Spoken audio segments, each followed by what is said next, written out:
Wow, nice job. 3 o'clock.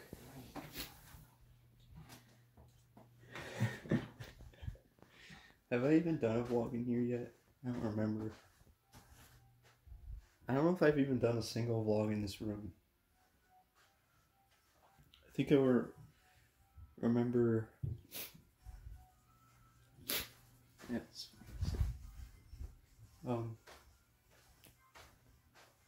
Well, have fun staring at a blank white wall. Actually, maybe I should put it like so you're staring at my cube or something. I don't know. I used to just put it on my bed,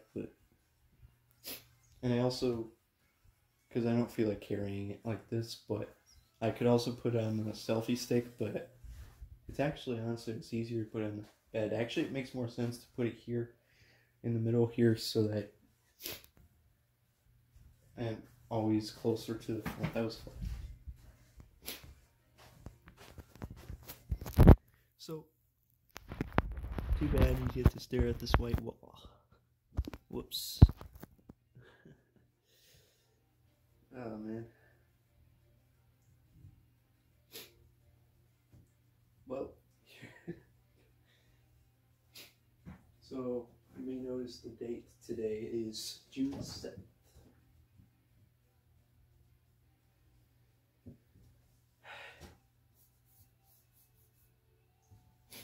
Oh yeah, I did make a few vlogs while I was at this house.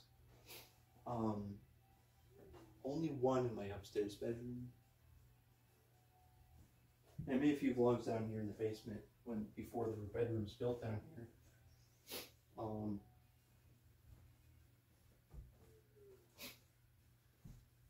So anyways, stop. It's June 7th.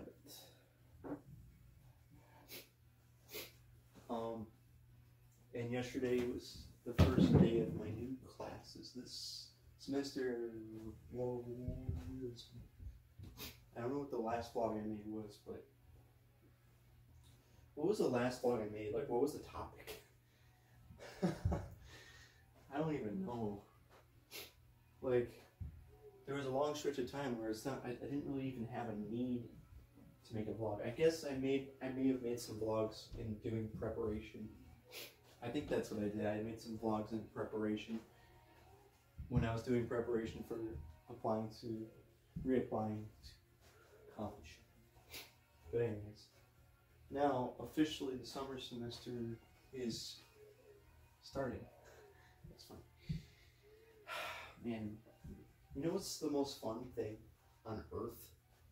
I was actually kind of bored for like the whole month of May before the summer semester started, and I really wanted to start my classes throughout the entire month because for some reason I didn't really have enough things to do that I was interested in during that time. But guess what? Like 3 days before school starts, I find something I'm extremely interested in doing, and I'm addicted to it now. And of course it happens 3 days before school starts. It couldn't have happened a month before school starts, so I get to do that thing for a whole month. No, it had to start 3 days before school starting. And then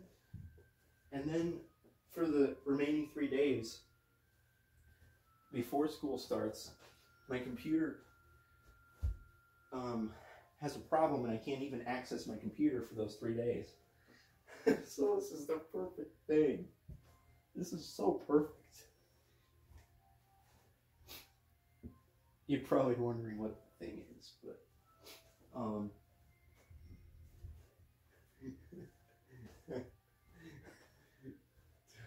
do I even want to say what it is? I don't really feel like it, so okay, fine, these.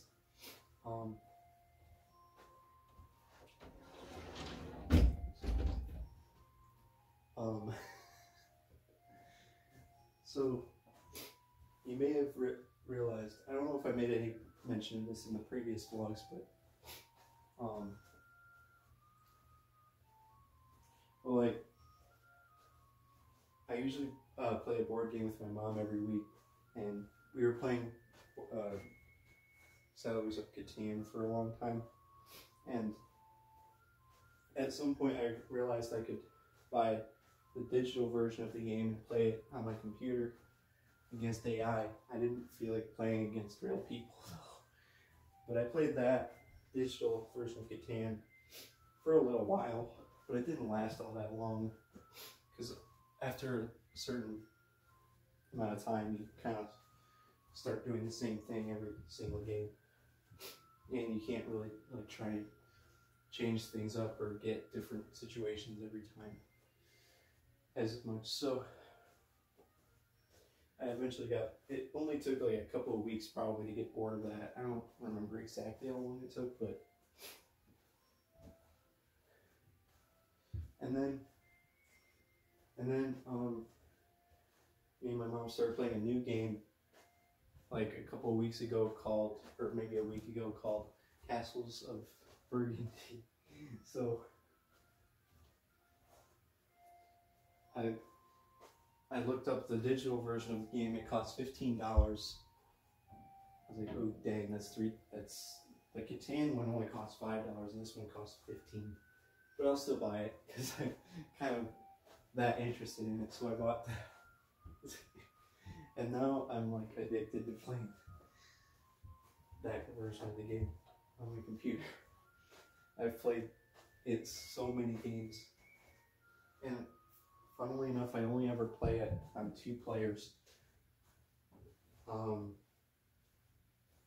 3 players and 4 players, I feel like it would be way too boring to play on those game modes, because I would just have to wait for the AI for longer periods of time. It would just take way too long. Whereas 2 player, all you have to do is wait for one AI to do their turn. Fun fact, I've mostly only been playing against the level 1 AI. There's like easy, medium, and hard AI or something like that. And I only ever played against the easy AI. Because it's kind of weird how the game works. You are playing against the other person, but I'm also kind of just playing for myself to see how many points I can get. But you can't just look at it like that, because if you play against better AI, you're probably going to end up with less points, right? But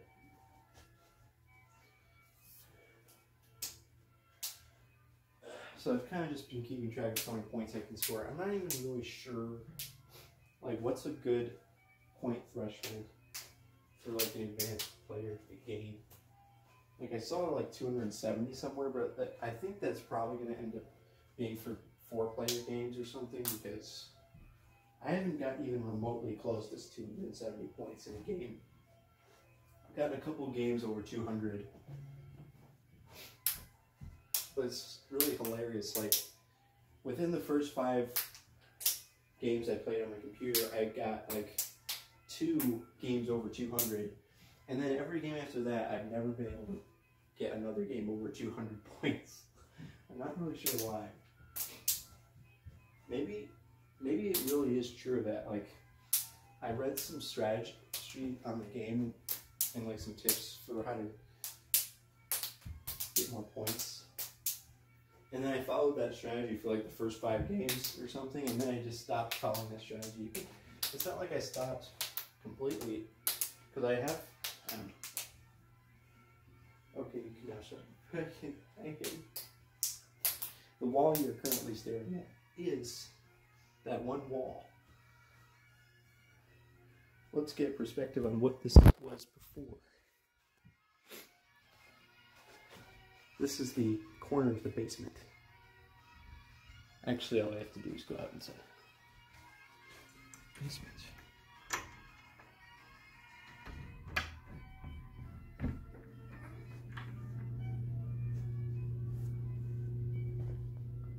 Oh, that's weird.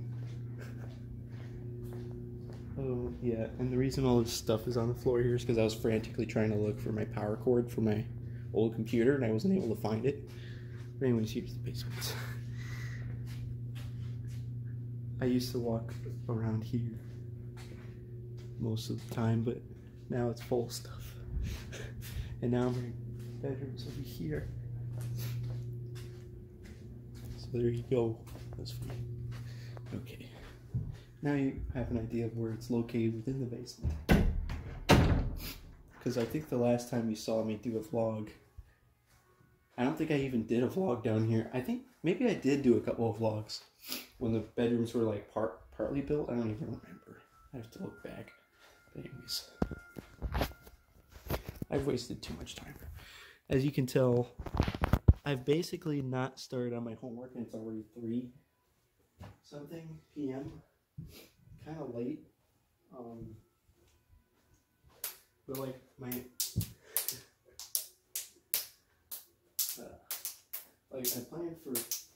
my original plan for the semester was like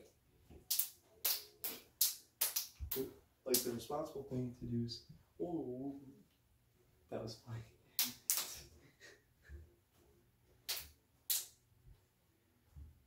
Okay, I'm not even going to mention anything else except for the fact of cubing and doing homework. I'm not going to mention anything else. My original plan was I was going to do cubing session in the morning because I really wanted to continue getting better. I really wanted to continue trying to push my 3x3 hours down even though school starts. So my plan was I was going to do 500 solves a day in the morning, and that only takes less than 4 hours, so technically I'll still have plenty of time throughout the rest of the day to do homework. So this morning I was going to do 500 solves and then do a bunch of homework. Problem, first of all, I got up super late in the morning. I got up at like 10. Yeah, I got up at 10 in the morning. So I didn't have as much time throughout the day as I would normally. And the reason I got up late was because I stayed up extremely late playing Castles of Berk. And the reason I stayed up super late was because I was going to go to bed at like 8. And then I thought about, like, I'm going to go to bed, and I'm going to get up, and I'm going to have to, you would think, oh, well, I'm going to get up and do a cubing session, so that's fun, right? I don't know. Are cubing sessions even that fun for me anymore? They haven't been fun lately, obviously, because my cube has been terrible for like the past 3 weeks, and my average has been terrible as a result. I got a new cube. You would think I'd have fun doing a new cubing session with my new cube. And so I did I started my cubing session this morning with the new cube I bought. And the cube is pretty good. It's obviously super upgraded. Well, not super upgraded, but it's definitely an upgrade overall of my current cubes. And it's perfectly acceptable. It's not like amazing. It's not like the best cube I've ever felt or like anything, but at least it can do what I want on it. So, but the problem was I had stayed up till 1 last night, or even 1:30, and then you would think, oh, you got up at 10, so you got plenty of sleep. Well, first of all, I don't normally go to bed at 1. Normally go to bed way earlier than that, so I felt tired for that reason. And also, because it's not my normal sleep schedule, I woke up at my normal time, or even earlier than that. Well, I woke up at like 7. Yes, that's what I did. I woke up at like 7 and then fell back asleep and got up at 10. But that's because I went to bed at 1. What do you expect? I was super tired. So I was doing my cubing session and I knew that I could feel that my cubing session was going to be affected by the fact that I was really tired. So I decided just to stop after 200 solves instead of 500. And the average of 200 was like 8.1, which is still bad. Even though I have a new cube, brand new cube, which is perfectly fine cube that I can get my normal times on, I still had an 8.1 average because Well, first of all, I had taken like a few days break from Kiwing. The second of all, I was really tired.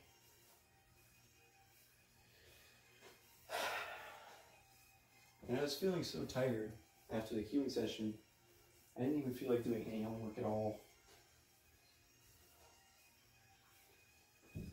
Oh, and hilariously enough, I've probably wasted like 3 hours since then doing just random stuff.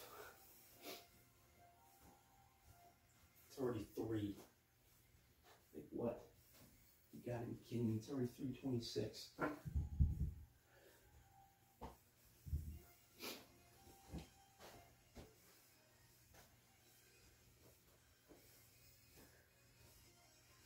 And yesterday, I didn't really see what I did yesterday, but yesterday I was stupid. All I've done is read like 2/3 of the first chapter of the textbook. That's all I've done. But I also read like all of the syllabus. I read the syllabi, and I read the course announcements. And I looked at all the assignments that I need to do soon. And then I read 2/3 of a chapter of a textbook. And reading that 2/3 of a chapter of a textbook took like 2 hours. Because the textbook is so hard to read. And the information I'm reading is, most of it is just so useless. It's not specific information, it's like general, broad stuff. Because it's the introduction chapter. But why do they have to spend like 30 pages saying all kinds of general, broad stuff that is not going to be used ever?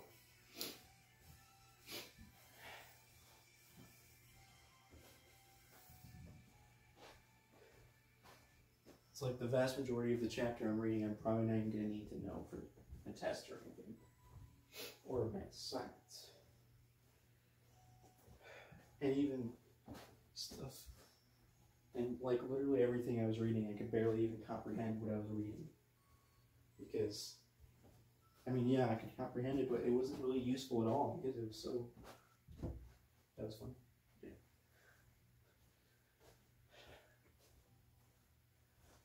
And also I read, I'm very worried about my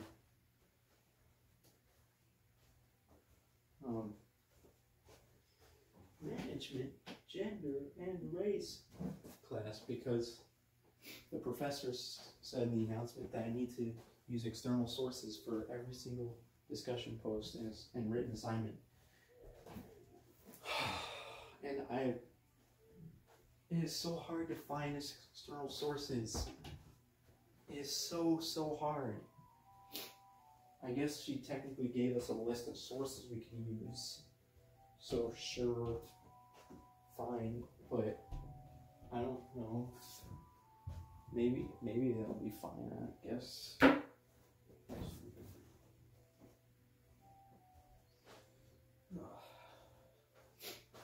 What do we have to do before tomorrow? Also, weird thing, for my organizational behavior class, a bunch of the assignments are listed as being due on 11:59 a.m. instead of p.m., but in the syllabus, it says all the assignments are due on 11:59 p.m. But that's going to make it very annoying, because that means that technically if it says it's due at 11:59 a.m., that means I have something due tomorrow by noon instead of midnight. And I don't even know if it's actually due. I'm going to treat it as if it's due tomorrow, I guess. But I might email the professor and be like, the syllabus says 11:59 p.m., but the Canvas, it says 11:59 a.m., so which one is it? Because I will be secretly hoping it's p.m. because I hate it when stuff is due at noon. I'd rather it be due at midnight. Because basically if it's due at noon, I have to finish it the day before that day. Dang. But if if it truly is due at noon, that means there's something due tomorrow at noon. God dang it. What is that thing that's due tomorrow at noon? I can't even remember. I have to look it up.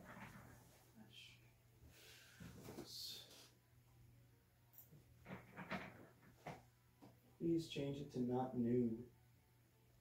Please. It's not going to be changed. The first 4 assignments listed are due at AM. Why? Why is it due at AM instead of PM? This is dumb. You have something due Wednesday at noon? Come on. And something due Thursday at noon. Are you serious? There's discussion due at noon. Oh yeah, the discussion, it's not that bad of a discussion. It's going to be like,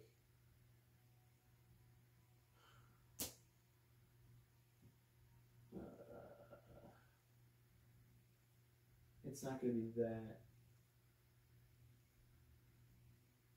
You know,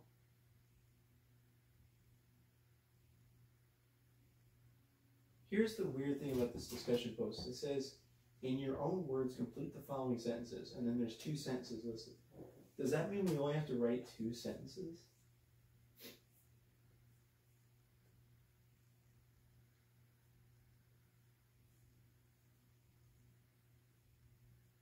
This is not very clear what we have to do here. Do we have to complete 2 sentences? Do we just write 2 sentences for this whole thing?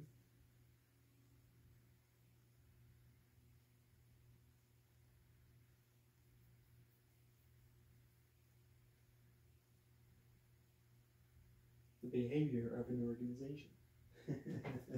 What is the definition of organizational behavior? It is the behavior of an organization.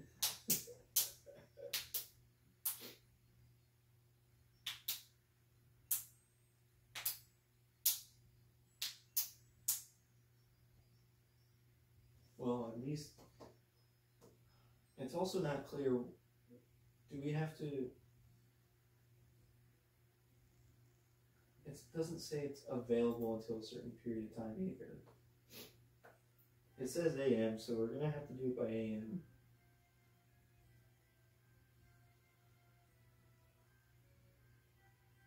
Also, another very worrying thing. I think the tests for organizational behavior are essay questions. Dang it. Or is it for the other class? I'm going to get these 2 classes confused a lot.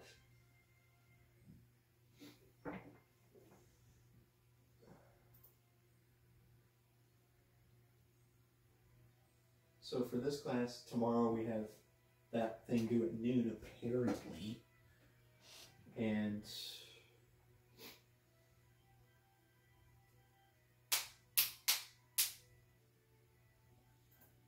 like, I'm going to click on the syllabus.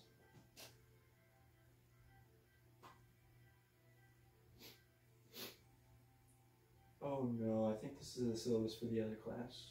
Yeah, it is. The syllabus for this class, there isn't even a PDF version of the syllabus.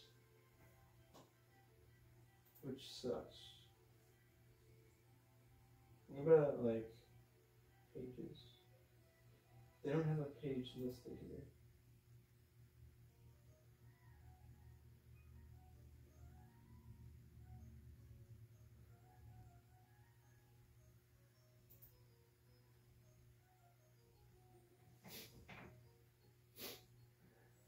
They don't even list discussion posts here. That's so funny.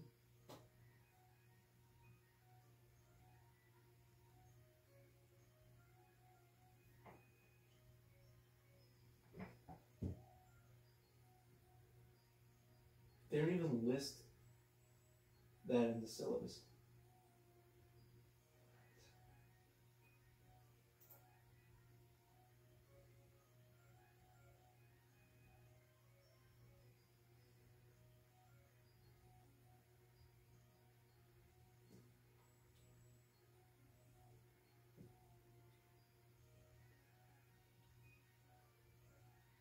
here's the question. Where the heck did I find the 11:59 p.m. thing in the syllabus? I don't see it anywhere.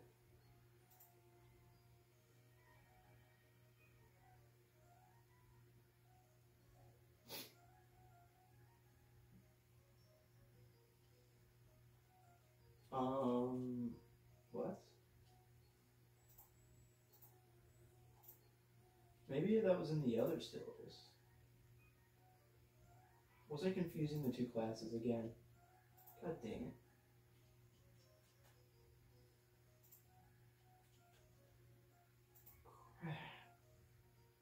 There is no such thing in the syllabus that says this stuff is due at 11:59. That was the other class. Wasn't it? Oh, you know what? There was a class schedule. That is the thing I was looking at. Look at this. This class schedule says everything is due by 11:59 p.m. Maybe I should just send an email today asking about that because, whoop. Dude, it literally says discussion, sentence completion. Complete a sentence.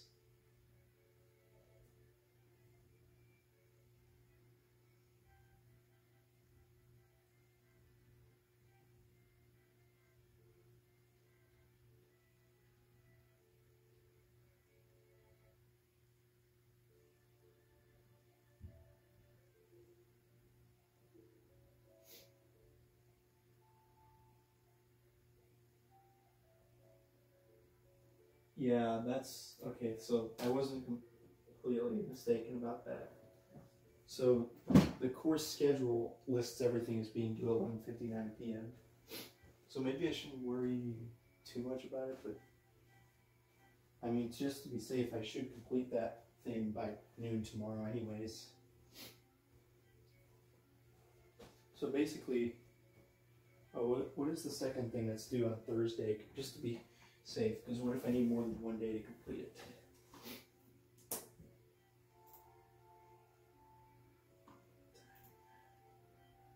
Could be kind of a hard thing. Written activity. Developing a global mindset and perspective is an integral component of any major skill set. Complete this understanding yourself exercise on global perspective and write a response in the form of a paper. Are you serious? The answer is the following. What is the difference between cultural awareness and competency? Why is this distinction important for managers to understand?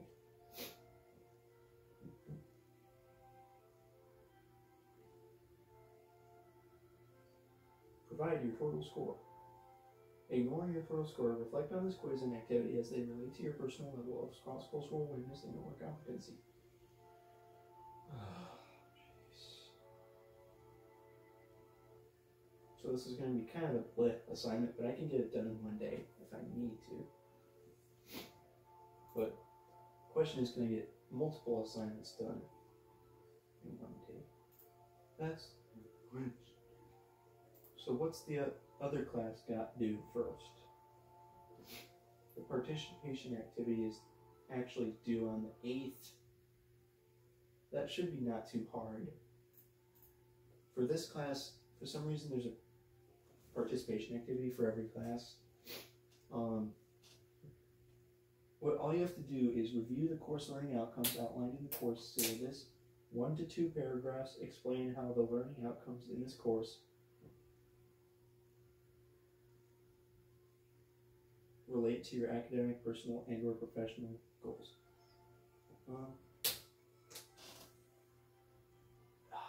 Dang, you'll be able to see your classmates' posts. Oh, dang.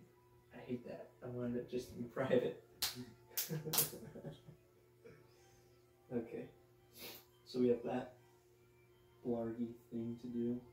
We also have lesson 1.1 discussion, and this is going to be the tough one because it says you have to use an external source even though it doesn't make any sense to use an external source. And the discussion is only pertaining to the video. What about your textbook? Can you use a textbook? Can you use our textbook as a source?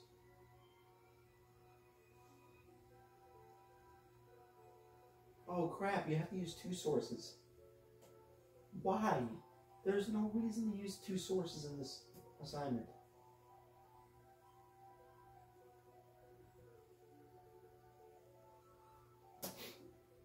Because look at the questions. How did...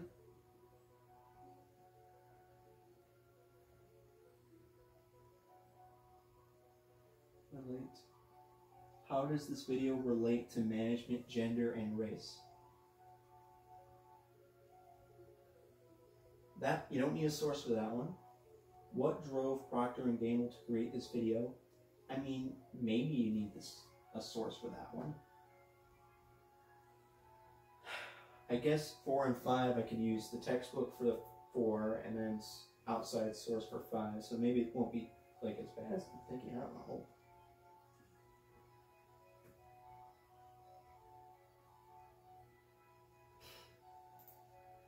Also, I don't know if I even need to read a textbook for that discussion post.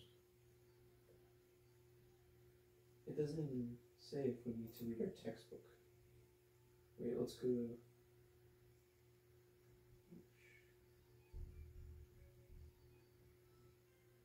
Unit 1.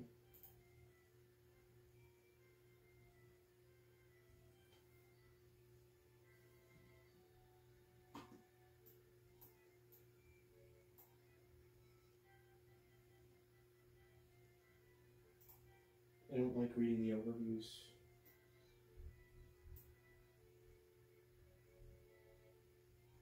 Lesson 1.1. Oh, what? There's some paragraphs reading here.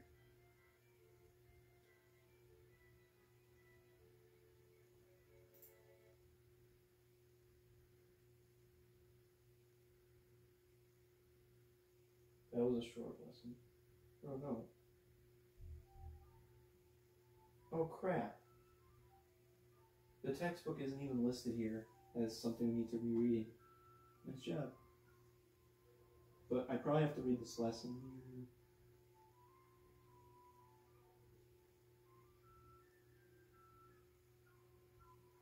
Do I have to read all this stuff?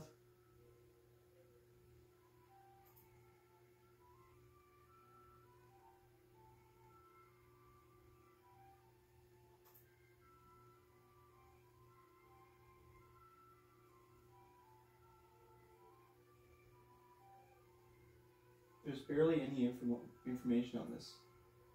But maybe it's because most of the information needs to be read from these 3 things here.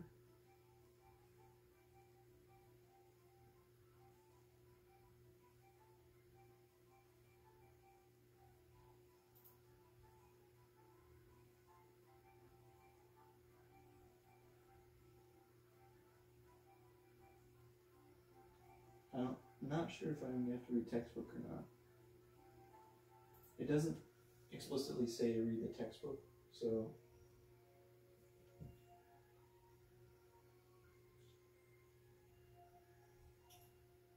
That was funny. That was funny. That was funny.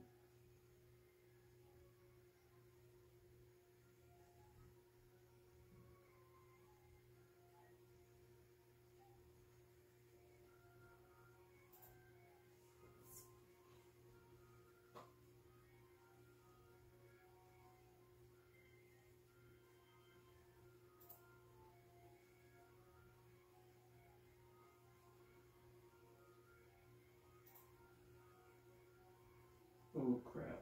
The second lesson's way longer, and it tells me to read textbooks, so I don't think I need to read any of the textbook for that class. That was funny. That was funny. Oh, I need to go to the bathroom. Oh, wow. Yeah, this is going to be long vlog. That's fine. And I used to only upload these vlogs to my second channel, but then I decided I'm going to upload them all to my main channel, but as condensed or combined into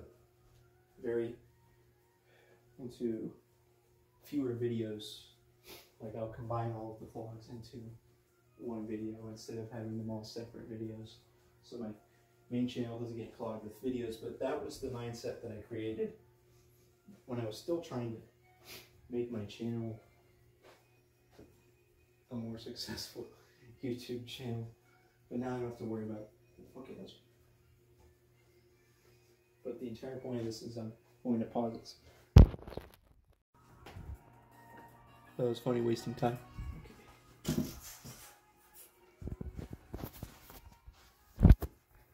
Wow. Things.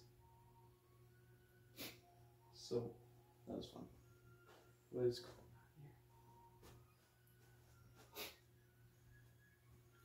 here? There's 2 classes I have.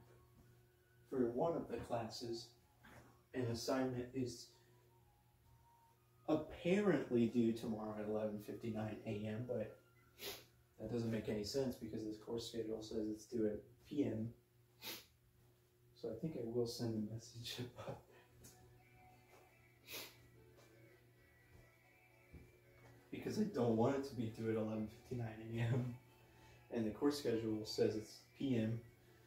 So I will send an email about it. But regardless, I'm going to try to get it done before noon tomorrow, just in case, because I can't, like, yeah, technically I could give the excuse, if I turn in at PM, I could give the excuse, well, it says this in the course schedule, so this is what I did. But that's not the responsible thing to do, so the responsible thing to do is just finish before noon tomorrow. But I'll send the email just so I can maybe get confirmation or get an answer as to why they're different, why the schedule says it's different. Maybe there's an actual reason why it's due at noon instead of midnight. But hoping not. So anyways, all that. And in order to complete that assignment, I mean, I could do it without reading the textbook if I was in a real hurry, but I'm going to finish reading the chapter. I'm already like 20 out of 30 pages done with the chapter, so should be able to finish it relatively quickly. And so basically, technically all I have to do by noon tomorrow is read 10 pages and then write 2 sentences, although I don't know if I'm supposed to only write 2 sentences.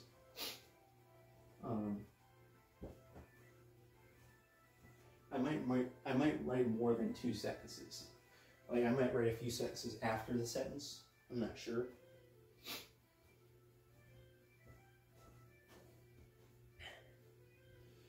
Because it technically says you only have to write 2 sentences, which seems kind of ridiculous. Like, ridiculously easy to just write 2 sentences. Maybe I will just write 2, I don't know. I could write 2, post it, and then see what everyone else did, and then edit it after the fact. Oh my goodness. And there isn't even any specific requirement, word requirement, or even a single bit of information about discussion posts in general in the syllabus. Like the syllabus doesn't even make mention of discussion posts at all, as far as I can tell. So it's so weird. Anyways, and I could technically start working on my other class stuff, which is due tomorrow night. And the other class stuff that I have to do by tomorrow night is, first of all, the participation activity thingamajig. Second of all, the discussion post. And in order to complete the discussion post, I would probably want to read through that lesson 1, but it doesn't make mention of reading the textbooks at all, so all I have to do is read the lesson and maybe read the extra articles that I provided. I think those are required as part of the lesson. I don't know.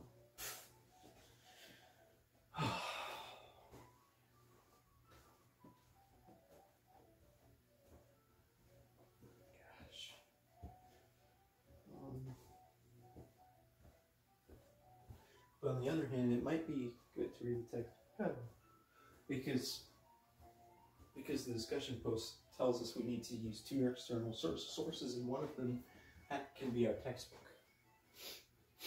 And so maybe I should read the textbook.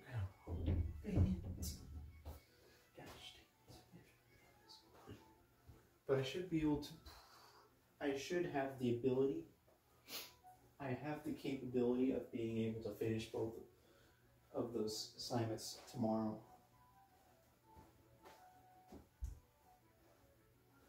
So, afternoon, basically, in between noon and midnight, I have time throughout the day, even if it takes me until midnight, but hopefully sooner, obviously. But, like, just a very, very annoying thing is the fact that that one assignment says it's due at noon instead of midnight. That's the most annoying thing ever. Maybe I'll send the email now, just... I don't want to do a vlog. But I just want to get that email sent as soon as possible. Just in case she randomly is able to respond today, but she might not respond today. She might end up responding tomorrow morning or something. But anyways, who's my professor for that class?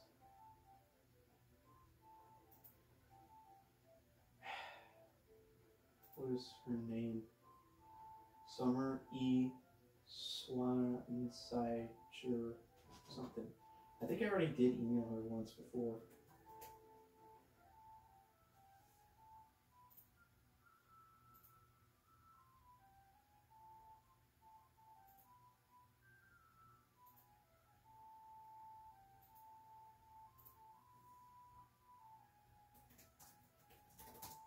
What class is it? Business admin.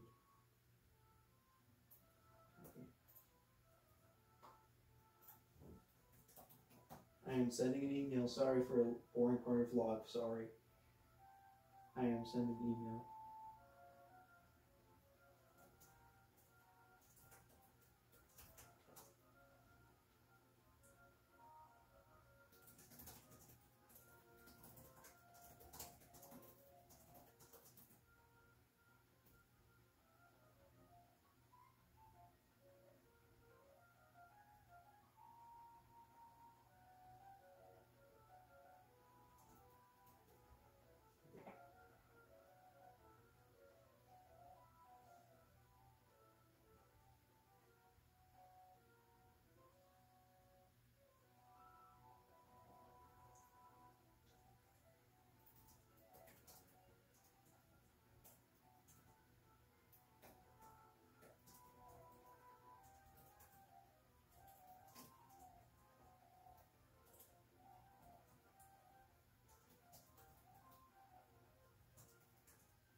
I'm sorry I'm typing an email, sorry.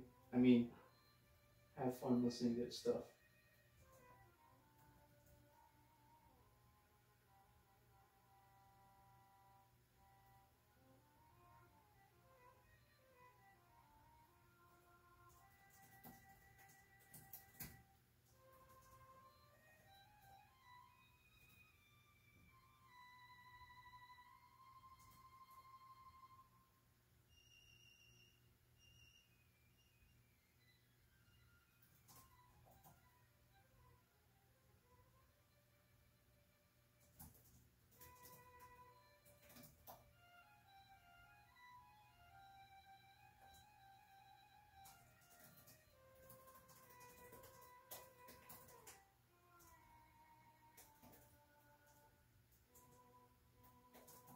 I am still sending an email.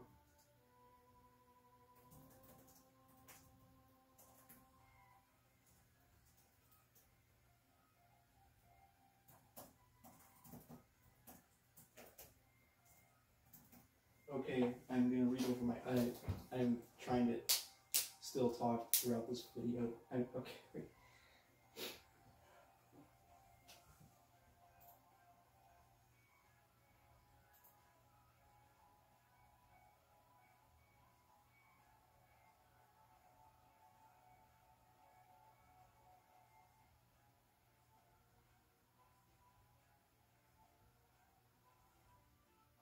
So basically, I asked about why why some of them say AM on there, but in the course schedule they're all PM.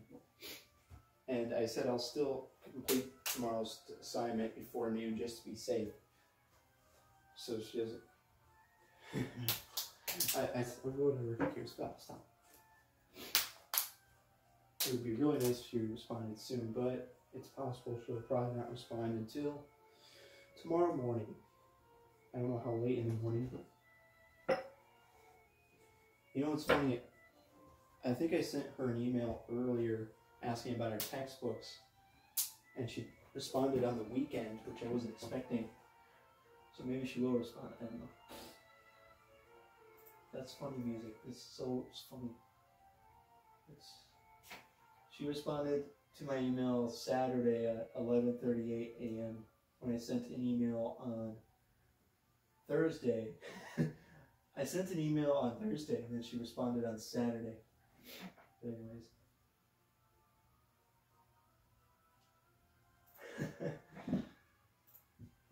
Yep. Am I that guy that asks way too many questions? Like, first I sent her an email asking about her textbooks, and then I sent her an email asking about the due dates for assignments.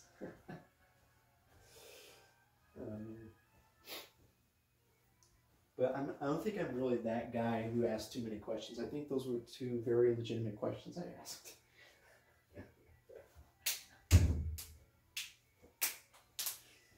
Great. And you might be wondering, wow, you're procrastinating by making this vlog. It's already 4 o'clock p.m. You haven't done a single thing yet. Well, guess what? Life. Okay, folks.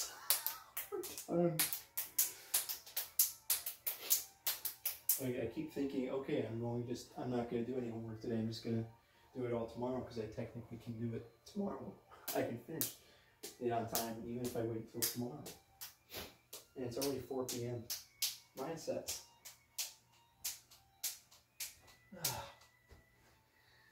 This thing where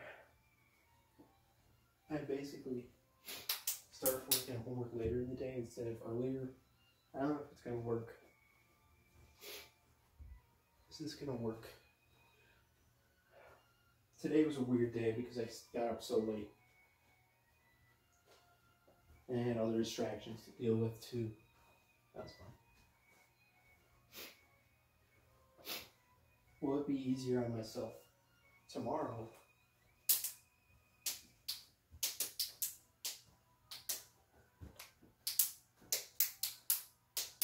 Here's the logic. Here's the logic. If I sit down today and read the rest of that chapter, you know what I could do? I could finish the whole freaking assignment today. If I really put my mind to it. That was hilarious. That was so good. I don't even have to do it tomorrow morning. I could just do it all today, right now. In like 2 hours. Like, just sit down, read the textbook, answer the discussion post, respond to the other posts, and be done with it. And not even have to worry about it tomorrow.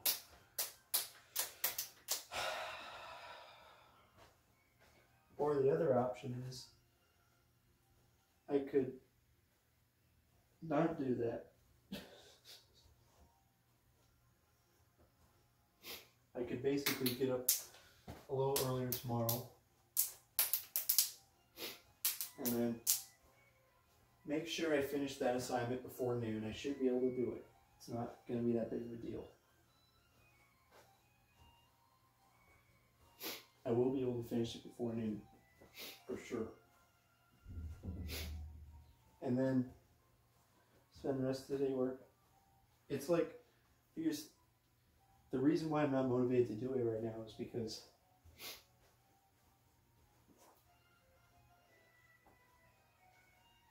if I was to do it now,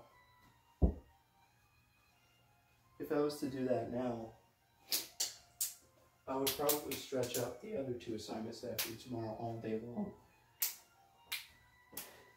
I don't know. And I would actually end up spending more time on the assignment doing it that way. And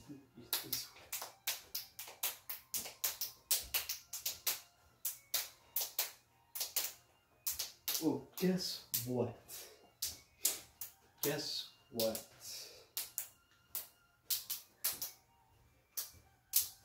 Here's the predicament here. Here's the predicament. I have two options. The first option is get an assignment done a day early, and then the second day I can spend the entire day working on the other two assignments. Here's the situation. I have 3 assignments. One of them apparently is due by noon, and the other 2 are due by midnight. One option is complete the first assignment a day early, complete the assignment that's due by noon, just complete that the day before, even though it's already like 4 p.m. The second option is to wait till the next morning, then complete the assignment before noon. Those are the 2 options. And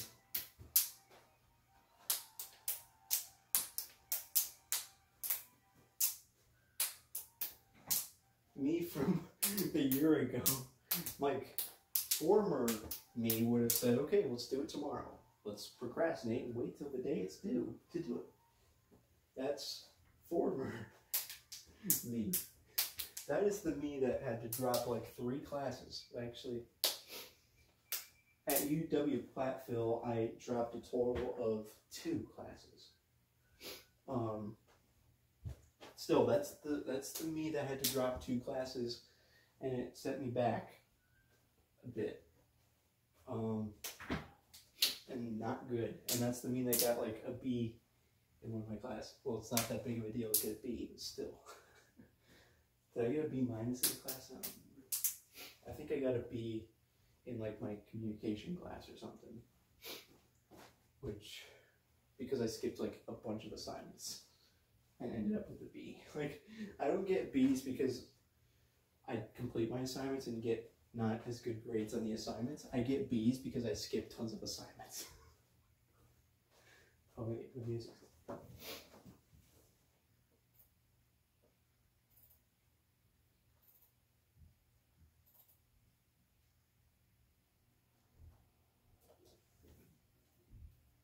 That was funny music. Okay, so like the former me who got a bunch of B's because I would skip tons of assignments all the time, and I would procrastinate every single day, and I ended up having to drop 2 classes.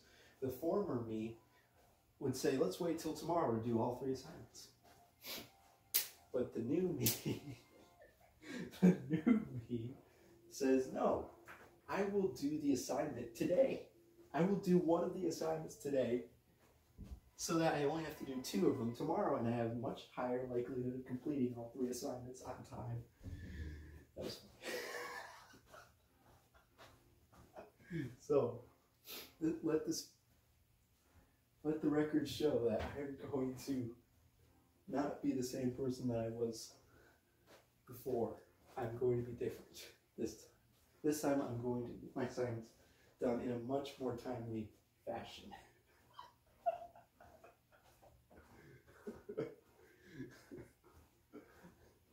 So with that, we're going to now do the assignment. So basically I'm going to be reading like 10 pages of a textbook, and then I'm going to actually do the discussion post assignment. I'm going to finish it.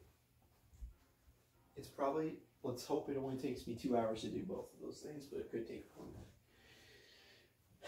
But let's just do it. Oh wow, that was fun.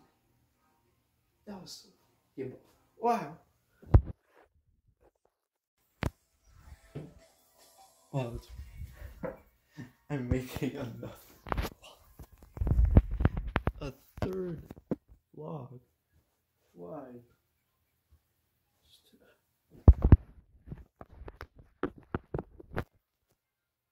The reason for making a third one is because I am trying to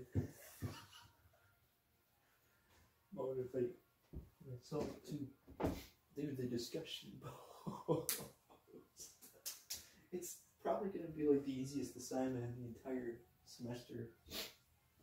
Well, not the easiest, but it's going to be probably the easiest discussion post assignment. I don't know. But because it's only, technically it's telling me I only need to write 2 sentences. Well, the hard part of it is, well, first of all, it's not going to be easy for, even, it sounds easy to write 2 sentences, but here's one of the sentences. The most significant issue managers face in the modern organization is what? I don't freaking know. How am I supposed to know that? What? How can I possibly contribute to that conversation in a meaningful way? I literally do not know a single thing about issues managers face in organizations. Why? I just have to make something up, or what? Do I look something up? Do I try to figure out, like, that's, how am I supposed to answer that question?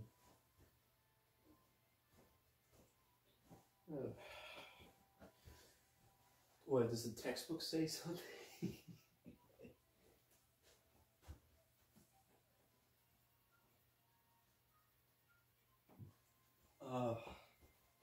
Like the textbook listed some issues. That's fine. Great. But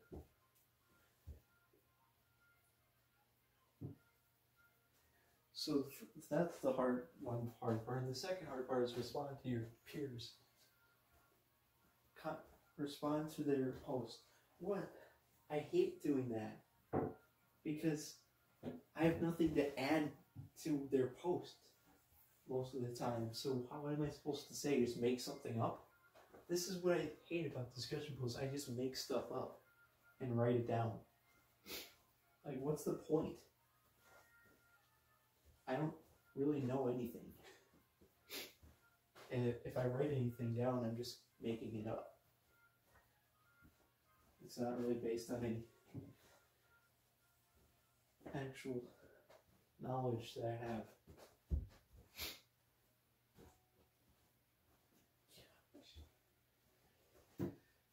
This is why I struggle to complete these assignments, is because it's not very straightforward answering these questions that you don't know the answer to. I mean, the first one is, my definition of organizational behavior is, I can just kind of look at the textbook's definition and then maybe reword it or whatever and then write that, so I can, at least there's some kind of process to answering that question. But the second question is like, the most significant issues managers face in the modern organization is blank. Maybe that's an opinion-based question, but my opinion on the question is going to be completely based on nothing except my opinion on that would be based on my very limited to basically no experience in the workplace. Like, yeah, I was a dishwasher for like 3 months, and I did work as a janitor, but basically those are not representative of managers. Well, I wasn't even a manager, but I don't know what my managers, what issues they face, and even if they faced issues, that's not representative of the entire country.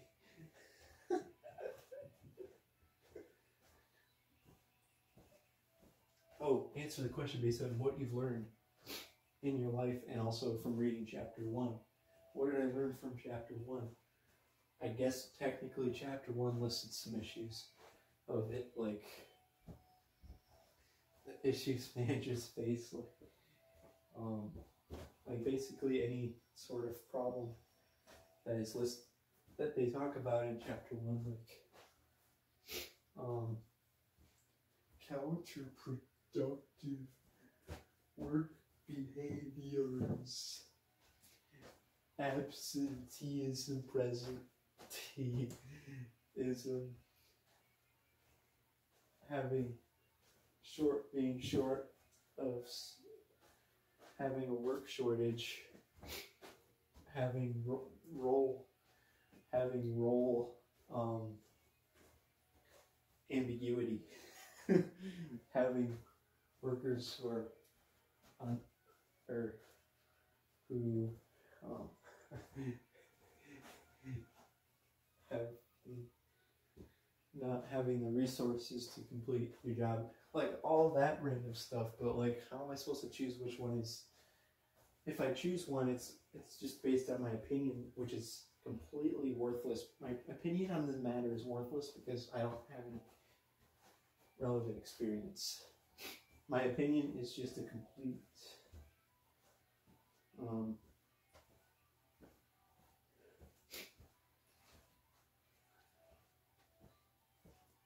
because I don't know, I have not experienced a real workplace except, like, I have no idea what my managers, what their problems were. I don't know what their problems were because I barely ever interacted with them at my other jobs. Like, my janitor job, I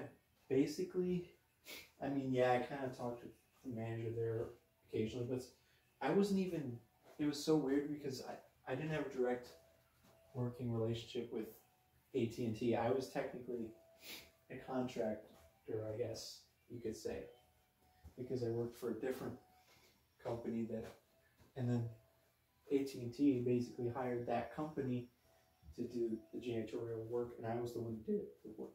That was hilariously funny. I barely ever talk with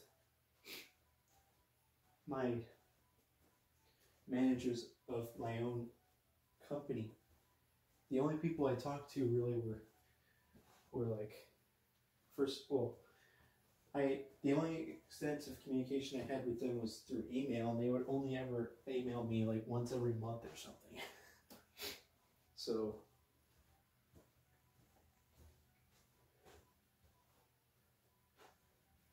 I would send them a work report once a week or once a month, and that was it.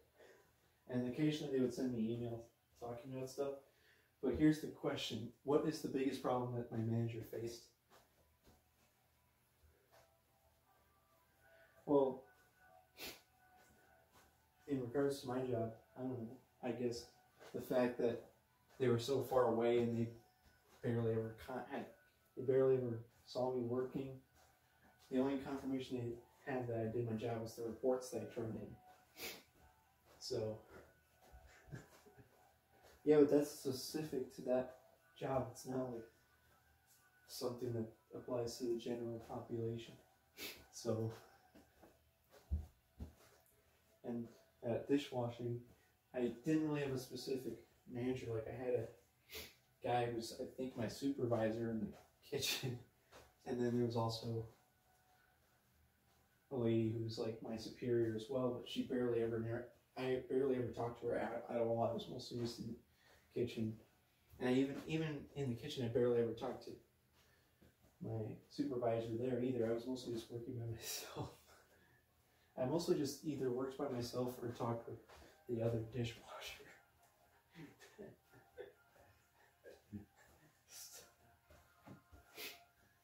So what was the biggest problem?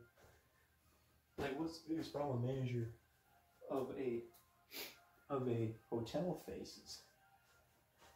Wow.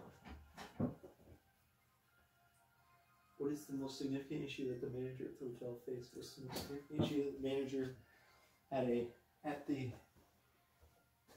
janitorial firm or something that literally hires somebody who works in a separate state,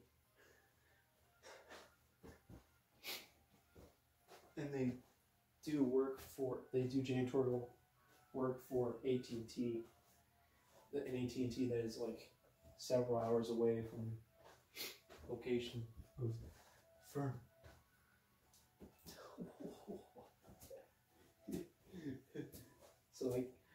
So answering the question based on my personal experience is not going to work very well. And what about answering the question based on what's in the textbook? Well, I kind of did list some of the things the textbook talked about in terms of the problems faced in the workplace.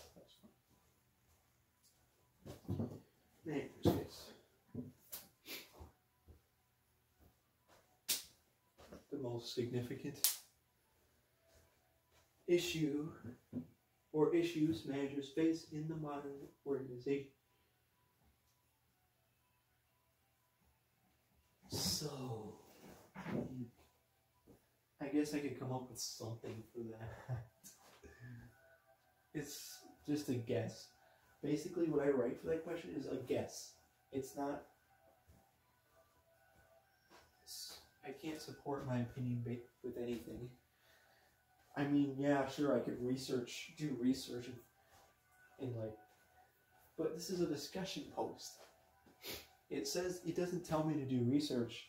It just says, consider what you know and believe about organizational behavior and the challenges and opportunities for organizations today.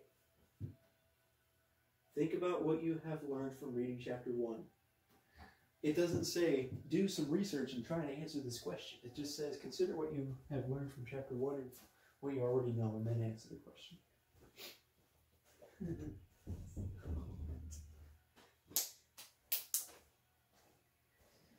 Can you see why I used to always skip these types of assignments and I would never want to do them? This is why. And this is like the easiest one. This is literally the easiest assignment ever. And I'm still having problems with it. I have problems with every single one of these assignments. Just like this. This is exactly what I have to go through every time I complete this type of assignment. That is why I struggle with it so much.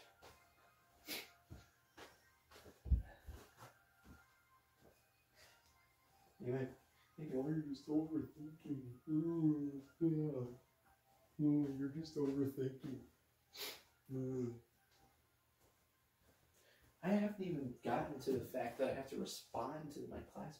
I have to respond to 2 other posts. What am I supposed to respond with?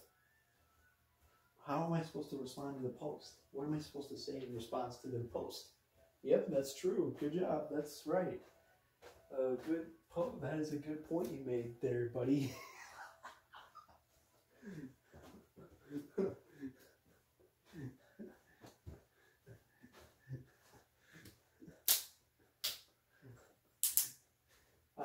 I agree with what you said. Good job. That was... It's not like I have anything to say. In response, I don't have anything to say.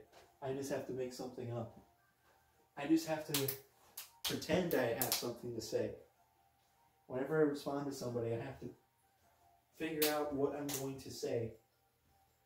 I have to like read it and be like, what can I say in response to this that is like, it like responds to their post.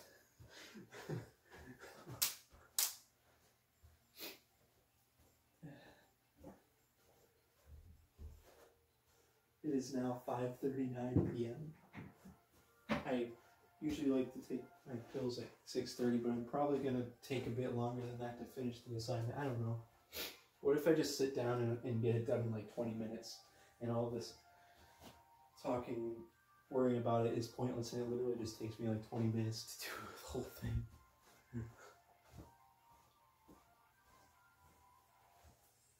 But guess what? I'm doing a day early, so good for me. I read the chapter. I did everything that the discussion wants me to do. Read the chapter. And then think about what I already know, and then answer the questions. And then respond to your 2 other posts. Also, here's another question that is a little less important, but well, I was thinking about it earlier, but now I think I might just... So basically it says complete the following sentences, and there's only 2 sentences listed. It kind of implies that you only need to write 2 sentences for your post. But I was thinking, well, that's weird because most other discussion posts I've had to do for college, they asked me to write like a certain minimum number of words or like write a whole paragraph or something. But this one just says, complete these sentences. And it's like, well, I only have to write 2 sentences. Or do you want me to write more than just 2 sentences? It doesn't actually say write more than 2 sentences. It just says complete these sentences. So I was kind of worried about that, but now I'm not worried about it. I'm just going to respond. I'm just going to write the 2 sentences, and if I feel like I need to add more, then I will add more, but I'll just do it. Because most of the discussion from that post might actually end up being in the replies to the 2 sentences, not the 2 sentences themselves.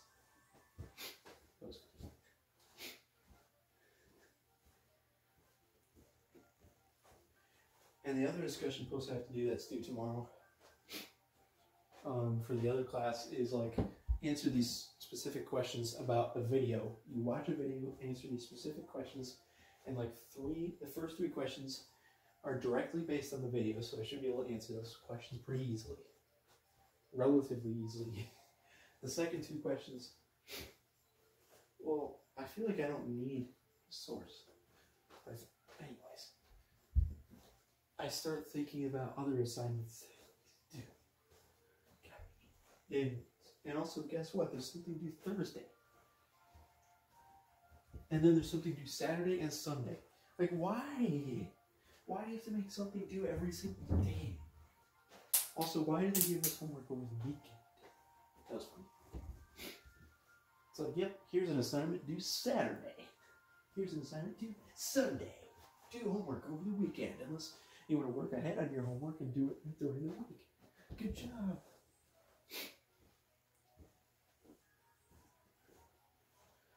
I think in most of my previous online classes, assignments were always due on like either Monday or Friday. Or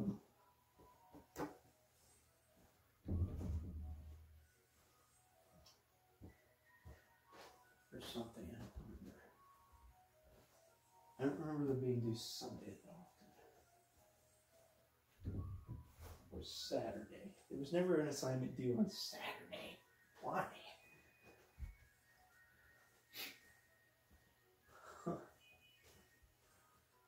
And there's an assignment due Wednesday, Thursday, Saturday, Sunday. Like, really?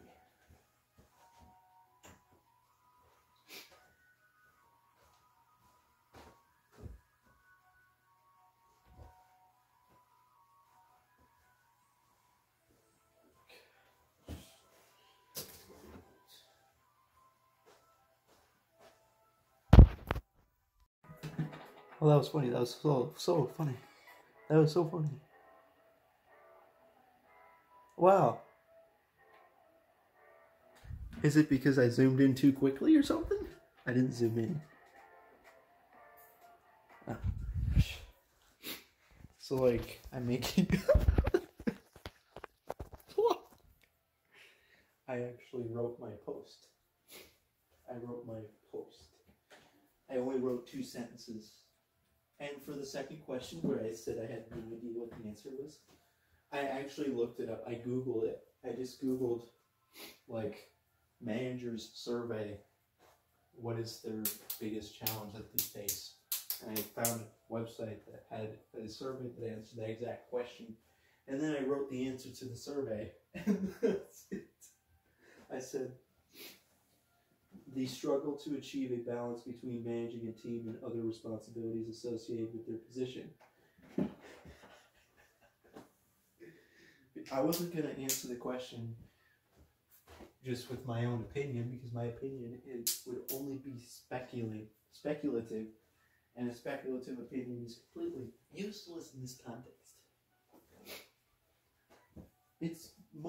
Sometimes it's useful. It's useful if you're trying to come up with a hypothesis or something, and then you're going to test and prove your hypothesis. You're not going to just settle with your speculation and say that's fact, and that's the right answer. So I decided not to speculate. I decided to just look it up, found an answer, and I posted the answer.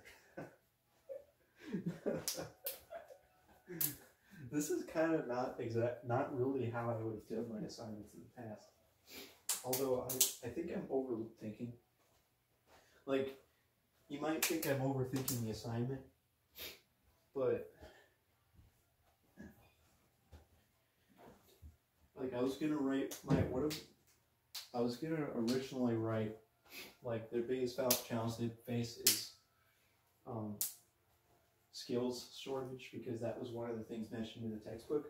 But I was thinking I can't morally write this because it's not my opinion, and if it was, it would be a completely baseless and speculative opinion. Why would I write that? It's completely useless. Because how am I supposed to know if that's the biggest problem they face? I mean, sure, maybe it is an issue that they face, but I don't know if it's really the biggest issue they face.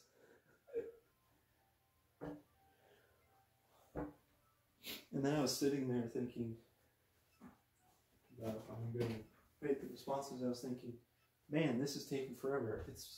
I started this at like 5 o'clock. It's now 7 o'clock. All I did was write 2 sentences. And if I do this for every assignment, I'm going to have so little free time. I'm going to have way less time to do other things. I'm going to be spending most of my time doing this. Whereas if I just rush through assignments,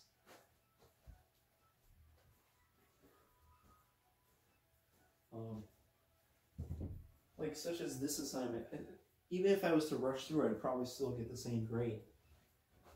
And if I wrote that thing about the skills shortage, I would still get the same grade. That was funny. That was funny. Also, okay, here's the thing. It's stupid how it's taking this long. It's not supposed to take this long. I'm going to sit down and respond to 2 people. Okay, no. I'll respond to... I'm going to sit down, find somebody to respond to them, and then get back to you. It's only going to take me 15 minutes. Okay? It's 7:18. Okay, maybe not 15 minutes. God dang. It's just going to be fast.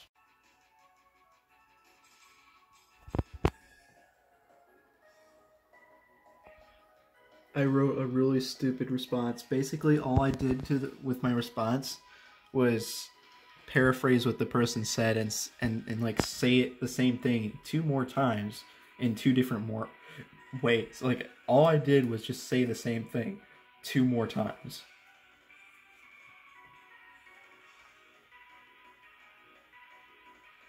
I wrote 2 sentences. They both say the same thing, and they both say the exact same thing that the first person said.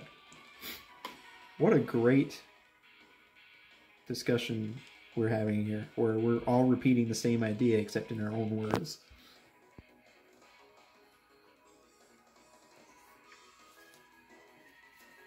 The most significant issue managers face in the modern organization is finding what research fits their organization's unique situation. Many managers are faced with a unique challenge that hasn't been specifically addressed by existing research. No textbook or study has the answer to literally every type of problem that a manager may face. Yep, that's the same thing twice. I said. But guess what? I don't care. I'm gonna get 100% on this assignment,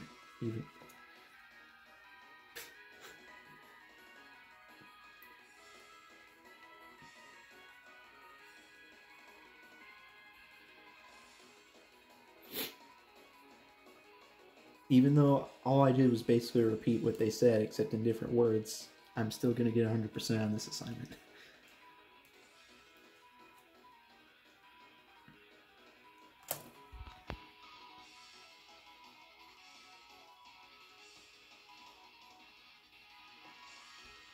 Let's see what the other person responded. I have not thought of this to be a conflict, but it makes sense that if you do not know what to use as a resource for a company and what strategies need to be administered, the position of manager may be more difficult to retain desired employee relationships. Kind of a weird way to put it, but yep, that's exactly the same thing again. We only have one more left and then we're done. Oh yeah,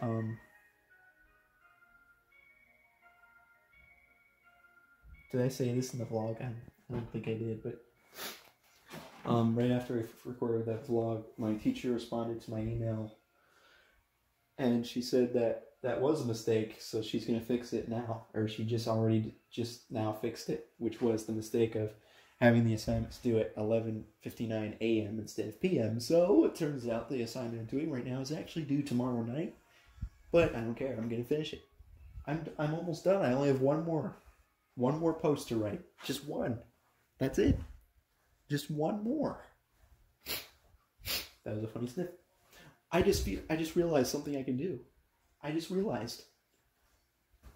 That was fun. I just realized, like, I was gonna reply to this guy, and then I was like, you know what? Why would I reply to this one? And then I replied to the one I just did. And then I just realized another way I can reply to that guy. So I'm gonna do it. So bye. Hi. Apparently I'm making another vlog. But yeah, I did the discussion. I did all of it. I posted my thing. Posted this. And then I replied to this person. And then I replied to this person. So there you go.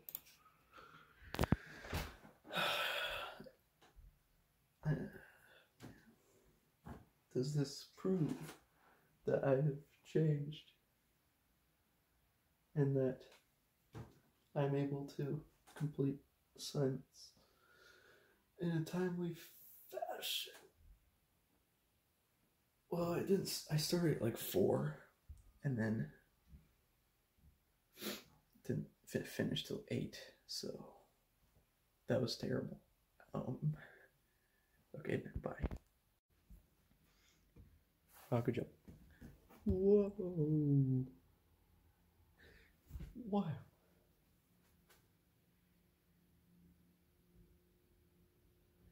Scratching your nose is fun.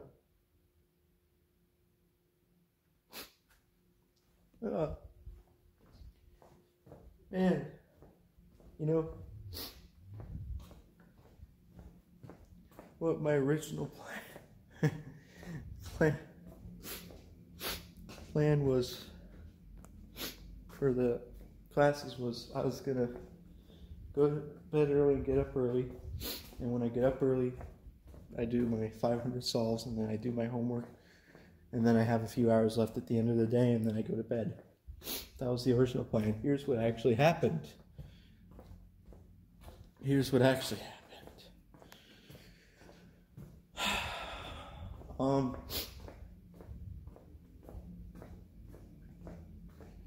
I think I've stayed up late, like basically every single day of this week. I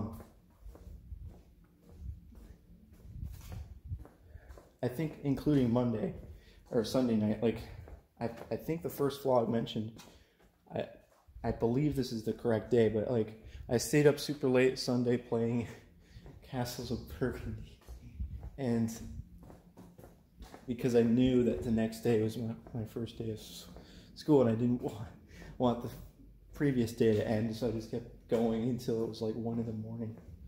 Actually, no, maybe it wasn't this late. I don't know. But anyways, I woke up got up a little bit later on Monday than I would like.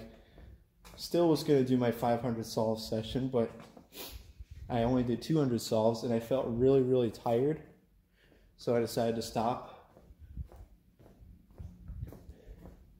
And then I read 2/3 of a chapter of the textbook, and then blah, blah, blah, stupid stuff. Therefore, then I stopped. Stayed up extremely late that night playing Castles of Burgundy again. Tuesday. get up late again. That was funny. Wait, why didn't I do a cubing session on Tuesday? I'm trying to remember. But I haven't done a cubing session on my computer since Monday because of being stressed about school. Dang it. That's exactly the thing I was afraid of when starting school, is that I would not want to do any more cubing sessions because I would be too stressed about doing homework. That's exactly how it played out. So I haven't done any cubing sessions on Tuesday, Wednesday, or Thursday. And what did I even get done on Tuesday? Wait, did I have any other stuff? Yeah. Tuesday, I literally didn't start. Wait, what? Wait a minute. Did I do a cubing session on Tuesday? What did I even do the entire beginning of the day? That was a sniff. Wow. I somehow managed to not start doing my homework until 4. How does that even happen? I didn't even do a cubing session that day. How?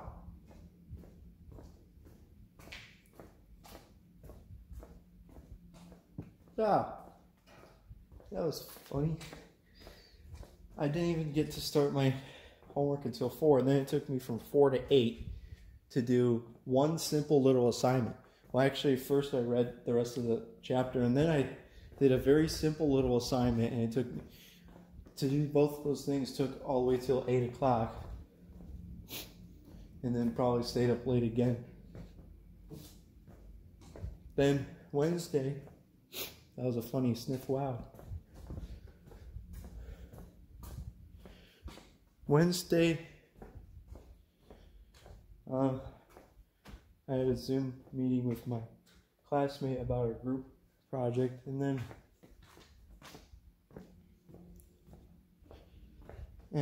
and I kind of was reading and looking at the video for our assignment. And then I didn't even start my homework until 9:30, and then I was frantically rushing to finish it from 9:30 to 12, and I just barely finished the assignments on time. And then I stayed up till 1:30, and then to bed, and then this morning I got up at 10 o'clock.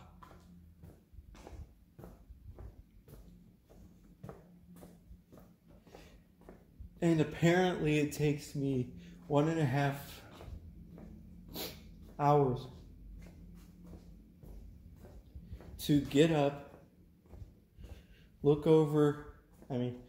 get up, do stuff, then look over the assignment that's due today, and then go eat lunch, and then come back and then look over the assignment some more. It takes all the way from 10 to 1:58 to do that stuff, apparently. So funny. And guess what? I don't get a break, because tomorrow I have to work on my team projects, because that's when my teammate wanted to work on it. Tomorrow. Well, he actually wanted to do it today, but I asked if we could do it tomorrow. But in hindsight, maybe we could have done it today, because the assignment that I have to do today isn't even that hard. But at the same time, at least I don't have to do 2 assignments in one day, so maybe, wow. Wait, what? I have to do an assignment right now, and then it's Friday, I have to work on the team activity. Saturday, wait a minute, I think the only thing due Saturday is the team activity itself. So I guess maybe Saturday off. Because there is something due Saturday, but that's the team activity that's due on Saturday. So maybe...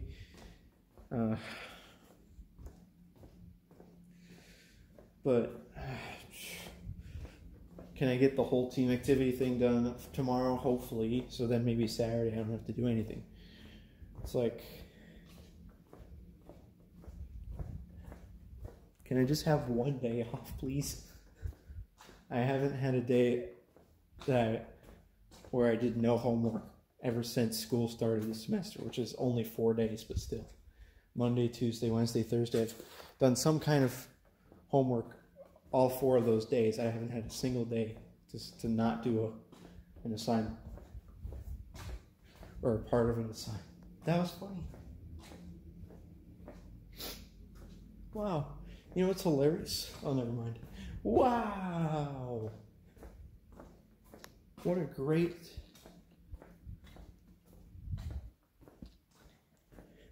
And then let's see, what's due on Sunday? Well, we have an exam. Yes, our first exam is literally not even a week into the class. That makes sense. That makes a lot of sense. Let's take a test on the first week of class. Yay!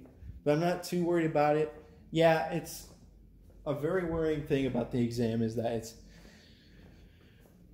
Well, first of all, I usually don't have problems with exams. I like exams compared to all the other work we have to do in class because most of the time exams are really easy. All you do is study the textbook and then you answer multiple choice questions. So those are simple. That is really simple and easy for me. Like, why is exam supposed to be the hardest part of the class and it's worth the most? But the hardest part that's worth the least is like the writing assignments. But anyways, the problem with the exam for this class is that it's essay questions. No. Dang it. But it's still a little bit better because at least it's open book. But essay questions. And it's only over the first chapter, so I guess it's fine, but come on. I didn't even really... I think we do have quizzes in my other class, but I can't really remember when the first one is. It's obviously not this week. I don't know if they're multiple choice. Maybe they're... Okay, fine, I'll look it up, please. Wow.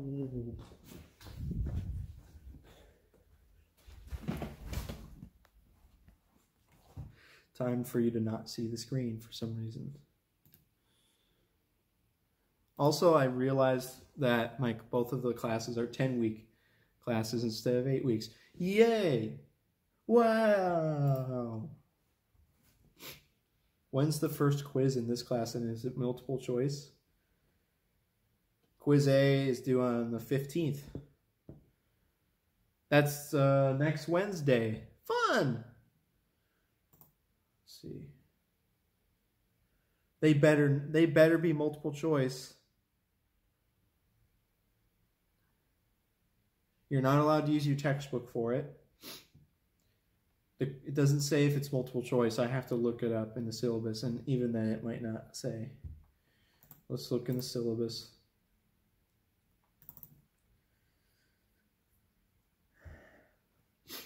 But I'm pretty sure that the organizational behavior ones was going to be essay, but I guess I'll double check again.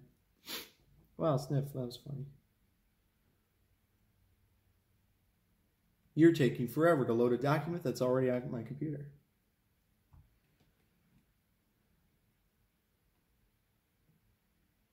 Here we go. A 20-point quiz with 10 multiple choice questions is required for each unit. There we go. So at least that one's multiple choice. But if I was to look at the description of the test for this class,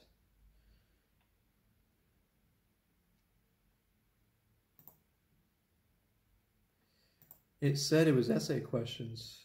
Each unit will culminate in a unit exam. Exams consist of several essay questions related to the unit and lesson outcomes. Some cases you may be asked to apply concepts to an assigned case. Yeah. Oh. Oh. Wow. That's funny. The things that are due on Sunday are a unit exam that has essay questions, but it's open book and I already read the chapter. And the other thing that's due is there are two things that are due for management, gender, race, which I will just refer to as MGR. Ah! The things that are due are to post my replies to my two classmates in the discussion post. And the second thing is to do a written assignment, which is going to take 5 billion years to complete. So,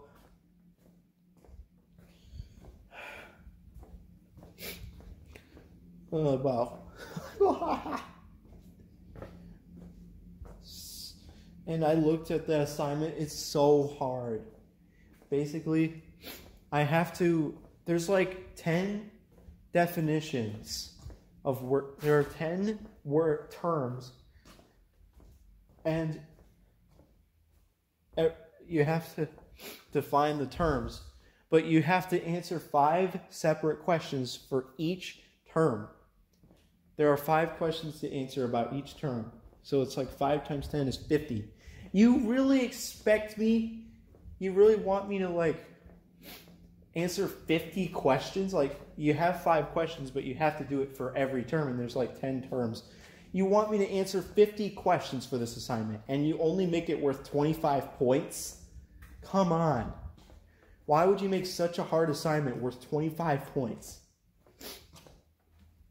It's going to be like a 5-6 page paper. And it's only worth 25 points. Come on. Oh, and guess what? You're not allowed to use our course material to answer the question. You have to find an external source. You're not allowed to use the given materials. Why would you give us the material and then tell us you're not allowed to use it?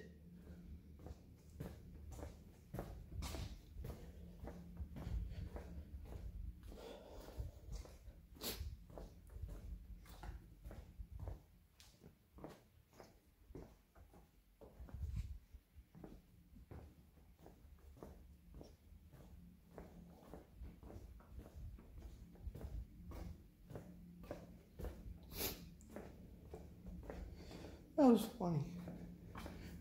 That was funny. Yeah, I'm probably going to have to do homework every single day of the week. Every single day, from Monday through Sunday, is going to be every single day I have to do some kind of homework. Sure, I could skip Saturday. I could do the team activity on Friday and then skip Saturday. But then on Sunday, I'd have to basically spend the entire freaking day doing homework in order to finish it on time. Oh, come on.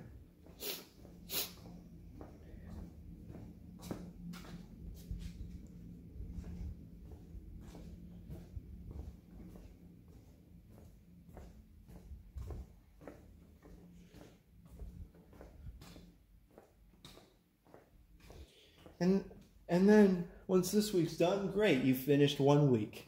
9 more to go. Do this another 9 times. I'm not even halfway through the first week. But even if I complete the first week, I have to do this 9 more times. Come on.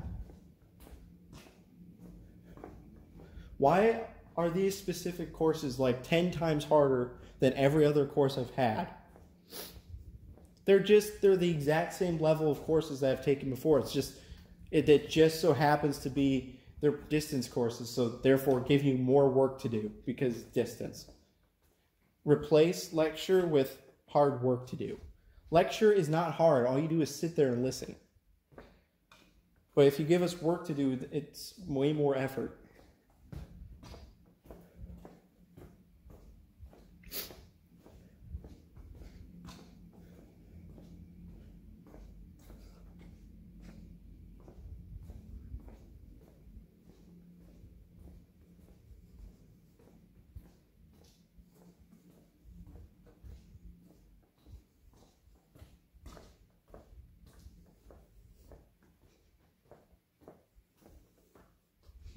Oh, and what does this have to do with accounting? Nothing. It's just a degree requirement. One of the classes is technically not even a degree requirement. It's just a general ed. It's just a gen ed requirement. The management, gender, and race course is literally just so I can satisfy my general education requirement for gender and race course. That's literally the only... Oh, that was funny. Why can't I have just taken a generic course? It probably still would. That was funny.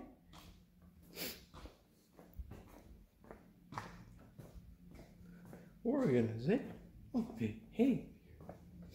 You know, I don't think I should be complaining about organizational behavior.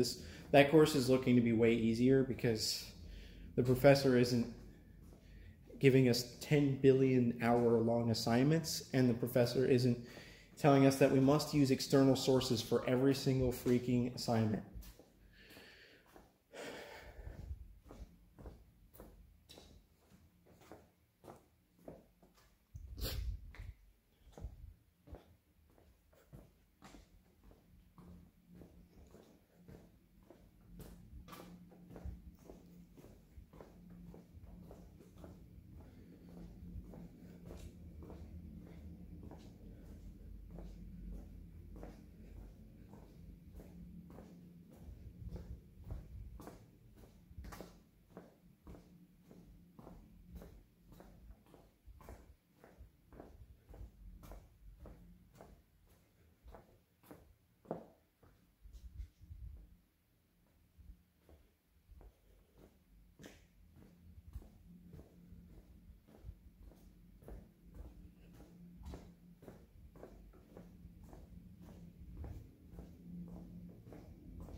Oh, this is funny.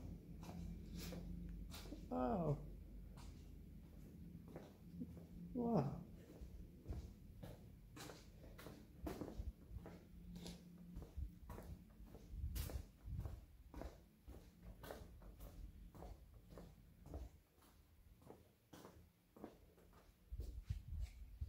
Wow. Oh, it's funny. This is so funny. Wow.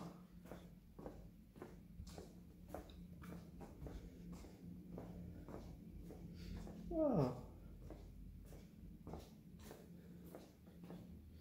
How do you get a 4.0 GPA?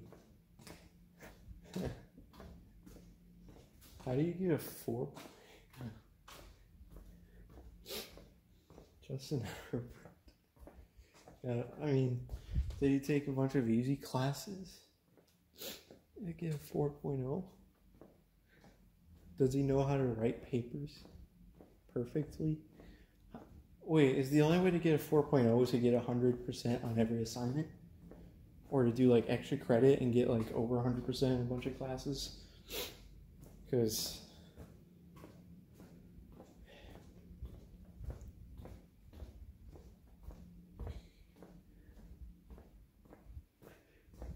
for like a lot of writing assignments, it's basically impossible to get 100%. Wow, that's fine. Well, I guess I technically have gotten 100% on a lot of writing assignments, but it kind of depends on the professor. Like, I don't know if all of my assignments that got 100% were really all that much better than the other assignments I wrote that didn't get 100%. It's just the professor had a different standard or something. So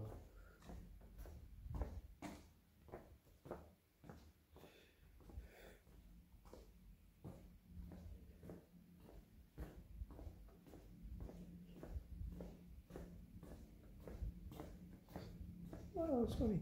At least I got an assignment graded. My discussion post for organizational behavior was graded.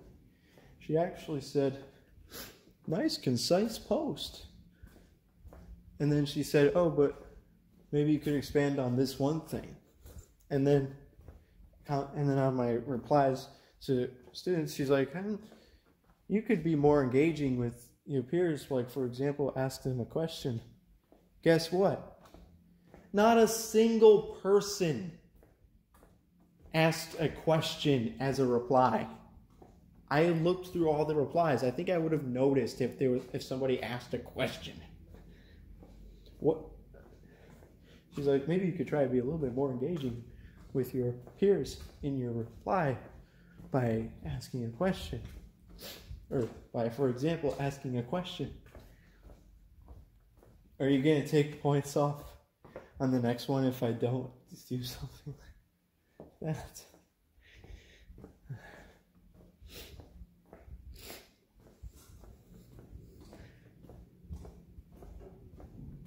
Some of the people in the replies, all they do is like, right, "I agree," and then restate what the person said. That's literally all they do, you know, in the replies.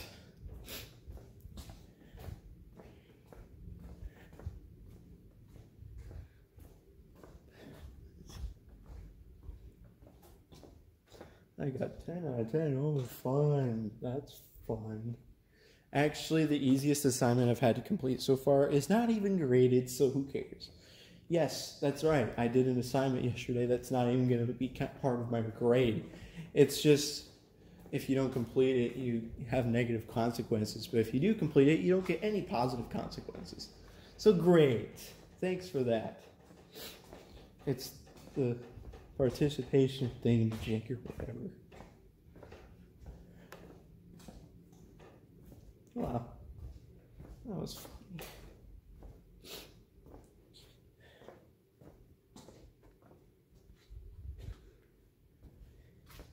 So the easiest assignment I've had so far is, well, the participation thing was easy. Well, I don't know. That's funny.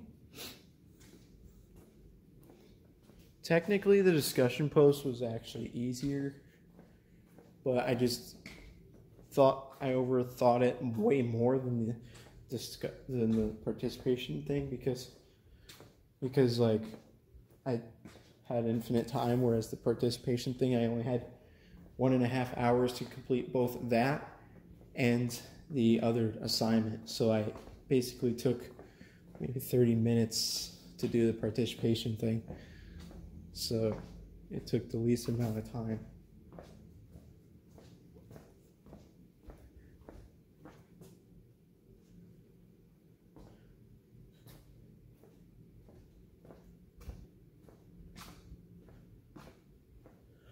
Wow, that's funny. Today I will be finishing an organizational behavior assignment. Tomorrow I will be doing the team activity for organizational behavior. So that's 2 more organizational behavior assignments. Also, did I mention I asked the professor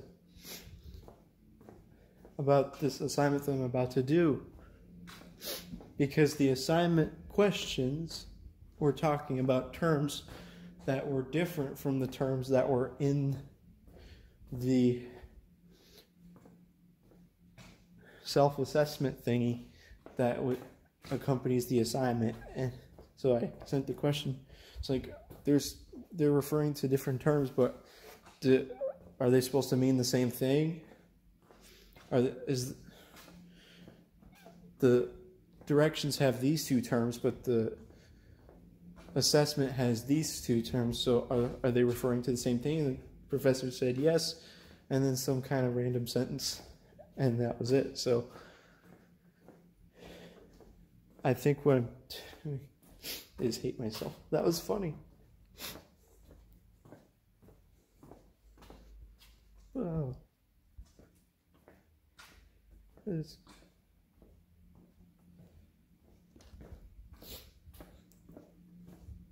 Wow. When I do this, I have to do more chores after I'm done. Wow. Thanks. Is there ever a day when I may stop saying the word wow? So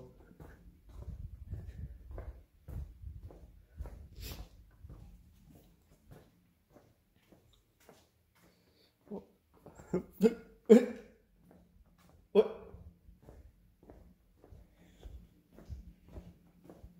When can I go back to do my cubing sessions? Oh, you could do them. You just have to make sure that after you do the cubing session, you immediately do your homework and then work on the homework for several hours and do not take forever to do the homework. Oh. So apparently taking forever to do the homework is a problem. That's fun. Wow.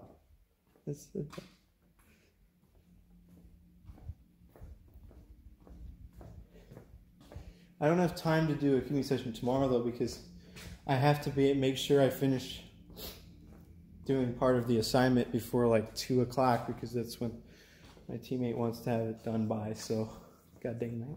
Wow. Unless I got up early to do my cubing session, because I could get up at 6. No. Start cubing session at 6:30, and then finish this cubing session by 10:30, and then I could work on the homework from 11 o'clock to 2 o'clock. So that's 3 hours to work on it. What if it takes longer than 3? That was funny. Great job. The team activity isn't even that hard. It's really not that hard, but the only reason it's hard is because it's not directly referring to chapter 1. It's referring to basically like the entire course. So it sucks. No. Stop. Oh. Wow. Wow. Wow. No. I've done everything I need to do for this assignment except write stuff down. I just have thoughts in my head. Ah. Well, basically, I'm not just going to write down thoughts in my head. I'm going to study the self-assessment stuff and then try to paraphrase it so that I can answer the questions. And then make some stuff up for one of the questions, because that's what you have to do in college all the time, is just make stuff up to answer questions, because you don't know anything, but they're asking you to answer something as if you do know about it. But you don't, but you're not really supposed to like do research to answer that question. So, and you can't really look in the textbook to answer the question, because it's not really directly from the textbook or from the reading you did in the textbook. So you just have to make stuff up. And you get 100%, because there you go. Making stuff up is the most productive thing to do on earth.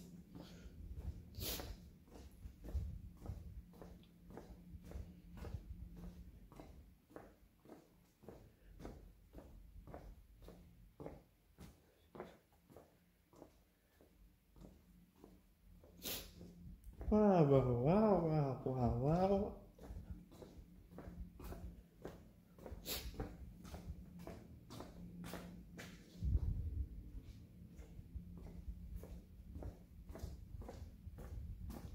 Play against some more opponent in the game of Castles. Bert.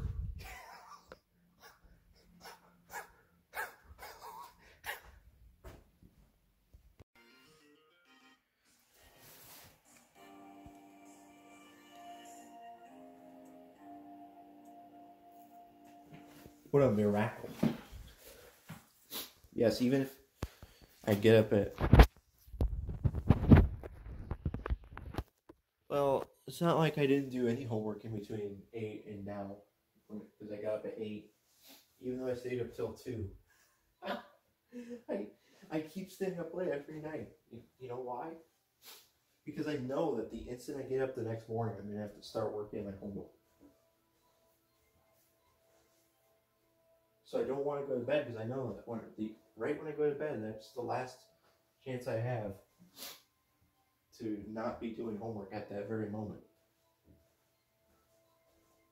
So I stayed up till 2 again. Well, not again, but 2. And then I got up at 8. And you know what's funny? I think I woke up at like 6 something. Yeah, I literally only slept for like 4 hours and then woke up at around 6 and then just kind of stayed in bed because I was super tired until 8. I actually had my alarm set for 7, but when I first woke up, it was like around 6 something. So nice job getting 4 hours of sleep.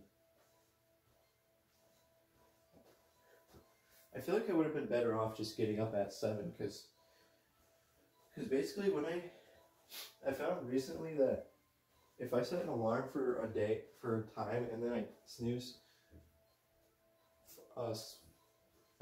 5 more times until it's the next hour, I end up more tired at the end of that hour than I was at the beginning, because I basically keep falling asleep and then getting woken up by the alarm. Whereas usually when the alarm goes off, I'm already awake. It's weird how that works. I was like already awake at 7 o'clock when the alarm went off. But then whenever I hit the snooze button, I would fall back asleep and then get woken up by the alarm. And whenever you get woken up out of the sleep, you feel way more tired. So I felt super, super tired at 8. Like twice as tired as I felt at 7. But even if I had slept the full amount of time from 2 to 8, that would have only been 6 hours of sleep. That was funny.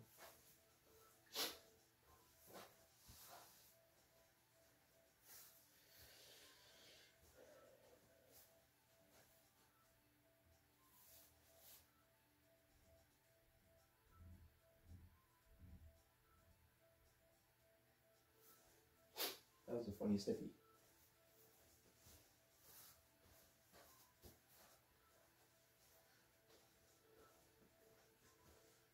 I hate the shape of these comforters. They're way too wide, but not long enough. Both of the comforters for my beds are not the right size. Actually, you know what? The green comforter that I had, or they're both green. The comforter I had in this bed formerly was actually the better comforter out of both of the comforters. Because at least the sides weren't super long on this. Like, it was...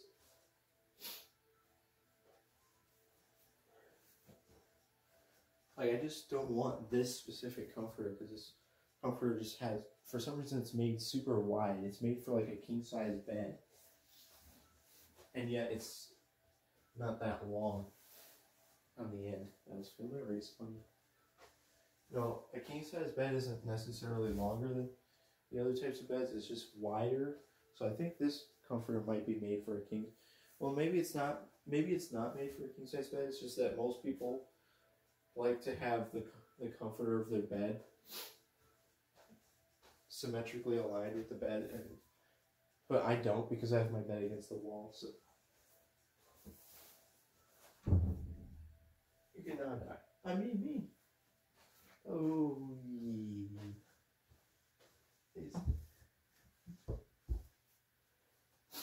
I think that my classmate wants to do the. Well, he doesn't really have a specific time, but I think he would kind of prefer me to have this done by 2, and it's now 10, so 3 hours. Wow. Well, and what I have to do is watch the episode of The Office, and then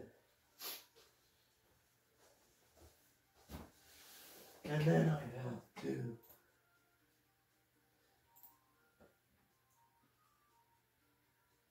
jot down examples of individual behavior or interpersonal dynamics, organizational characteristics, and other concepts and processes relevant to organizational behavior. And guess what? Only one of those terms is discussed in chapter 1, and the other terms are not discussed at all in the entire rest of the textbook. Like, yeah, sure, they do discuss them, but they don't call them by that specific term. Where am I supposed to look for where they discuss interpersonal dynamics? Wait a minute. I'm overthinking this assignment. It's not that hard. All I have to do is identify situations in the episode that match with the term. I just have to match the situation to the term, or describe an aspect of a situation and match it with the term. I don't have to actually do any other thing. I just have to say, here's an example of individual behavior. Jim did this. That's an example of type of individual behavior. But I have 5 specific types of behaviors. But I have to be like, here, these 2 people had this conversation. That's an example of interpersonal dynamics. Oh, organizational characteristics. Wow. Is the fact that there's rumors of downsizing an organizational characteristic? I don't know. What is that category does that fall into? Is having rumors in an organization a property of interpersonal dynamics because people are talking to each other about something they heard or something? I don't know.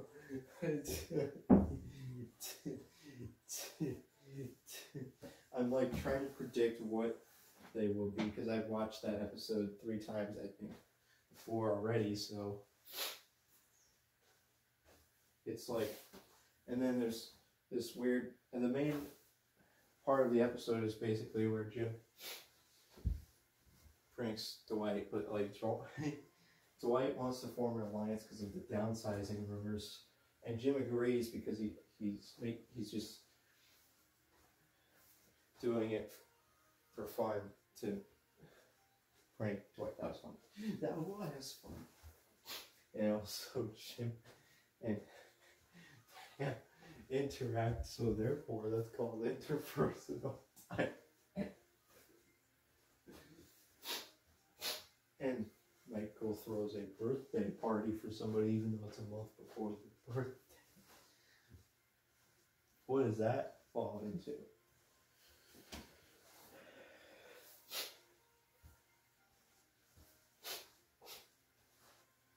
What's an organizational characteristic?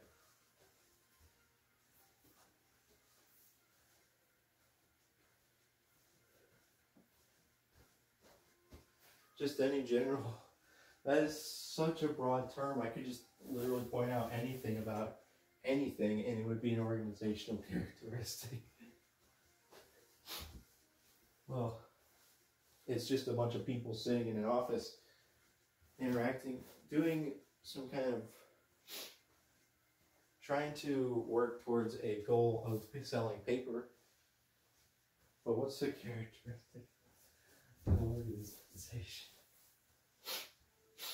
No, the purpose of this vlog wasn't to do the assignment while walking around talking to myself. The purpose of this vlog was to motivate myself to actually start watching the episode and then take notes on it. So dang it.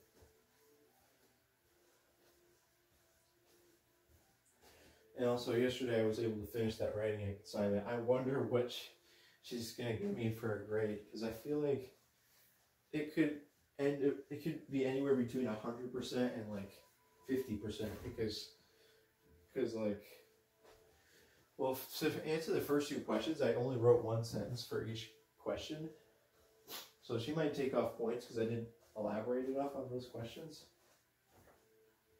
And then obviously I only wrote one question or one sentence for question 3 because it was just asking me to write my score, so I said what my score was. And then for question 4, I literally wrote like 5 paragraphs. I spent way more time on question 4 than on the first 3 questions. Not sure why. Maybe I was trying to just fill out the... Well, I was trying to just list every example I could possibly think of my that would be able to evaluate my global perspective. Oh, I can.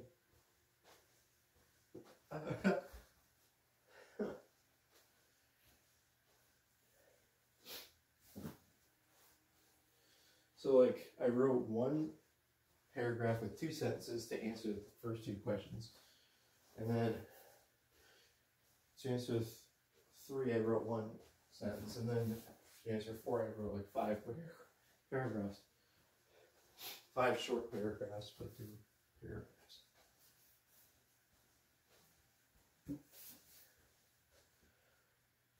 And then stay late, and I got a 229.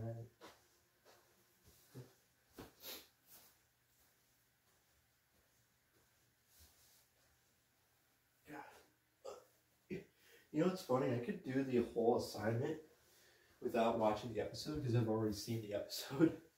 I could just like write down what I remember from the episode.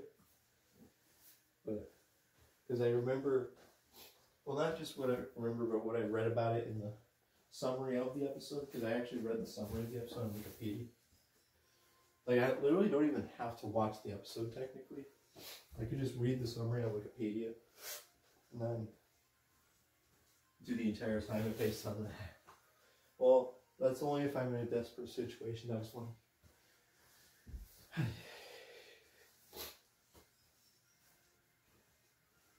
And it's funny, I was kind of in a desperate situation on Wednesday night because I only had 1.5 hours to do 2 assignments. Oh, actually it was 2.5 hours. Stupid idiot. I can't do math. Did I say 1.5 hours every single time I talked about that? It was 2.5 hours. I had 2.5 hours to do 2 assignments. And I think I finished the first assignment in half an hour. Or maybe like 40 minutes or something, and then the rest of the time I finished the second assignment. The second assignment, it came down to the wire. I was frantically rushing to finish it in the last 15 minutes or 20 minutes. The main reason was because it took me like 30 minutes or 20 minutes or something at the end just to write down my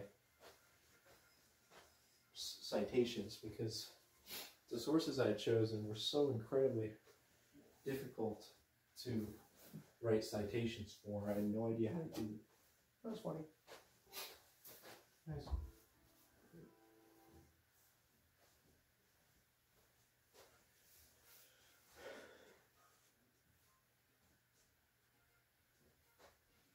Maybe I should just ask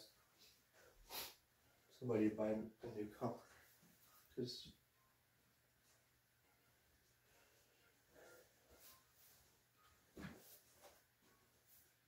why can't I just have a comforter that is the exact shape of the small bed and a comforter that's the exact shape of this bed?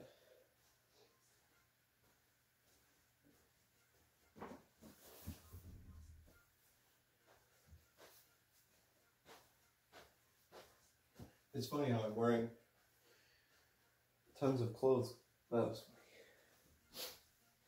funny. I'm wearing a t-shirt, long sleeve shirt, and a jacket because of the temperature in the basement. I actually don't know what the temperature is outside, so why does my computer only sometimes show me what the temperature outside is? Good job, Windows 11. You had the temperature here and then you made it disappear. I have no idea why. Maybe I could add it back or something.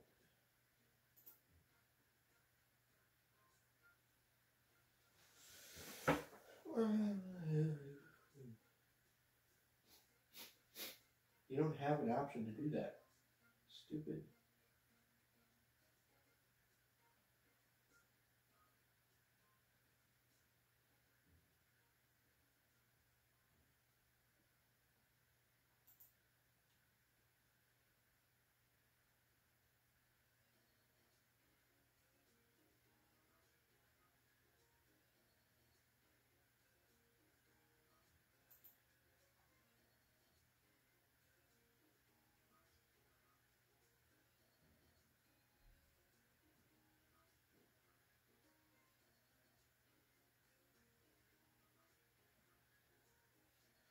So much for having temperature shown on your computer.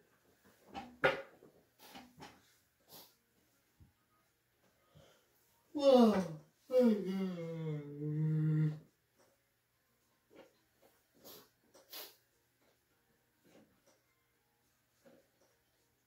Well, now that I'm not trying to grow my channel, I don't have to care about talking throughout the entire vlog, so never mind. Actually, I didn't have to care about that before either, it's because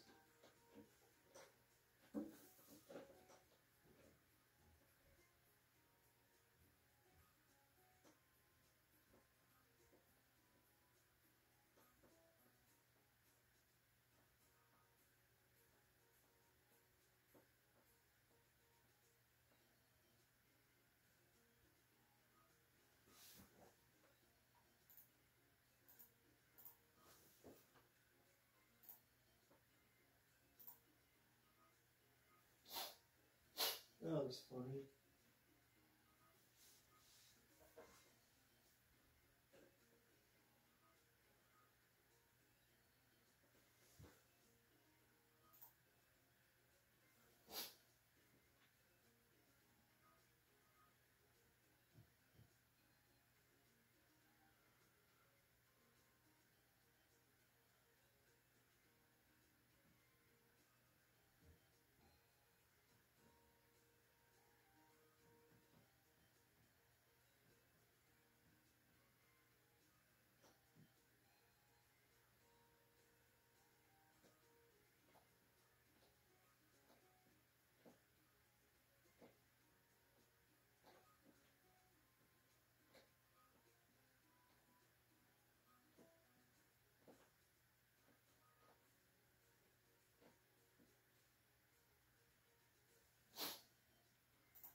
How many points is each thing? The second thing is worth 35 points. Okay.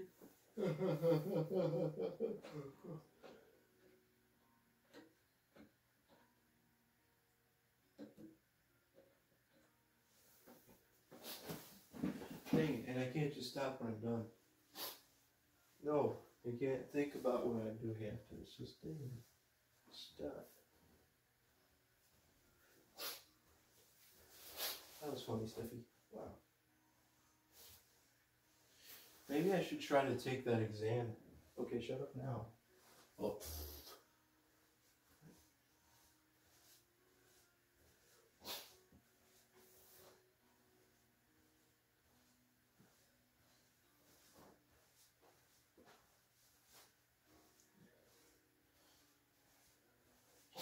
Today is Friday. Wow.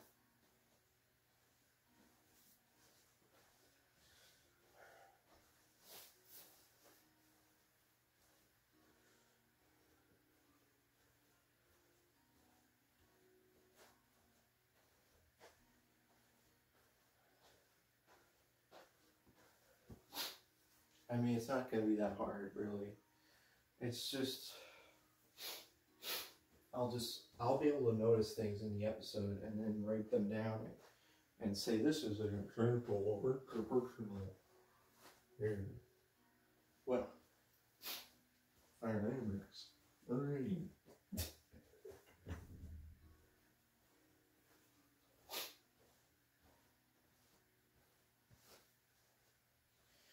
Dude, I wonder how many teams are going to do The Office.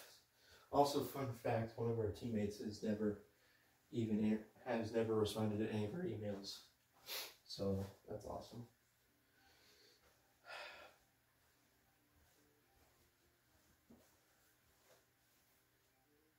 Why on earth have they not responded?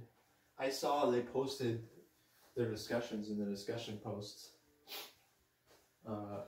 I wonder if they're just waiting till the day that the assignment's due and then they're going to do stuff. I think I've done that in the past with the groups where I literally just don't do anything until the last day that the assignment's due, and I'm like, hey guys, what should I do now? What should I do for the assignment that's due tonight? But it's not to the extent that this person's doing it, because at least I joined their group meetings and responded to their emails and stuff. I just wouldn't do any actual work.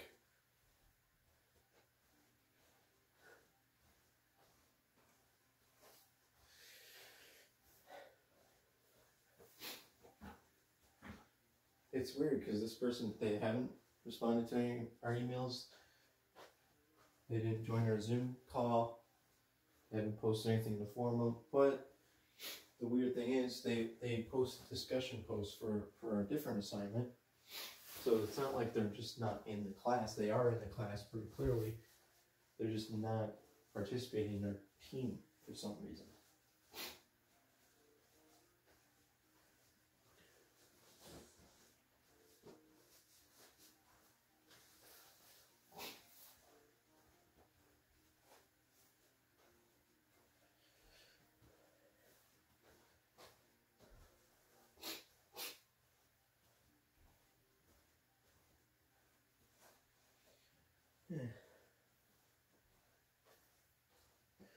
Well, having their participation isn't like the most completely necessary thing for this specific assignment, because it's not like we're distributing workload like equally among 3 people and we're each doing a separate thing. We're all doing like the same thing, because we all do separate work. Like I watch the episode by myself and take notes. He watches the episode by himself and takes notes. So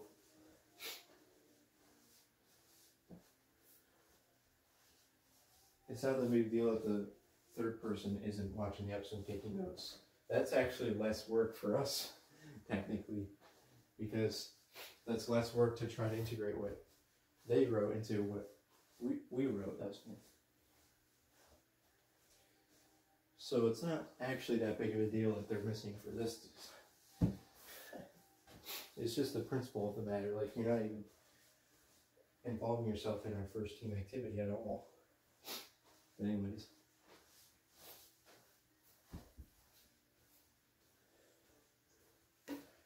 The point is, it's not really the type of assignment where you split up the work.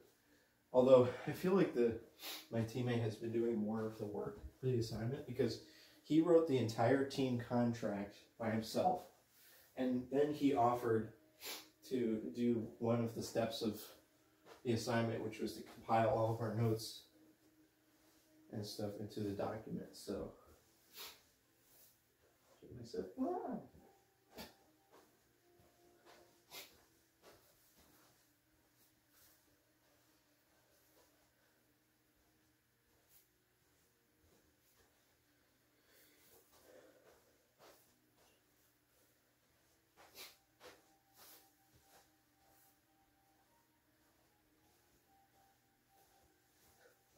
Wow.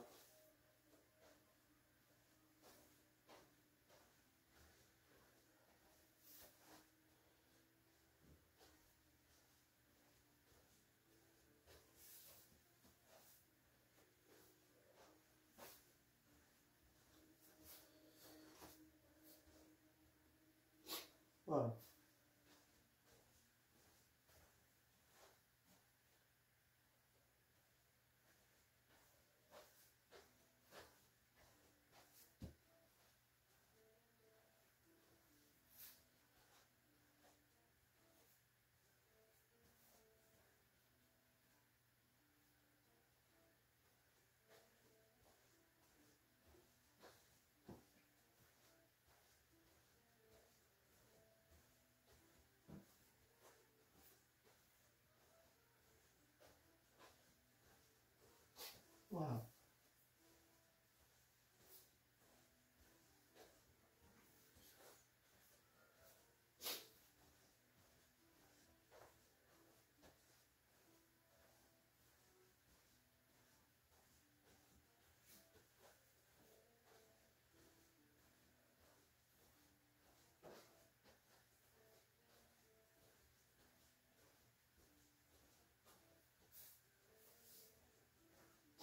Wow, that was fun.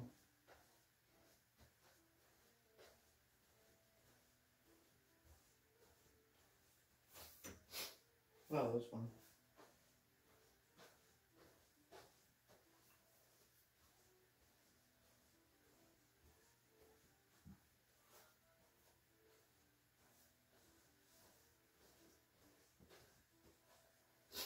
Oh, that was fun.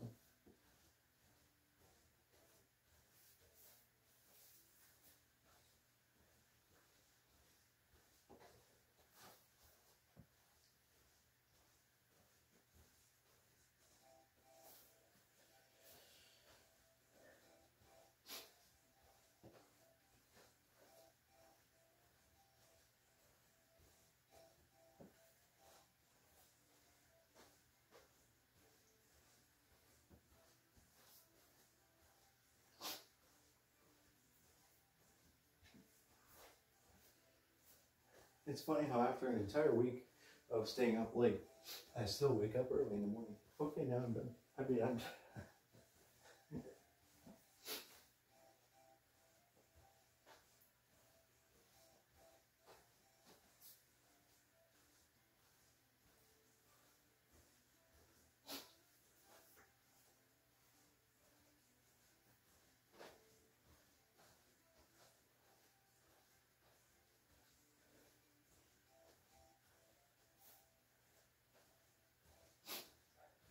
Wow.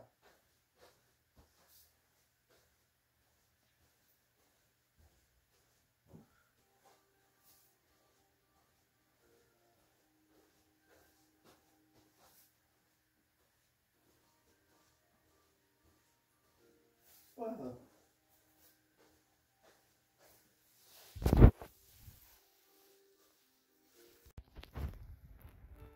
Wow.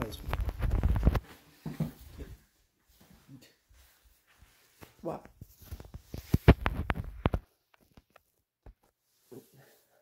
Well.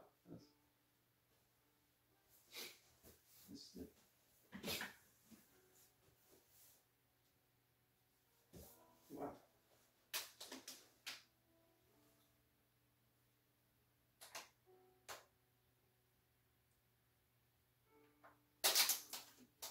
That was.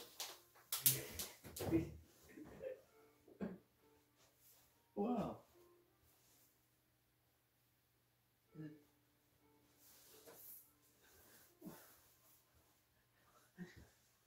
Wow. Why am I thinking? Wow. At 3:18 p.m. today. Wow. It is because, first of all, what did I do after making the last vlog? I did 10 billion stuffs. I did way too much stuff for the team assignments. And the reason I did it is because I felt like up to that point I had basically done or contributed nothing to the assignment. So first of all, I took notes from the Office episode, and I could have just left it at that because my teammate had offered, all he wanted me to do is post my notes, and then, well, I guess we never did discuss answering that one question,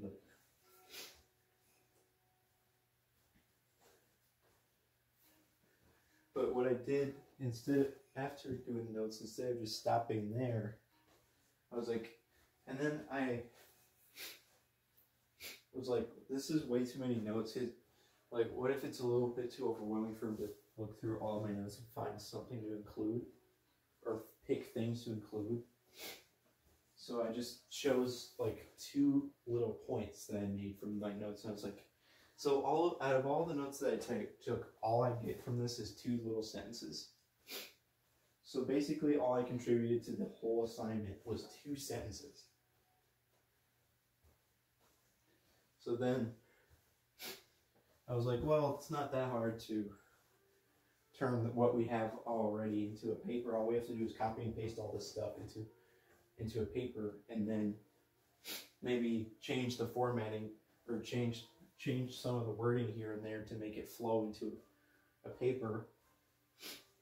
And I was like, okay, now let's answer the extra question that we had to answer.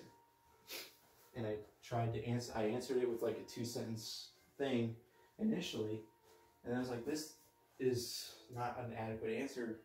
It doesn't really answer the question at all.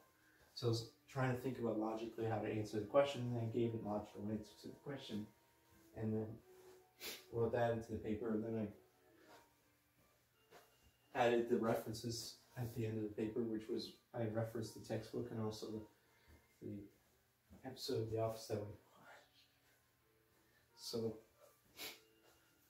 and after all that, basically I did the entire rest of the assignment by myself. Now, maybe my teammate will want to look it over and change a few things or add a few things to it, but I mean, we could just turn it as it is and it would basically be good. So that's funny. I just did the entire freaking assignment. Like, yeah, he provided his notes, but I ended up being the one who compiled all of them into the paper, even though he explicitly stated that he was going to be the one to do that. Anyway, but I just felt like, well, he already made the contract, because that's another aspect of our assignments. We had to make our team, quote unquote, team contract, and he made that whole thing himself. I was like, man, he did that all himself, and I've barely done anything for the assignment. So I kind of went overboard and went in the exact opposite direction and did the entire rest of the assignment myself.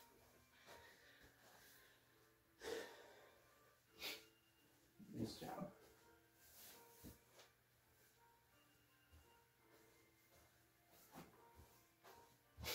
Wow, that's funny, Snippy.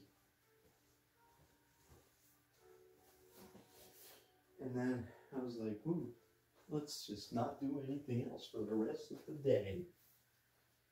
Here's the problem with that.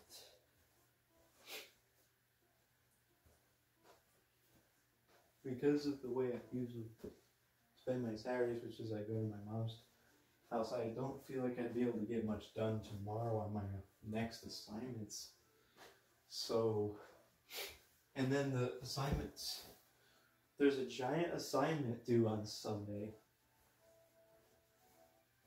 A giant assignment, even though it's only worth 25 points. Although most of the assignments in my class are worth either 20 or 25 points, and there's only like 2 assignments that are worth more than that. That was funny. I mean, you know.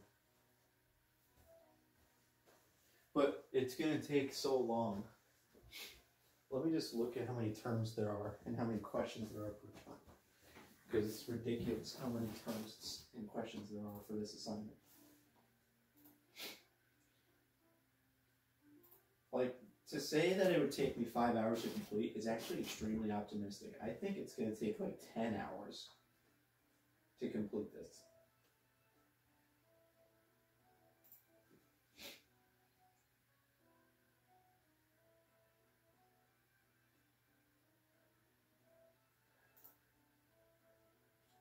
Oh, that was fun. Oh, and I almost forgot about the discussion posts. Too, I have to write the responses to the discussion posts from last week. Great.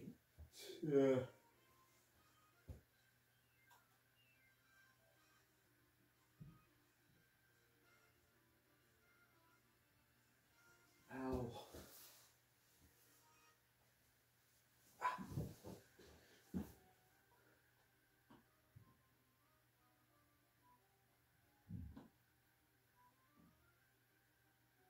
Dang, man.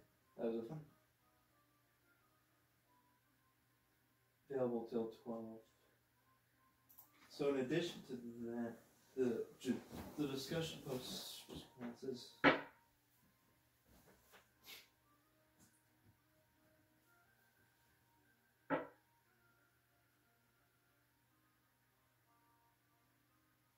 Also, you're not supposed to use a dictionary.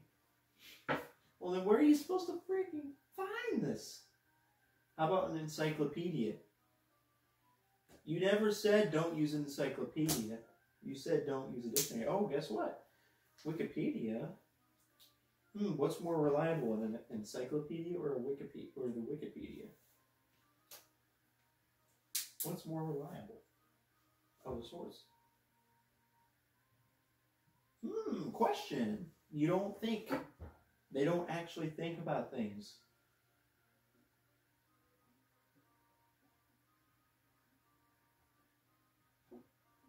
Aren't encyclopedias and Wikipedia basically like the same level of offer a complete and cited definition of each concept? It doesn't actually say to make up your own definition. Wait, no.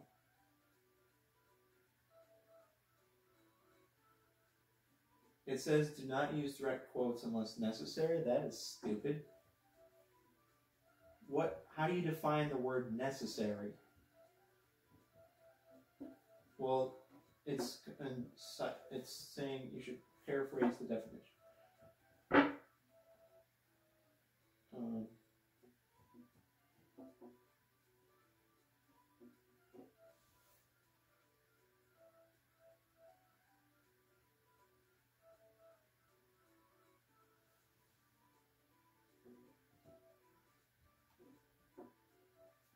So basically, paraphrase the definition and cite it. What did you learn from the definition? Actually, that's pretty easy. The 3 is pretty easy. All you have to say is, what did you learn from it? Blah, blah, blah. Did you already know the meaning? How has the definition evolved over time? Oh, God. You gotta be kidding me. How am I supposed to find that information, dude? Sure, I can do that for like 2 or 3 words. Like, take the time to research how did this definition evolve over time. But are you kidding me? You want us to do this for 10 words? How would you improve or alter the definition? Okay, at least 2 of the questions are opinion-based. So, although this is a slightly more straightforward assignment technically than my other assignments, it's just more time-consuming and long. And also, it might be hard to find sources. Like, that's the problem. By the way, 1, 2, 3, 4, 5, 6, 7, 8, 9, 10, 11, 12, 13, 14, 15. 15 words. You really expect us to do this whole process for 15 words, and we only get 25 points for the whole thing?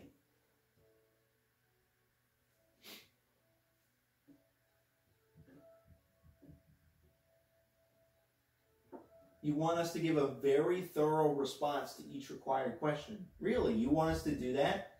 And then you want us to do that times 15? How long do you want us to work on this thing? Like 40 hours?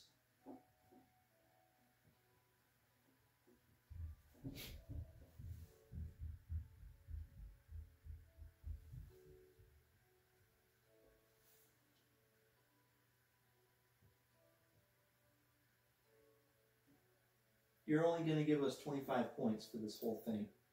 What percentage of our grade is it?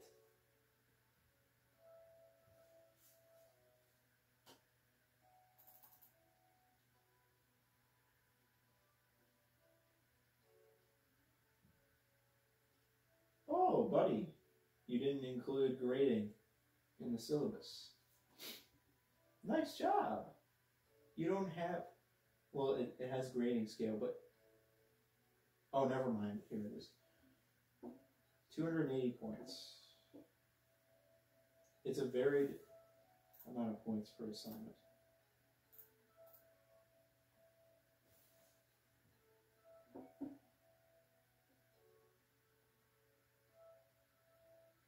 It's like an average of over 30 points per assignment for all the assignments. So this is one of the lower scored assignments for some reason. Oh, because it's simpler, all you have to do is write about definitions of words. Oh, here's the problem. You gave us 15 words to do.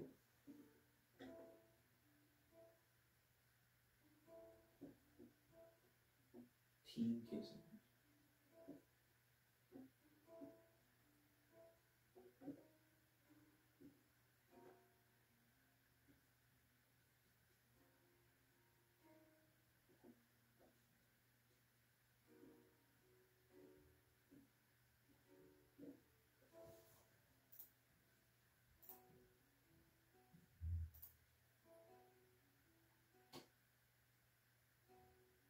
$25, $25, $25, $25, $25, $30,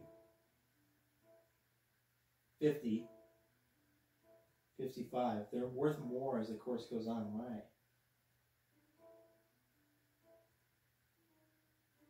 What's the one that's worth $55 you gotta do for that?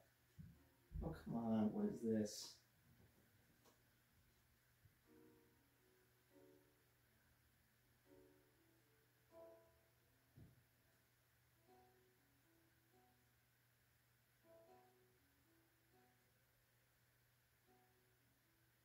No, are you serious?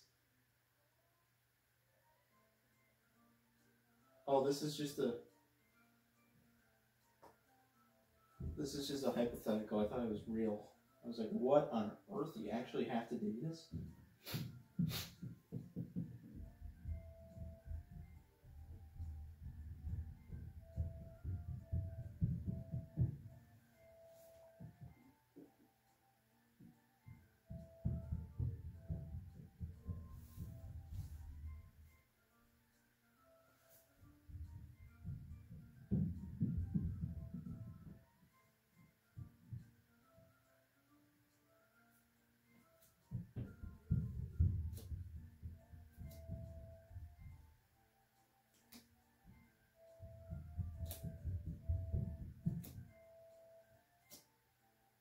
I hate how she copies and pastes the same exact text over and over again without giving regard at all to the different situations in which she's copying and pasting this text.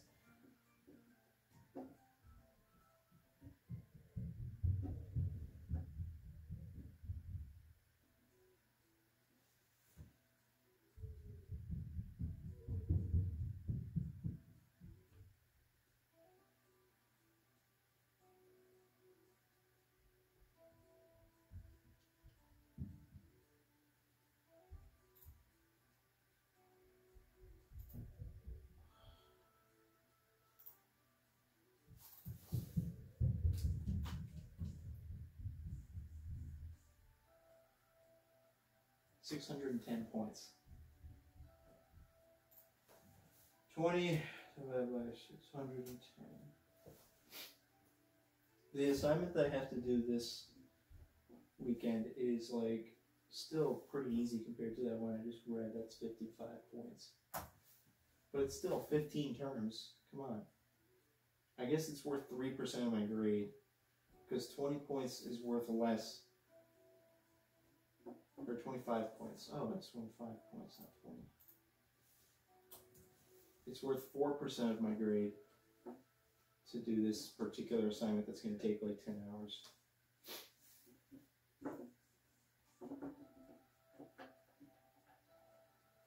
Because how long does it take? I have to find, first of all, I have to find sources. How am I going to even find sources for this stuff?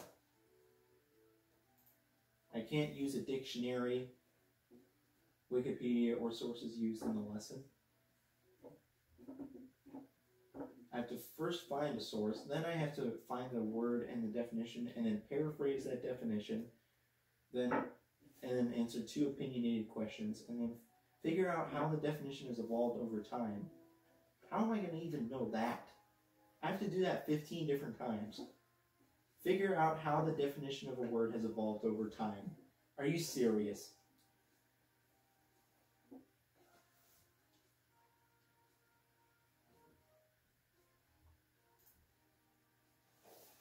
Which is why I have to do test right today because I have a test due on Sunday for organizational behavior.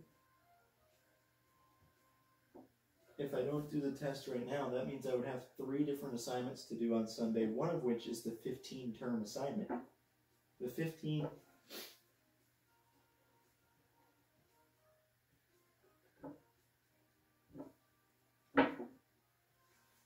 3 assignments I have to do before Sunday are reply to 2 people on a discussion post, take a test on chapter, and do a long written assignment where I have to I have to write like a bunch of paragraphs about 15 different terms.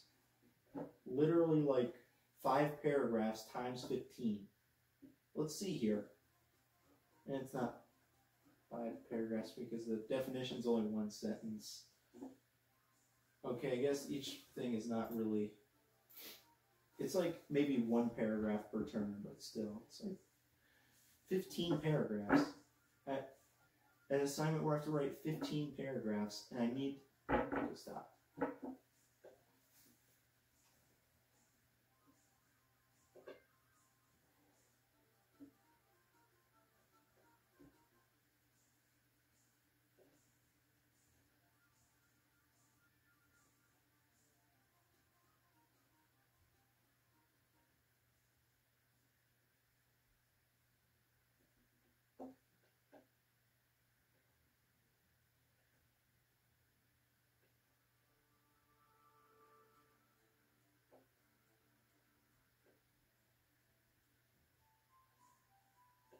That was fun.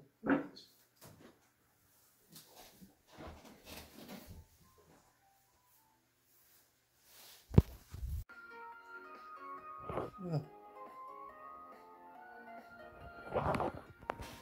Have fun staring at this wall instead of the other. Oh, this better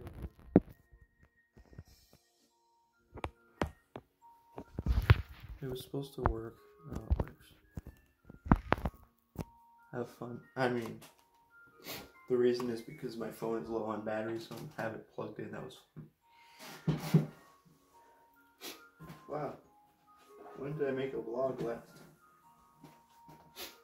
Let's see. Probably Friday. Right? It was Friday.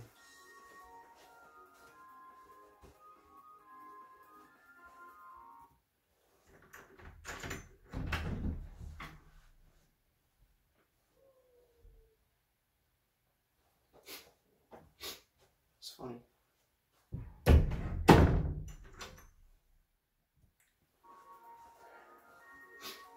Basically, wow. On Friday, what I did was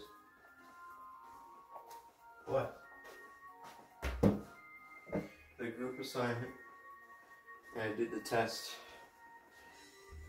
Still hasn't been graded yet, dang it. Saturday I did nothing. Oh no, too bad for me. Too bad for me. Too bad that you did nothing. Literally nothing. Oh. And then on Sunday had to do my replies to discussion posts and do the stupid, written assignment. I did the replies to the discussion posts in like 20 minutes. Then I tried to work on the written assignment all the way until 8 p.m. That was fun.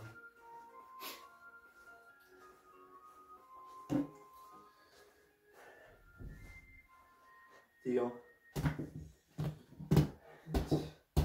And then I did not finish. So then today, the professor emailed and said, or maybe it was an automatic response or something, but since I had not turned in the assignment, she had an automatic email sent that said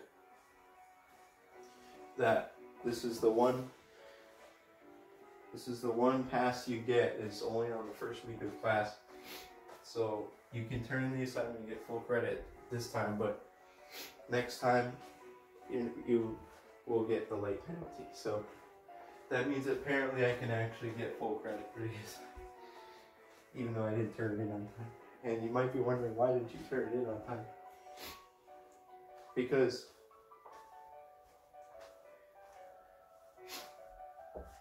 it's a dumb assignment. Like, when did I start working on it yesterday? What time of day did I start working on it? Wasn't it like 10 or something? And then I worked on it until 8 and I still wasn't done with it? Not even close. Like, yeah, technically I had from 8 to 12 to finish it, but I knew that I wasn't going to be able to finish it that quickly. That's how much work I still had left in the assignment after all that time. You might be thinking, well, some assignments take a long time to do, so you have to set aside time for multiple days to finish the assignment. Well, guess what I was doing for the multiple days before the assignment? I was doing other assignments. So shut up. And also I did nothing the day before, so I'm stupid. I was working on other stuff for most of the week. And yeah, I didn't use every minute of every day to do homework. But did the significant amounts of time I spent on homework throughout the rest of the week was on other stuff. So I didn't have time. Except I did, but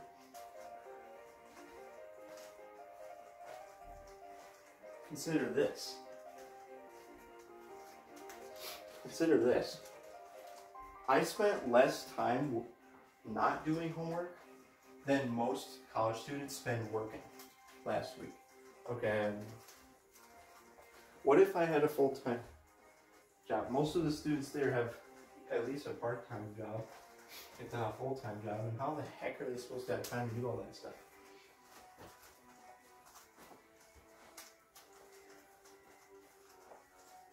I'm not supposed to solve a cube. Wow.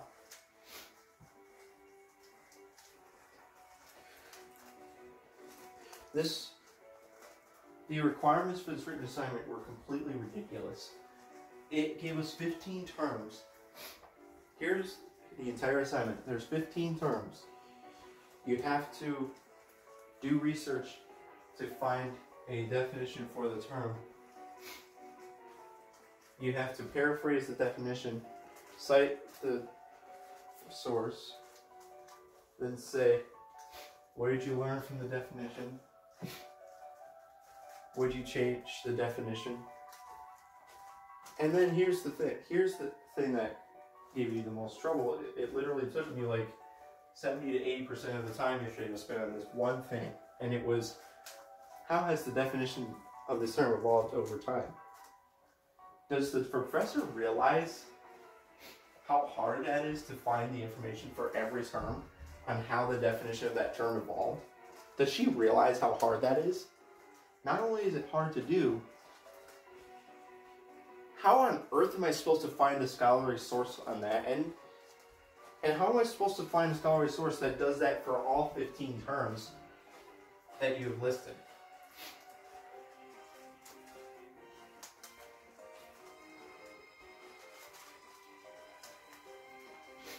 The way I'm doing the assignment isn't even the way you're supposed to do the assignment.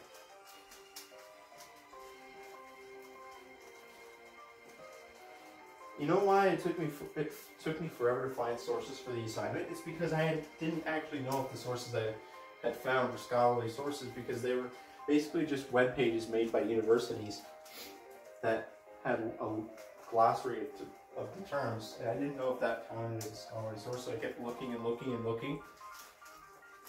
Couldn't find anything except for one single thing that only covered like 5 or 6 of the terms.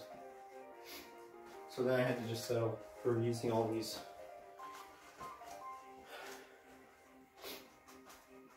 university sources. And then I tried to find something for the etymology of the word. That's basically what that question is. It's like, what are the origins of this word, or how is the definition of this word changed? It's not just what are the origins of this word, it's how has the definition of this word changed over time. That's actually a bit more detailed than just what are the origins of this word.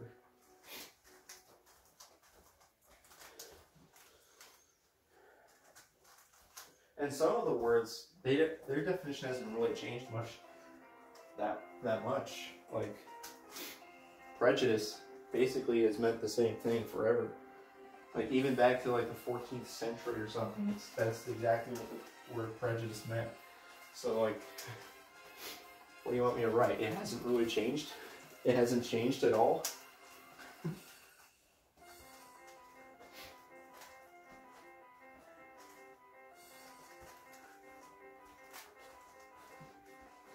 And where on earth am I supposed to find a scholarly source that talks about the changing definitions of the terms?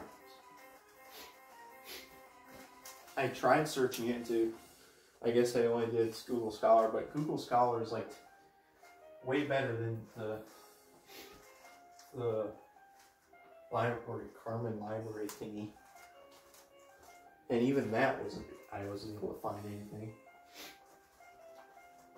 You can't actually search for sources, scholarly sources, because whenever you search for a scholarly source, it gives you a bunch of results that are completely not relevant to what you're searching for. They're only like, the only way that they're relevant is that they contain the words that you typed into the search box. But just because the source contains those specific words, it doesn't mean it's relevant. And it doesn't contain those words in a string, it contains the individual words that are separated throughout the source. Point is, I basically could not find a single scholarly source for this assignment. Just as I've had trouble doing in the past for an entire college career. How on earth do people find these sources? How?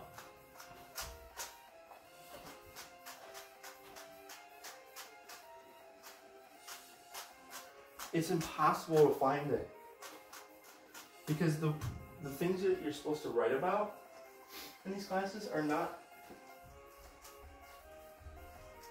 covered by scholarly sources, at least the ones that you find when you type it in the search bar. You're just set up to fail. This assignment is just setting up students to fail. How many students were even able to finish it? How many students in the class tried to do this assignment and failed and then didn't turn it in?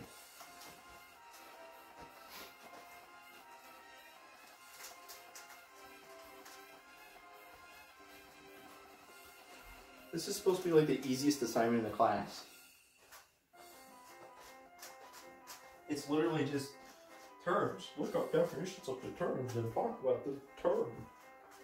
But the way she made the assignment made it the most difficult possible thing you could do. You can't use the textbook. You can't use sources from the lesson. You have to paraphrase every definition. You have to cite every definition. Well, obviously that's a given, but still, it's like there's 15 different words that you gave us to do. And you have to find how the definition evolved over time for every word?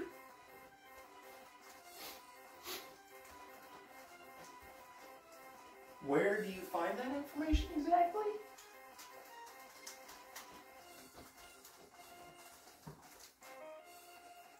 Sure not. Yeah, there's obviously scholarly sources that talk about how these words have changed, but how do you find it? You can't just type it into the search box and it comes up. Nothing comes up when you type it in the search box. Nothing. What are you supposed to do? Like, have some kind of clever way you type the types the search terms, and then you somehow randomly magically find it?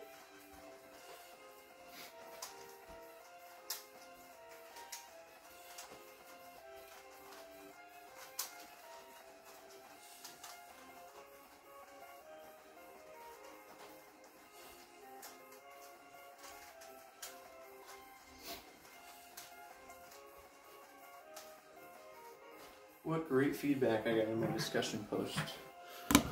I got 16.5 out of 20. Every source you list must be cited in the post/paper. Guess freaking what? I did that. Did you even read it? I cited every source. Every source I listed, I cited in the post. You must not have read it closely enough. Refrain from using Canvas info and citing me. Oh, no, I was citing the syllabus. I'm not allowed to cite the syllabus, apparently. It's like, here's the question that was asked in the post. How does this relate to management, gender, and race? Which is the name of our course. Let's see, how do you figure out how this is related to our course? Look at the course syllabus. Oh, that's the most straightforward way to figure out whether, or the relationship between this video and the course is to look at the course syllabus. No, you're not allowed to do that, even though it wasn't stated in the directions that you're not allowed to do that.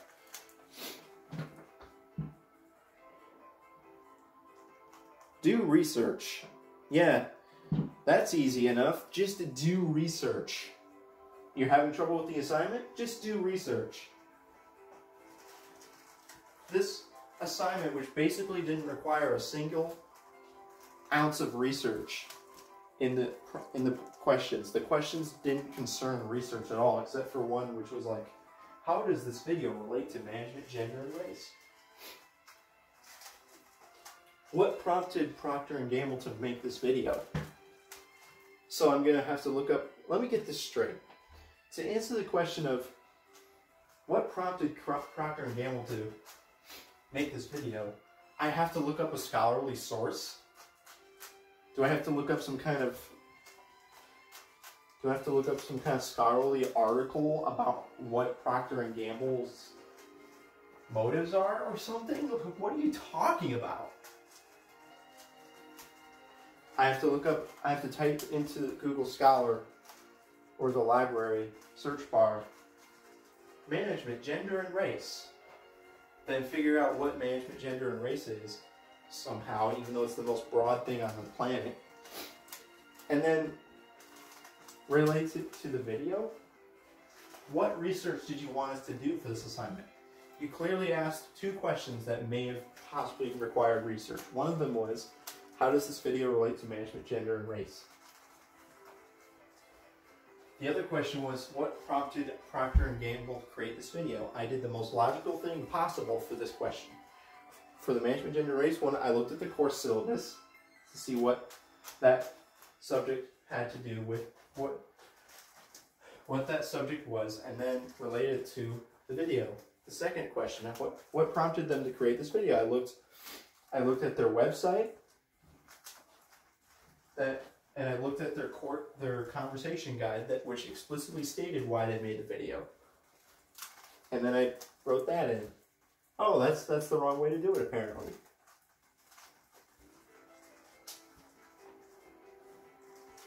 Do research.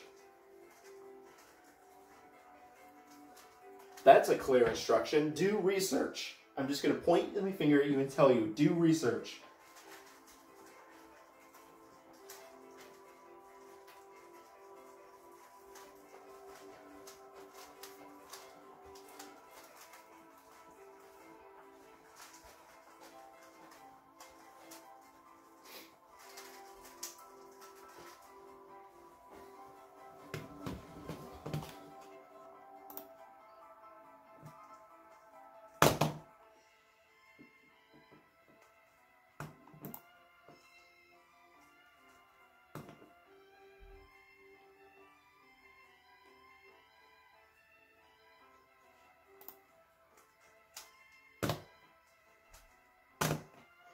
Music is probably too loud because it's sitting right next to the computer.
That was funny.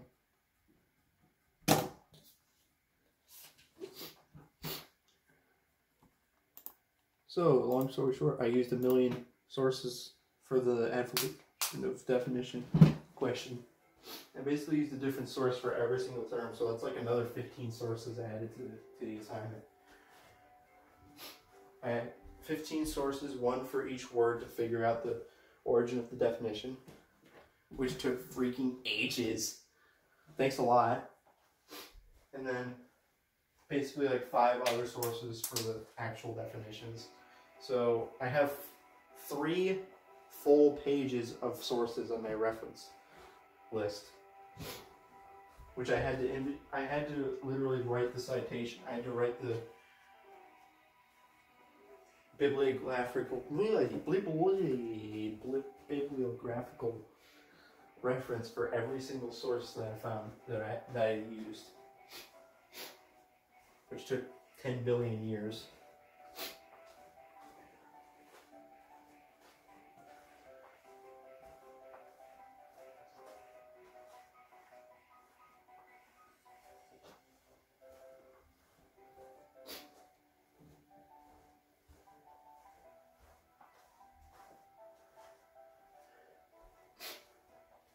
So I have all the definitions, but they're not paraphrased. It says I have to paraphrase unless refrain from direct quotation unless necessary. Did you really have to add the unless necessary part? That doesn't help us. That does not help anything. How am I supposed to determine whether a direct quotation is necessary? I could just use that to do a direct quote for every definition. Or I could say that you're supposed to refrain from direct quotations and say, well, technically I could paraphrase every single one if I wanted to. It would just take 1 million years and it would be pointless.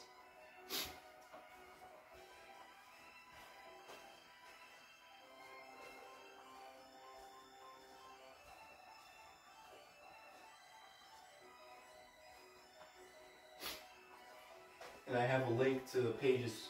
Most of the pages for the evolution of definitions are Wikipedia pages, which are explicitly prohibited from being used as a source.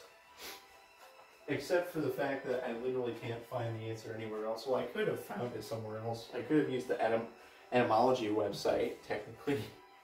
But what's a more reliable source? The sources that Wikipedia is citing, which are probably like, at least the majority of the time, scholarly sources, or this random etymology website.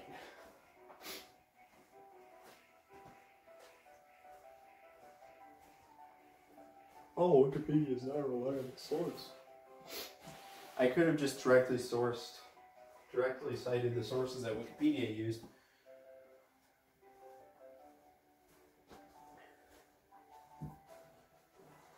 But sorry, I don't have time for that. It took long enough to write all the citations as it was. It took forever to write the citations, even though for every single Wikipedia source, I was able to copy and paste the one listed.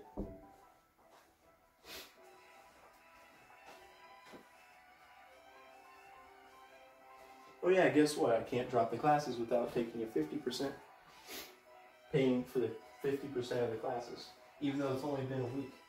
Nice. You only have until Thursday of the first week of class to drop the class. Hilarious. Some online classes don't even give you any assignments till after that. Nice job.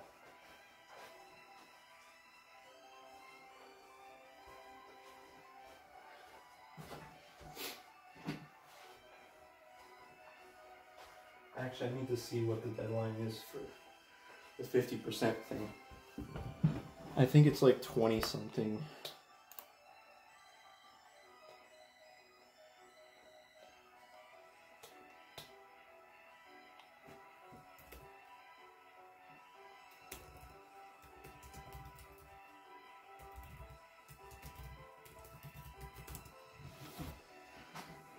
I was gonna just drop the gender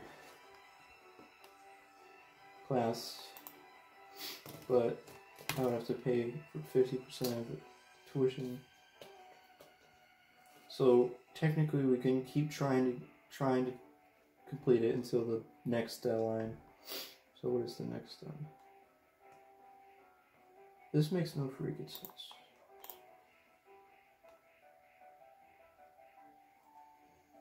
There's no in-person summer classes on campus.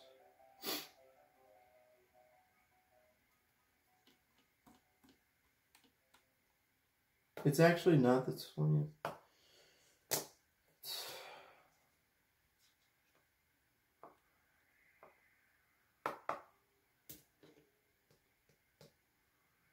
It's the 17th. What is that day?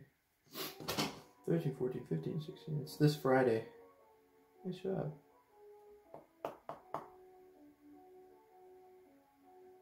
How much was the tuition for it? I could just drop one of them. I don't have to drop both, because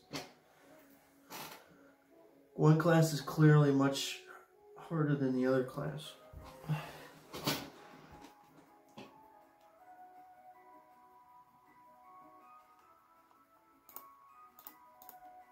I could tolerate just tolerate the organizational behavior class, even though it's a little bit much as well. At least it's not as much as the gender management class.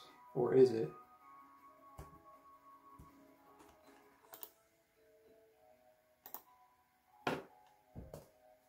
Gender management. It's actually management, gender, and race.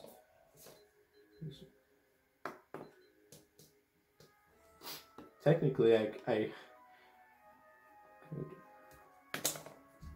finish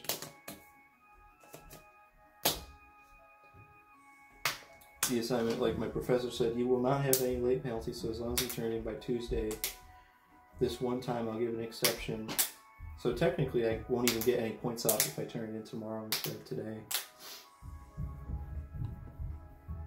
Problem is there's 10 billion cajillion other assignments, so I don't know if I can even afford to take another day off here.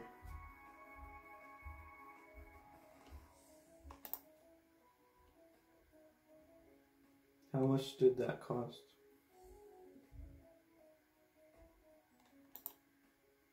How much was the tuition?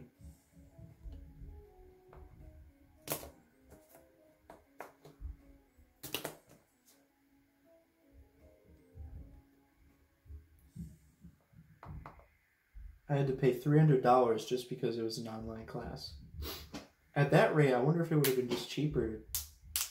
No, these classes can't be, the only option to take these classes was online. Unless I waited till the regular semester to take it, I guess.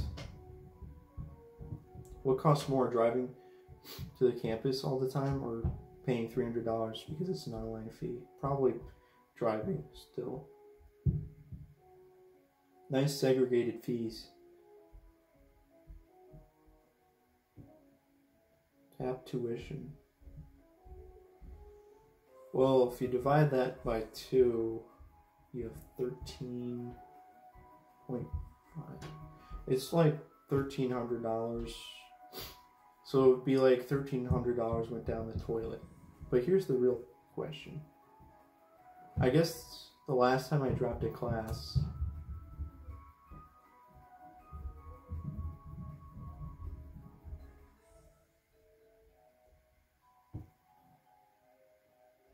I paid $1,300. Here's the logic. I paid $1,300 to attempt to take a class and fail, so that I had to drop it. Nice.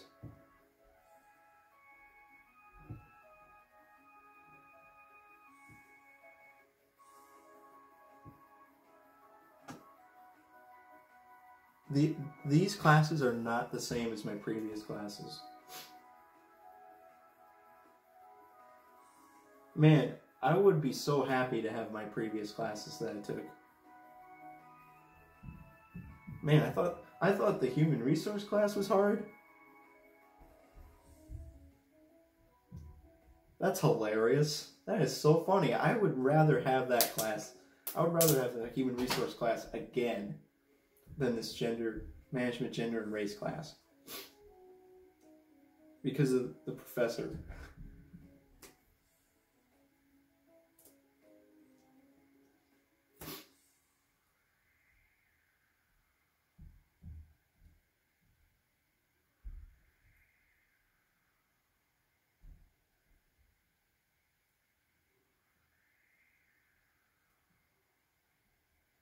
It's hilarious how I somehow managed to get like a B in the communication class, even though that was actually like 10 times easier than this class. I have until this Friday to drop a class and you get 50% tuition.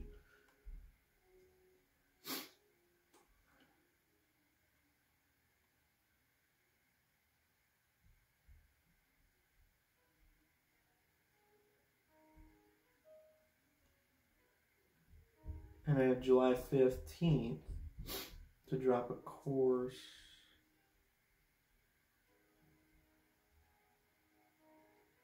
Without any refund whatsoever.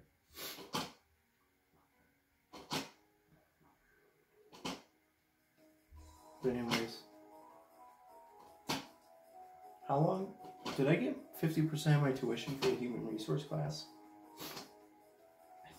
I can't remember if I did or not.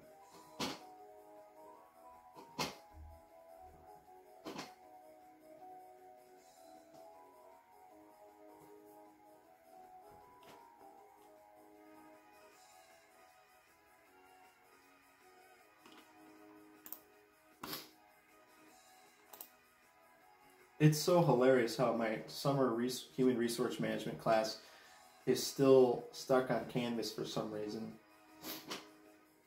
My current grade in organizational behavior is 100% because there was only one assignment grade and I got 10 out of 10 on it. The grade for management, gender, and race is 82.5, which is the grade I got on the discussion post that was graded. Those are the only two assignments that have been graded this whole time so far.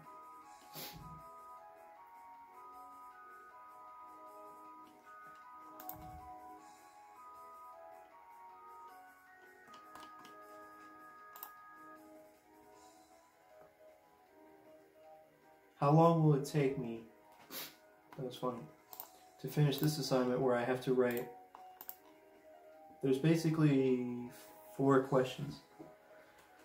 Well, paraphrasing and writing an in-text. Writing an in-text citation isn't that hard, so I'm not going to count that as part of the question. So basically there's 4 times 15. So I have 60 questions to answer. That's funny. I have to answer 60 questions. I have to paraphrase 15 definitions and then write some opinion-based answers for 2 other questions. And then, you know what? This isn't going to be that bad. All the work is pretty much done. The hardest part is going to be the paraphrasing. Paraphrasing is going to be the hardest part, by far. That is for sure. Unfortunately, I'm probably going to have to do that first, though, because it's like the first logical step. It's the first question. So, Because, yeah, the evolution of the definitions, it was hard to figure out where to find the answers to those questions, but when I found the answers to those questions, that's the hard part's already done. I just have to, unfortunately, I'm going to have to kind of paraphrase what the Wikipedia / other websites explanations of the origins, but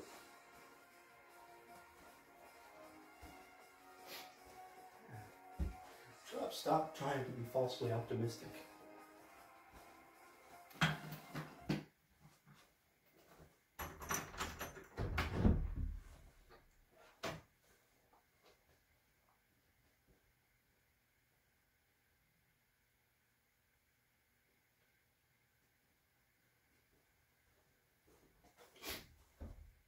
That's fun. I wonder if this music is way too loud. Dang it.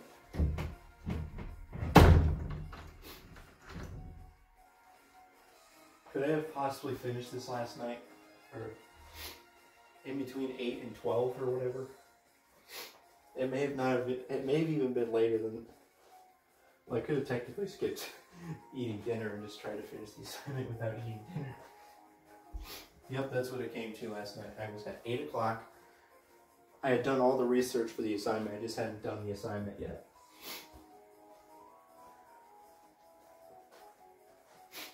Well, I had done all the research, I wrote the entire reference list, I wrote all of the, I basically did all the formatting and everything. The only thing left is to answer the questions themselves, basically. And I was sitting there at 8 o'clock like, I don't know if I can even do this in 4 hours. It's probably not going to happen, so I'm not even going to try. Funny how I still managed to stay up till 12 because I was watching YouTube. Wow, that's funny. I didn't feel like going to bed because I knew that the next day I was going to have to get up and start working on the assignment again. So I just stayed up till 12. That was funny.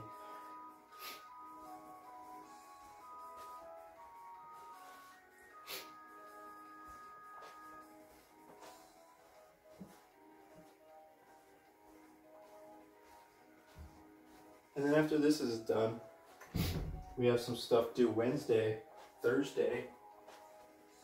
I'm not even really looking at that stuff. Like, I did look at that stuff a little bit before, but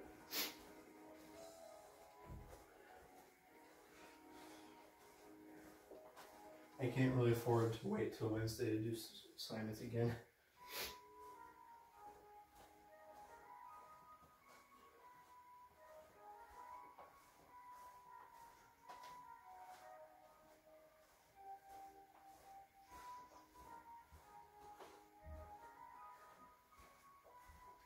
I'm just going to double check one thing here. Okay, fine. I'll look at the assignments.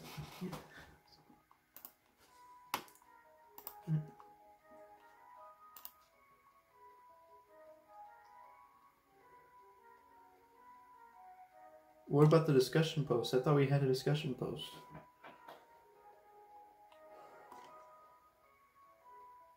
I guess I was mistaken about that. We have two written activities instead. So I guess we're not super worried because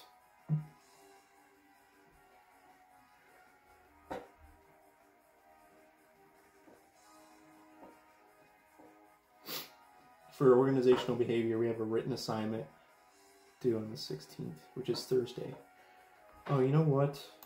Where's that one thing? I have to work with one of my classmates on this. That's fun. God dang it. I actually could have written activity.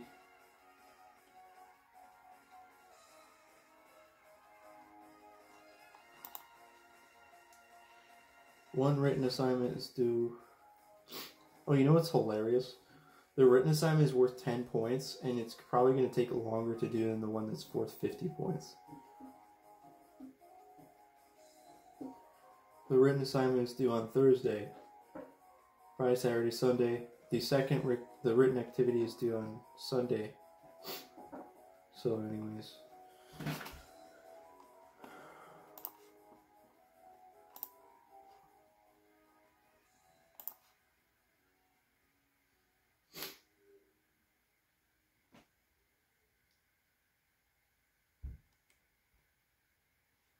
We have a quiz actually due on Wednesday for management, gender, and race. Quiz. Huh. Quiz is due that day. Quiz. Well, that's going to be like a free 20 points unless I miss a question or something. Lesson discussion. It's due on Wednesday. View these slides and answer these questions.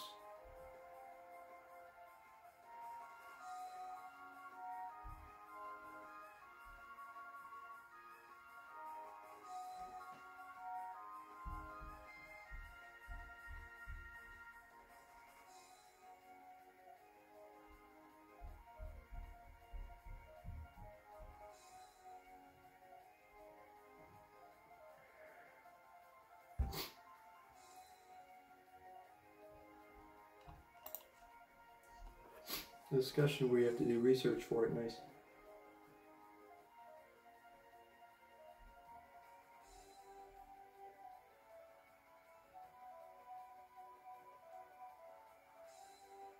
Thursday, written assignment is due.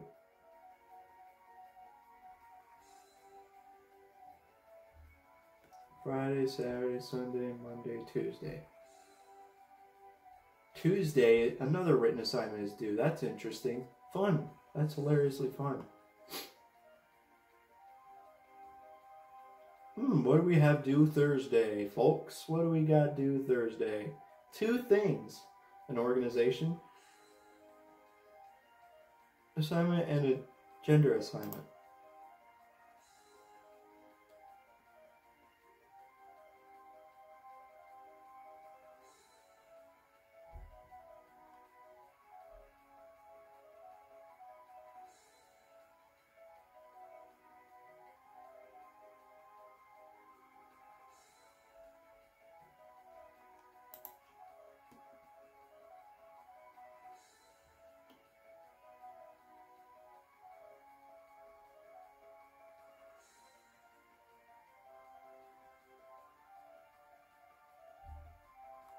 Next Tuesday. Written assignment due Tuesday. Discussion due Wednesday. Quiz due Wednesday. And then nothing for a whole week? That's weird.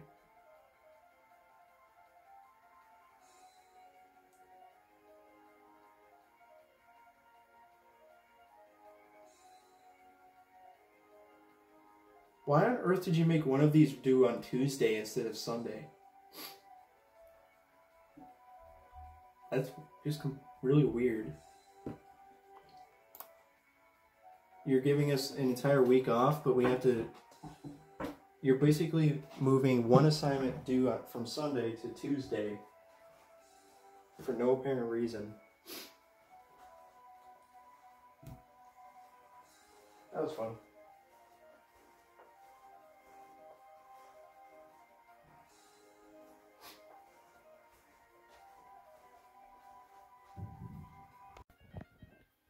Funny.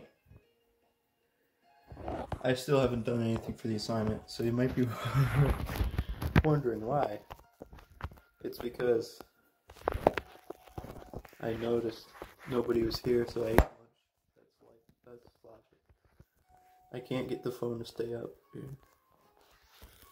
Come on, cord.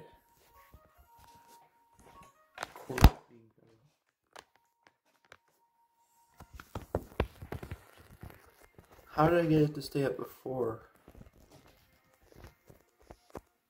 There. Oh no, you see the Cheerios. No, you're not allowed to see the Cheerios. You've got to be kidding me, I can't get it to stay. Oh, there we go. And it has to be plugged in because it's on low battery. The reason I haven't done anything is because I was like 40 something minutes into the last vlog, and then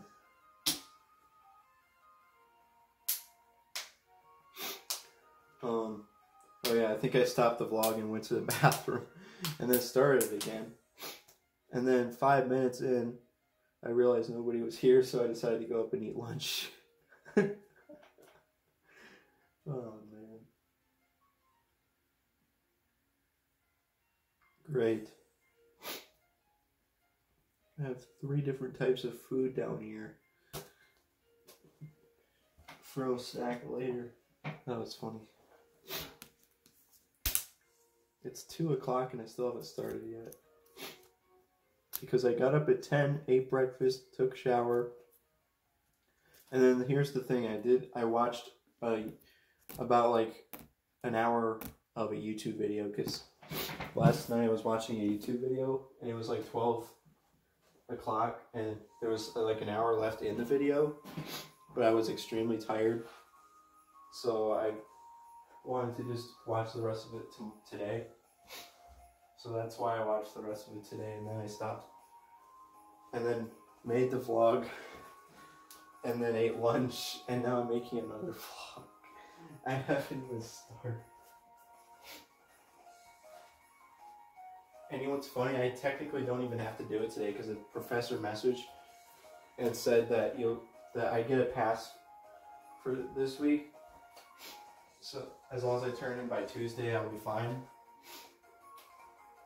But anyways, I need to do it today because I have so many other assignments that are going to take a billion years. Can't afford to waste any time. That was fun.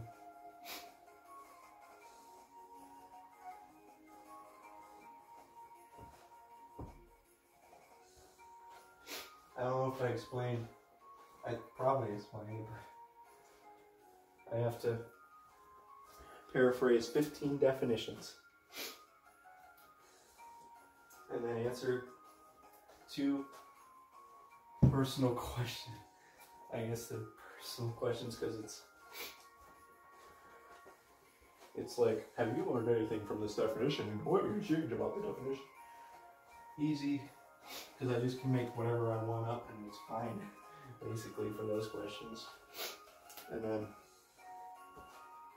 I'm not going to make up answers, I'm just going to answer honestly. But still, it's easy. And then the question of how did the definition change over time?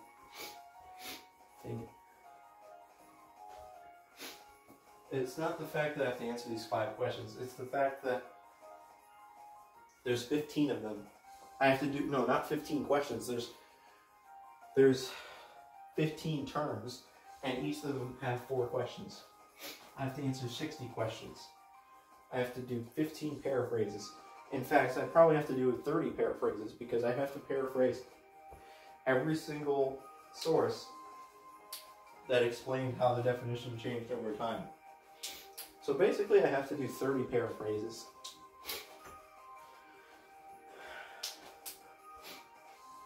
And I looked ahead at the next stuff that's due. We have a discussion post due Wednesday. We have 2 written assignments due Thursday. And we have another written assignment due, I think, Sunday. So, funny. Oh, that was funny. Also, I have a quiz due Wednesday. I didn't even mention the quiz because it's like 10 billion times easier than every other assignment. Why is taking a quiz or a test with multiple choice questions like literally 1/10 of the difficulty of doing an assignment that's worth less points, which is a writing assignment?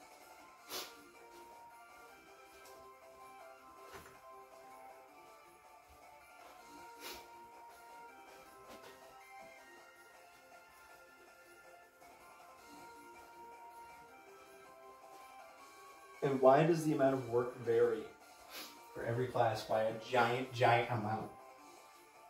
You know what I had for one class last semester? One of the classes I had last semester, all I had to do for that class was read stuff and then answer multiple choice questions about the reading. That's literally all I had to do for the entire class. For another class I had, like the semester before that, I had basically two. No, I think there was only two. There was only 2 projects in the entire class. Maybe 3, I can't remember. It was either 2 or 3 projects that were like research projects or whatever. And the rest of the class was just taking multiple choice tests. My goodness.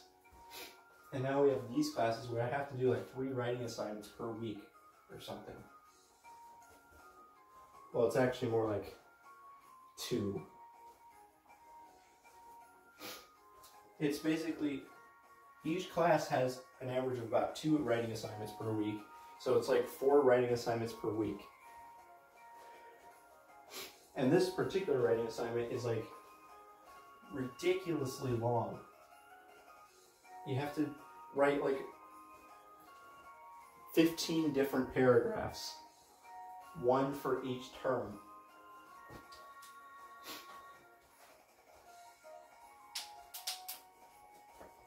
I literally looked up 15 different sources just to find the change of definition for 15 different terms.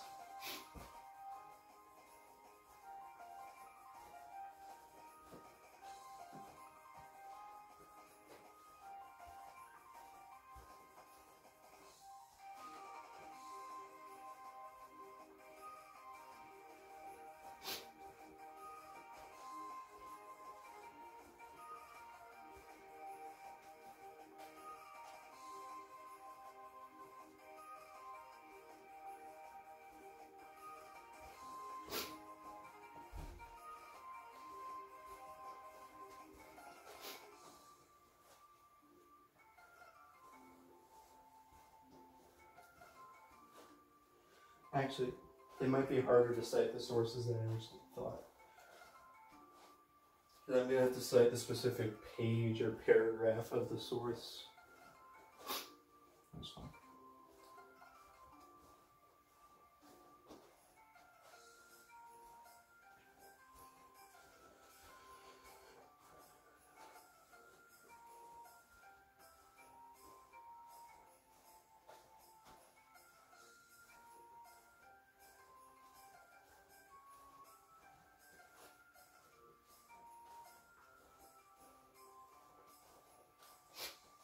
That was a funny decision.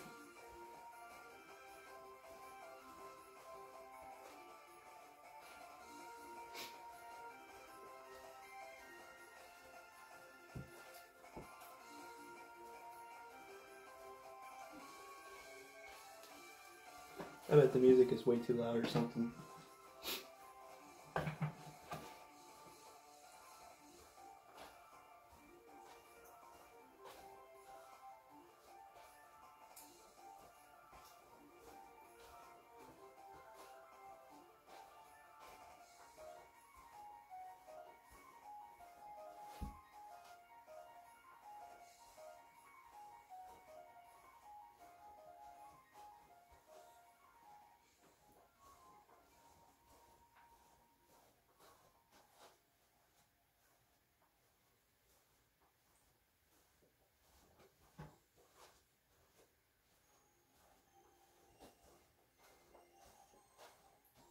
Wow, that was funny.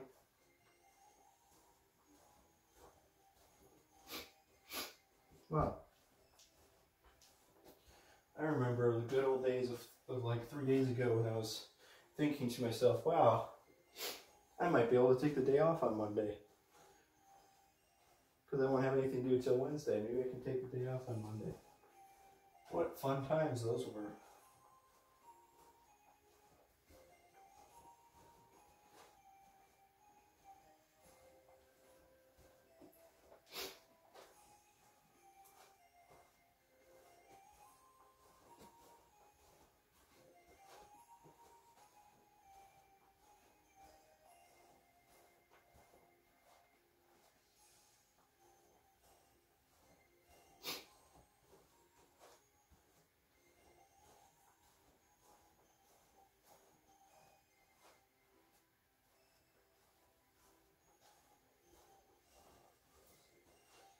I got like an 82% on my discussion post. Fun. She took off tons of points for the fact that I didn't use her sources that she preferred. That was fun.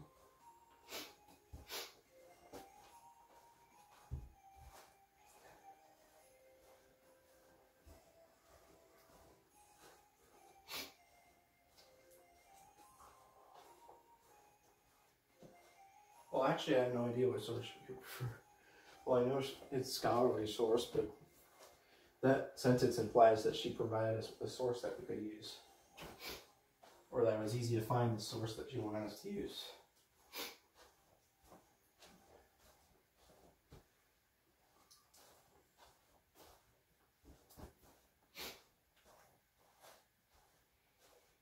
I wonder when my exam will be graded. Can you please grade my exam so I can have a good grade? Well, my grade in the class is still 100%, but still.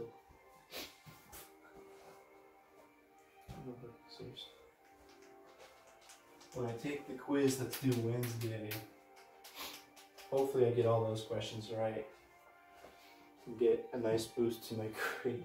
Maybe those quizzes will be the way that I actually save my grade in the class. If I can't follow her directions on using sources, at least I can take these quizzes and get 100% on most of them.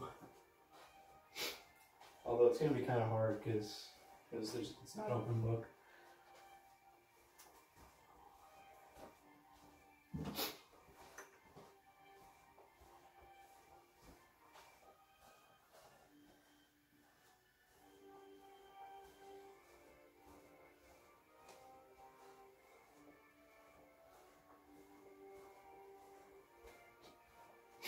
Oh, that was funny.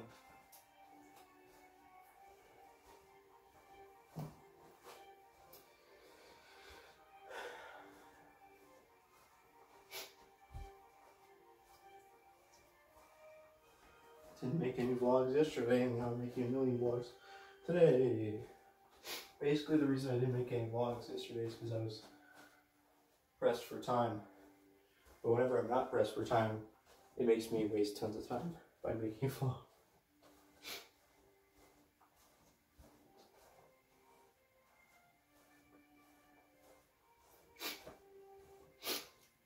Wow, that was fun. Maybe I'll make another vlog after I finish the 15 paraphrases, which will be the hardest part of the assignment. Although I'm not sure what will be harder, those paraphrases or the stuff about the origins or of the terms or whatever. Because I'm going to have to technically paraphrase for all those too.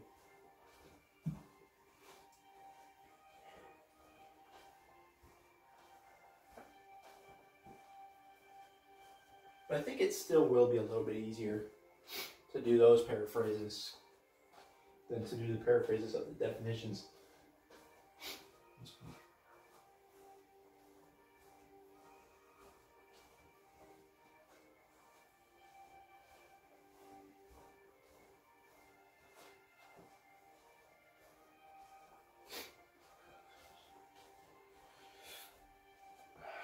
If I was to redo this assignment again, I would... Well, first of all, how was I supposed to know? Because basically the reason why I found 10 jillion different sources for the definitions is because I was trying to find what I thought was considered a scholarly source, and I didn't know if the university sources I was using were considered to be scholarly sources. But I reasoned in my head that they're scholarly sources because they're from universities. They're literally put out by universities. So how could it possibly not? How could it not be considered? Although it could still not be considered scholarly source because it's not in like some kind of journal. It's not from a scholarly journal. It's just on a website that was made by the university. So she might still consider those to not be scholarly, but I could not find any. That was fun.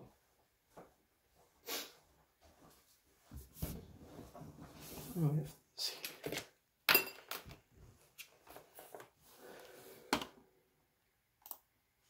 So I might still get points off for the fact that I didn't use proper sources, even though I put so much effort into trying to find those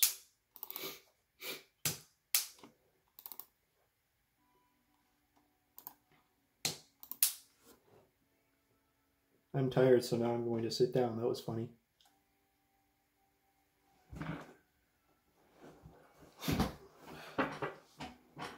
How long is it going to take me to do this?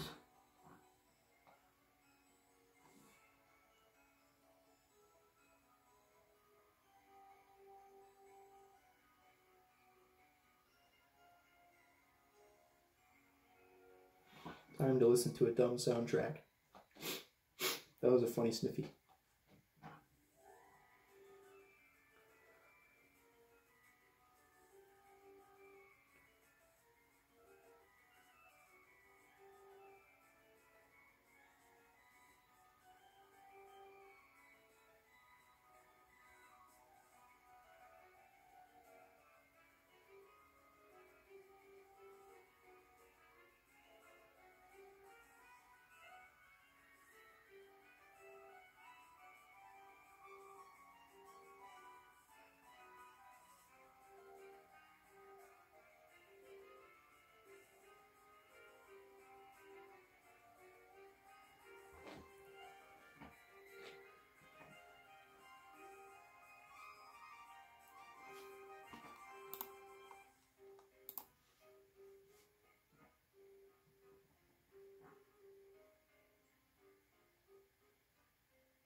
Wow, that was funny. Wow.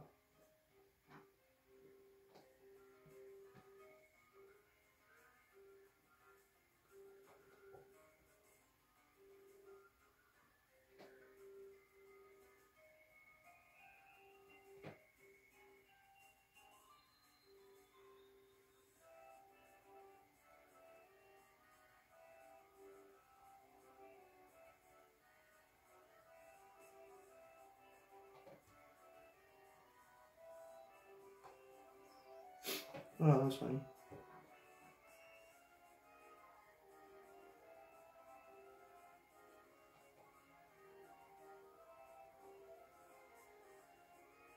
Dude. Wow.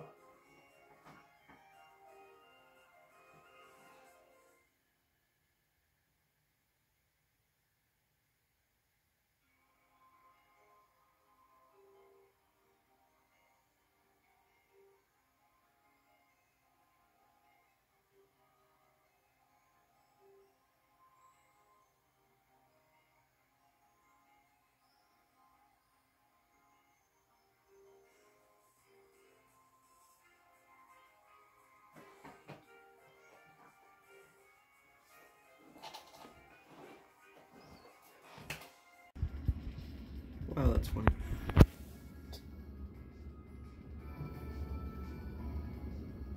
Good job. Wow.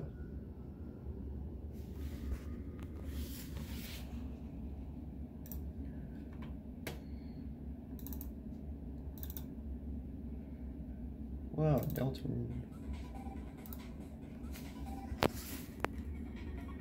Anyways. Oh, wow.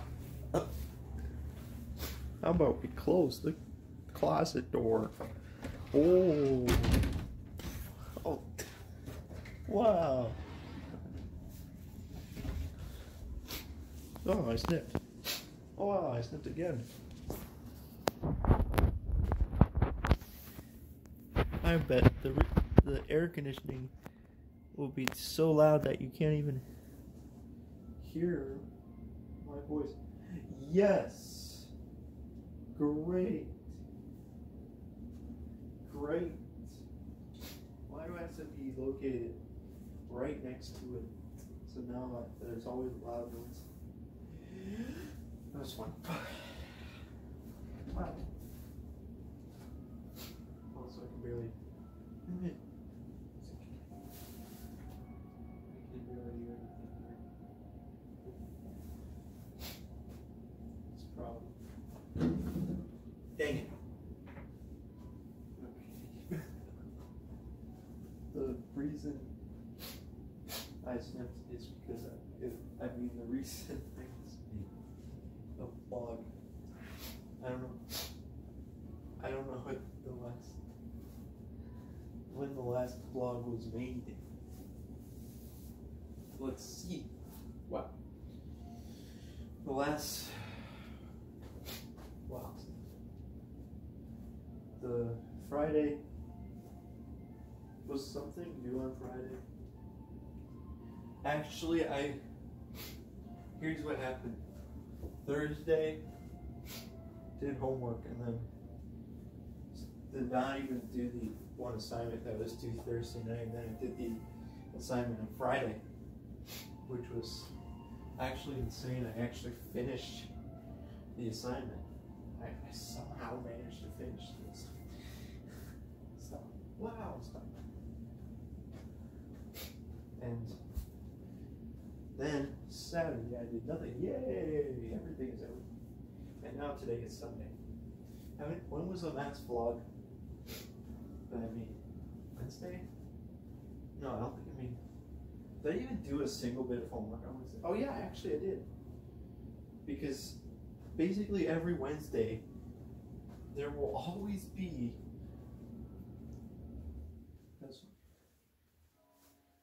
every Wednesday there will always be a discussion post due in that class. So that's what it's good. That's fun. Isn't it? Great. And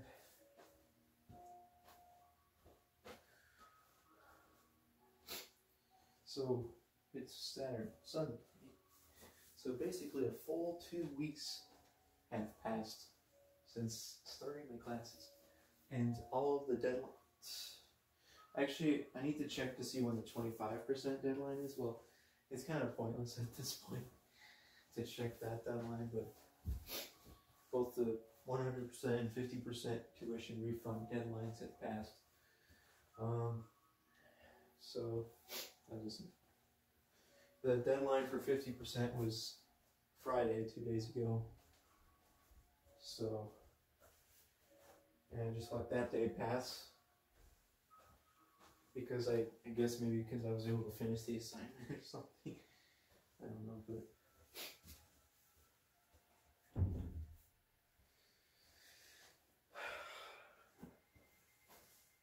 so since getting the feedback on the week 1 assignments, I haven't gotten any feedback on the week 2 assignments yet, obviously. I mean, it's not that obvious, but the week 1 discussion doesn't even get graded till after today, because today's the last day of posting your replies, which I actually did this morning because I've actually kind of gotten better at posting replies to discussions. And apparently the professor isn't too concerned with me citing sources in my replies to teammates. So, at least that's what it seems like, because she said her comment on my first discussion was fair replies to teammates, and in her announcements about the discussions, she has not mentioned anything about how you need to cite stuff in your replies. But anyways, that was just good. And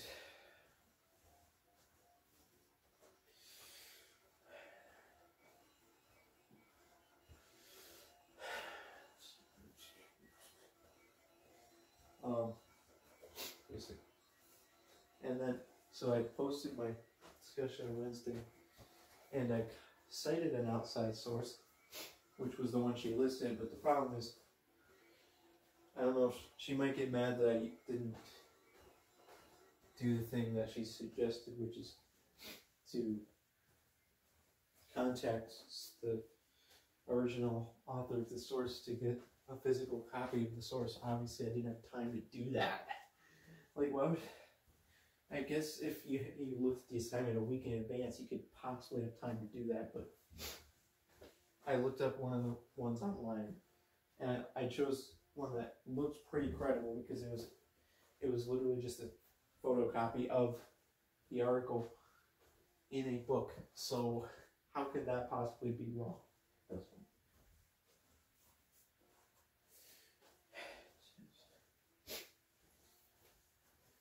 And then the second assignment was written assignment, and in terms of the source for that one, I did cite a source technically, but I only cited one sentence from it.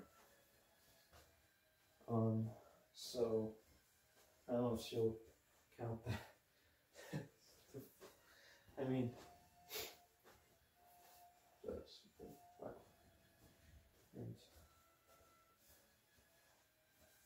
And also, I basically completely borrowed all of the material for one full question from the textbook, because the question was directly linked to the textbook.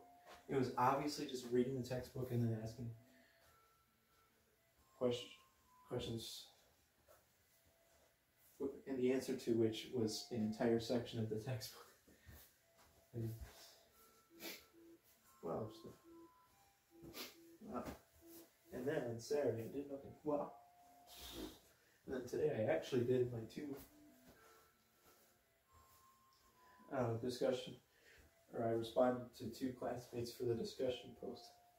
And then I had to do my writing assignment for organization behavior, which is gonna be awesome. Which is finding an article and then doing a review of the article. That was fun. And good news, I found an article. And good news, it's only 6 pages. And good news, I already read through the whole thing. Bad news, my motivation is completely gone. That was fun. Like, stop. But, so the article's kind of weird. So I'm a little worried about whether I will get a grade on the assignment, because it's not from one of the journals that was listed in the syllabus, but I don't think that really matters. What she really cares about is whether it's an academic journal that the article is from, and it is from an academic journal, so, and it's also, she cares whether the topic is relevant, and it's obviously exactly relevant to the assignment. So the only problem is that it's not from one of the business journals she listed. It's from a journal called the dang it, where is it?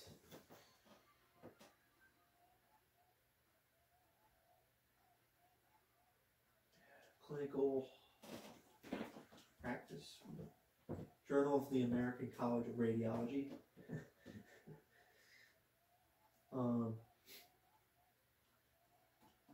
So, Journal of the American College of Radiology, and it's kind of focusing on radiology. It's like,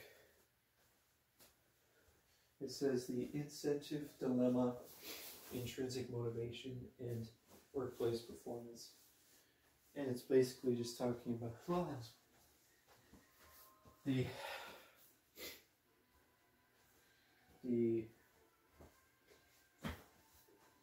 incentives, monetary incentives, and why monetary incentives are not good or something. But it's focused on the field of radiology, so but it's perfectly acceptable because it does apply to basically all work environments. That was fun. Wow.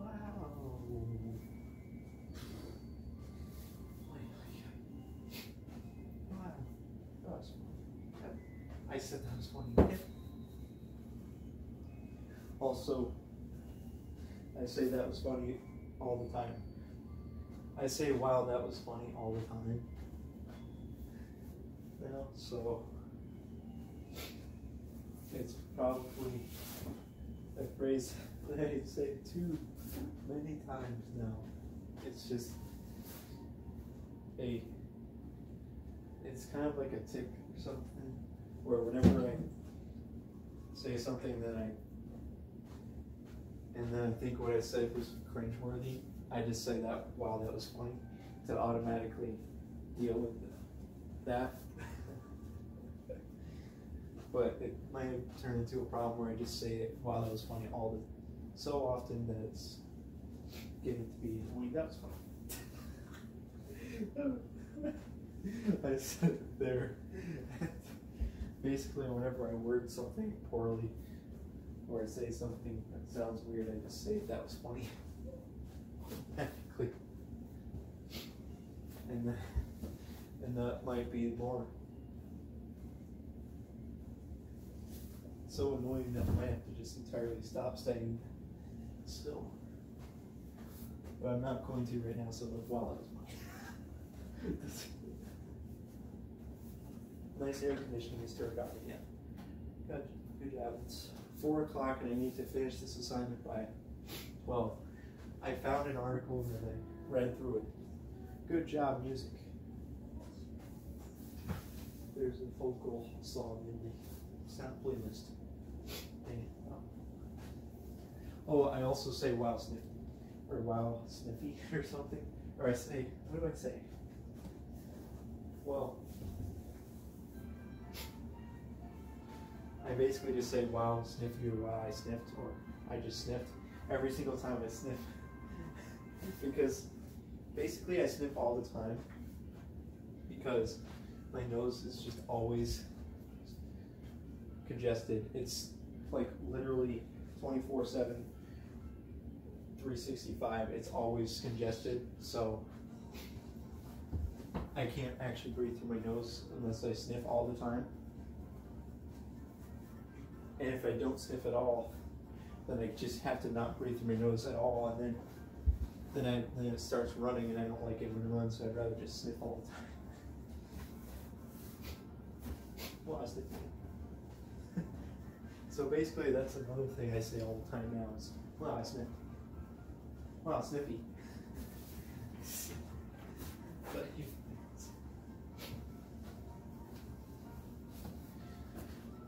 it took me quite a while to figure out what article to use, but I got pretty lucky in that I found a 6-page article that was pretty much exactly relevant to the assignment, so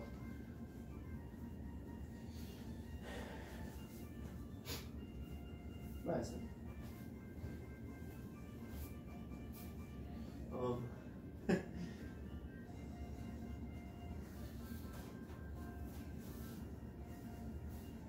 And I read through the article. I'm just feeling very unmotivated because I know I'm going to have to start writing stuff down. I'm going to have to like summarize the article. Like you would think summarizing an article is easy, but I mean that article actually has quite a lot of stuff in it. It's kind of hard to summarize it, but even though it's only 6 pages. And also I'm a little worried that it's not the good source because it's not like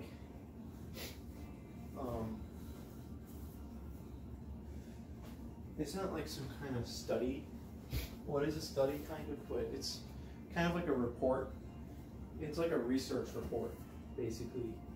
Just a generalized research report on studies relating to, well, not even studies, really, it's kind of an interesting article. It's like,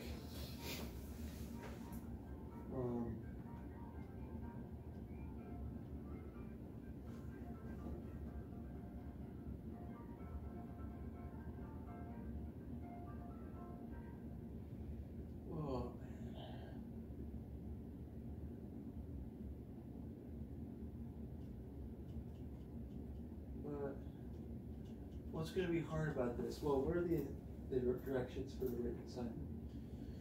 First of all, we have written assignments here.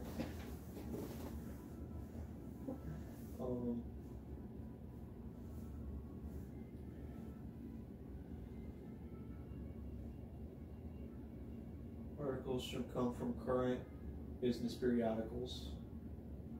Now, here's the problem. It's not a business periodical. That's a little worrying that it says it has to be from a business periodical. It doesn't.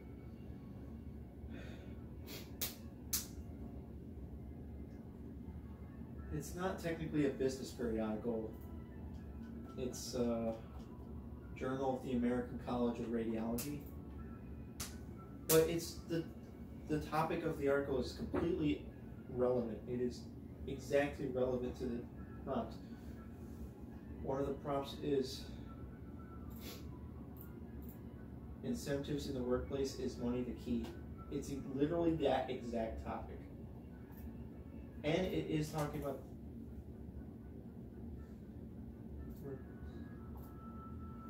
that's kind of worrying that it says business periodicals. If you are unsure,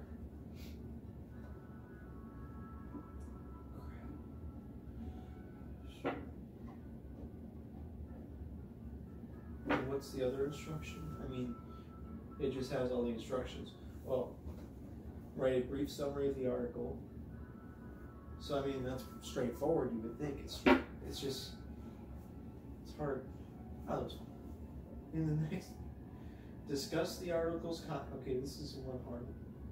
Discuss the article's content by addressing the question posed in your title, or by relating the topic of the article to content in the unit. Weird. Oh, you know what? Also is another problem. I never read the textbook related to this unit. I didn't read the textbook, so I only read the first few pages of the chapter for this unit. Also, when is our next exam?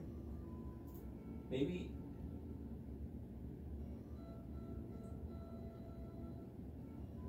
Where the heck is our next exam? We just had an exam for over Unit 1. Unit 2 exam is on the 27th. Oh, that's actually... You know what I just realized? There are a lot of assignments coming up. Discussion post on Wednesday. Written assignment on Thursday. Participation activity Friday. And then the following Wednesday is our next team assignment that's due, but apparently we're going to be doing it a week early. Following Wednesday is a week team assignment. Following Thursday, another written assignment. Friday, Saturday, Sunday, team evaluations. Monday, written assignment. What? We have a written assignment due Monday?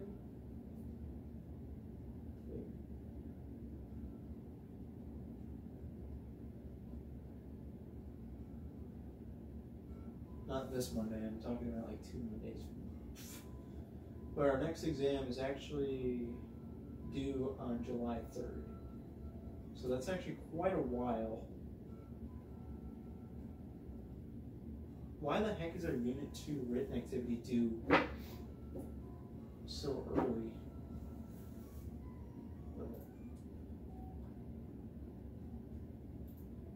Dang it. Syllabus, goodness. And then the assignment self-assist. That was fine. That addresses one of the issues below.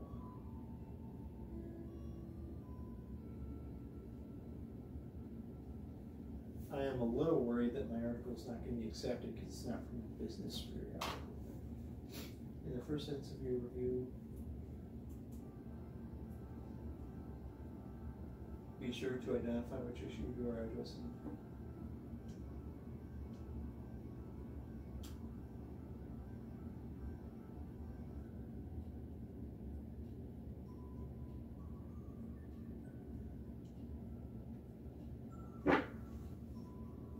Also,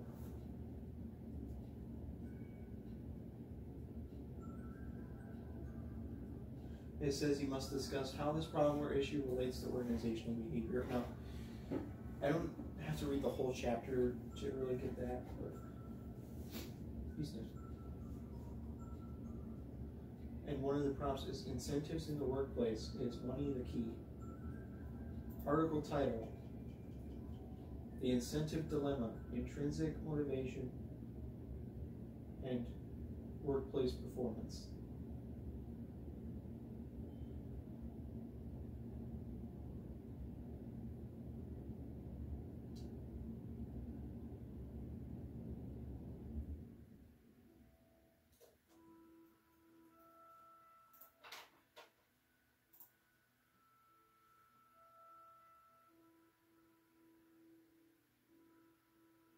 article chosen is excellent example of assigned topic. Hopefully, I mean it's from an academic journal, Journal of the American College of Radiology, and it's exactly relevant to the topic of incentives in the workplace. Is money the key? How on earth would I found, like, one of the topics was people, not organizations, make decisions. How am I supposed to find something related to that? I mean, maybe it would be easier than I'm thinking, but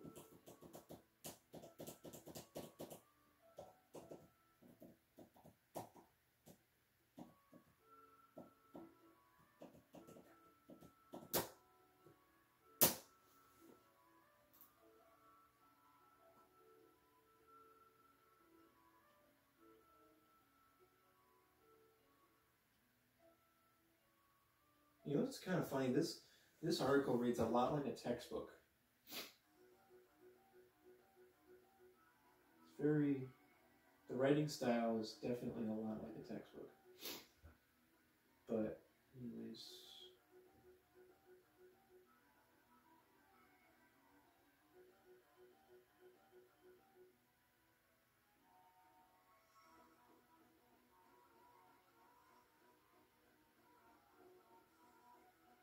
and it even has take-home points at the end, kind of like a textbook has like main points or summary or whatever.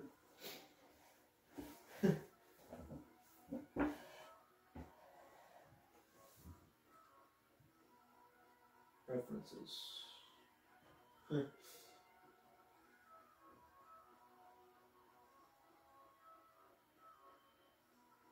All of its references are subtitle or not subtitles. Whenever it makes a reference, it puts the number in brackets, and then you go to the bottom to see the sources. Got some stuff down here. Oh, the sniffy. Nice music. It is 4:20. Well, it was actually 4:23 minutes ago. So I signed out of my email. Great. And you know why I don't make vlogs very often? Because you may have realized, when's the last time I made a vlog? Monday?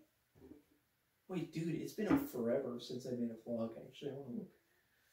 Like, when's the last time I made one? Because let's waste time by explaining why making vlogs is not helpful, or not as helpful to me as I was hoping. Of course. Why does it always have to arrange the folders separately from the other stuff? I have vlog school here. When's the last vlog I made?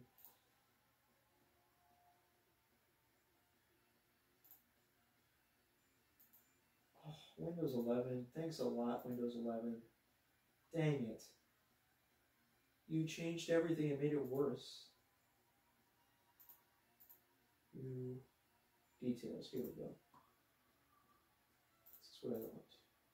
The last vlog I made was on the 13th. What day is that? Not sure. I have to look at the calendar. I can't.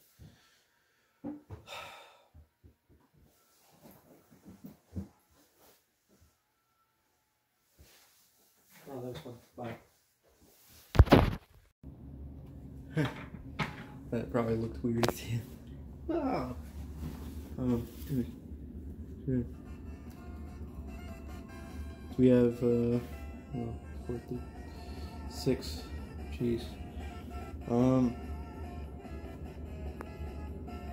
I looked to see when my last vlog was. It was last Monday, so it was almost a week ago. And the reason I haven't made vlogs that often is because I find myself in a situation way too many times where I have so much work to do in such a short amount of time that I don't really have time to waste making a vlog, because it's just gonna be time spent not working on the assignment, and just have to sit down and start working on it, otherwise I'm not going to finish it in time.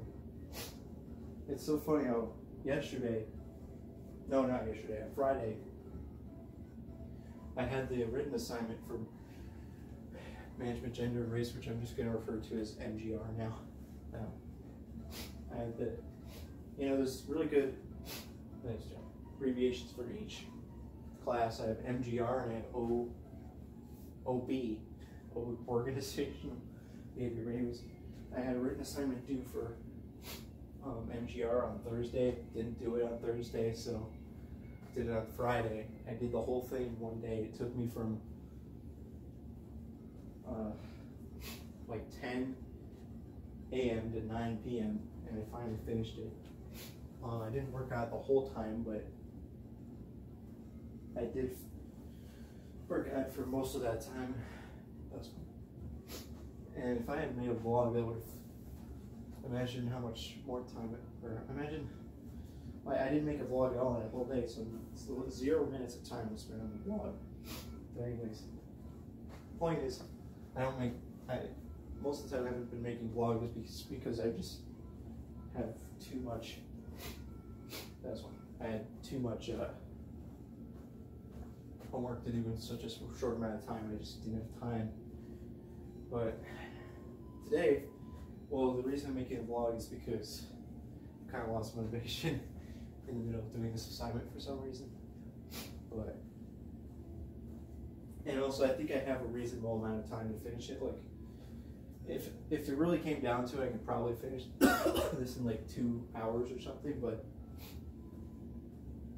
if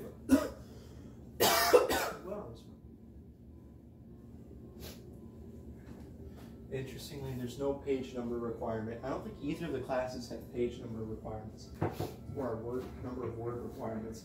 Although actually, this one does have a word requirement. Now that I think about it, I think it's 800 words.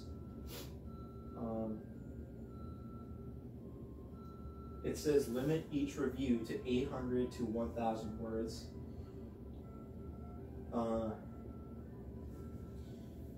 It doesn't say this is the minimum requirement, it just says limit it to this, but that's the minimum requirement is 1,000.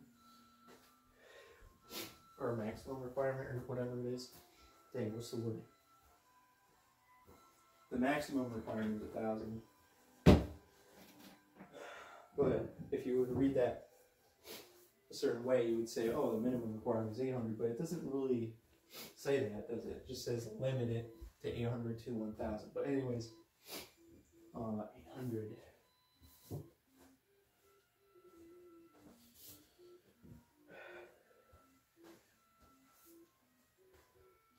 And what if I make it way too short? But no, it's not. It says write one paragraph to summarize the article, and then the rest of the paragraphs are doing other stuff. But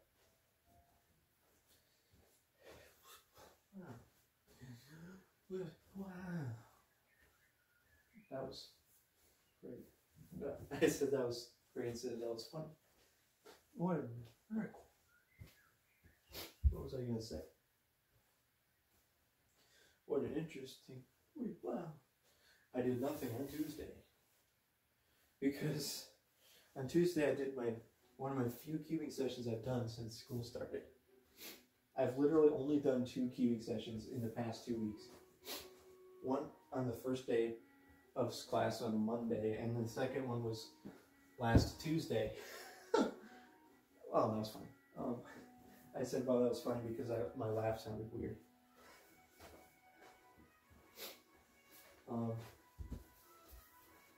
My original plan for the summer was to do a cubing session every day. I was going to do 500 solves a day, and then just spend the rest of the days on homework. But the problem is, it's just been so incredibly hard to get all these assignments done on time. Even though technically I have plenty of time to do the assignments, it's at a much faster pace than I've ever had to do before. I haven't had to do these assignments at this fast of a pace. even in my previous like online classes, like I had one class which was geography, I think, but where I had to do like 5 discussion posts a week, which was absolutely ridiculous. But now I'm almost envious of that class now because of what I have to do now. Like, yeah, I don't have to do 5 discussion posts a week, but I have to do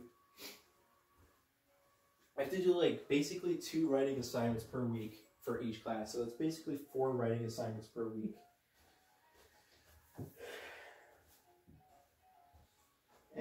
And it's just all writing assignments, and there's too many of them. And it's hard to find sources for the assignments. And also it's just hard to motivate myself to just do writing assignments in general. Well,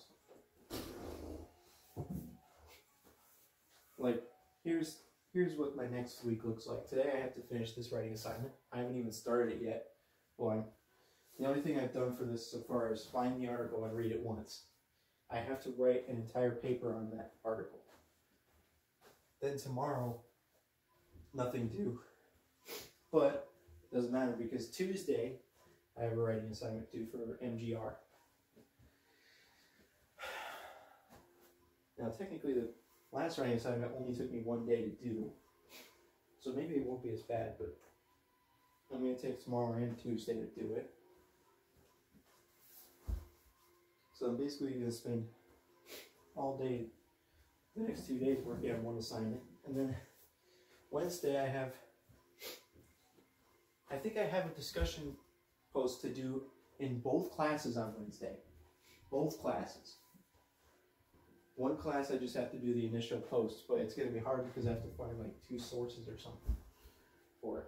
And the other class, it's probably not as bad, but I still have to do the original post and I have to respond to 2 classmates, although I've gotten way better at responding to classmates lately. Only took me 40 minutes to do the 2 responses to classmates this morning. Anyways, and guess what I have to do in addition to those 2 things on Wednesday? You know what?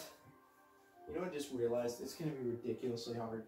So we have a team assignment for OB. Wow. Due. Not this Wednesday, but next Wednesday. And my teammates want to try to get basically most of it done by Wednesday. But the problem is I have all this other stuff. You know what's funny? We had our Zoom call yesterday, and they were like suggesting that we try to get the assignment done by today. I was like, oh no, that's impossible. I can't do that. Dude, I have this assignment and this next writing assignment due Tuesday. How am I gonna do that? And then they kind of changed it to Monday, which was still bad. Like, basically any time between now and Wednesday, including Wednesday, is terrible for me to work on the assignment because I have so much other stuff. And then my teammate like asked me, so Noah, do you think you can get this done by Monday or tomorrow or something? And he's like, or no, actually, here's what happened. He's like, oh, do you think maybe you can get this done by tomorrow? And I was scrambling like, dude, I don't think I can do it at all in the next week because I have so many assignments. And I was like, oh, well, we do have that other assignment because they're both classmates in my current class, which is, they both also have this assignment due at that time. They both also have this writing assignment due today. I was like, well, we have that due. I haven't even started on that yet. I need to do that. And I also have a writing assignment due Tuesday, which I said that to them, and then I was like struggling because. And then I said, I can get it done by Monday, which was a completely terrible idea to say that. Thankfully, one of my other group members suggested that we get it done by Wednesday because she has the day off on Wednesday. I was like, oh, thank God. But then I realized just a few minutes ago that, oh man, Wednesday is not good either because I have 2 discussion posts to do on Wednesday. Anyways, man, like today, finish this paper. Tomorrow and Tuesday, finish the writing assignment. Wednesday, do 2 discussion posts and the group assignment. I don't know if I'm gonna be able to do that. I might just have to tell them, I'm sorry guys, I can't do this. I have so much other stuff. I'm gonna do it like Thursday or Friday or something. Hopefully it'll be, that was fun. Wow. And then Thursday, no, not Thursday either, because I have a writing assignment in OB due Thursday. Like, are you kidding me? Like the entire stinking week I have something due every day except for Monday. Like even Friday I have the participation activity due Friday, which is only going to take me like 30 minutes, but still. I have something due every single day of the week except for Monday. Come on. And then there's stuff due Sunday. No. The only days that stuff isn't due is Monday and Saturday. Every other day has something due. Great. Come on, Smith.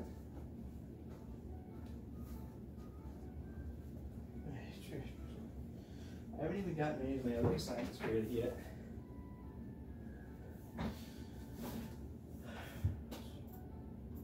Did I make a vlog last Monday about, I think I did, about the grade that my professor gave me on that one assignment where I got 15 out of 25.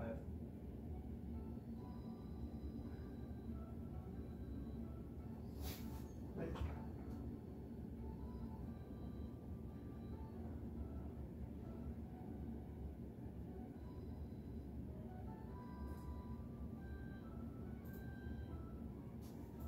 And basically none of my assignments from OB have been graded yet.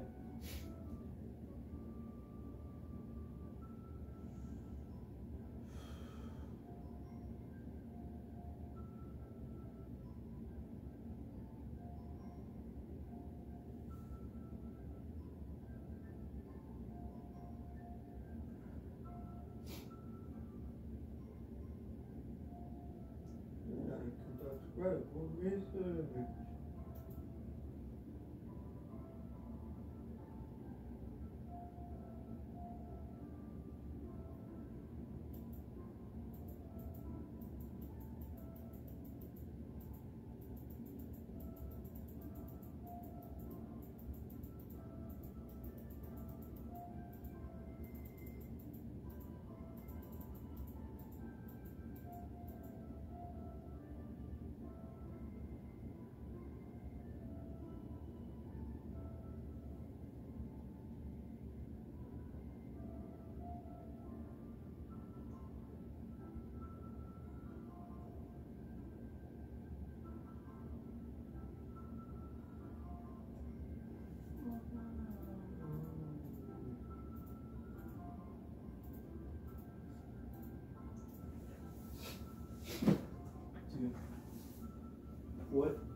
How is my professor going to grade my last 2 assignments? She gave me a 16.5 out of 20 on the first discussion post, and she gave me a 15 out of 25 for the first written assignment. Now what am I going to get for the next 2 things? No, it's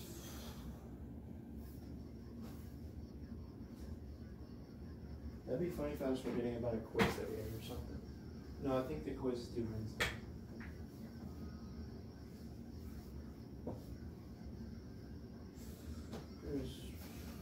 Oh yeah, and I got a 16 out of 20 on the quiz. It was originally a 14 out of 20. I sent an email to the professor about the quiz because there were like 3 questions on there that were not even from the readings. And probably about half the questions I did not actually know how to answer because they were, I hadn't read whatever the question was addressing. And then the professor was like, well, I looked it over and I saw one single question that was from not from the reading. So I'll give you I'll give you credit for that one question. So my grade went from 14 to 16. Great. Whatever. 14 out of 20 to 16. So every single assignment that I've gotten done for that class so far has had a grade of like 70% or worse. Dude, it's not like I've even skipped any assignments. I just can't get good grades on the assignments themselves.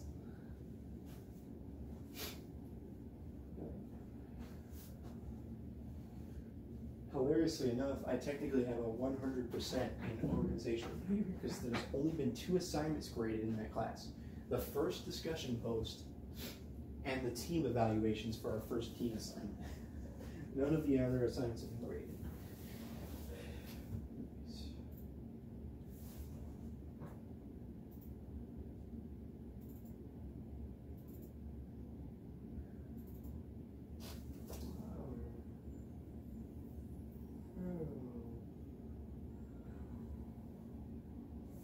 It's almost 5 o'clock. It's basically been an hour since I started doing the vlog.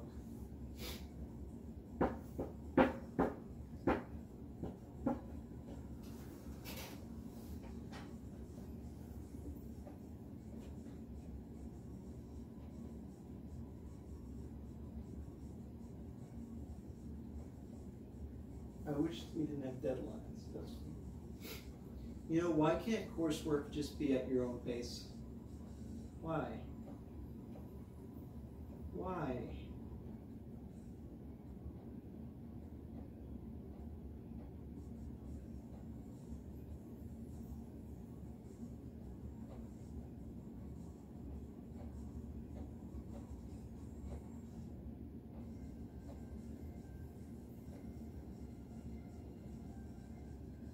You know,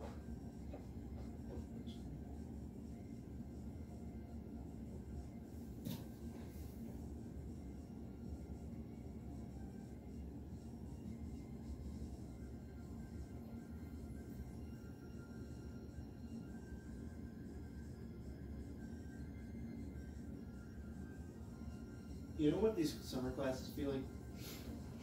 They feel like the professor took a semester-long class, didn't change a single aspect of it, except for the length in between which assignments are due. Scrunched everything down into a 10-week period, and then here we are. Multiply that by 2, and that's what I'm going through right now. I'm basically taking 2 semester-long classes over 2 classes that are supposed to be 16-week classes, and instead of doing it in a 10-week period.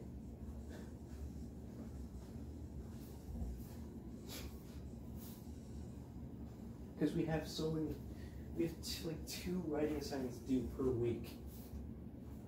Come on.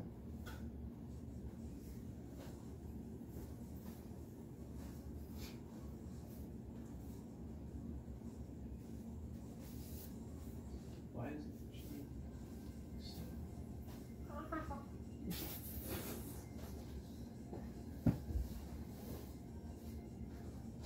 Why is that?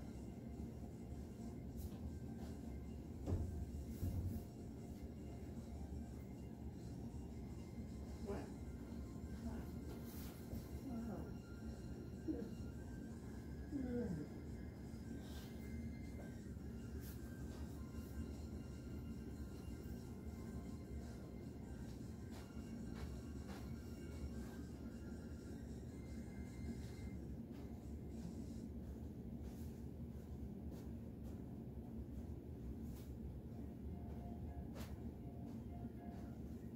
This log.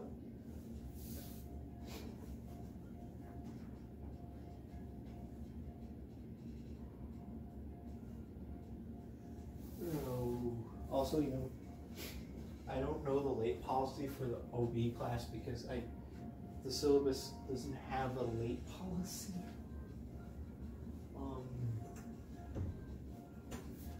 It's so weird.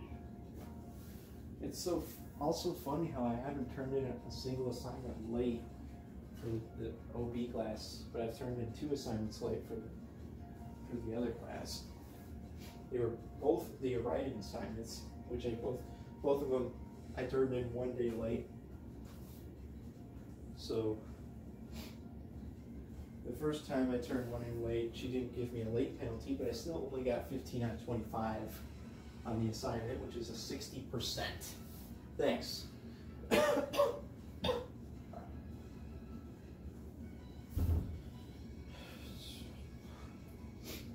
And the second assignment I turned in late,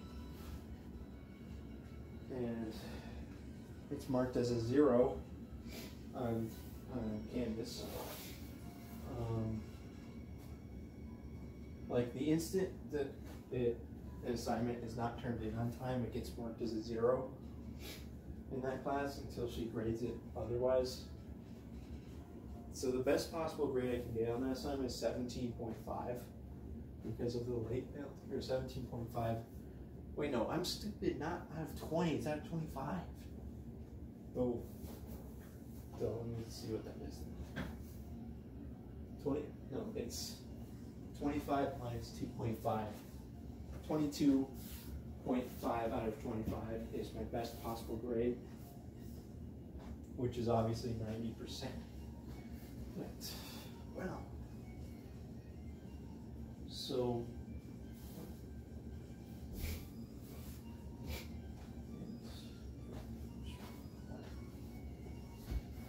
every single assignment in this class has been.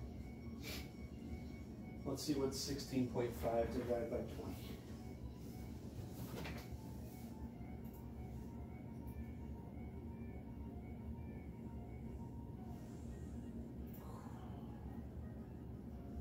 Because on my quiz I got 16 out of 20, on the discussion post I got 16.5 out of 20. 82%, so I guess technically my best grade that I've gotten on an assignment is 82%. So never mind about the 70% thing, but still. See, 16 out of 20 is 4/5. That's 80%. So, wait.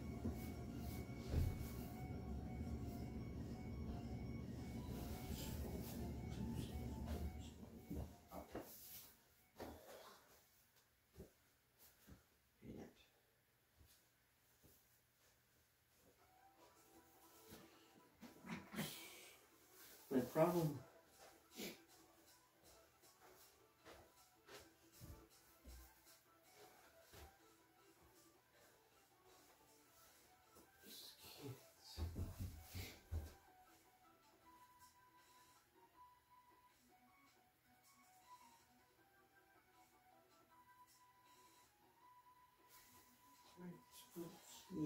Summarize the article.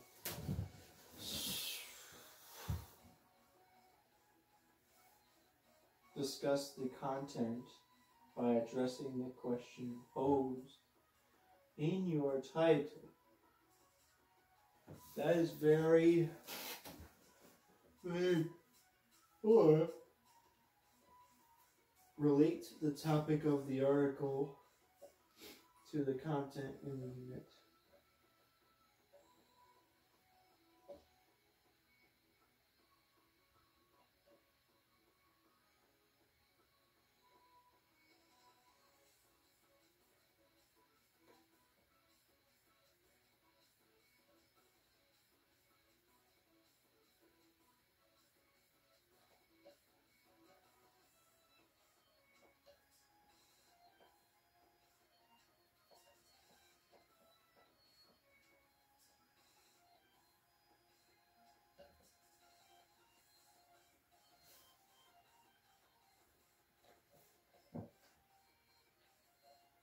It's now 5.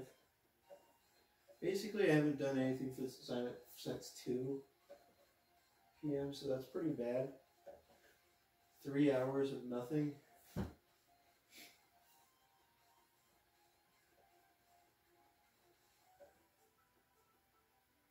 No, it was actually 2:10. Wow, what big difference.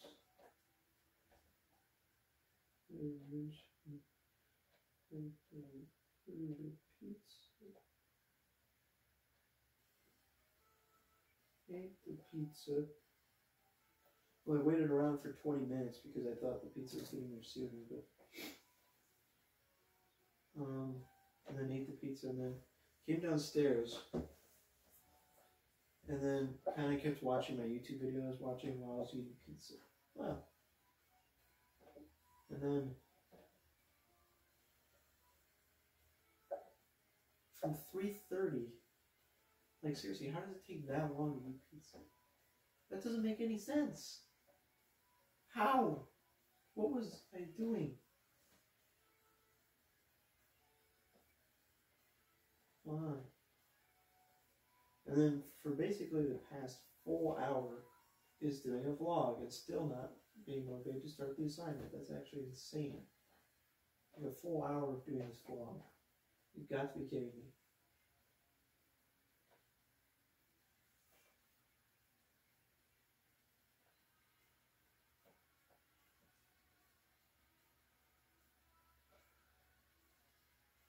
Like, the problem is that I only gave myself one day to do this assignment, which it's not like I did that on purpose. You know what, I should have just started on it yesterday. Should have just done it yesterday. I should have just stayed here.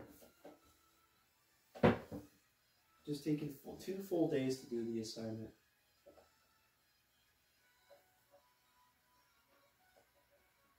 Instead of 1.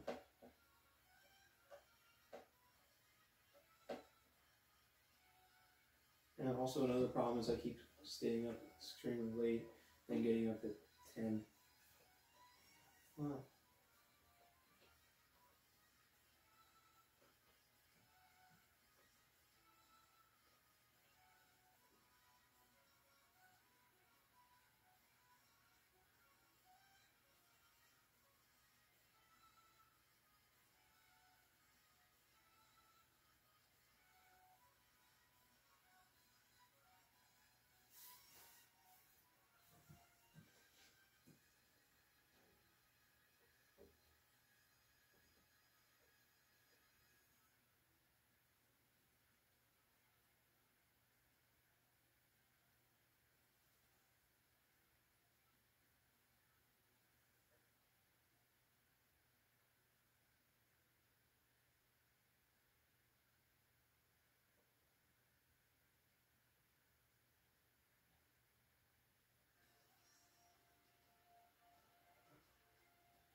Oh.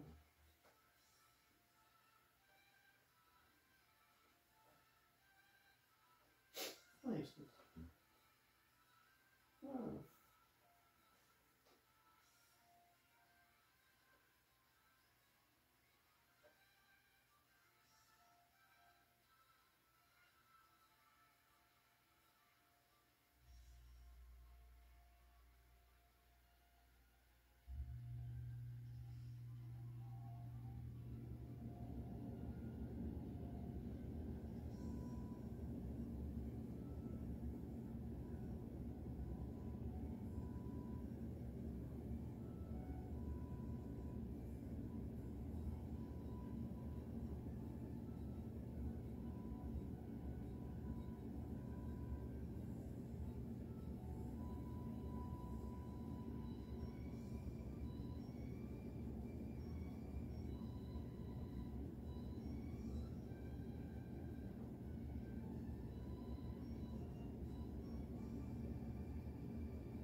That's weird, it didn't loop. Does this soundtrack not loop at all? Or did I just forget? It's weirdo. I can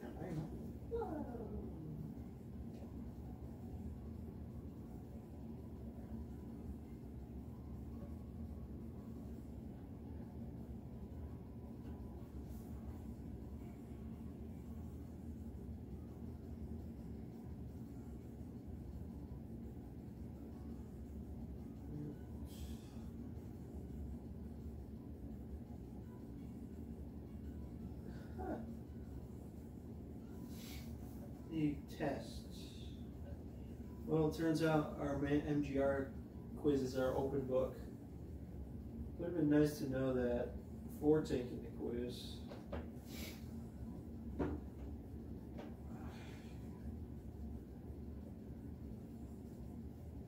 If it was open book, I could have easily found the answer to most of those questions. Probably could have gotten at least a 18 out of 20. Well, that's only one question better than I actually did end up doing, so funny.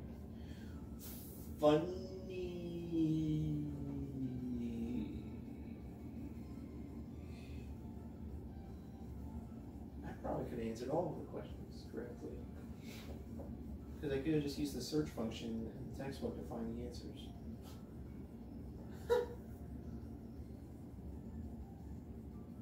Seriously, when you make the test open book, you could find the answer to basically every question by using the search function. Yeah, since you have an online textbook.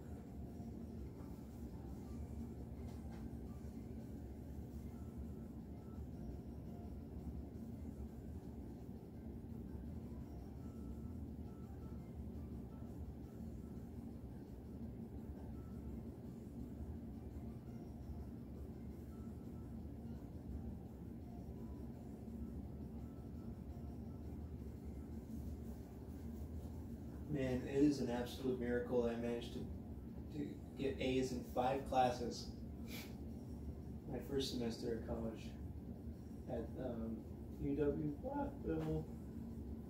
How on earth did I manage to do that? You know how I managed to do that? Because I think like 2 of the classes were actually really easy. If not 3. Like, how many? Did I even have a hard class? Compared to these 2 classes, those classes are so easy. Like one of them, I definitely remember one of them being so incredibly easy because of the fact that there was only like 2 assignments due the entire semester.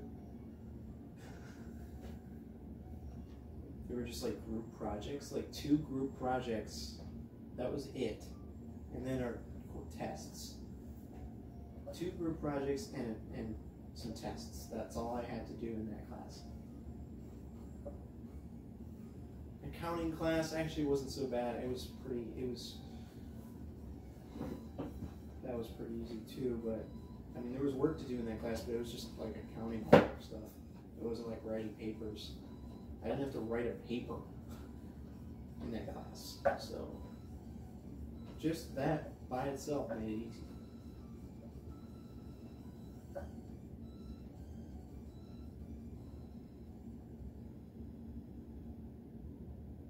And then there's 2 classes that were like by the same professor that were basically like online classes. Where we kind of just had a bunch of discussion posts the whole time. And then a couple of writing assignments, I think. And then what was the 5th class? I'm trying to remember.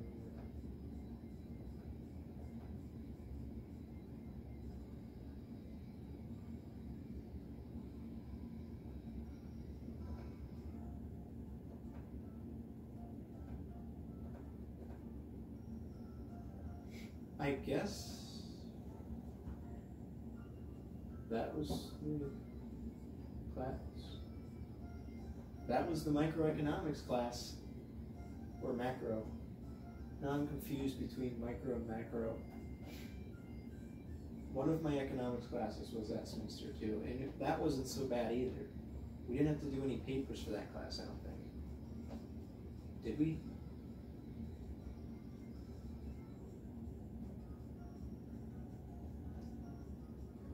It was homework assignments and tests. I think that was the entire class.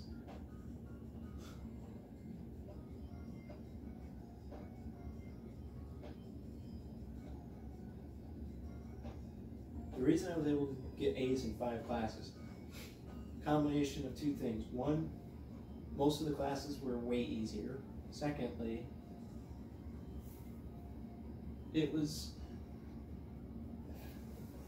the phenomenon of having live classes converted to online format, because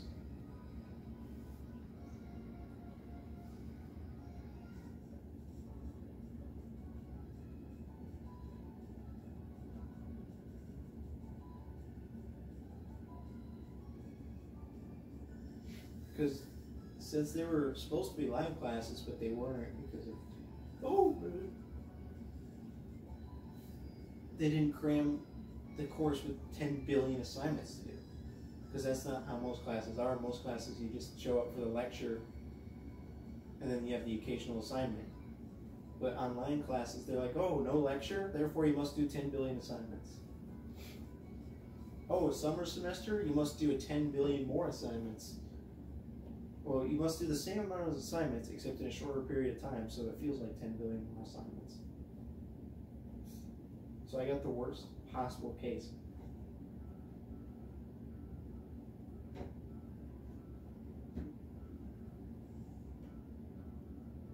Last summer, I took 3 classes over the summer, and it wasn't even that bad.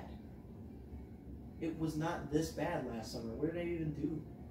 What were my classes last summer? I can't even remember.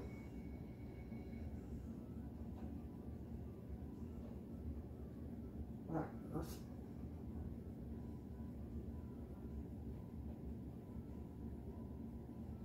What the heck did I do last summer?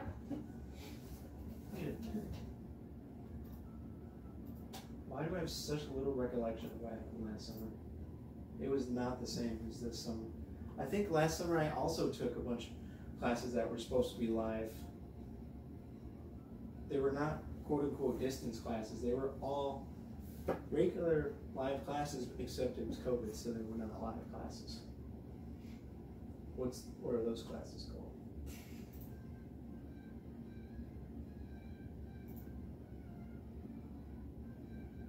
Wow. That's funny.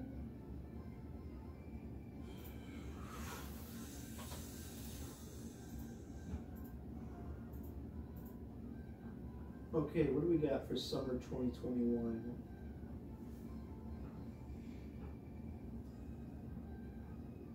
Oh, I remember this.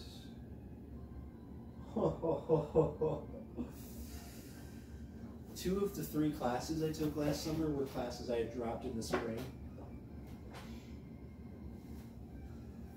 Human resource management.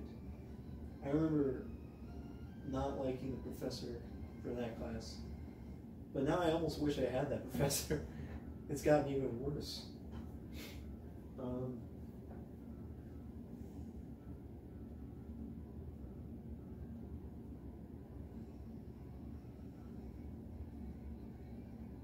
It was a lot of just weird activities and stuff. It was just like, I don't know.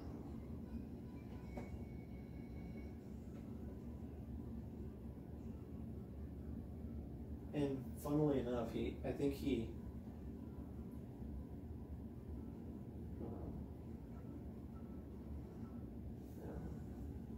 financial statement analysis. All of that class, I did not like that class at all.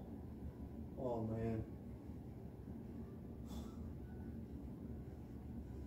Did we have to write a paper for that class? I can't remember.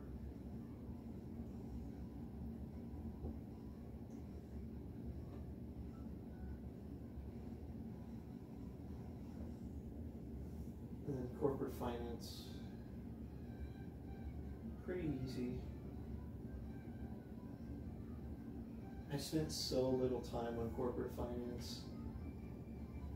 Like, I would only do like I would only do it like once every 1 or 2 weeks or something. Because basically the entirety of that class was doing online homework assignments. Or maybe tests, I don't remember. Oh yeah, I think it was both homework, it was like 2 homework assignments and then a test. Or no, it was like, there were maybe 4 tests in the class, or 3 tests, and there were about 2 homework assignments per test, so, and there was no reason why I should have had to drop for corporate finance last spring, because it wasn't even hard.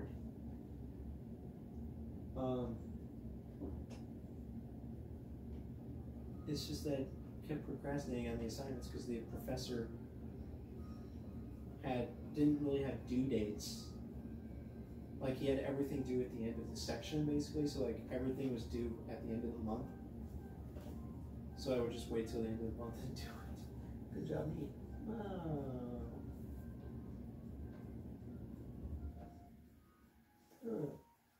Wasting time is waste. I ended up with an A, A minus, and A minus. Why did my financial statement professor give me an A minus in that class? Not sure why.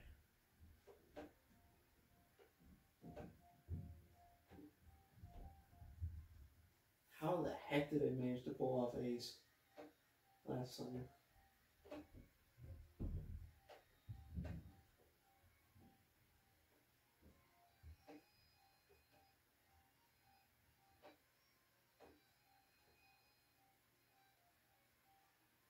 You know what my goal is for this summer semester?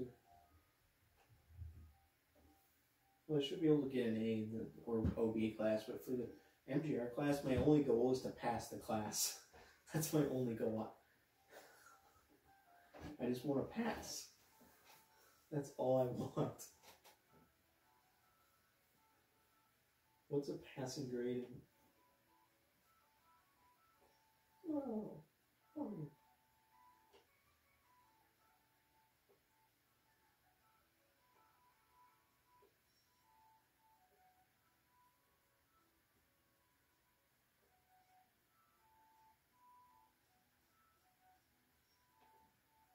I remember the good old days. Those. I remember one class where I actually was friends with my classmates. I basically only had one class where I made friends with my classmates, and that was physics. Because there was only like 4 people in the class. And we did a lot of like team assignments and stuff. Or not assignments, but we did a lot of parts in the class where we were just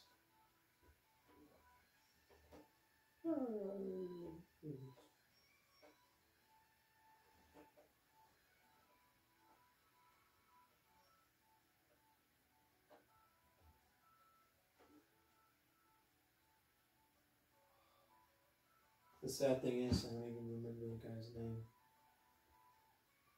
I don't remember either of their names.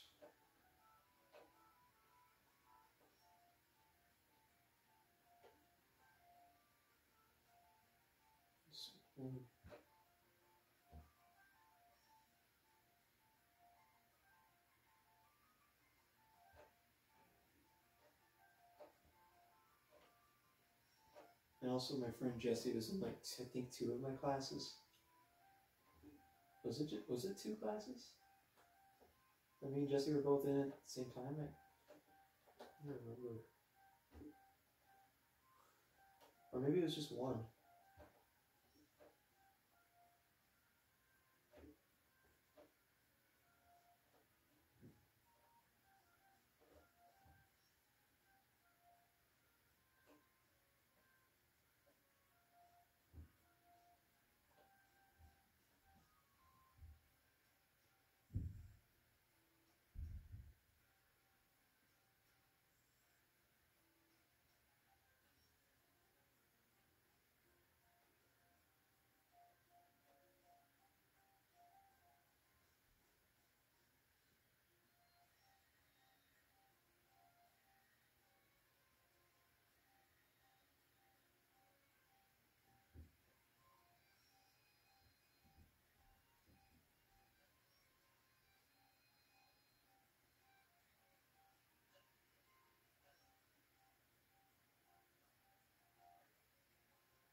It's 5:23. I'm just gonna basically sit here, stare at the clock until time's up.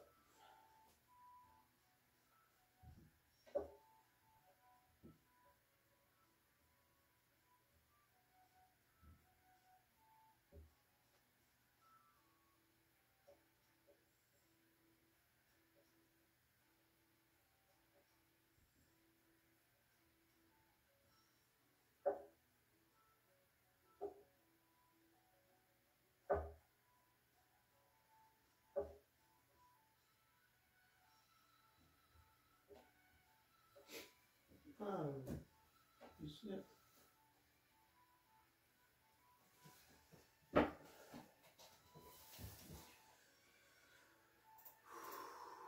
I can arrange this by grade. Every class I've taken. Dude.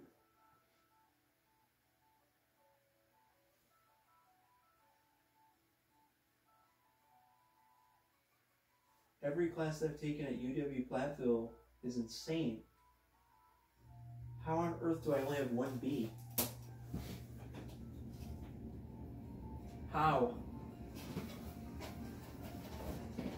I mean, I got a bunch of B's in NICC, and then apparently I only had one B at UW-Platteville. It's really weird. I'm gonna end up with a C probably in MGR if I even pass the class. It's either gonna be a C or withdraw. That's the only two options. I'm not, because if you let yourself get a non-passing grade, then you're screwed. So when you end up with when you know it, you're not going to pass the class. You just have to withdraw from the class before the end of the semester. But anyways,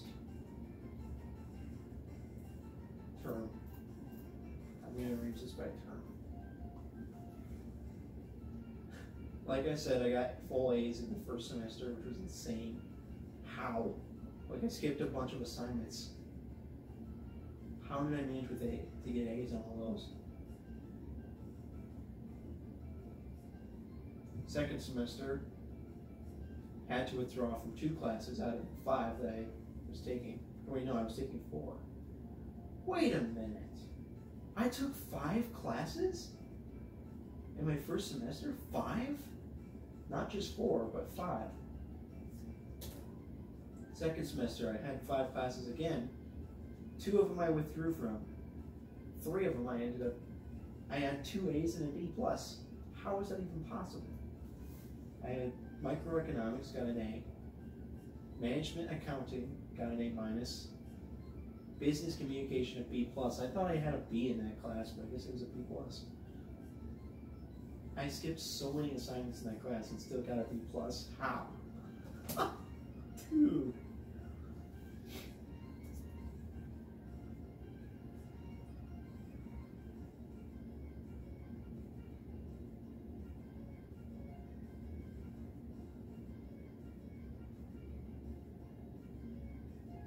And then the summer semester, I got all A's. This is insane. This is so insane that I've only have gotten 1 single B this whole time. Ha! Now, if you count NICC, then you'll see I got like 3 or 4 other classes that have B's, but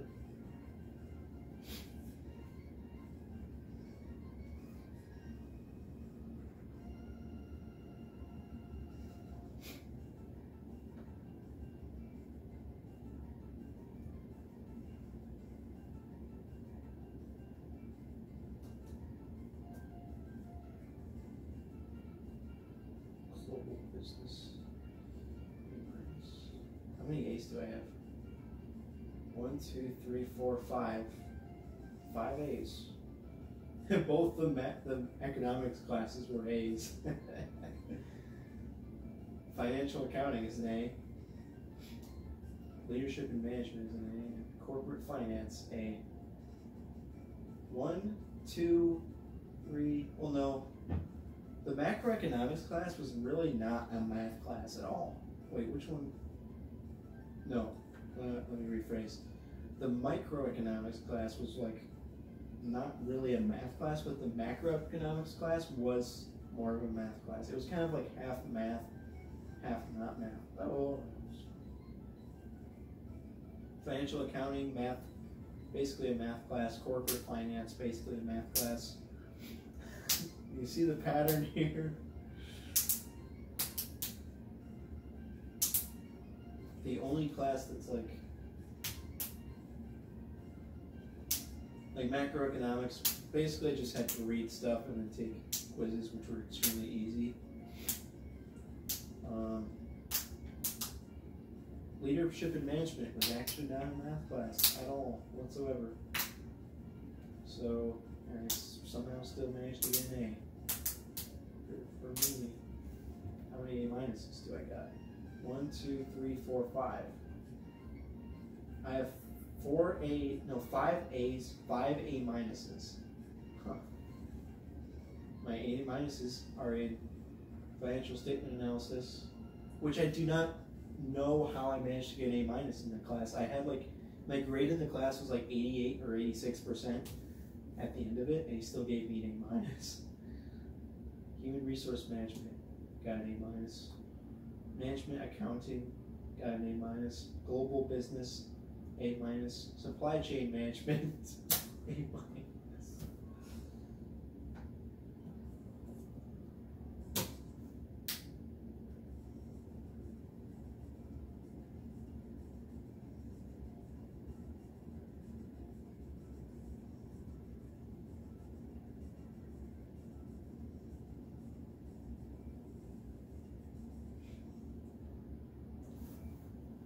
Even though I said my actual grade in financial statement analysis was like 88%, I still think that the A minus in supply chain management is the least deserving A minus out of all of my A's, because I basically barely learned anything in that class. The only reason I got an A minus is because the only 2 assignments in the entire class were group assignments.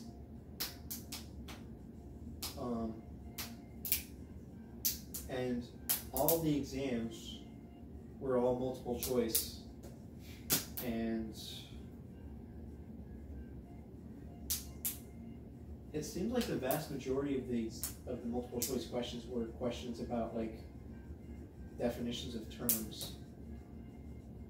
So all I really had to do to study for the exams was read to study the definitions of terms, and that's all I had to do.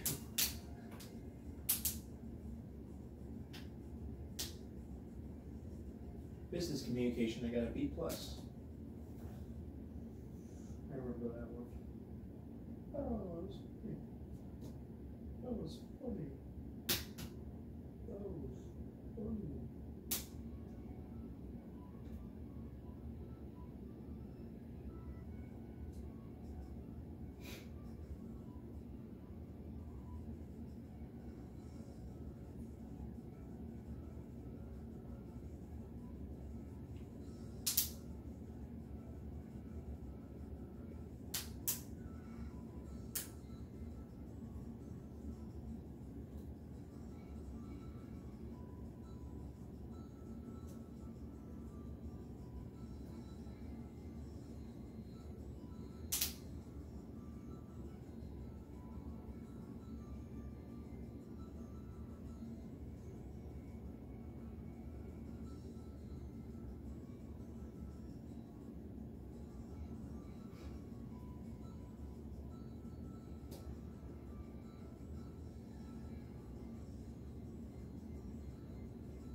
I could still technically get an A in MGR.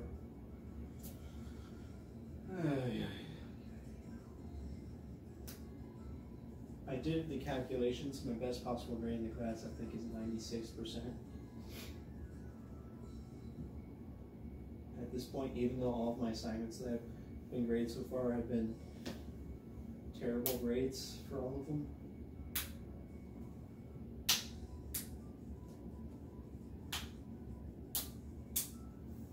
When am I going to get my other grades?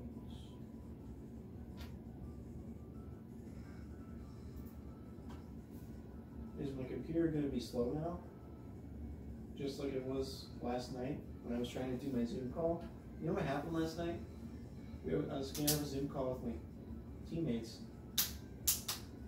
And then half an hour before the Zoom call, my computer started being extremely slow. So I restarted my computer. It was still slow after I had restarted the computer.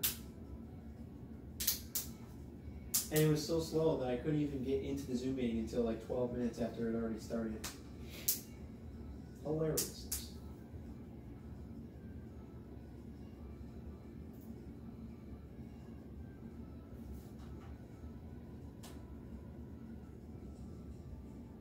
After all of this time, I've only withdrawn from 2 classes.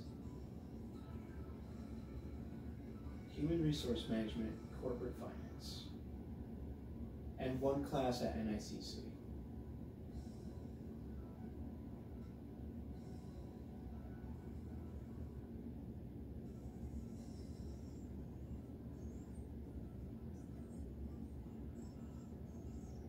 Let's look at all my transferred classes.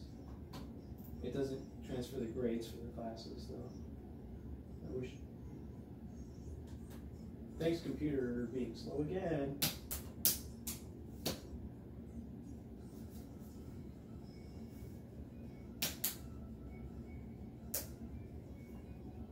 Transferred.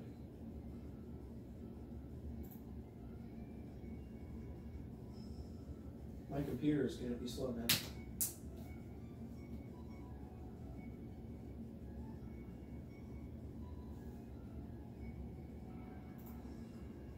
Transferred classes. Here are all the transferred classes. It's actually not that many. Wait, what? This is news to me. They did transfer my grades. Are you kidding me?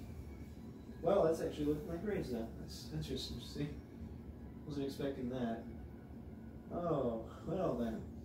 I ended up with 3 B's at NICC. And my worst grade that I've ever gotten in college is, drum roll, World Regional Geography. You may have noticed that I mentioned that earlier. It was the class with the most work I've ever had to do for a class. It was literally like 5 discussion posts a week. Why? B-. Oh yeah, I got a 0 on one of the discussion posts because of plagiarism. I don't feel like going to that. Anyways.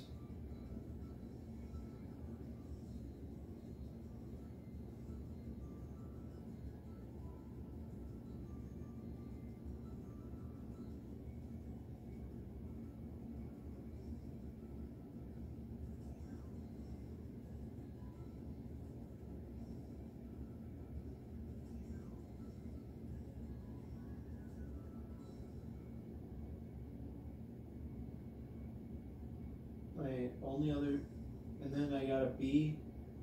Wait, why isn't this arranged in order? This is weird. It doesn't arrange it in the correct order here. Oh, I know why. It's because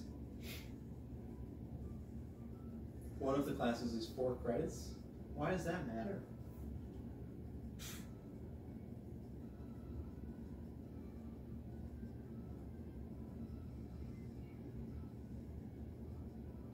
I got a B+ in Introductory Physics 1. Hilarious story about that class. I already talked about how I made friends in that class. On the very final exam of the class, I got like a 50-something. Like my grade up to that point had been like basically a 9. It was like a 97 for all the assignments leading up to the final exam. My grade in the class was like a 97. And then I got like a 55% on the exam. I totally bombed the exam. And I think all the other students in the class also bombed the exam. So I ended up with a B+. I'm surprised it says B+. I thought I got like a B in that class, not a B+. And then oral communication for Prof. Why does it say prof? Anyways, my speech class, I got a B. That was one of my first classes I took. Fall 2020. Wait, what? Oh, never mind. It says fall 2020 for all the classes, even though I actually took them in different semesters. Anyways.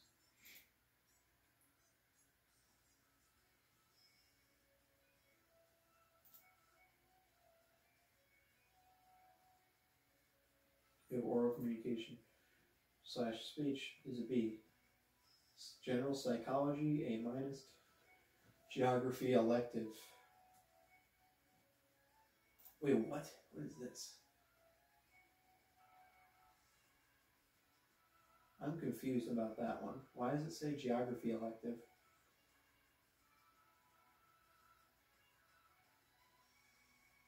I have no idea what class that is. The heck? Why does it say 4 credits for this class?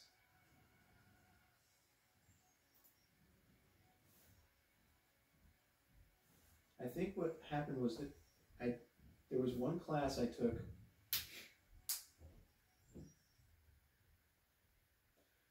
that was only 1 credit. It went along with the geography class. But why do they list both of them here? They list world regional geography and the geography elective. They list the geography elective as 4 credits. It should only be 1 credit, but anyways. Legal, environment, business, A minus. Transfer elective, human, ethnic, A. So that's that one cultural diversity class, I think. So ethics, A. Calculus 3A. Calculus 2A. Calculus 1A. Statistics, A.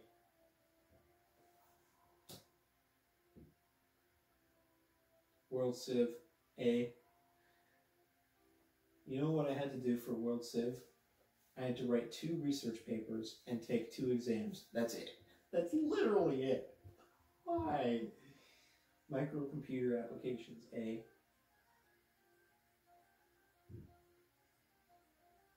Why does it say microcomputer applications? Introduction to Marketing, A. There you go. There's all my classes. That's actually, is that all of them? I don't think that's all of them, is it? Like, I took college experience, which did not transfer. I think that's the only class that didn't transfer. Which is kind of nice, actually. That every class transferred except for that one.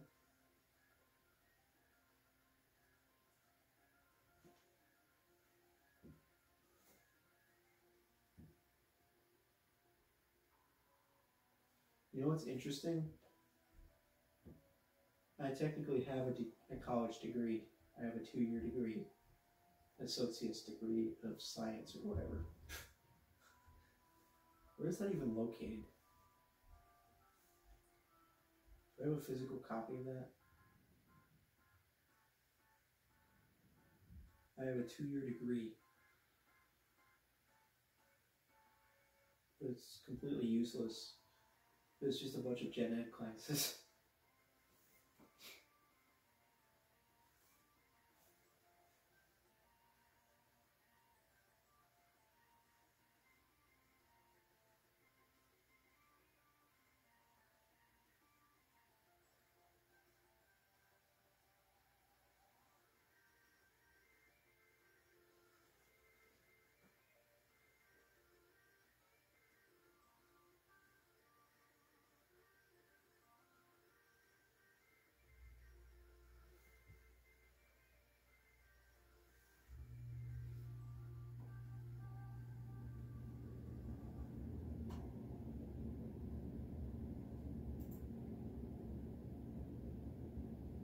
Now let's select all the classes.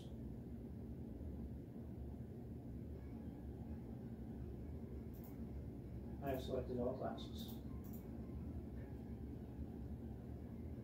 Grand total of 1, 2, 3, 4 B's.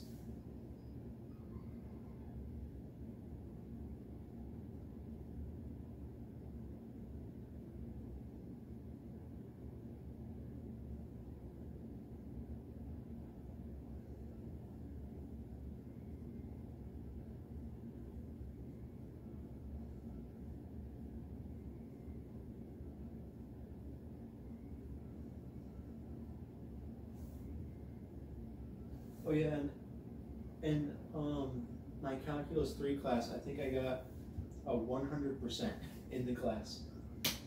Epic.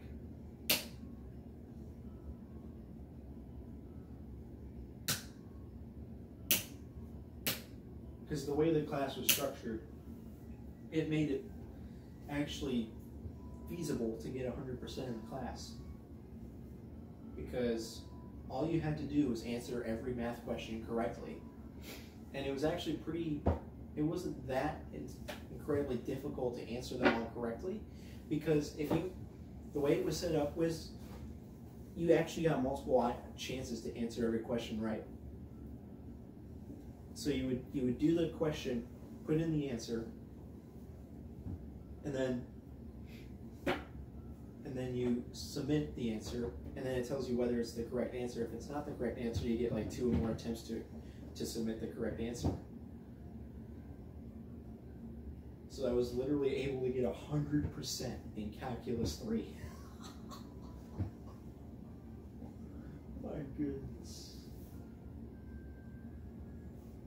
How did I manage to do that?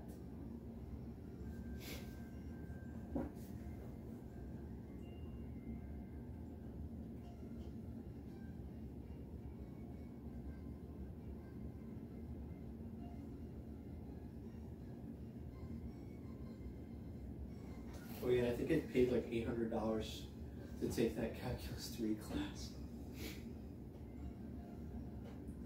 Because I had to take it from a different college.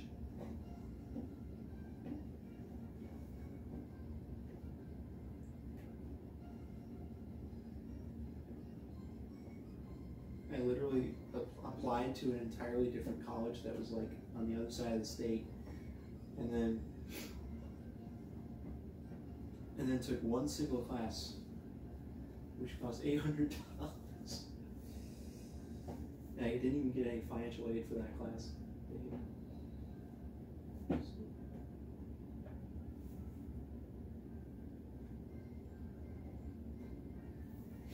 And that helped me complete my Associate of Science degree. You know what's funny? I was originally planning to get an Associate of Arts degree, and then on the last semester, basically the summer semester, which was my last semester at NICC, I noticed that according to my requirements, if I completed one more like humanities course or something, I would end up with an Associate of Arts degree. But if I completed one more math class, then I would end up with an Associate of Science degree. That was the only difference between the 2 degrees. So I was like, no, I'd rather do the math class. So I'll just apply to a different college and take this Calculus 3 class and then get my Associate of Science. Oh, man. That was actually my easiest path to getting a degree, so I did that. Well,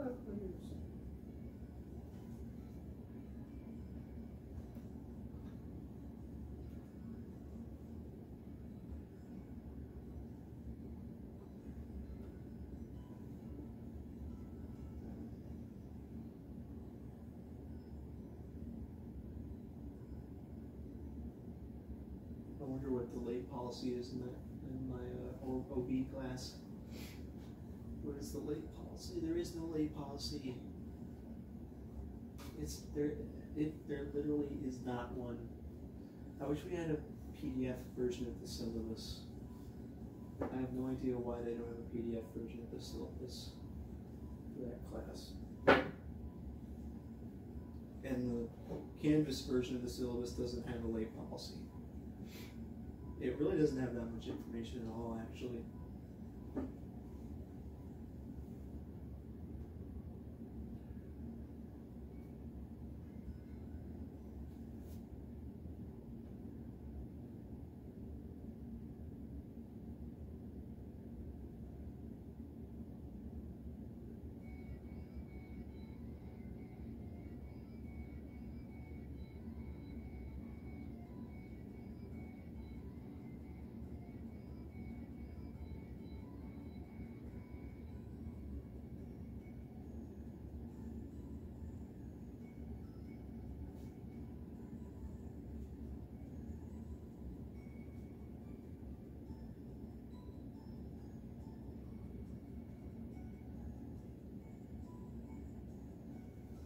Here's a question for everybody.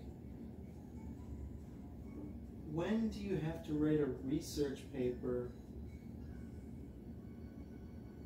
in the real world other than when you're doing academic research? When do you ever have to write a research paper?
My list of courses. Hilarious. It's not as many as I thought it should be.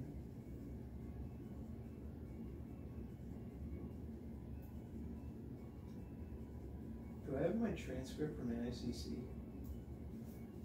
I want to look at my transcript from NICC. Wow. How on earth do I find that? Do I even have it downloaded on my computer? I might not.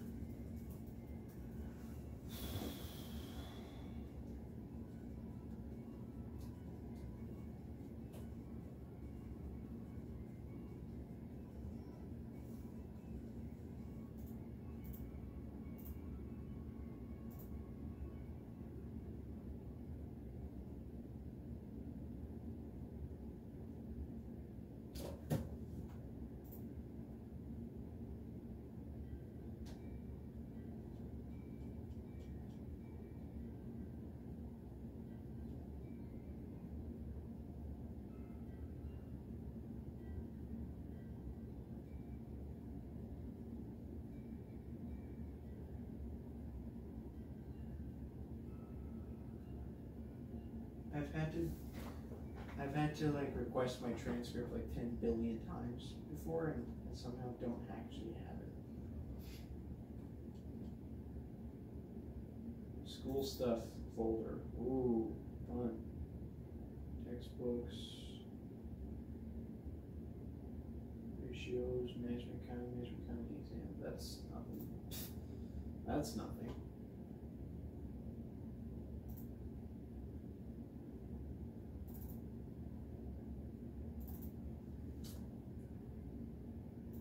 Do I even have my transcripts?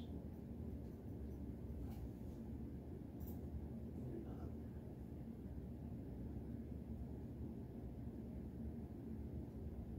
Why do I have a documents folder called documents? Really?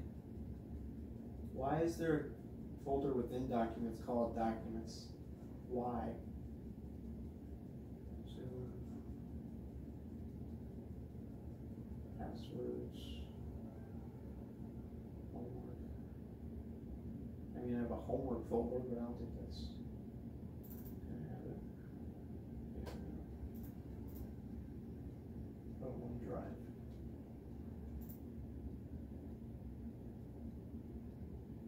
I have a bunch of stuff on OneDrive. I accidentally screwed myself by trying to transfer everything to OneDrive. That was a complete nightmare. I almost lost all of my files. Okay, let's see. So if I go to users, LS, click OneDrive, there's a ton of stuff here. Documents. Let's see if we can find a transcript or something. There is not a single PDF here. But school stuff, again, we have another one called school stuff. This looks like all the same stuff as before.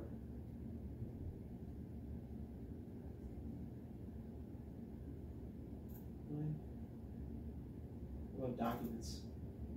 More documents? Huh.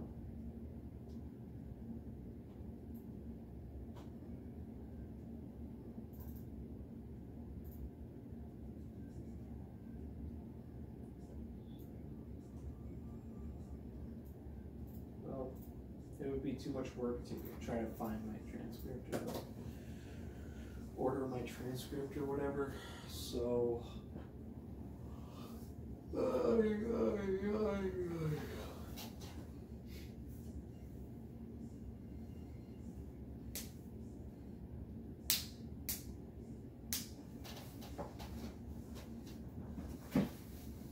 this particular vlog has been going for 1 hour and 19 minutes. All I feel like doing is going to bed, actually.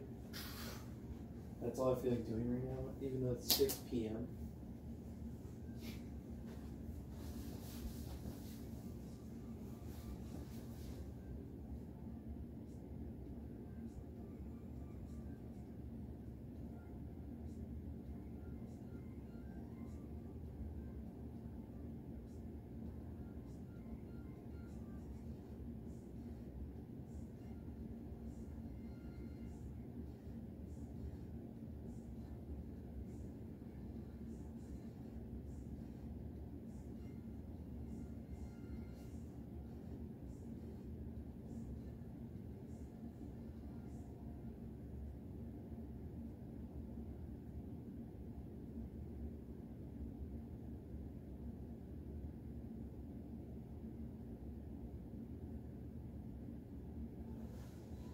I mean,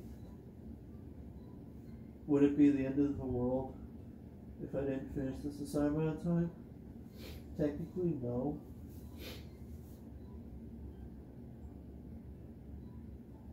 But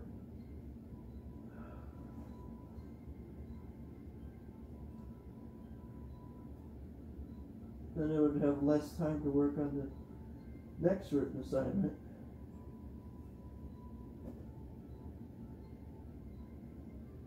Which is going to be hard.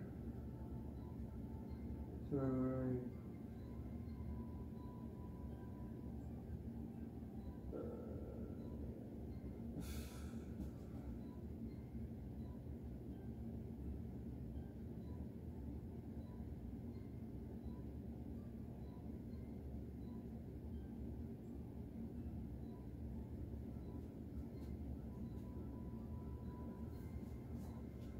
It would just be so sad that I had all day to work on the assignment and I still didn't get it done. Not only did I have all day to work on it, but I technically could have started working on it like 3:30 p.m. I already had the article selected. I had already read the article.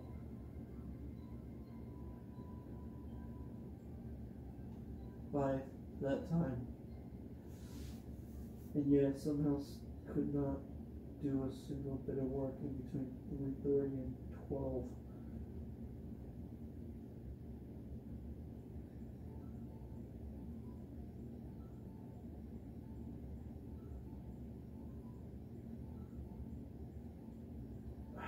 Why can't college just be you work at your own pace? Why? I feel like I'd be way more motivated to do it if I knew I didn't have a deadline, but I could just work on it and not have to worry about a deadline.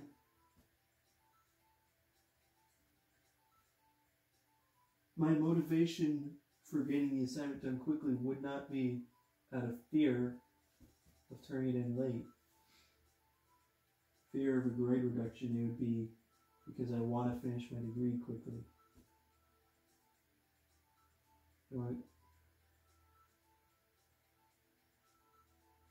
And the sooner my degree is done, the sooner I can do more stuff. That was fun. But instead, my motivation is, I have to turn it in on time, otherwise I'll get a grade reduction. And my professor will be disappointed. Oh.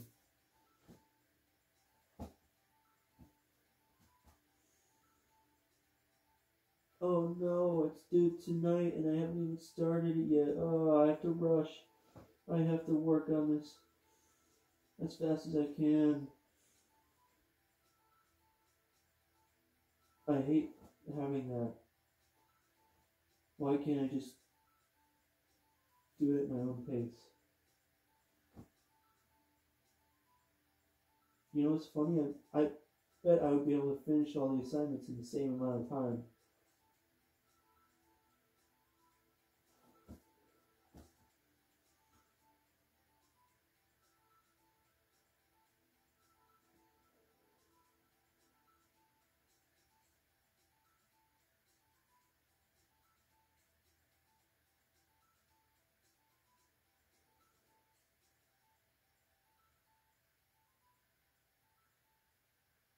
Why can't there be quote-unquote independent study for all of my classes? All of them.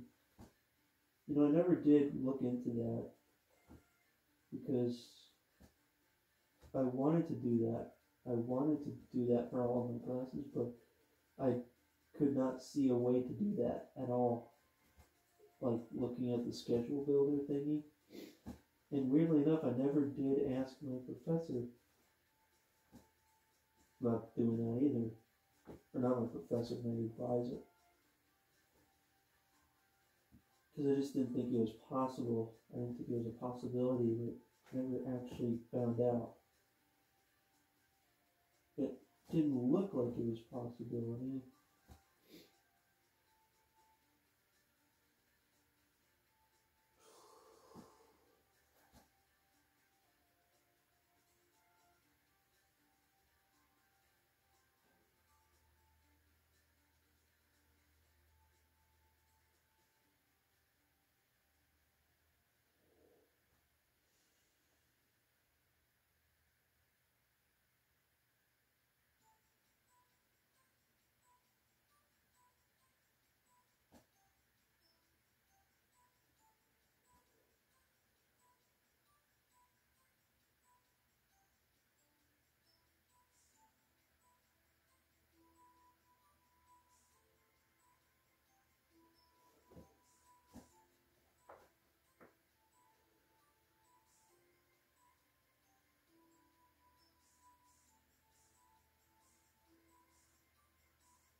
What if, randomly out of nowhere, this professor has a zero tolerance policy for late work? And I just never realized it until now. At the worst possible time, because it would be for an assignment that's worth 50 points.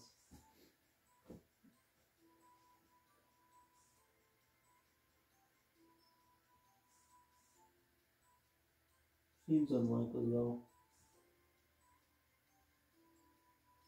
I basically have two professors, one of which is, it's really rigorous. I mean, what's the word for that professor who's very strict about your assignments and stuff? Strict. I have a hard professor and an easy professor because one of them requires citing external sources for like every single assignment, and one of them doesn't.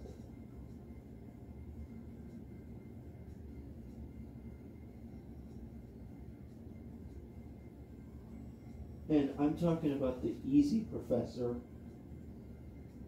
slate policy. The hard professor slate policy is actually pretty decent. It's just 10% off for the first 2 days, and then it's 10% for the first day, it's 20% for the second day, and then a 0 after that. If that's the strict professor's policy, what's the lenient professor's policy? Oh, and by the way, the strict professor didn't apply the late penalty for the first week of class. Ow.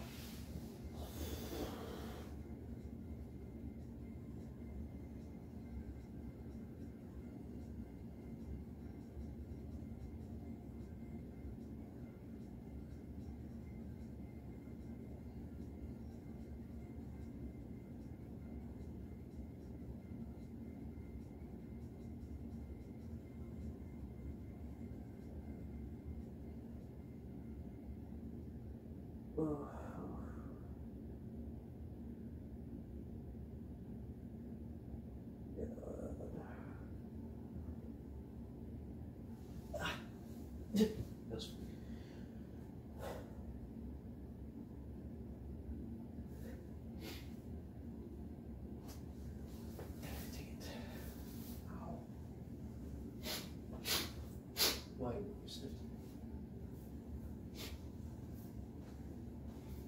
Oh, hey, I'm walking. Oh, no. It's 1:29. I wonder if this is going to be the longest vlog I've ever made. And also, it's longer than 1:29 because I did one vlog for a little while and then stopped and then started again. So I've been basically doing this vlog for 2 hours, over 2 hours actually, which is just insane. Why? Why?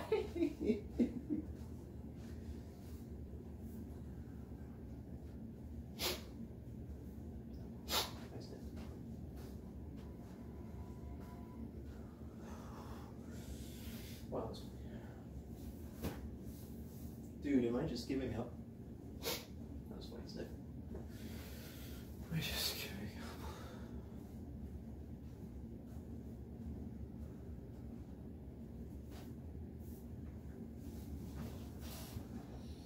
Bye-bye. Oh, I was clicking. All I have to do really is summarize it. The instructions are weird. The instructions are very weird. It's kind of weird. Summarize the article.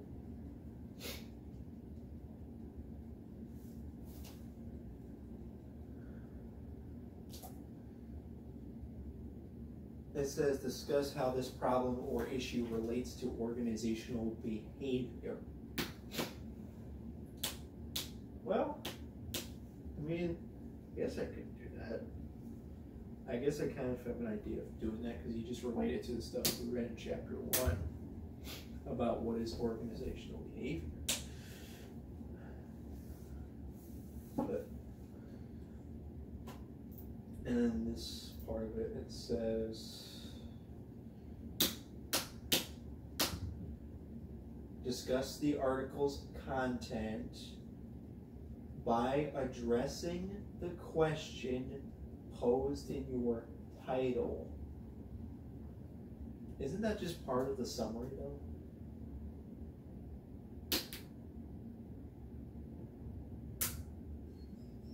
or by relating the topic of the article to content in the unit. Again, that's kind of a hard one because I haven't read the chapters for that's related to that unit.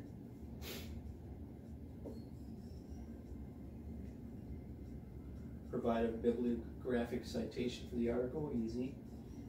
Very, very easy. All you have to do for that really is copy and paste the citation from the source of the article. Because whenever you locate an academic article, it gives you an auto citation basically. That's it. Which aren't always actually that accurate, I've found. Takes a lot of auto citations.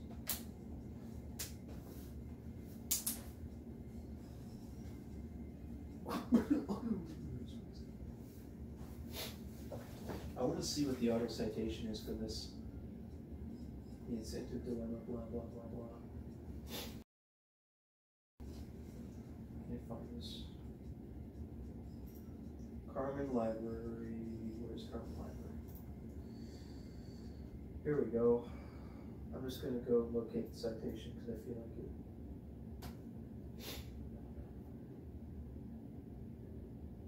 Maybe I should get a link to this thing. Because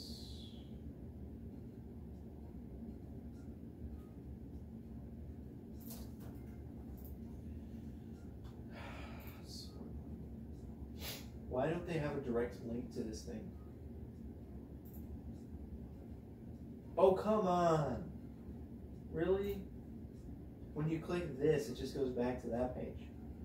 Gotta be kidding me. Hate that.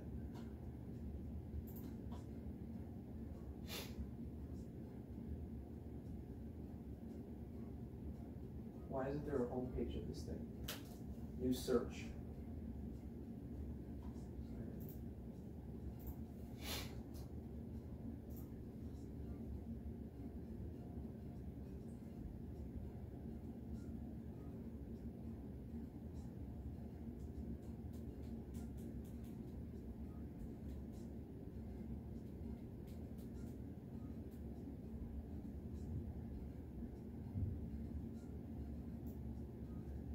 I'm gonna do a weird thing to you all.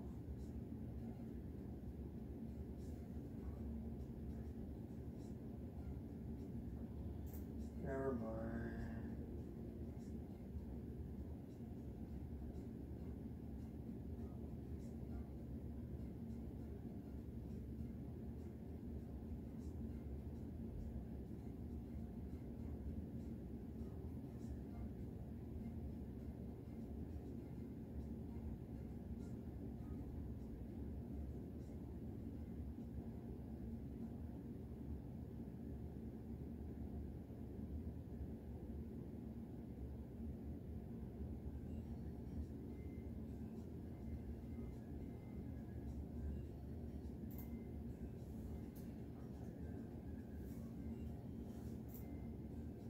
Boom. Boom. One link to get to that page. Easy. What was I going to search? My article? I just wasted a bunch of time creating a bookmark for that.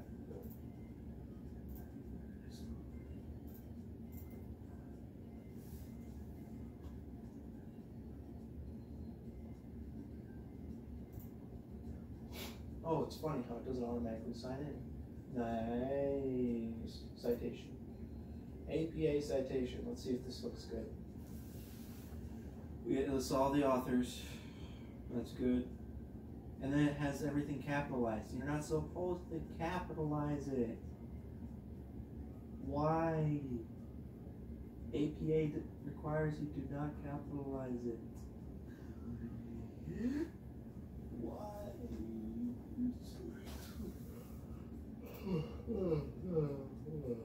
Wow.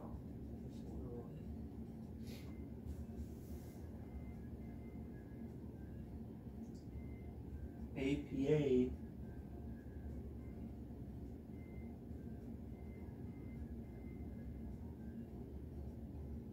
everything is correct about it except for the capitalization, I think.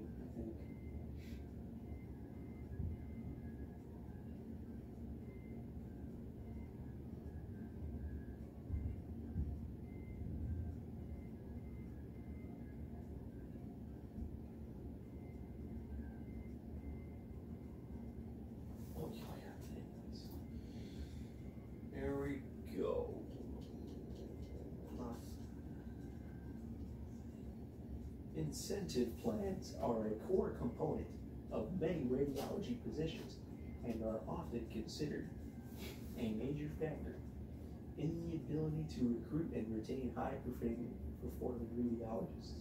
Financial incentives are widely thought to be effective at motivating individuals, but there is considerable evidence to the contrary. In this report, the authors examine basic assumptions about financial incentives and debate the potential negative impact of financial incentive systems on performance at radiology practices.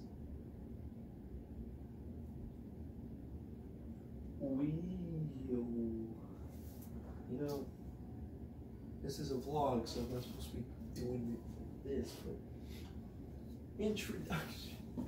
Incentive plans are a core component. I'm not really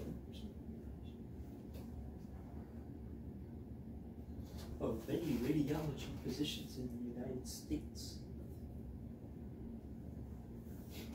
and are often considered a major factor in the ability to recruit and retain high-performing radiologists. One theory behind incentives is that rewarding a particular behavior or task will make the individual receiving the reward more likely to perform the behavior or task. Over time, the rewarded behavior will become learned, and that the individual will continue the behavior even in the absence of rewards. This approach is common in radiology, with incentives to promote clinical and academic productivity.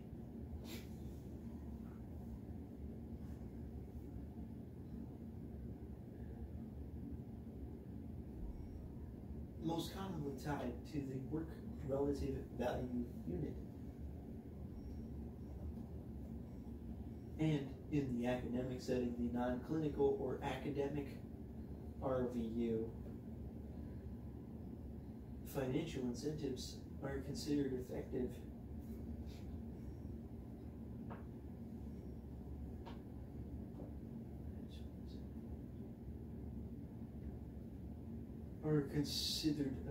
at motivating individuals and increasing productivity. However, this doctrine is being challenged.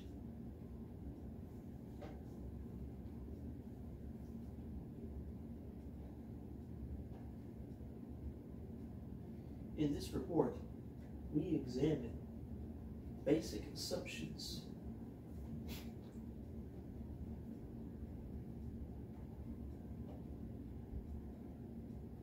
and characteristics of financial incentive programs, review research regarding financial incentives and productivity, and debate the potential negative impact of financial incentive systems on individual and group performance at radiology practices.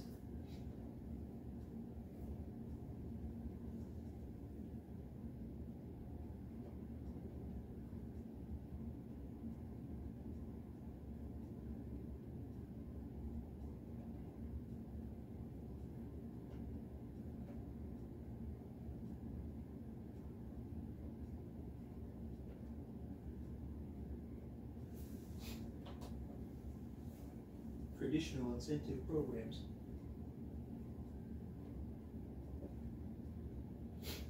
Not long after Adam Smith offered his viewpoint on human nature and workplace behavior in The Wealth of Nations, B.F. Skinner provided a theoretical rationale and scientific rigor to the idea that human behavior is driven by reward and punishment, termed behaviorism. The theory of behaviorism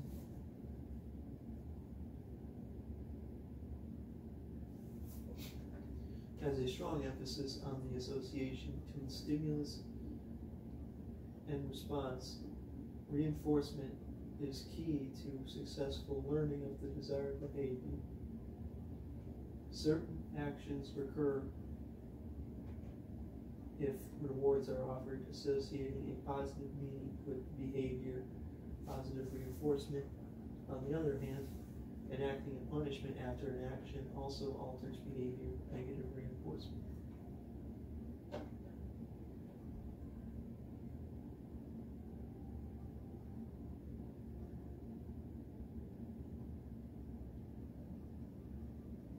Behavior is determined by its consequences, which make it more or less likely to recur. Interestingly, most of the theory of behaviorism has been postulated on the basis of observations made on rats, pigeons, and dogs, and presumes that human behavior is not distinct from that of animals. Traditional financial incentive programs in radiology are based on the theory of behaviorism, with incentives designed to alter the behaviors of radiologists through positive and negative reinforcement. This notion has become dogma. A clever manager need only design the right incentives, and his or her job is essentially done. Academic radiology incentive plans. An incentive model that has gained popularity in academic radiology departments over the past decade links incentives to both clinical and academic productivity using the WRVU and its academic equivalent, the ARVU, respectively. The premise of this model is that the particular missions of the department, education, clinical productivity, research, can be steered in the direction desired. For instance, rewarding research and publications when an increase is needed. To incentivize clinical productivity, dollars are either assigned to individual WRVUs or applied to WRVU benchmarks, such as more than the 60th percentile, using a standardized productivity program. That is, e.g., Association of Administrators in Academic Radiology, Medical Group Management Association, or Faculty Practice Solutions Center, or greater than a certain number of WRVUs. For academic productivity, dollars or points are typically assigned to activities such as lectures, publications, administrative positions, and grant funding, with points being assigned a dollar value at the end of the incentive period. The amount of money committed to clinical and academic productivity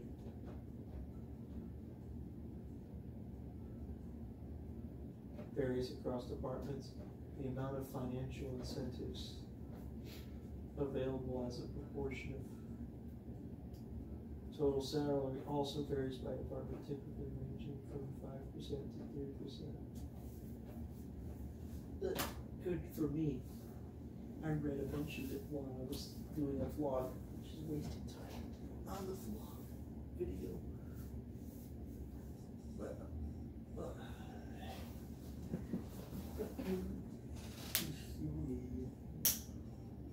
wow, that was funny.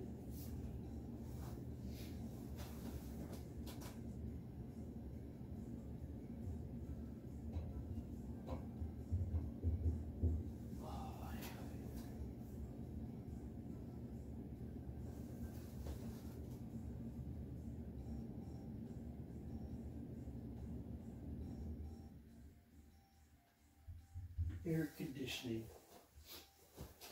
in a basement that is already cold by itself.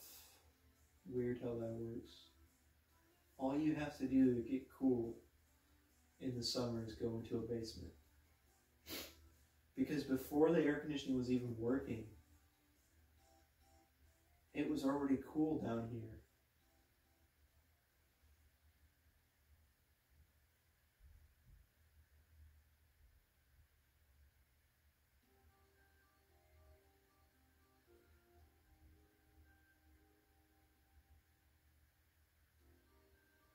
maybe the reason it's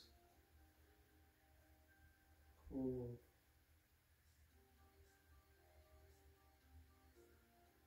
is because the house is a closed system, or a mostly closed system. So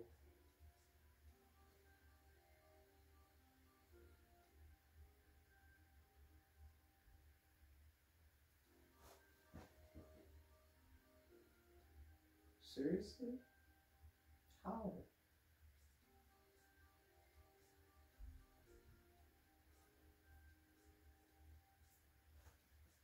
Is it just that, like, the farther underground you go, or just the fact that you're underground, basically, means the sun is not shining on your house or something, or on your...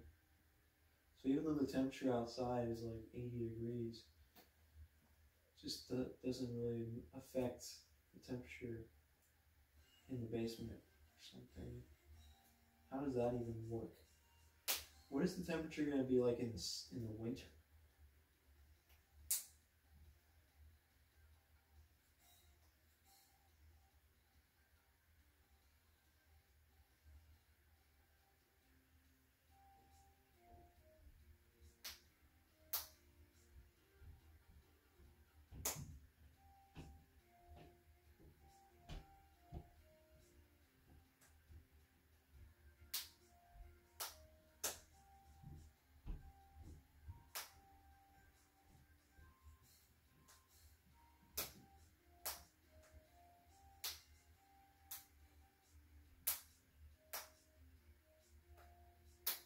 You know what, I think I'm going to switch to this. Like, I don't... What a hilarious long video. Bye. Okay, I moved into this room a while ago, and I had to transfer all of my stuff from my old room to this room, and in the process, I thought I lost stuff. So first of all, I wasn't able to find the charger for my old computer, which I use. The only thing I use it for is to make CDs. I couldn't find that charger. And then today, I couldn't find my pack of CDs. I couldn't find my... I don't even know what it's called. Pack of CDs.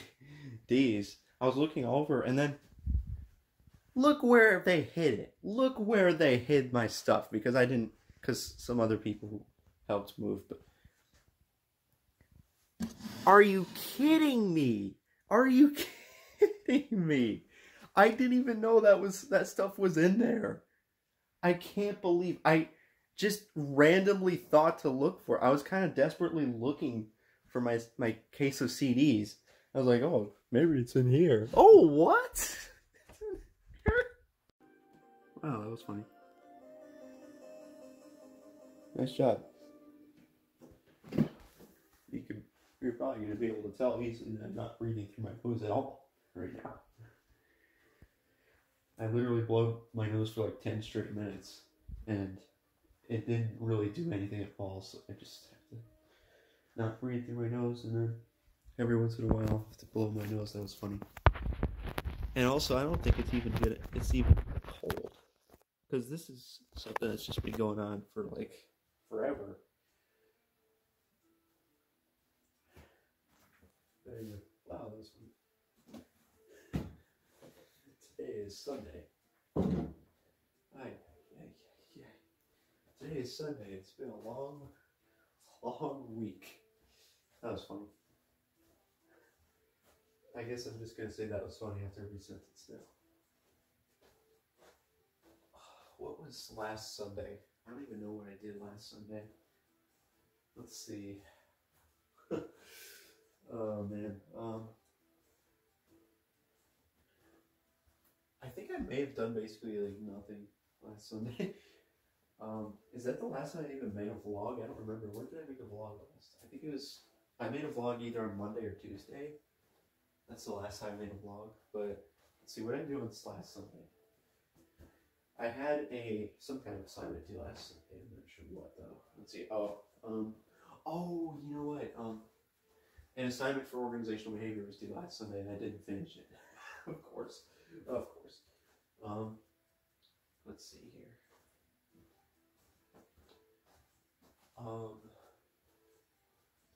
Did I have some other assignments due too? I don't remember. I can barely remember what I did last Sunday. But anyways, Monday.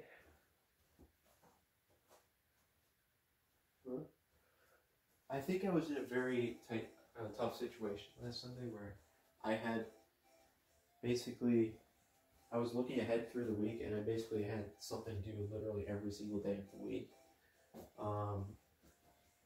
And some days had multiple things due. So the entire week has gone really badly. But I have not dropped the class. I have not dropped. Like, I came so incredibly close to dropping. I was basically decided that I was going to drop the classes. But every time I thought about it for like 2 seconds after deciding to drop the class, I realized there's like two big reasons that it's a really bad idea. One, I will lose $2,000, and two, that will put me behind classes at 3. I guess there's 3 now. It's kind of, I would kind of lose credibility basically because I wouldn't be trusted to take any more college classes. Like, the more college classes I drop, the less credible it is, the less people are inclined to help pay for my college classes because they know it's completely worthless to pay for a class, help pay for a class if I'm just going to drop it anyways. So, but anyways, that's cool.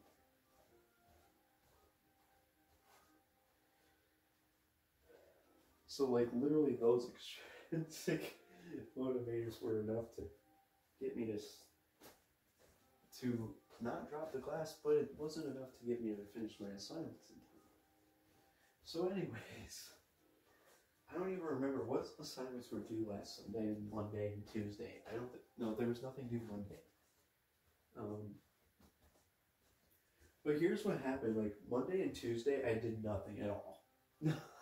I did nothing. I didn't do anything on Monday. Oh no. That was terrible. And let's see. I'm trying to think what assignments were due. I think here's what it was. There was an organizational behaviors assignment due Sunday. Here's what it was. Some organizational behavior assignment due Sunday. Then there was a management, gender and race assignment due Tuesday. Then there were 2 discussion posts, one for each class, due on Wednesday, and there was a quiz in the management, gender and race class due Wednesday. Then Thursday, there was a writing assignment due in organizational behavior. Friday was an easier assignment, although still an assignment that took me like 40 minutes, and that was the participation activity thing for organizational behavior, which isn't even worth any points, but it's required. But anyways, and then what's after that? Let's see. Saturday, what was due Saturday, which was yesterday. Wasn't there something due Saturday? Maybe I was mistaken about that. What was due? I don't think there was anything due Saturday or yesterday. I don't know why I thought there was something due on Saturday. Wait, what? Hold on. I guess there wasn't doing anything due Saturday. So Sunday and today is Sunday. Today, what we had to do, all we have actually is to finish our discussion post for management, gender, and race. We just have to do our replies to that discussion post, which I've actually gotten pretty good at doing. So shouldn't be that bad. But you know how I managed to get all this stuff done? I did nothing on Monday and Tuesday. So by Wednesday, I still hadn't finished the organizational behavior assignment that was due Sunday. So there was that. Right? Right? Isn't that right? Oh, you know what? I did do something on Tuesday. I didn't do absolutely nothing on Monday and Tuesday. I did something on Tuesday, but did I do something on Monday? Because on Tuesday, I actually did manage to finish the organizational behavior assignment that was due Sunday. And in fact, I think I may have even worked on it on Monday too, but my memory is not really helping me remember how exactly I spent my time in those days. I just remember that the vast majority of the time was spent watching YouTube. Yep, it was watching news. So Tuesday, I actually did manage to do something. I managed to turn in the organizational behavior assignment that was due Sunday. But that still left me with 4 assignments that were due either Thursday or sometime before Thursday. The 4 assignments were the Tuesday assignment for management, gender, and race, 2 discussion posts for both class, or 2 discussion posts, 1 for each class, and the writing assignment for organizational behavior due Thursday. Every single one of those 4 assignments was turned in late. So Wednesday, what did I do? Oh boy,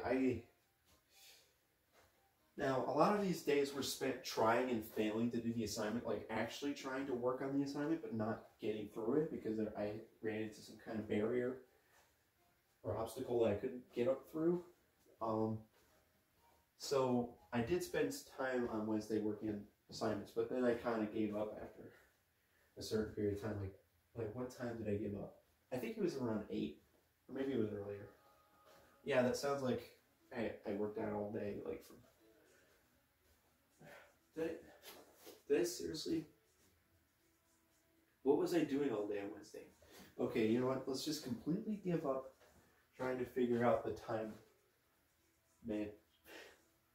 Let's just completely give up trying to figure out the way I spent my time and just focus on what I got done. What did I get done Wednesday? I know I got one thing done. Oh, the only thing I got done Wednesday was to take the quiz for management, gender, and race. That's literally it. So there were 3 things due that day. I got one of the 3 things done.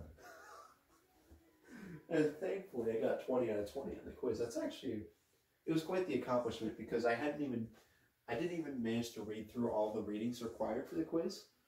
I had to do all the readings in one day. Plus, I had to worry about the other 2 assignments that were due, so I couldn't just read everything all the way through. That would have taken way too long. So I skimmed over everything. I literally skimmed over all of the readings. Then took the quiz. Thankfully, the quiz is actually open book, which I didn't know at first, or what I didn't know for the first quiz. So I took the first quiz closed book and ended up with 14 out of 20.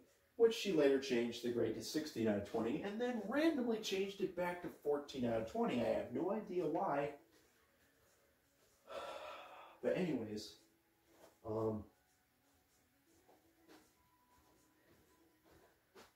I could try to message her about the 14 out of 20, because when it changed from 16 to 14 again, that was the moment when it actually revealed the answers to the quiz, so maybe that's why it changed to 14. It just maybe did it automatically, but I looked through the quiz again, and to the best of my knowledge, I'm like 90% sure that half of the questions are not from the reading. Literally half of the questions, 5 out of 10.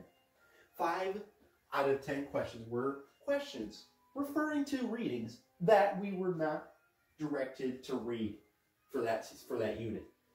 Not just 2 or 3 questions, 5. Literally half of the quiz. So it's no surprise I got only 14 out of 20. I actually managed to answer like 2 of those questions right, but then the other 3 obviously not. So, no, that's funny. I could try to email my professor and be like, Professor, I'm pretty sure that these 5 questions, I could like demonstrate to the professor that these 5 questions are not from readings that you told us to read. The lesson 1.1 or whatever directs us to read these 2 chapters. But the quiz is from these other chapters that were not mentioned clearly. But I don't know if it's going to do anything because my professor has sent several announcements telling students, or saying students have been trying to email me and negotiate with my grades and argue that their grades are wrong. I'm not going to, she basically said, I'm not going to change the grades. I give grades, I don't just hand out grades. You have to earn the grade. I'm not going to give it to you. Except for the fact that it's completely unfair that you gave me that grade.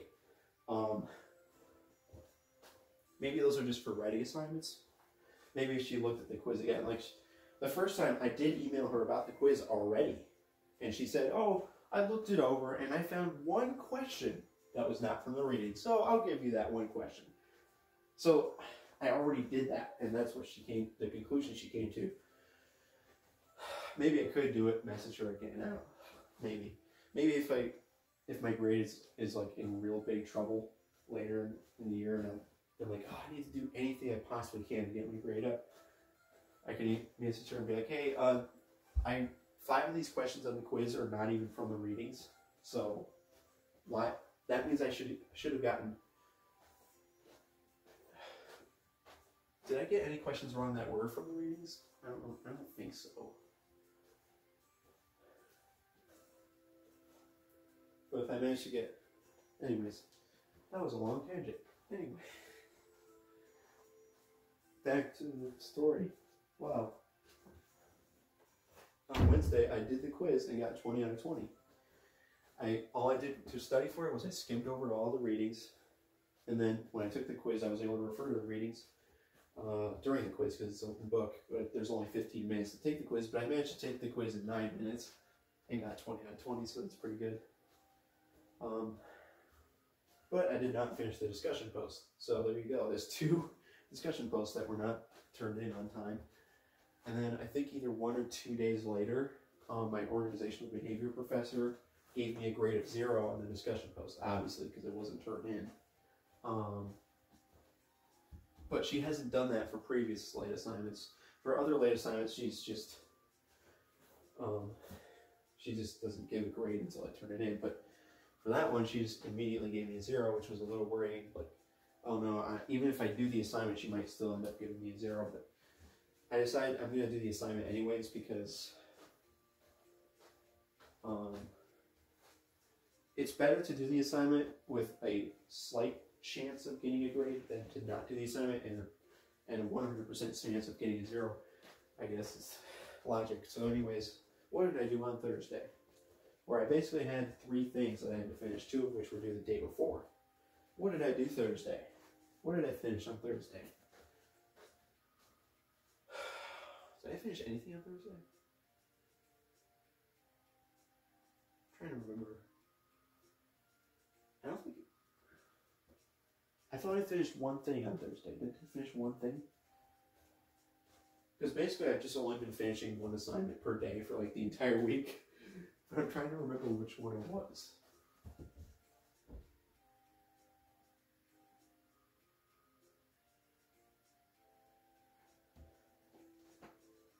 Wow, I can barely remember what I did on Thursday. I really didn't do much on that day.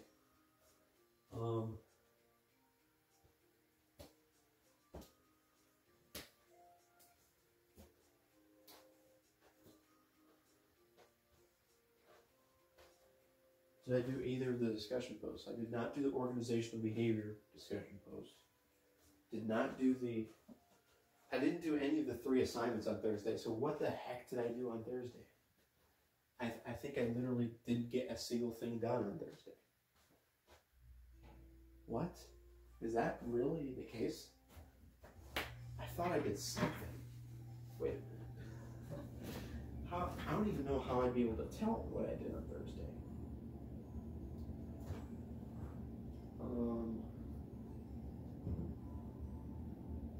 Because I was at my mom's house.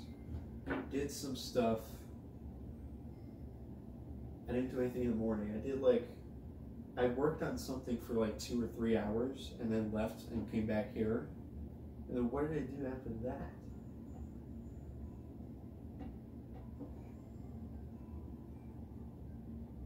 Thursday.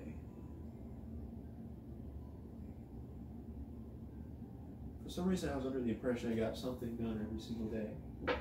But my memory is telling me I didn't actually turn in any assignments on Thursday.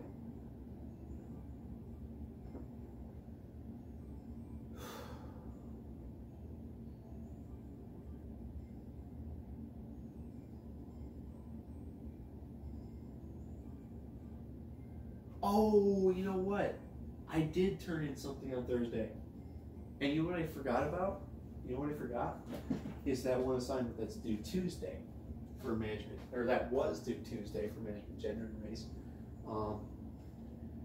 So that was the assignment I finished on Thursday. Okay, there we go.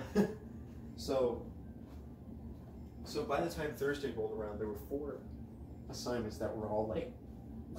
Well, actually, no. 3 of them were late. 1 of them was due that day. And the one assignment I finished on Thursday was the assignment that was due Tuesday. Because basically, that was my last chance. If I didn't get the assignment done that day, it would have been a 0. So I had to do it.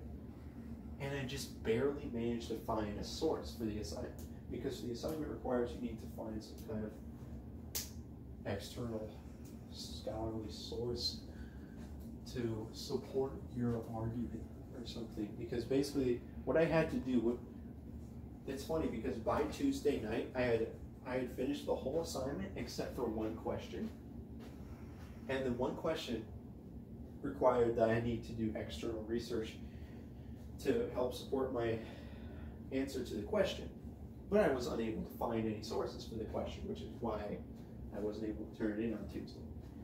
It took me till 7 p.m. on Thursday to find a source. And then when I found the source, I finally was able to do the question. Finally.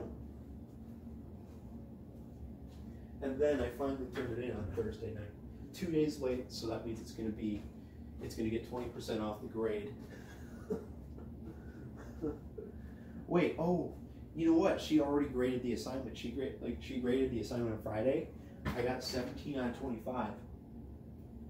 So if you completely ignore all the late penalties for all my assignments, that assignment is actually the best graded assignment I've gotten from that professor.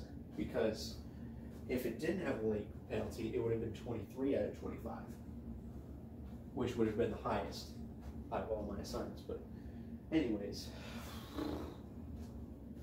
wait, what was the feedback she gave? Let's see. Like, what was the only criticism she posted of it, other than the other comments she made, the only criticism she made of the assignment was increased analysis of ideas, which is something she likes to say all the time, which isn't even helping at all, but whatever. Okay, that's Thursday. Friday, here we go. Friday. What do I still have to do? Well, the 2 discussion posts, which are both late at this point. The assignment, the OB assignment due Thursday. So that's 3 assignments plus the activity, the participation activity. So I did the participation activity. Then I did the discussion post for management, gender, and race that was due Wednesday, because that was my last possible day to do it as far as I was concerned. I think that's how it's worked. It's a little bit weird though for discussion posts, because the discussion posts have 2 due dates. One due date is making your initial post, and one due date is responding to other people. And I did my initial post 2 days late, so I'm assuming she's going to take off. I won't get 80% off for the whole assignment. Logically, you would only take off 80% for the post part of the grade, but for the response part of the grade, if I do the responses by the end of today, which is when it's due, then I will get the full 5 points for the response. Okay, shut up. That's fine. long story short, I finished the discussion post, initial post, 2 days late. Okay, that's all I did on Friday. Alright, I've basically just been doing one assignment per day the entire week, regardless of when they're due. This is so bad. And then yesterday, what did I do? I actually did 2 assignments. Wow! I did the 2 remaining organizational behavior assignments that I had not finished. I finished, the first thing I did was finish the discussion post. Yeah, the discussion post, which was originally due Wednesday, and which she already gave me a 0 on, so I don't know if I'm even going to get points for it, but 3 days later, 3 days after it was due, I completed the discussion post. Then, after that, I did the writing assignment that was due on Thursday, which is only worth 10 points, by the way. Only 10 points. And I finished that, and it's so funny. And also throughout this whole process, I've just gotten into a habit of always staying up until anywhere between 12 and 2 in the morning. And then getting up at anywhere between 10 and 12 in the morning, or 10 in the morning to 12 p.m. Like this morning I got up at like 12:15 p.m., which is the exact opposite of what I used to do. And it's all stemmed from because of school. Because assignments are due at 12 p.m., keep staying up late, working the assignments till 12 p.m. And even if I finish assignments long before 12 p.m., I'll still stay up late watching YouTube because I don't want to go to bed, because the instant I go to bed, I'm not, the next morning I have to start working on routine, so I don't want to go to bed anyway. That brings us to today.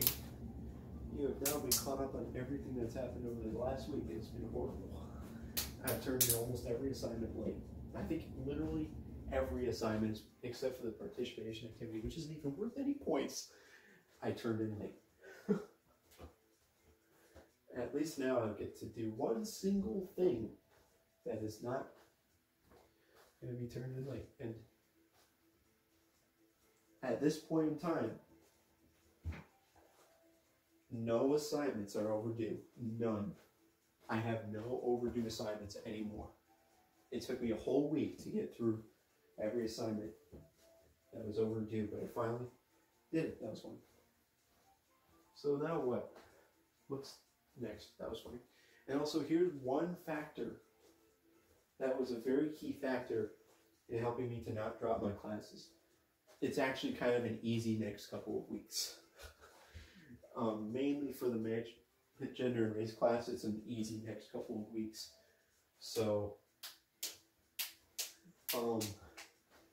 basically, we'll have a couple of weeks, like week and a half at this point. But starting from last Wednesday all the way to 2 Wednesdays later, full 2 weeks span of the only assignments she's giving us for during those 2 weeks is our discussion posts. So once a week discussion posts.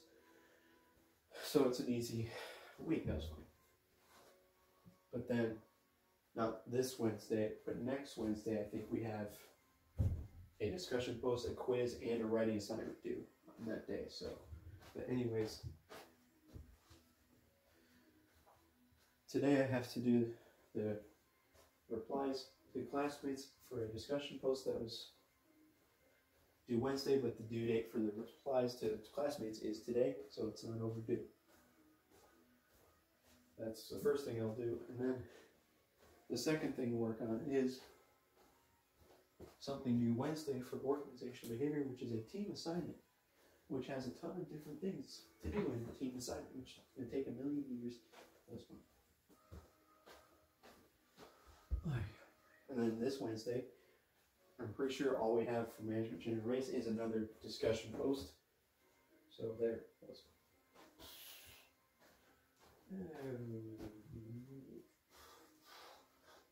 And also you may notice the last vlog I made was a complete failure because I just didn't do anything. I literally made the vlog for like an hour and a half. Why is there a spider? I keep seeing spiders all over the place. Come on. Can I just stop? This certain type of spider I just keep seeing all over the place. Time to use 10 billion tissue.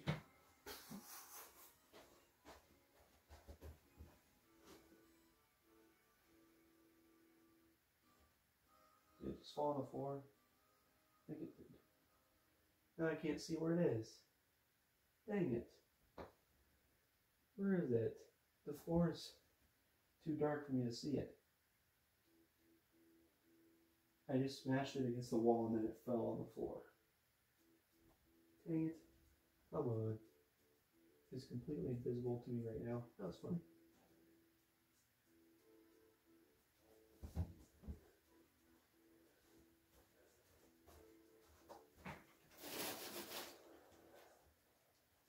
Come on. Oops.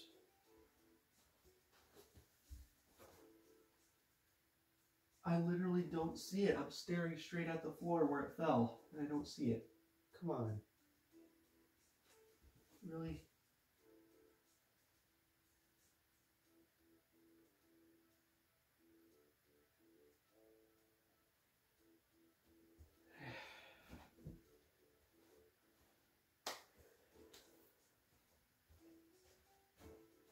Hilarious. It's already 2 p.m. It's already 2 p.m. I got up this morning. Actually, I didn't get up in the morning. It was afternoon. I got up at 12:50 p.m. and ate a meal which wasn't really breakfast because it was already 12 p.m. So, and it didn't consist of cereal because we don't even have any cereal here right now. And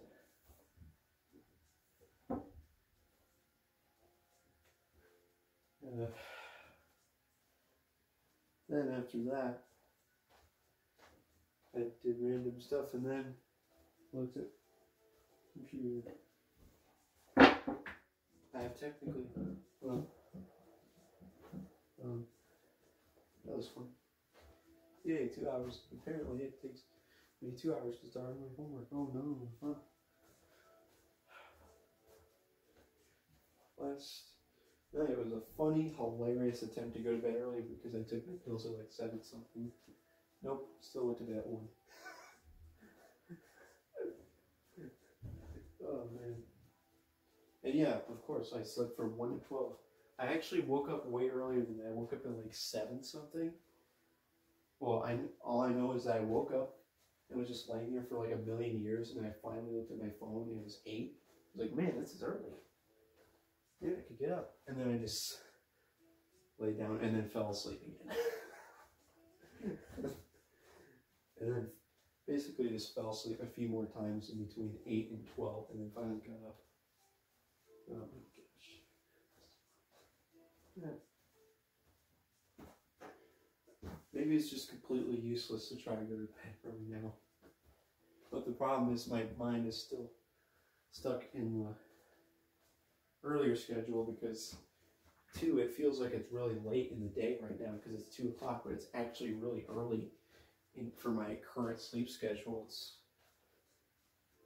It's like if I normally get up at 8 or 7, if I normally get up at 8, then it's more like 10 right now, not 2. That's only a 4-hour difference.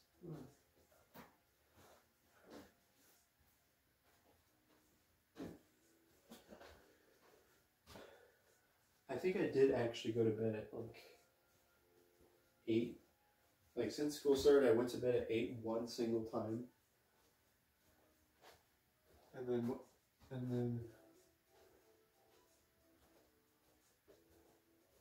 then that's the one single day of this whole time that I think I've gotten up at 8. Yep, 12 full. Wow. Look. Also, apparently these vlogs do not help me at all.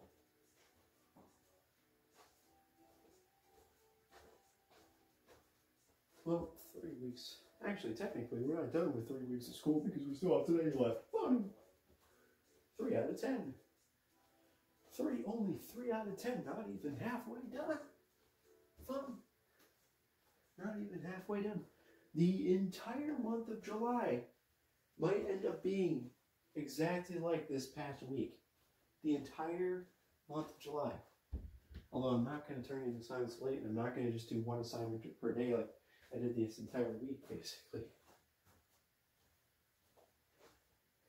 I'm not going to have times where I literally just sit there and don't do any homework for the entire day, like I did on Monday and Tuesday. That was funny. That's the end of the playlist. I wonder what we get all those latest, what grade am I going to get on all those latest songs. That was fun.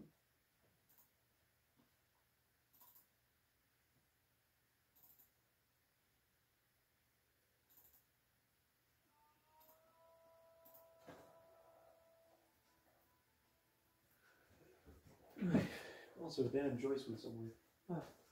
They went to Canada or something to visit Joyce's family who lives in Canada now. And that means that they're not here from yesterday, Saturday, to Tuesday.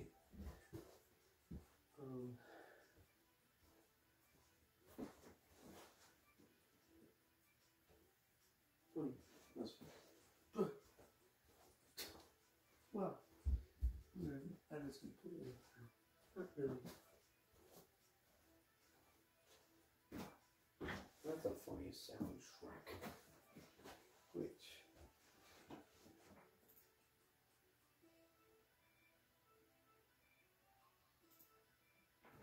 hilarious. That's one.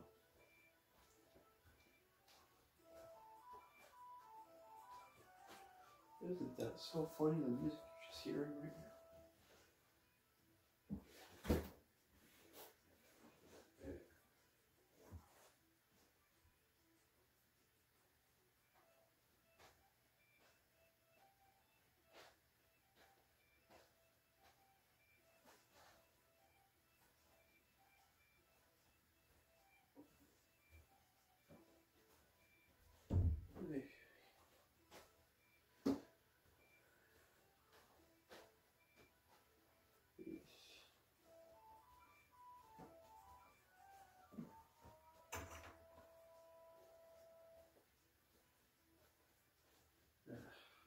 That's the design. Organizational behavior classes is designed so poorly because so many of the assignments are related to stuff we haven't covered yet. It's not. It doesn't take into account like material that we're supposed to write up to that point. It keeps referring to materials that we haven't gotten to yet.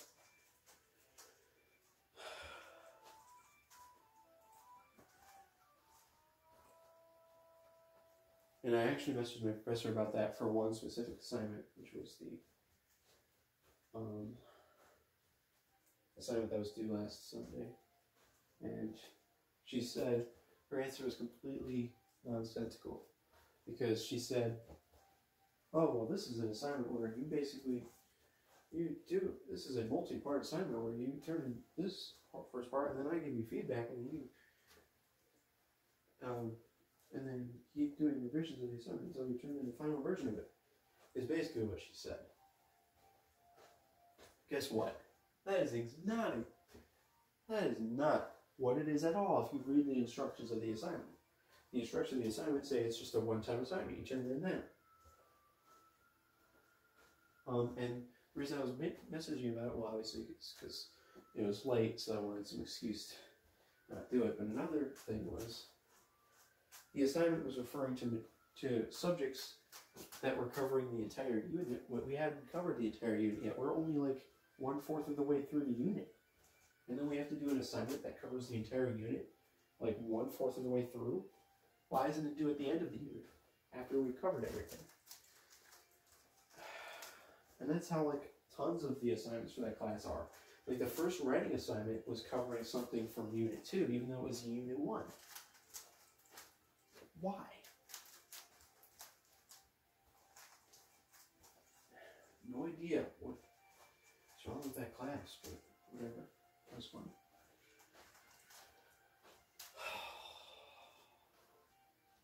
Also, my professor has been really slow at grading my assignments in that class. She's only graded a few of them so far. And for the last one that she graded, it was interesting. She actually gave me 50 out of 50 on the writing assignment, which was pretty insane. Basically, everything she's graded for me that I have completed, like completely done, completed the assignment, she's given me 100%.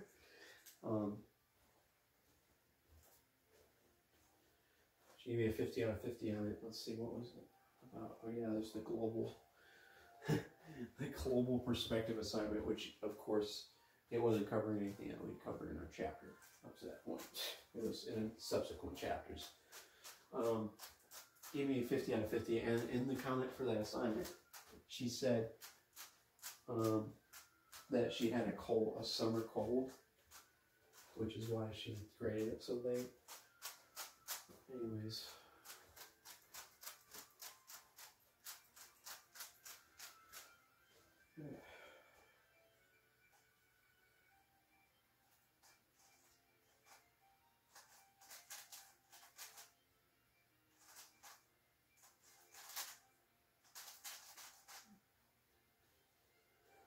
It's funny, I've only done 2 cubing sessions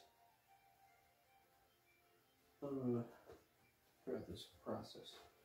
I did 1 cubing session on the first day of classes, which was Monday. Then I did 1 cubing session on Tuesday, second week of classes, because I actually didn't have any assignments that were due on that day. Nothing was due on Tuesday, so I just did the session then. Both of those sessions were kind of mediocre, although the second one actually wasn't so bad. I think the second one was actually averaged like 7.8 or something. But I could tell I was really tired from having to completely change my sleep schedule. Basically, the instant school started, my sleep schedule instantly changed to the new sleep schedule, even though I didn't want it to change to that sleep schedule. Oh my gosh. So I felt really tired and didn't want to do the full session that day. Anyways. It's so ironic how very instant, after like months upon months, maybe even a year of not having a good Rubik's Cube. No, it wasn't a full year. It was like 8 months or something like that. Like after 8 months of having a bad cube, I finally get a good cube. And guess what? The day I get a new cube that's good is the day my classes started. And the day I completely failed to be able to do any more sessions except for 2. I could technically do sessions, but I've had so much trouble getting my assignments to the time, I just can't at this point until I'm kind of maybe a little bit ahead in the assignments. That was fun. Gosh. The prospect of doing 3 assignments in between now and Wednesday is just still... That was fun.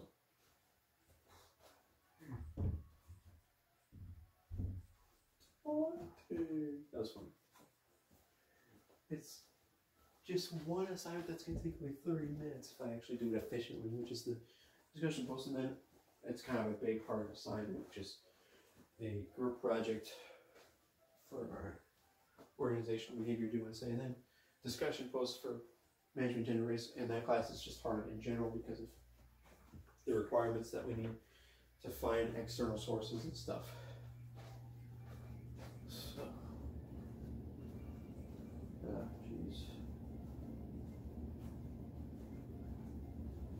And no assignment is straightforward and easy, even if I have my sources, because there's questions that I just don't know how to answer. Even if it's not like I can look up the textbook and find the answer to the question, I just have to.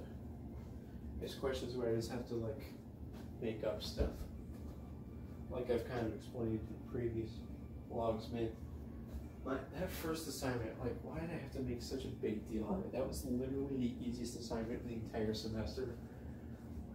And I made like such a big deal out of it on the first day of classes on Monday or something. Like, come on. Or maybe it was Tuesday. That discussion post where I only had to write 2 sentences. Are you freaking serious? Like, come on. That is nothing compared to what I've had to do for the entire rest of the semester. That's fun. That is why.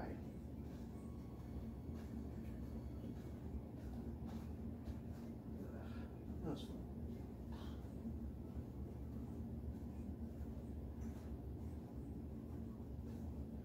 Oh yeah, and by the way, 2 days ago Friday was the last deadline for getting a 25% refund. So yeah, that's another $600 lost.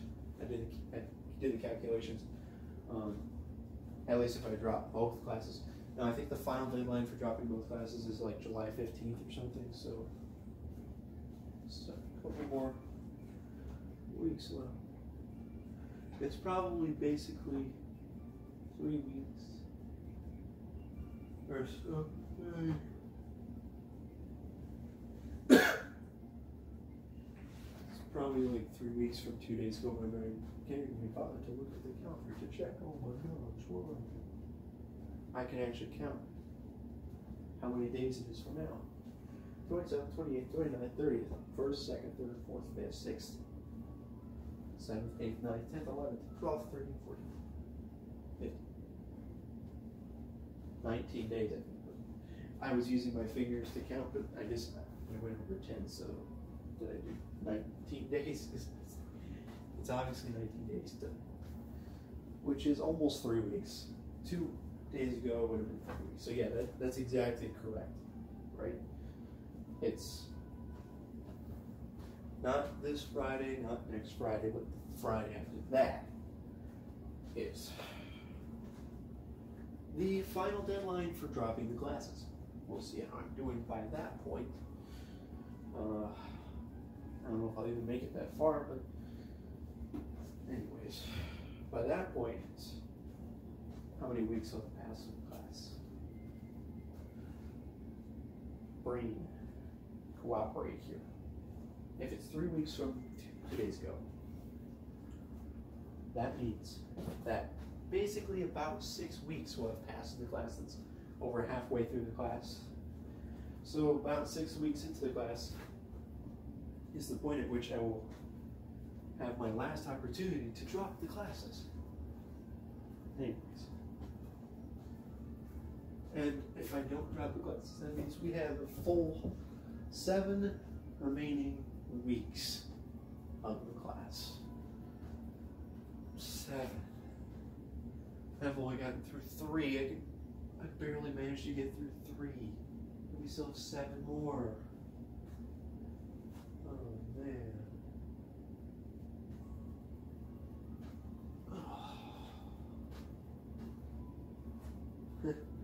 Now my professors haven't graded all my assignments yet. That I turned in so far, but let's just look at what my grades are right now. I can kind of explain. So my grade for management, gender, and race is 75.81%. That would be a C. If the class ended today, I would get a C and I would pass the class. My grade for organizational behavior is 89.47%.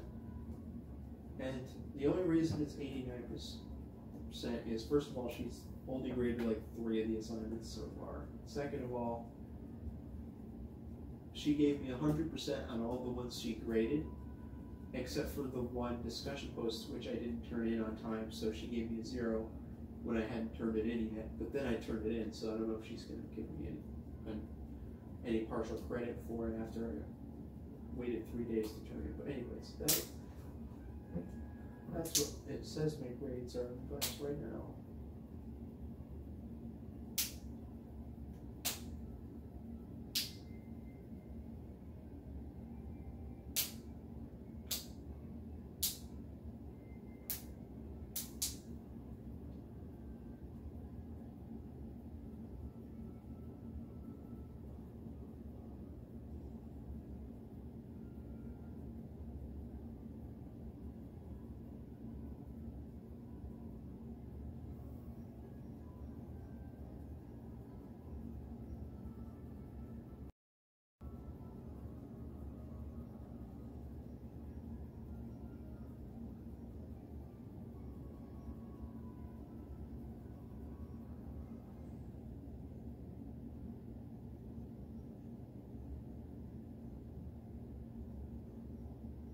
2:41. Fun fact, my birthday is on Thursday. Oh yeah, by the way, there's going to be an assignment due Thursday for organizational behavior because there's always something due Thursday in our class. Let's see what it is this time. So I have an assignment due on my birthday. Funny.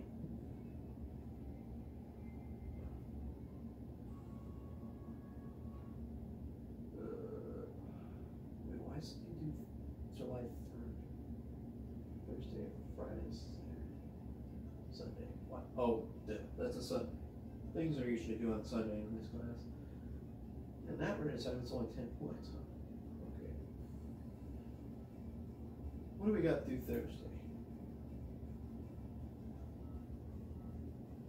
Oh, yeah, there's something that we need to get 2 sources for it. Dang.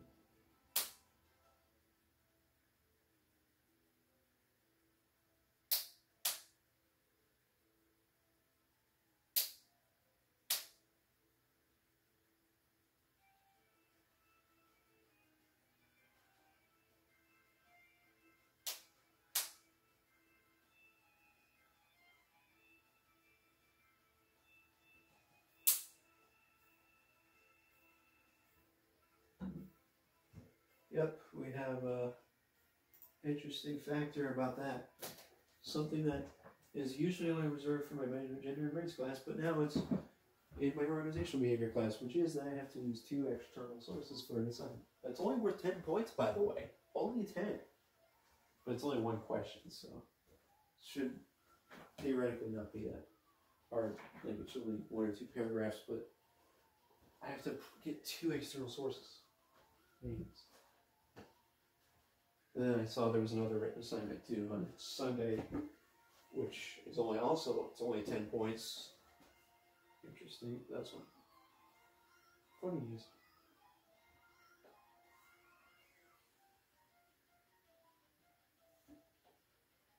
So theoretically, this week is much easier because let's count the number of assignments I have to do.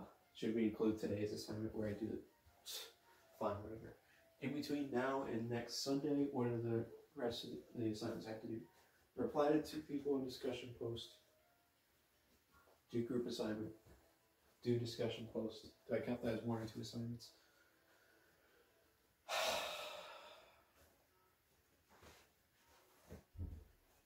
And then do the assignment on Thursday, not counting the team evaluation thing because that's basically free. And the assignment due Sunday, written assignment, so that's 5 assignments due the whole week.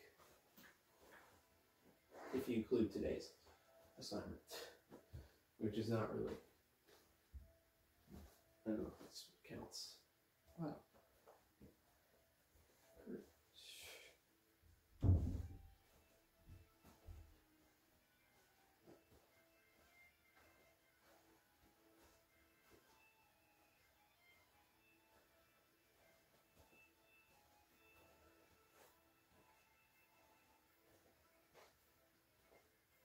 That's funny.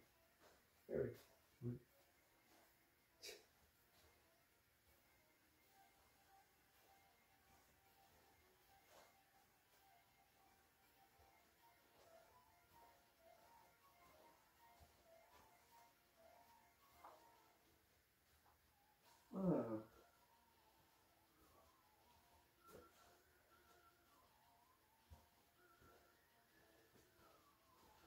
Wow, everything.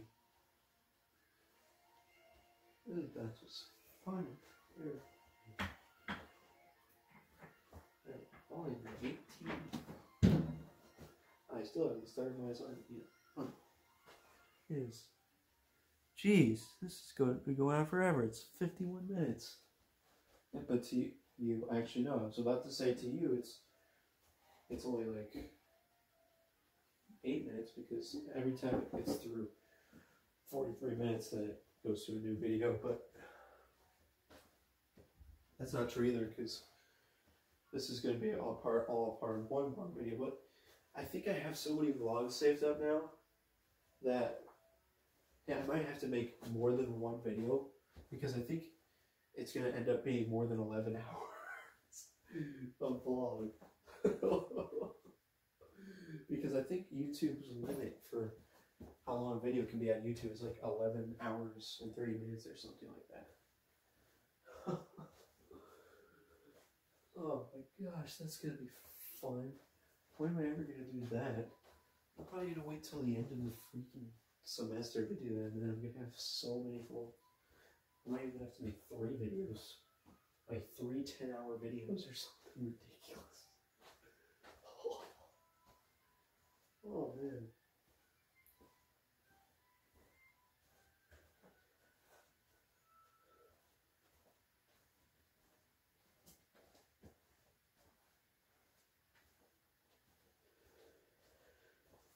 The last vlog video I uploaded was 6 hours long, I think, which basically consisted of all the vlogs in between like 3 months or something, or through the span of 3 months. Wow. Which went to March, I think, of this year. Now this vlog thing, if I don't do it at all throughout the whole summer semester, it could end up being every vlog in between March and August, which would be so many vlogs that it might literally take up like 2 or 3 10-hour long videos.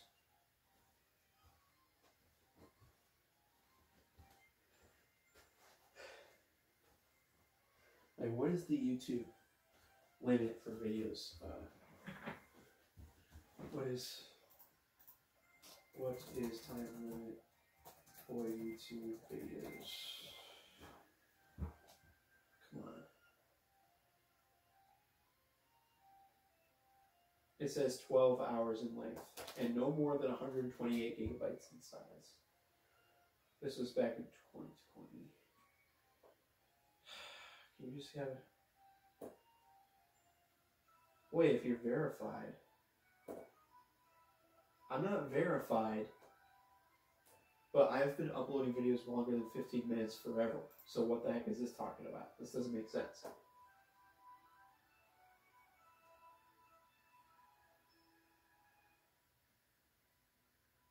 It says verify your Google account. I don't think that means the same thing as having a verified YouTube channel, where you have like a check mark next to your name. Because I've been uploading videos way longer than 15 minutes forever, but it says 12 hours in length. Let's see.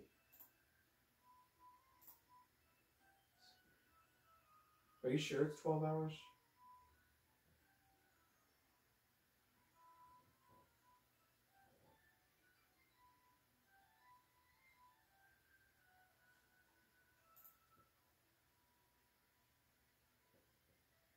I'm just going to type 12 hours into the YouTube search bar and see what happens. Because I want to find like a 12-hour YouTube video. 12 hours of rain.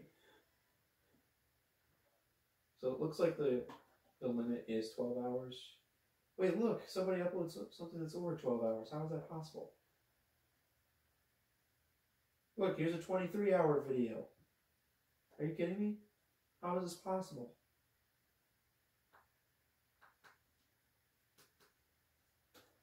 How is this possible to upload a 23-hour video? It's just rain, thunder for 23 hours or 24 hours.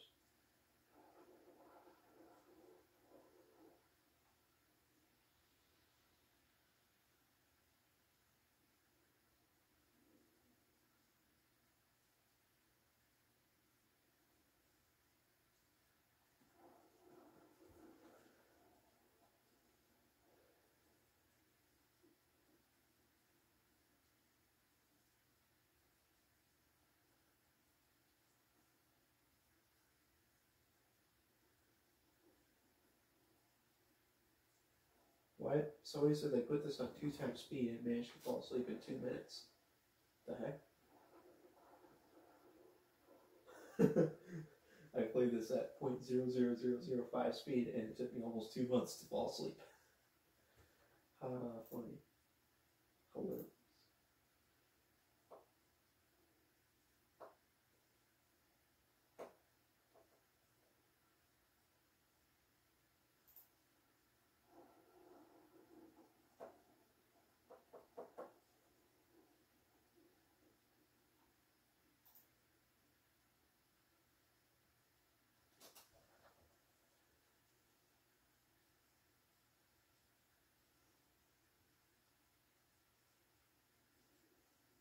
How on earth were they able to upload a 24-hour video though? I thought the upload limit was 11 hours. Because I've seen people who have done live streams on YouTube, like 24-hour live streams, but when they try to upload the VOD, they can't upload the full thing. They have to upload only an 11-hour video at a time. So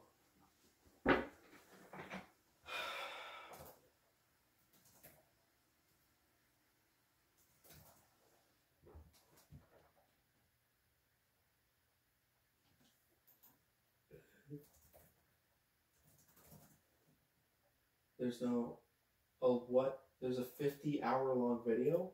How? What? Wait a minute. Just.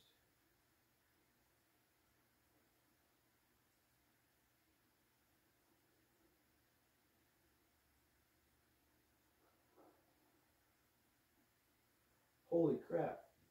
So this timer, after you get to 24 hours, it goes to 1 day and then 2 days. So it's literally 2 days and 2 hours. How can you even possibly upload a 2-day long video? How? Maybe it's basically unlimited how big your video is, except for the fact that it has to be a certain amount of gigabytes or something. So the reason why this is able to be uploaded is because there's basically nothing on the screen or something. It says it's 720p though, so.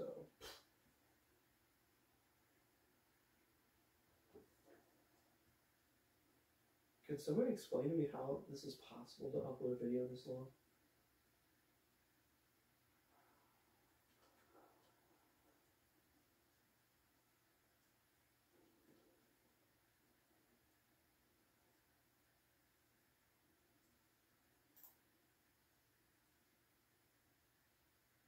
Somebody in the comments said this is the longest video I've ever seen on YouTube.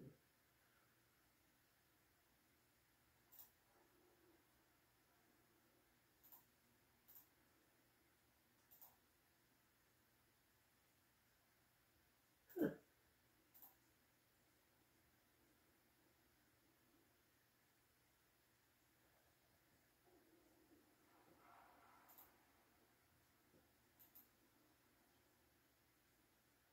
Well, that's a 50-hour long video. What if how about 100 hours?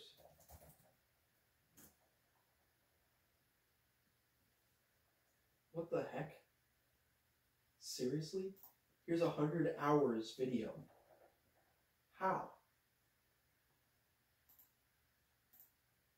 It's not even running. It's running at like a very low frame rate. Maybe that's the only way they can upload this.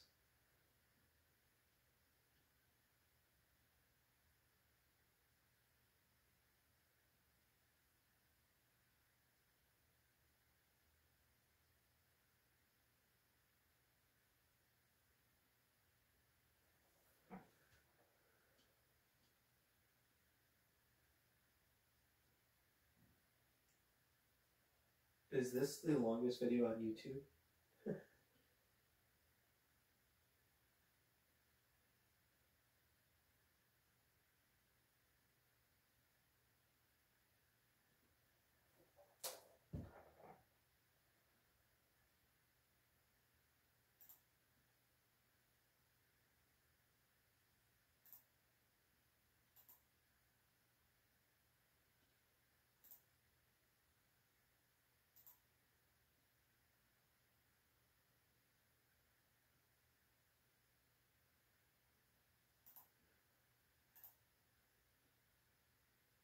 Dude.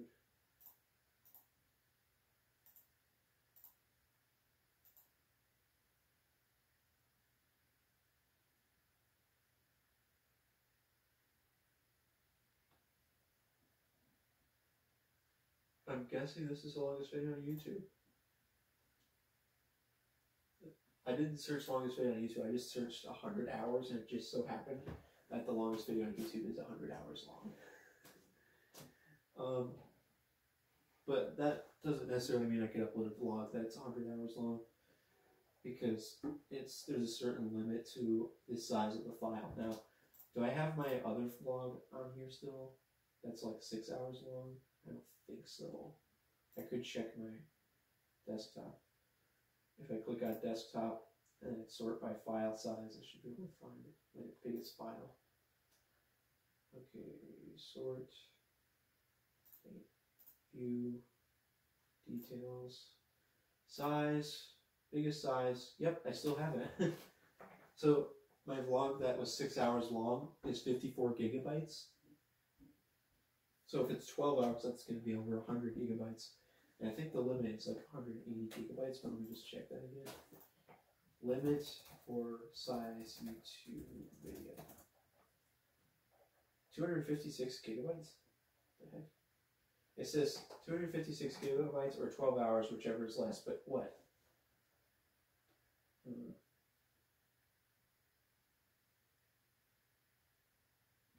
So you may see older videos that are over 100 hours.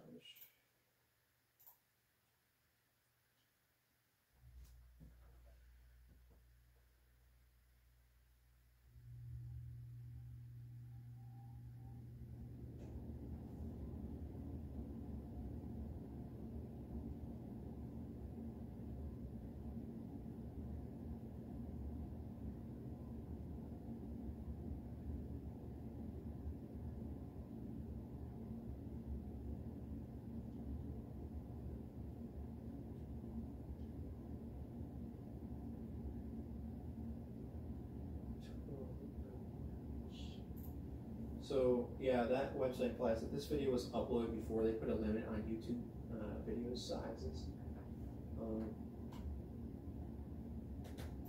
Wait, what if I type in 50 hours and then, or how about 48 hours? Let's go 48 hours and then upload date is sorted by upload date.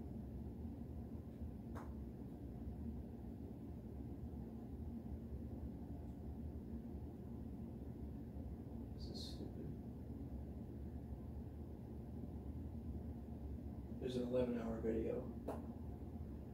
It says a 48 live stream, but it's part 3, which is only 11:43, 8:36. Wait, what if I just type 48 hours? Don't sort. Let's just look and see if we find any 48-hour videos that are uploaded more recently. What? Look, 5 months ago. How? How is this possible? Whichever's...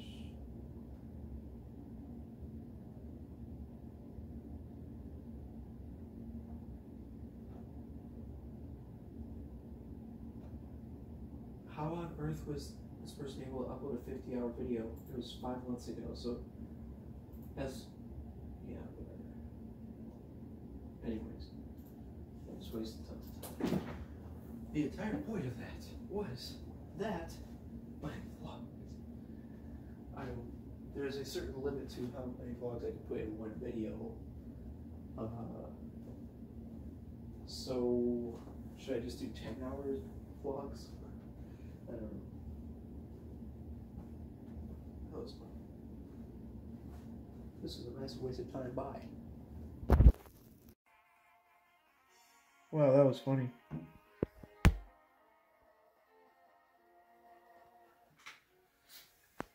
Oh my gosh.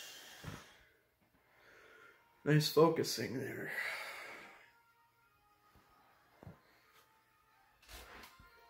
Wow, it's funny. Yeah.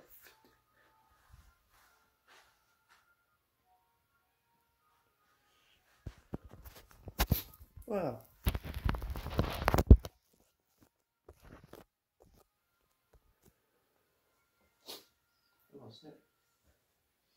I don't remember the last vlog I made. Wait, actually, I think maybe I remember it. It was made. How could. Dude, wait, seriously? It was all the way back on Sunday? Is that how far back it was? Wait, now I can. Oh.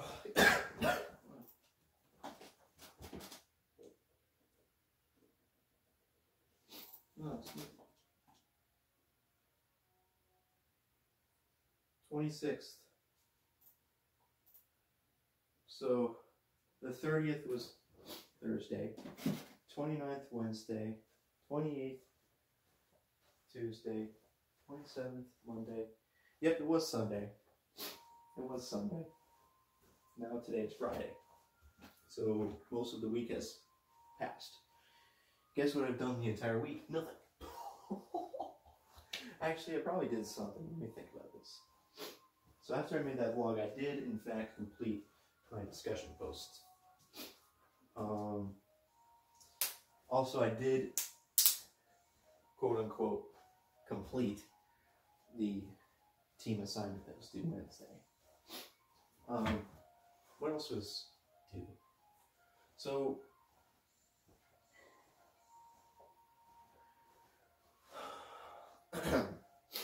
other than those two things, I have not done anything. Even though there was something due Wednesday and something due Thursday, I haven't done either of those things.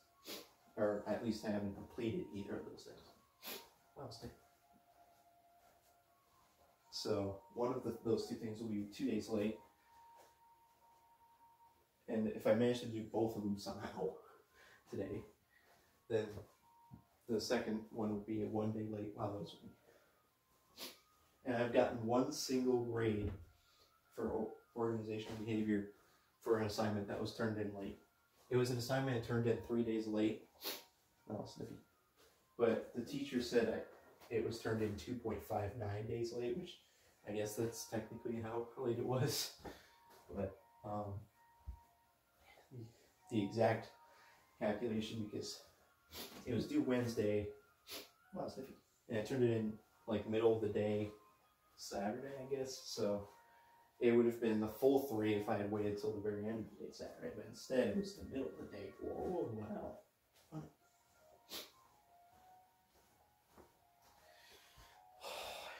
Anyways, so basically since the last vlog, all I've done is did the 2 discussion posts, contribute a very lame amount to the team assignment, and that's it. That's it. That is so pathetic. The 2 overdue assignments are the thing due Wednesday was a discussion post for management gender events. And the thing due Thursday is some kind of paper to write for organizational behavior, but it's only worth 10 points. So anyways. Well, so anyways, we have to do those 2 things, obviously, but what's coming up after that? What do we got to do after that? Well, obviously we have to do the replies to the discussion post. So I'll probably do those replies tomorrow, 1 day early. Wow. And the other thing I have to do is a paper, another 10-point assignment, another one for organizational behavior due Sunday, I think. Right, it's due Sunday. Let me just double check that. And then after that, we don't have anything to do for like another few days, I think. So if you think about it, it's not even that much stuff to do, except for my late. If you completely ignore the fact that I have late assignments, it's not even that much stuff. What?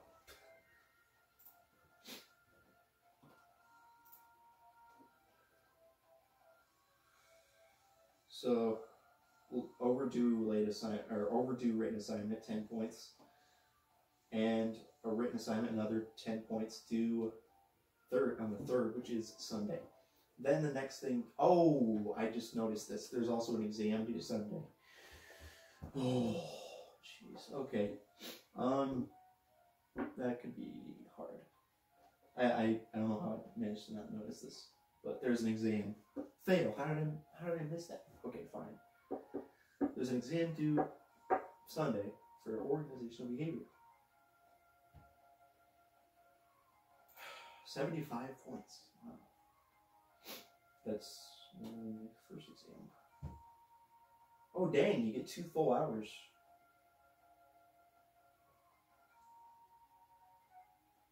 Huh.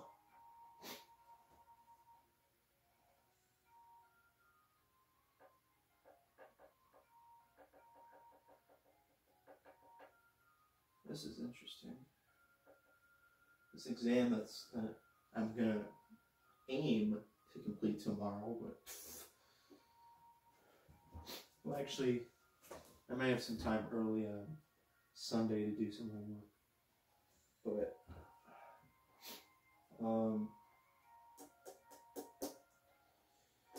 I'm gonna have to skim over the textbook. I'm gonna have to skim over all the readings. I won't be able to do all the readings. There's no way I'm gonna have time to do that.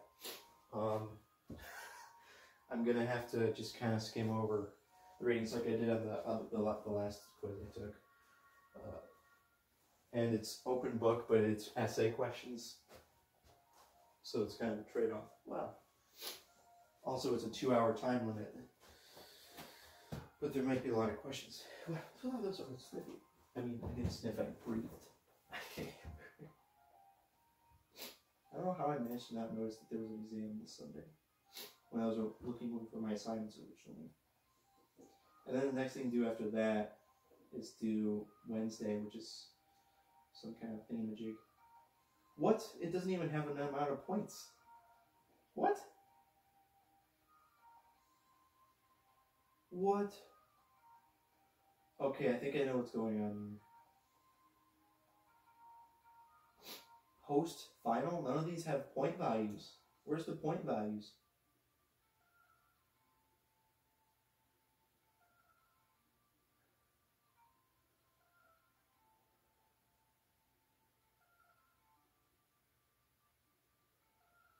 What? Post, final, where it literally doesn't have points. It doesn't list points. Are you kidding me?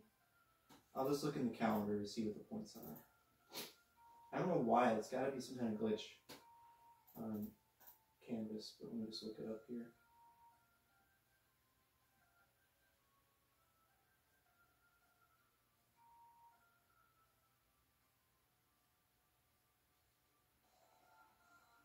Okay, the grade listed on the calendar is 50 points. There's a 3-part assignment.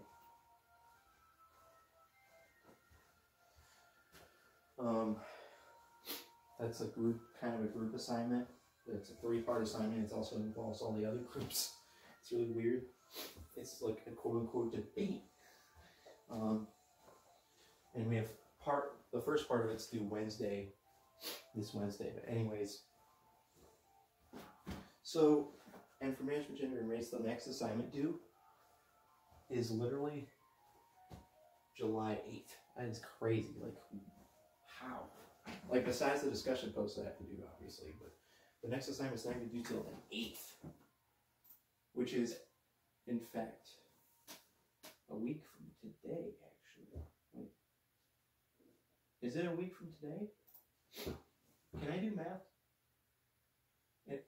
Do I have the capability to do math?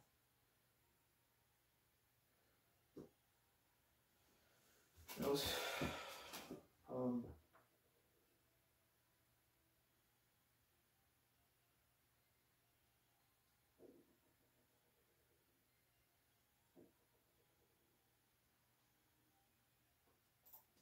the written assignment. The next assignment for that class is a written assignment, which I looked it over and it doesn't even look that hard. And it's due.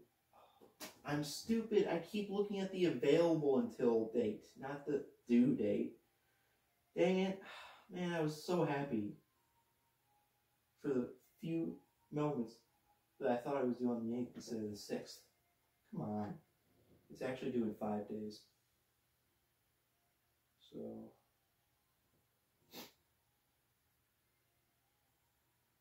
what day is July 6th? Saturday, Sunday, Monday, Tuesday, Wednesday. It's due on Wednesday. Dang it. Come on. Okay, wow. Something due Wednesday for management. Race block.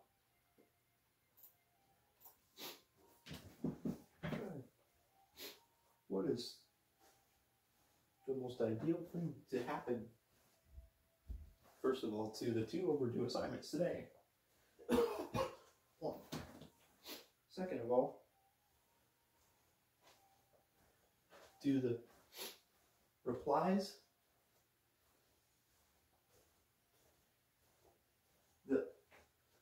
another written assignment, and an exam, all on tomorrow. Now I could save one thing for Sunday morning, right? Because basically my new plan is I'm not gonna continue with this sleep schedule I've been on for since school started, which is to stay up extremely late and get up extremely late. Wow. For example, this morning I got up at like 11.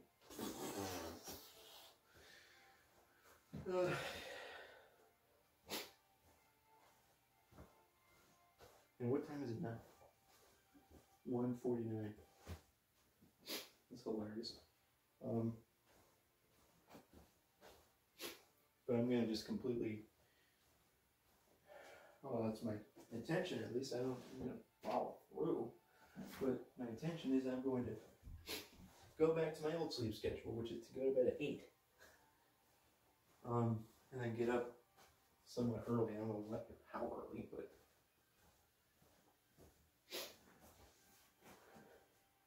maybe for the first few days I'll sleep like a full 12 hours just so I can adjust to the new sleep schedule. And then over time, I'll eventually start waking up earlier and earlier.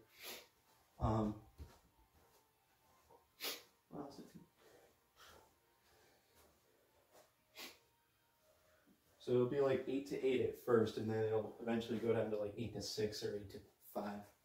Oh man, that sounds it's crazy getting up at 5. Are you kidding me? I don't want to get up at 5.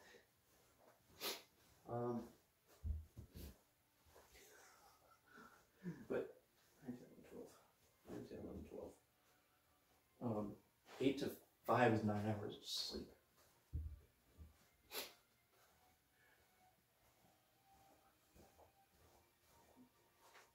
But it could probably take me like an hour to fall asleep every night, so wow, Snoopy. But anyways, the point is I'm gonna try to go back to the old sleep schedule. That was me. So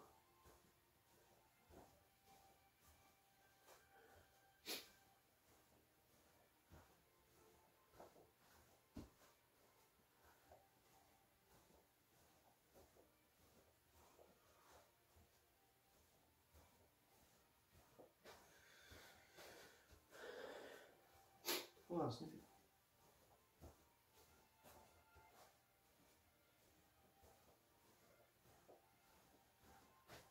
So, wow, Snoopy.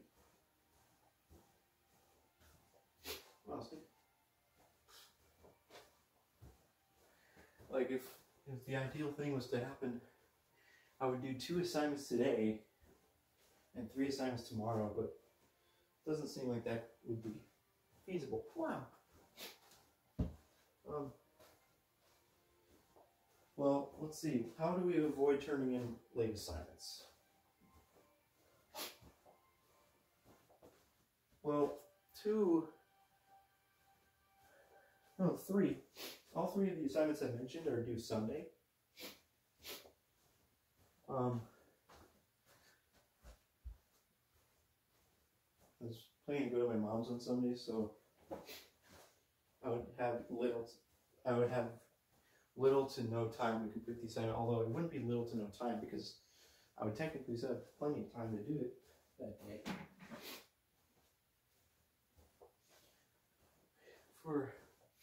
Let's just say that we only did homework in the morning before going there.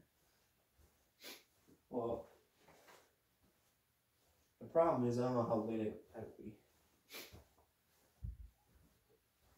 sleeping in at that point because my sleep schedule is going to kind of gradually change. The time I go to bed will change instantly. The time I wake up in the morning will gradually change. So, well, I'll probably wake up. It's not like I wake up at a specific time every day. Usually what happens if I switch if I would do this type of switch is I would go to bed at 8 and then I would kind of have trouble sleeping all night long because I went to bed way too early. So I would actually wake up early enough. I would just feel really tired. Well.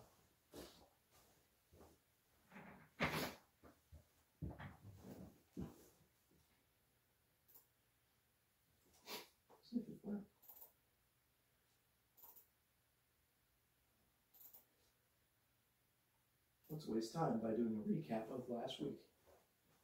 Let's recap what happened from Saturday, last Sunday to today, which is the time in between the vlogs. After I did last vlog, I did the replies to the discussion post, and then I didn't do anything else that day. Nice job. Monday. Wow, Monday. Sniffy. Monday, I did nothing. What did I do on Monday? I don't think I did anything. Tuesday. I did something on Tuesday. Boom, I did something. On Tuesday, I did my contribution to the team assignment, which was completely lame. The amount that I contributed to the assignment was so lame. What else? Wednesday. Nothing. Wait, did I do nothing on Wednesday? Even though stuff was due on Wednesday, I did nothing. But I'm trying to think what happened on Wednesday. I think I did nothing. Thursday, nothing. Now it's Friday. Actually, I didn't really say what I did. I only spoke in terms of the assignments. So the only day So basically the only thing I did in between the last two vlogs was discussion, post replies on Sunday, and team assignment stuff on Tuesday, and that's it.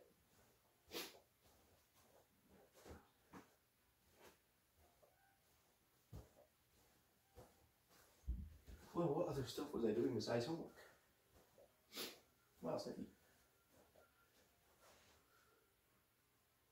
Don't really remember Monday. I'm literally going to list the days I did nothing. No homework. Monday. What happened on Monday? I have no recollection of it. I have no recollection of what happened on Monday. My memory is completely blank for Monday.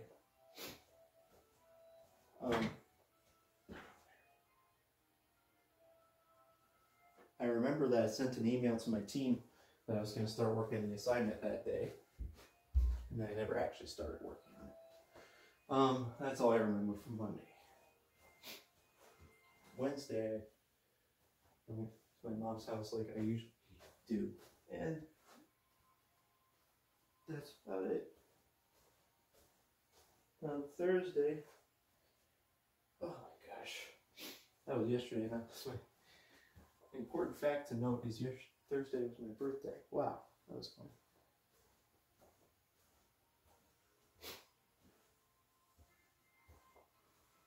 So Thursday, I was stupid and idiotic the whole day. That's what happened on that day. Wait. Oh yeah, I was stupid. Yeah, I just was a stupid idiot the whole day, and then we went out to eat because it was a birthday. We went to the Platteville Pizza Hut. I went with my dad, Joyce, and Chloe to the Pizza Hut, and also Israel. And we ate pizza, and then we came back home. And then I kind of stayed up late. I actually asked my dad to talk to him about the one assignment that's overdue. Because I had to ask, because there was some information about my childhood. And then Dad kind of just talked for a million years. And dude, how long were we talking? I think for like 2 hours. No, let's see here. It may have started at around, nah, I think it was more like 1 hour. It was from like 12 or 10:30 up to 11:30. But,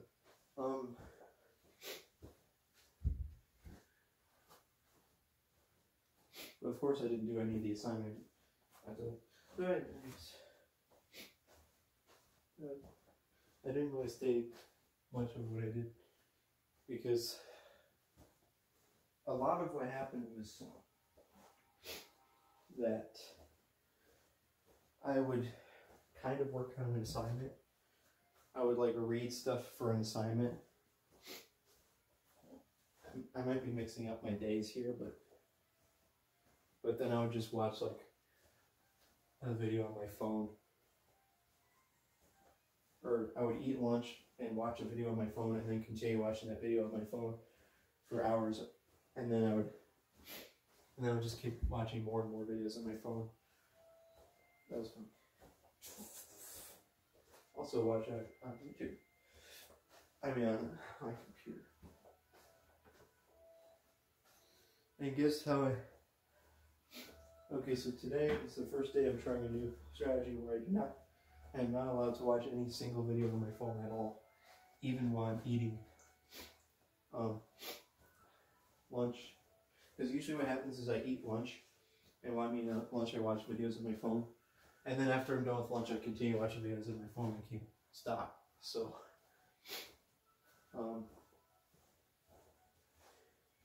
the new strategy is, well, I was allowed to watch videos on my phone while I ate breakfast, but then after the instant breakfast is, or the instant I was done.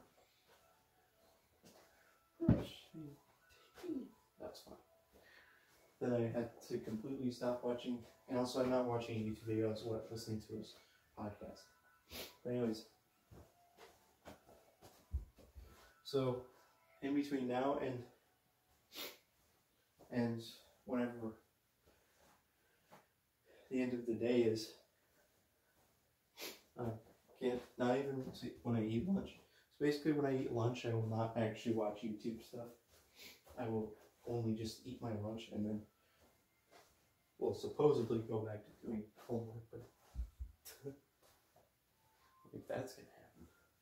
So anyways, the hard deadline today is, the bare minimum that I can do today is to do my discussion post for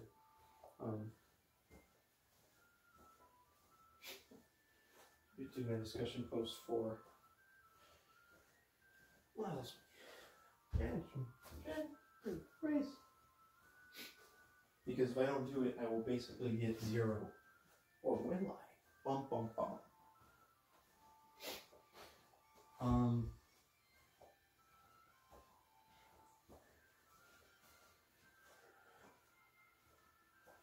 So, but the assignment itself says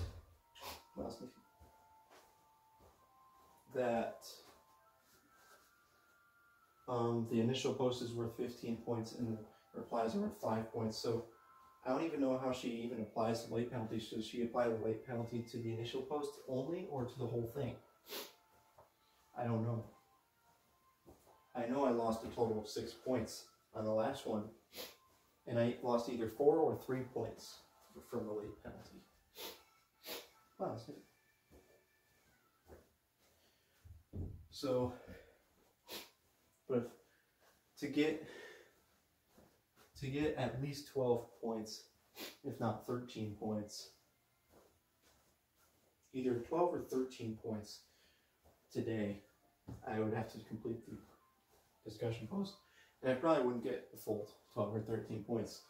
I would probably get less, because I've literally never gotten 100% on a discussion post in this class. The best I got was 18 out of 20.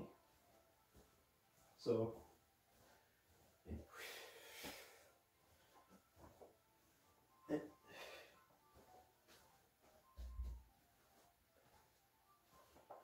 also, 22. That is hilarious. Wow, Snip. That's so hilarious.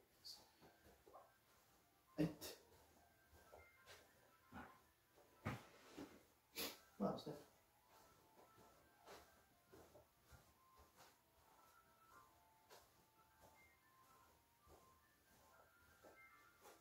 Wow, Snip.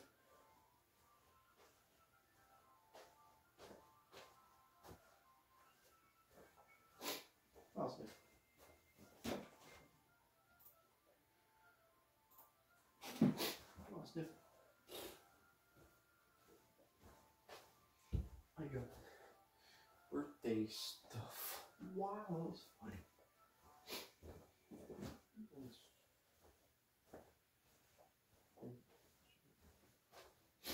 Oh, you see.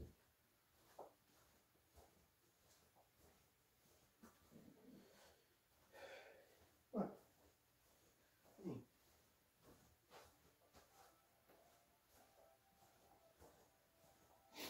You said.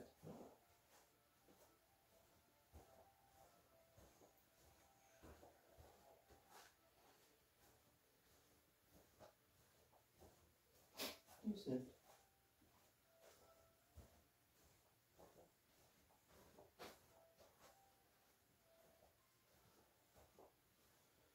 It is currently 2 o'clock, 2:04. So, the discussion post. What's next?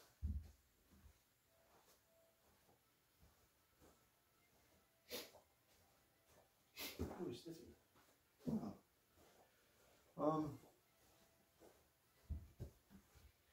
The 2 assignments due for, actually no, final exam. Not final exam, just an exam in general. For organizational behavior. That's worth 75 points. I want to spend the most time on that one because it's the most points by far. The other 2 assignments are only worth 10 points. It incentivizes me to basically spend all my time on that assignment and spend basically no time on the 10-point assignments. Even though the 10-point assignments may take a very similar amount of time as the 75-point assignment. Wow, why are the assignments weighted so incredibly inconsistently? Like, all the 10-point assignments don't take all that much longer than the 50-point assignments. Or they don't take that much less time. I spent, how much time did I spend on that last 50-point assignment? Which was the, besides the exam, the last one was a thing where I found a research article and then I wrote a summary of the article and then wrote a bunch of random crap. She hasn't even graded that yet. I wonder what she's going to give me on that. Wow, Sniffy. And turned that one in 2 days late. Wow, Sniffy. And also, she gave me kind of a significant penalty. I don't know if I mentioned this. On the 10-point assignment that I turned in 2.59 days late, she gave me only a 5 out of 10 on that one. Kind of surprising. Like 3 days late equals, oh, it was 2.5 days for people. Equals 5 points off, or 50% grade reduction. But anyways, so like, well, the 50-point one was 2 days late.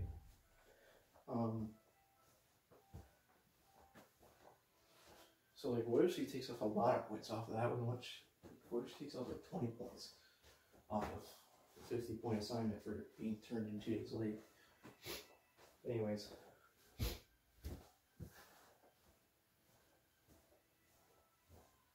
It's funny because I might end up turning in that one 10-point assignment literally 3 days late again. Nah, that's dumb. I think what I'll do is not die. This one.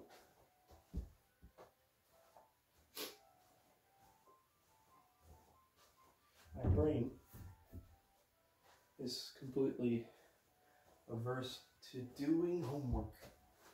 The reason is because whenever I reach a roadblock, I have writer's block. I basically reach points in an assignment where I have no idea what to do. And overcoming those obstacles is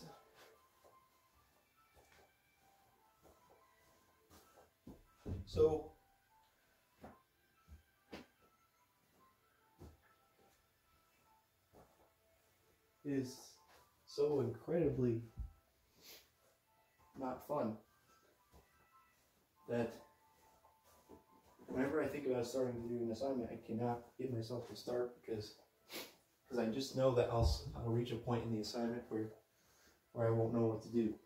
That's fine. You sniffed. Oh, you sniffed. I got lots of candy.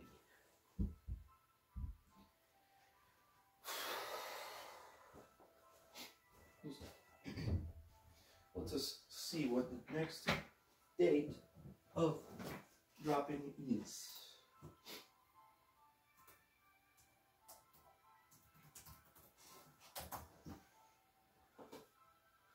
I believe it is the 15th of July, but we'll see.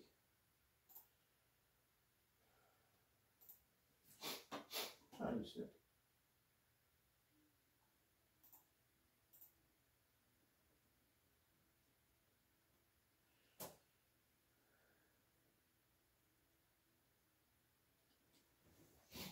This is being done.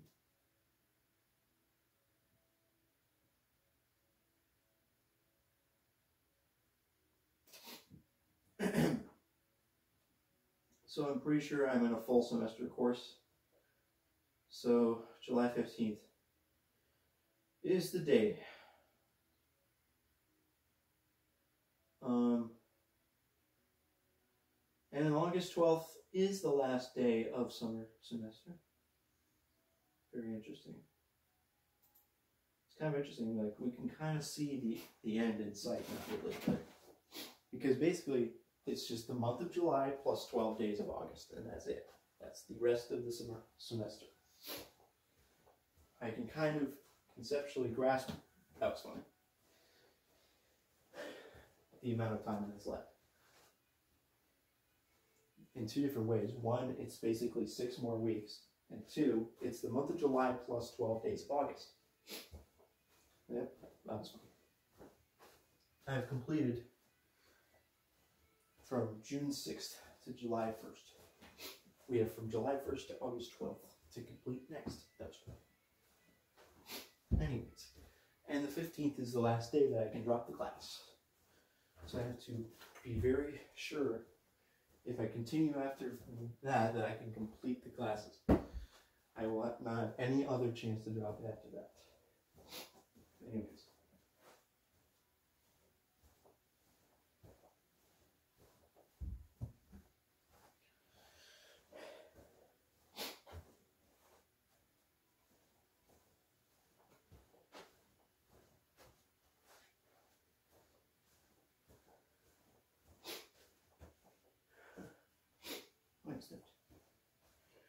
And the only class that I would have trouble with, well, it's interesting. I'm kind of having trouble with both classes. The organizational behavior class, I'm having trouble because of the sheer amount of assignments. There's actually just a lot of assignments in that class.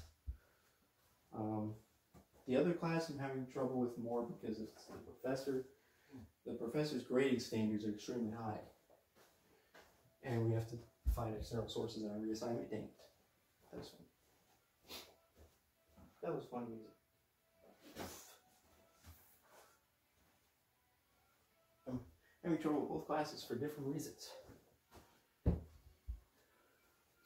That's different. You know, I don't know if I would have much trouble with the organizational behavior class if I didn't have to worry about the other class. Because the organizational behavior class, there's a lot of assignments, but I can get them done more quickly because there's not as many roadblocks that are due to not being able to find external sources.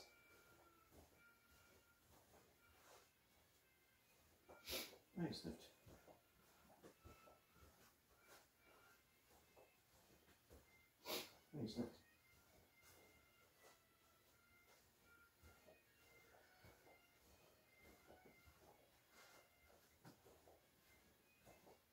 Nice.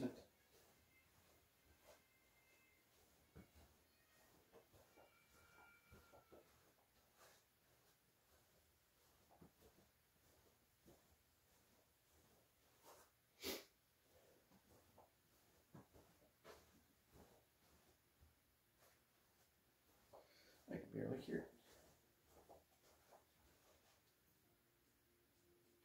It's probably going to be too loud now.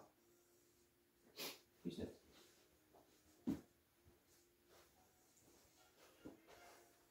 Nice 36-minute vlog. You sniffed.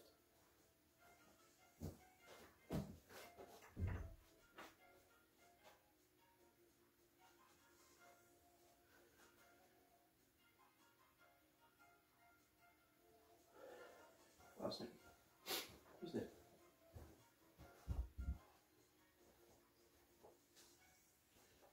So, sniffing.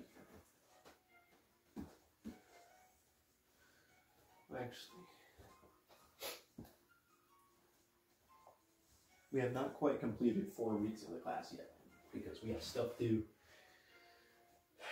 We have stuff overdue and we have stuff due on Sunday. I'm going to consider Sunday to be part of week 4. We don't have official weeks in these classes. The classes start on a Monday and they're going to end on a Friday. So it's not consistent how many weeks there are in a course. But anyways, weirdly, our calendar considers Sunday to be the first day of the week, but our culture in general considers Monday to be the first day of the week. Because we basically consider Monday through Friday to be the work week, and then we have the weekend. We don't say the weekend is like the start of the next week. We kind of think of it as the end of the first week of the previous week. And we think of Monday as the first day of the next week. But anyways, the way I think of it is that I'm still in week 4 of these classes. That's fine. And we'll not be done with week 4 until I finish all the assignments that are due by Sunday. Or at least Sunday is past.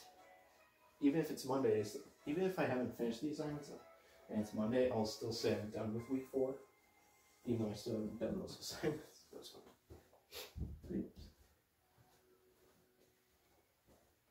But what assignments could I possibly afford to not turn in by Sunday?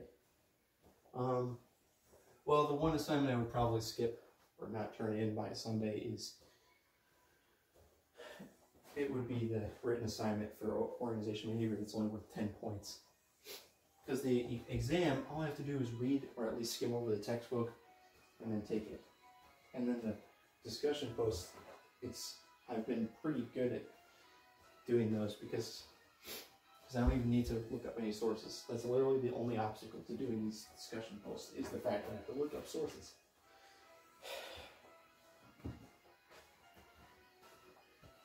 If I didn't have to look up sources for this, I would have done this ages ago. And guess what? I might not even look up sources regardless. Dang it.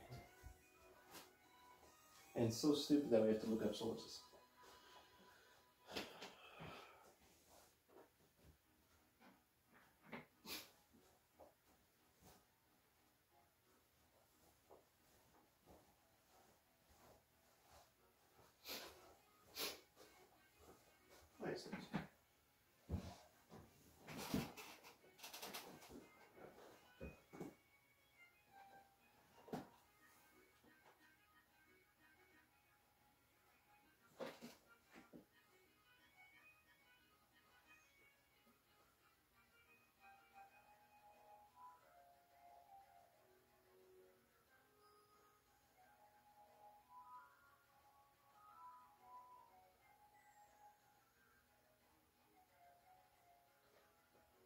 The way these questions are asked, it's really hard to understand how you're supposed to use sources to support your ideas because it's completely personal questions.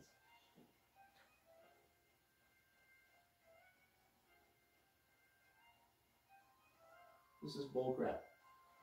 This is entirely about you. That's fun. It's how were you personally affected. You don't need to include data about how people in general were affected. It's just dumb.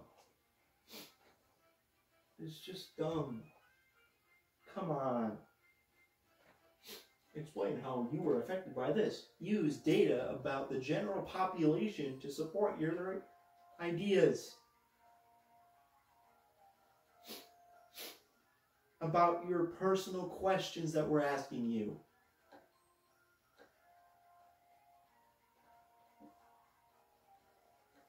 For the last discussion post, I didn't look up a scholarly source. And she actually said in the feedback to the assignment to quote unquote increase research. That was funny.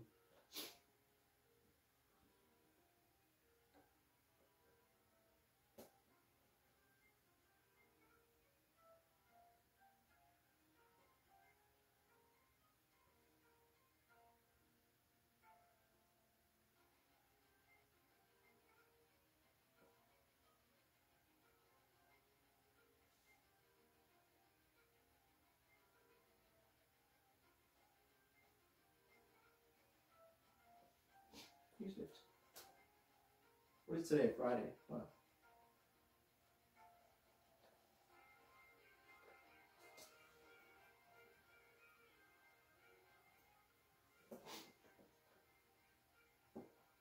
Exactly 1 year ago, I was actually in summer classes, so I was in summer classes exactly 1 year ago. I was taking classes, that was funny.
I sniffed, that was funny.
Oh.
Oh, that was fine.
Wow, this is great.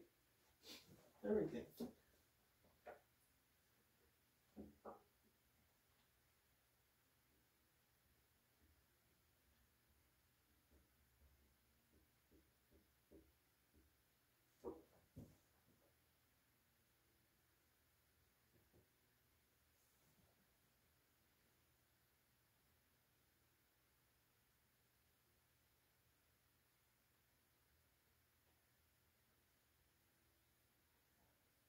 Wow, stuff. Look at this.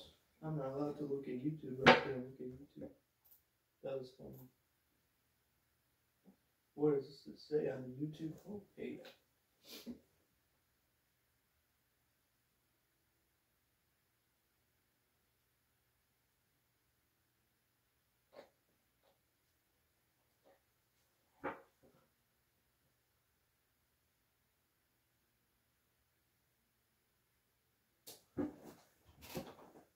Oh no, I clicked on a YouTube video.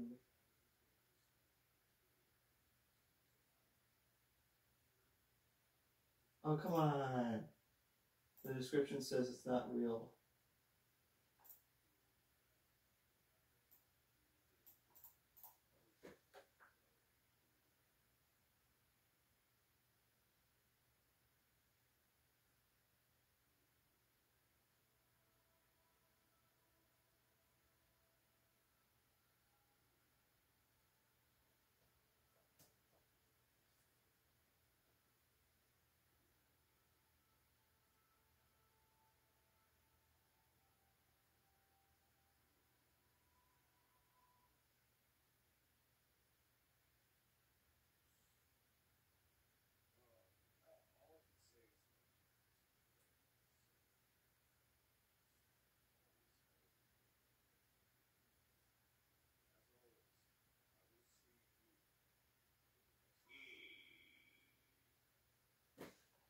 It wasn't even that good of a video. It wasn't even that good of a video. Time to go back to the home page of YouTube.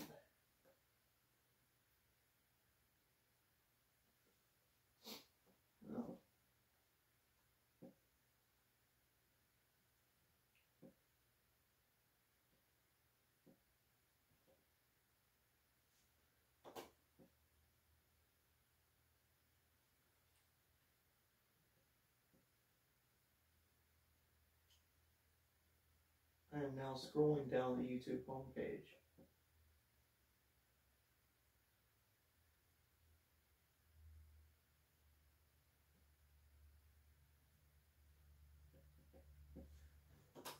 I just marked a video as watch later.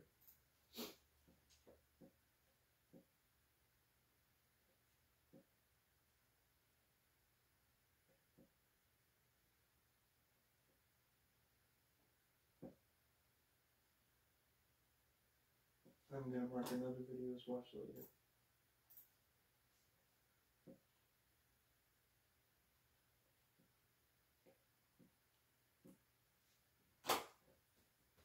Wow.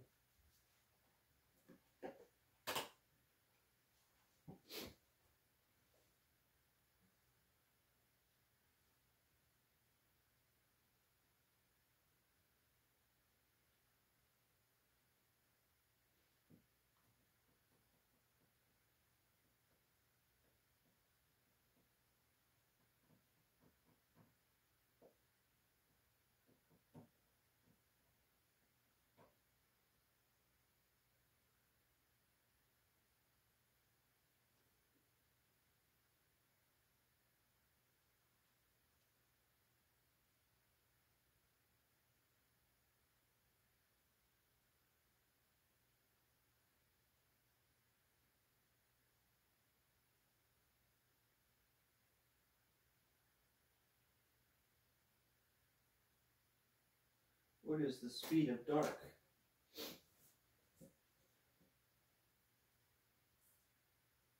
Oh, oh, oh, oh.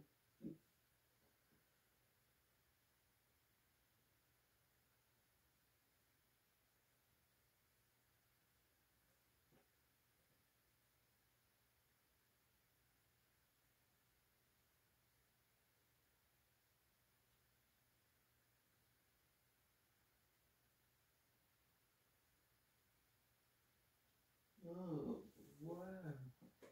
Everything.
I'm saving another video to watch later. It's fun.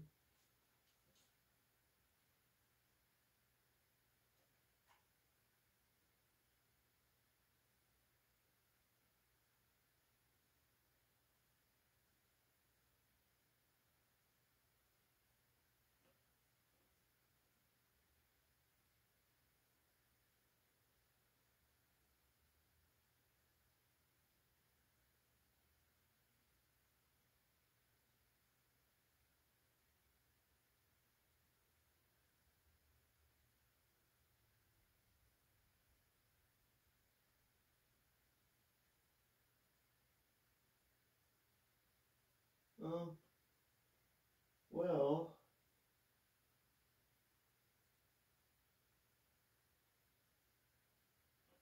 that was fun. Have fun listening to music when I go to the bathroom, that's fun.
That's great.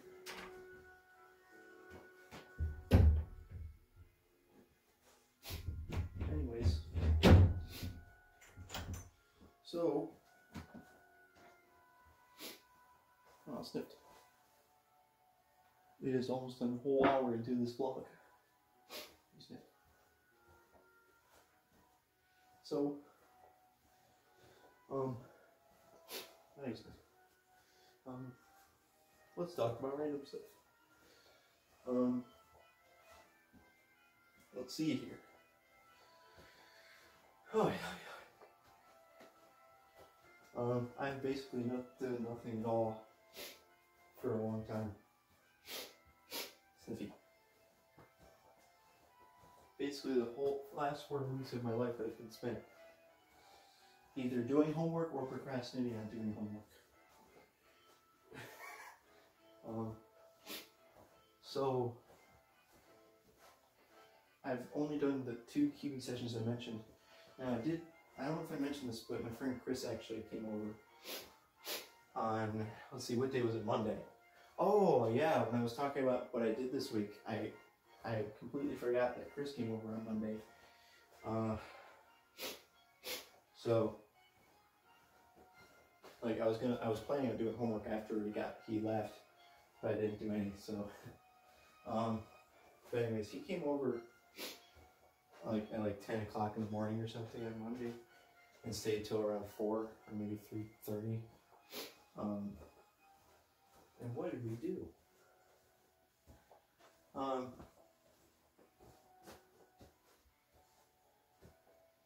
Let's see.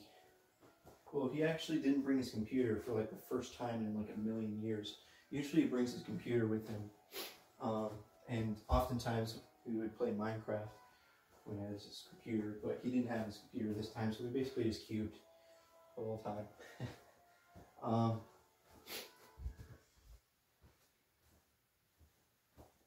And we did go up to Culver's.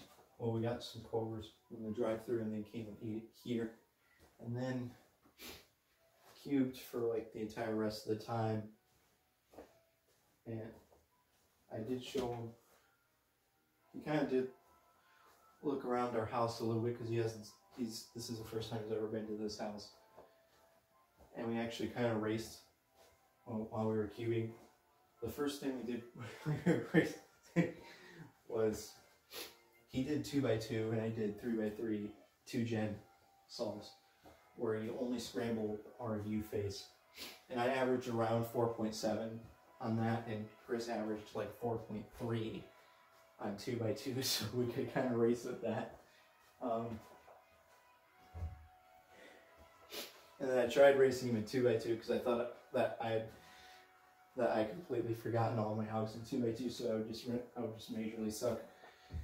And it turned out that I could basically just use Ortega and layer by layer and average like 3, like 3.0. Although there was one Ortega alg that I actually forgot.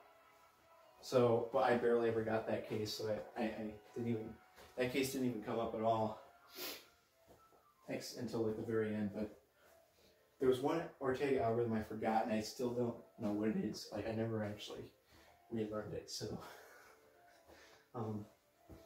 and then for like more, that was fun. For quite a bit of the time, we raced where he did 2-gen on 3x3, and I just did regular 3x3. So I actually did kind of a significantly long session of 3x3 that day, but it was all on my phone, or most of it was on my phone. So I probably did like 150 solves, maybe 200 solves of 3x3 on my phone, and I did like 70 solves of 3x3 on my computer that day. Anyways,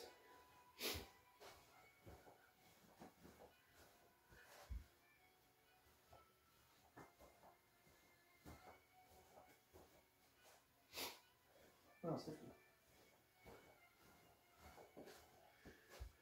another random thing to talk about so I can waste time. Oh, Sniffy. I hate my hair. That was funny. I hate my hair on my head. That was funny. I do not like hairstyle at all. I was thinking, first of all, my hair doesn't look normal no matter what hairstyle you have, because it has these unique cowlicks, apparently is what they're called, that literally nobody on earth has. So no matter what haircut I get, it's always going to look weird. Second of all, I suck at making, wow, I suck at styling my hair. Third of all, I'm too lazy about styling my hair because I don't want to use hair gel or hair product. I don't want to use a blow dryer. So the only way I can style my hair is to brush it with a brush. And so basically, the way that I've kind of dealt with that, all those factors, is that basically I always get my hair cut where I get the sides cut short and the top is cut at kind of a medium length. So that basically I can let it grow for several months and it doesn't really look bad. Or it looks pretty decent for the entire time that it's growing for several months. Whereas if you cut your hair, if you get like a buzz cut or something, or you cut all of your hair off and then you let it grow for several months, it doesn't look as good because then the sides grow way too long in comparison to the top. That was hilariously funny. So that's why I have like sides cut short and the top cut at a medium length, so that when it grows out, the sides do grow long, but the top grows longer than the sides. So that was fun. But I've decided I'm going to kind of get a different haircut next time. I'm going to cut the sides at a 2 and the top at a 6. And the 6, instead of being medium, it's pretty short, but it's still not as short as the sides. Because I would just get a complete like buzz cut where the entire thing is 2, but to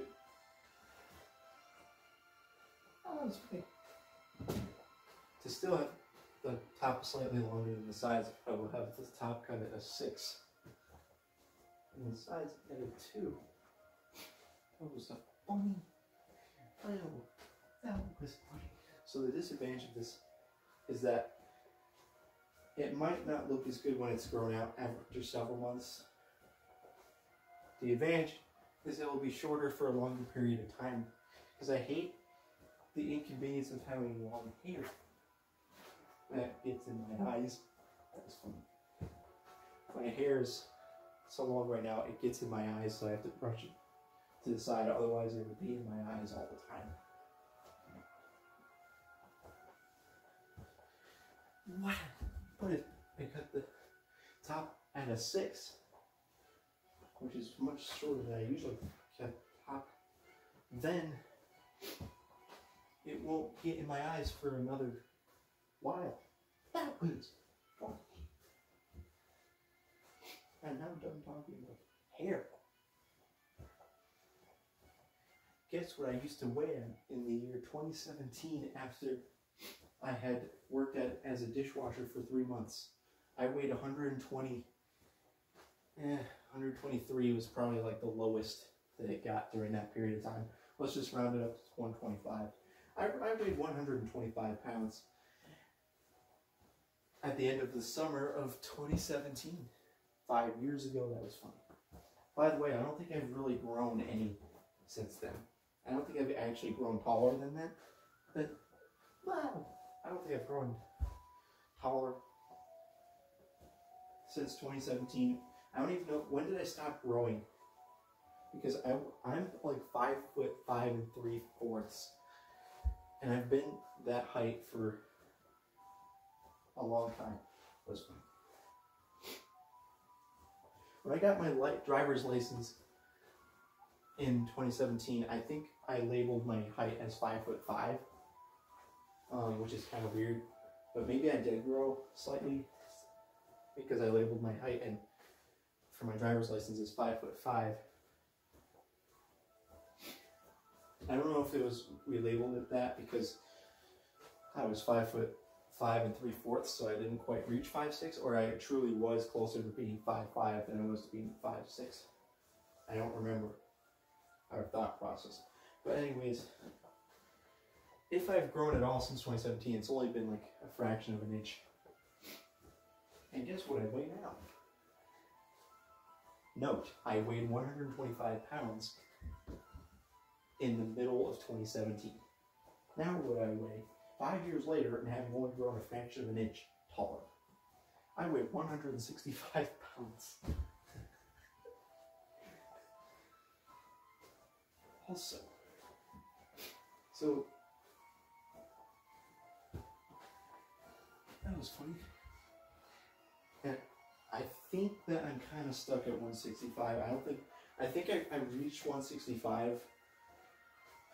When did I reach 165? 1 or 2 years ago, and then stopped gaining weight. So at least I've reached the ceiling.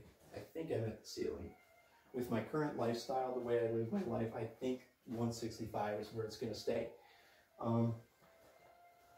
Because it has not gone up from 165 in a while. Either 1 or 2 years. I have no idea how long, but anywhere from 1 to 2 years, it's been stuck at this. That was hilariously funny music. And talking.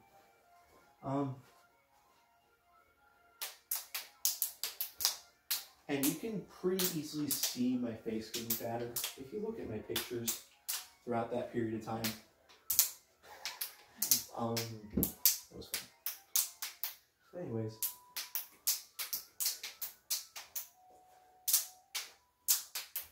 I weigh 165. I think I may have actually gone all the way up to 170 at one point, but now I'm kind of more around 165. But anyways, that was hilarious.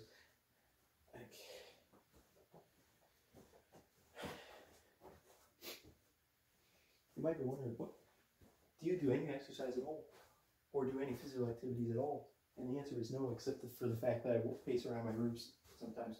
Like, right, I've been pacing for most of this vlog. But that is the only physical activity I do. That was hilarious. The only physical activity I do is pace in my room. That is it. And the only time I pace in my room is if I'm about to do homework or something. So basically, pacing is just a way of procrastinating. That's funny. Well, I guess I mow the lawn, but it's not that often. And walk the dog. Oh, wow. Walk the dog. That's insane.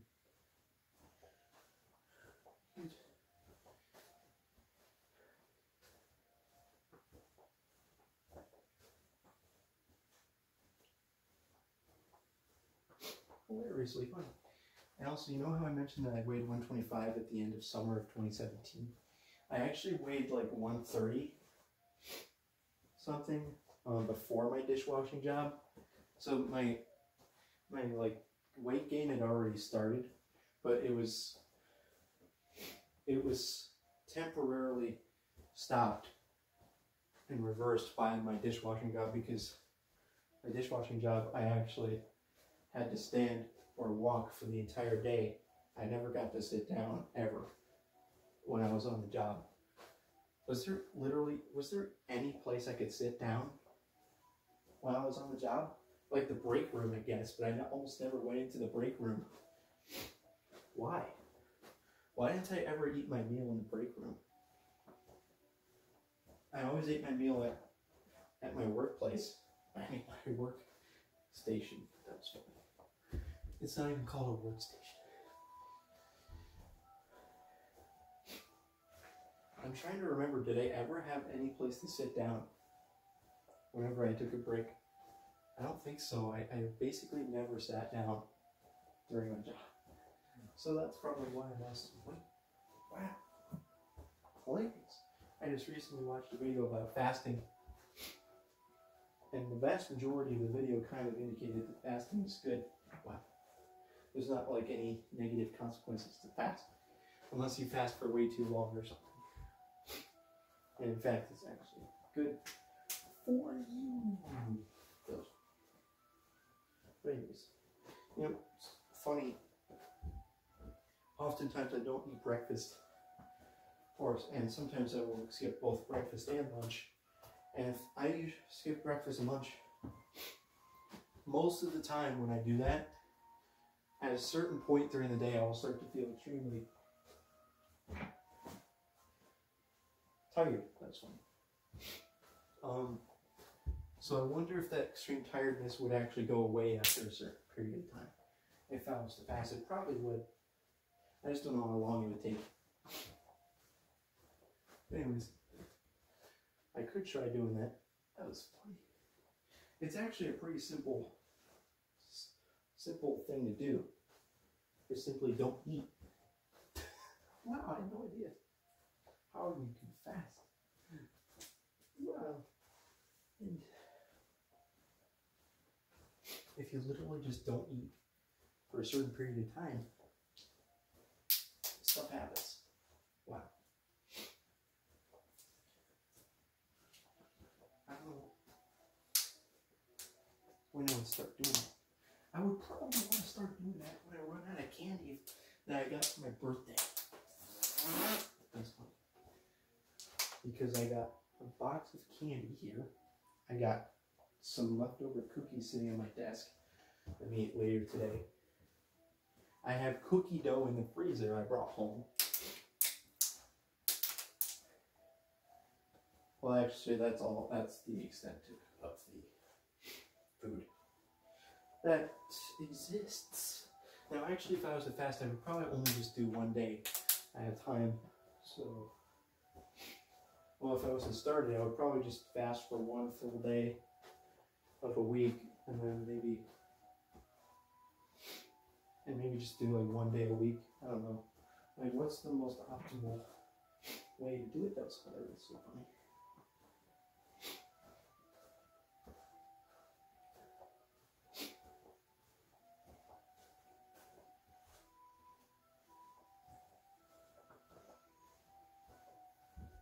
Does fasting one day a week actually do anything? Does it do a single thing?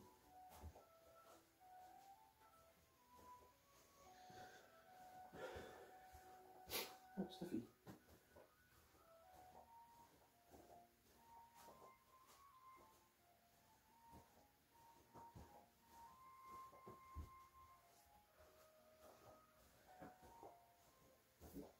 Okay, we are now done talking about fasting. It was fun.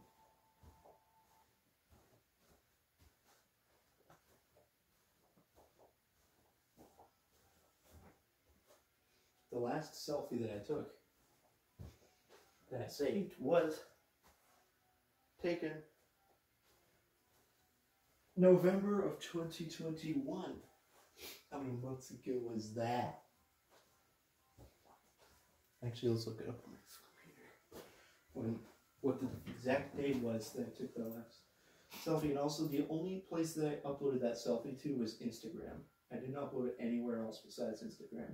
And I never go on Instagram, so.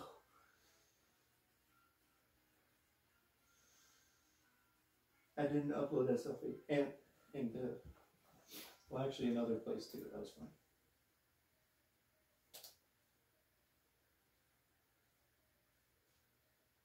It's in this random stuff folder, right?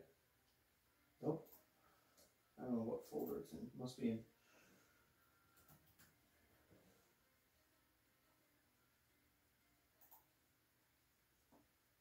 Let's see. Properties.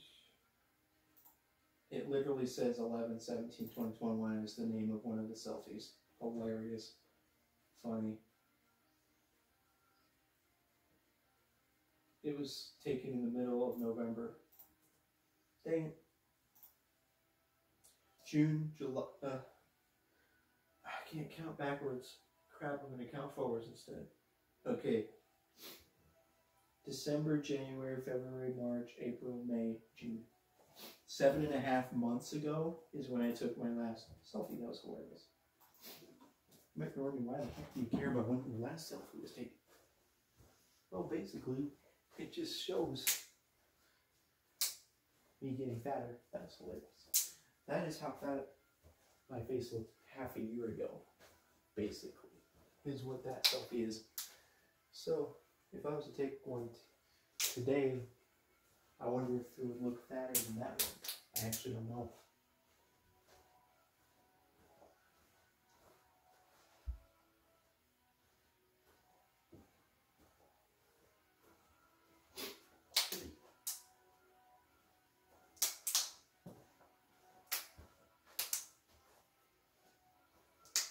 Sniffy.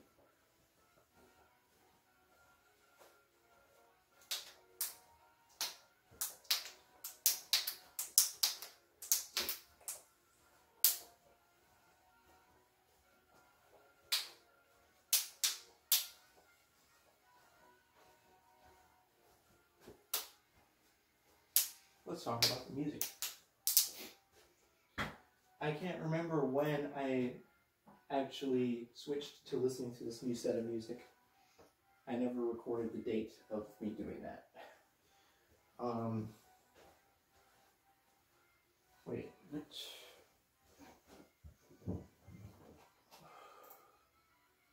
Crap. Okay, I may have in fact recorded it, now that I think about it. Now, if we go to my folder where I keep all of this music that I'm listening to right now, it might have, I may have labeled it. Music 3/31/2022. No freaking way!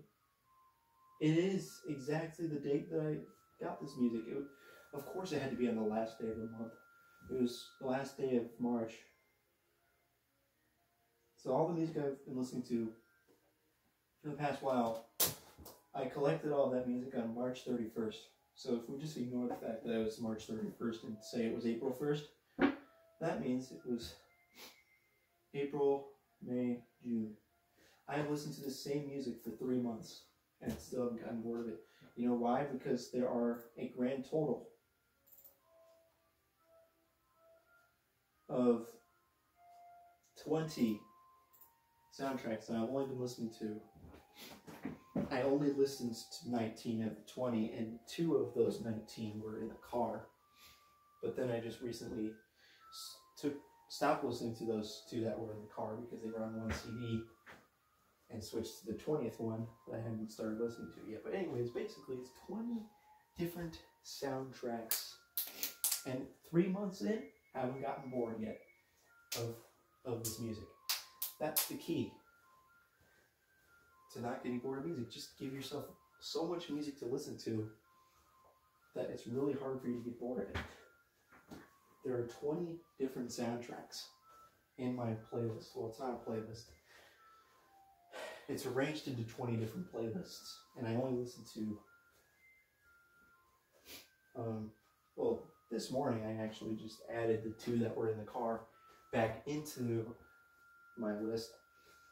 So, but starting today, I'm listening to 19 on the computer and 1 in the car. That was 3 months in, still not even close to being bored of them yet. Wow, that's amazing.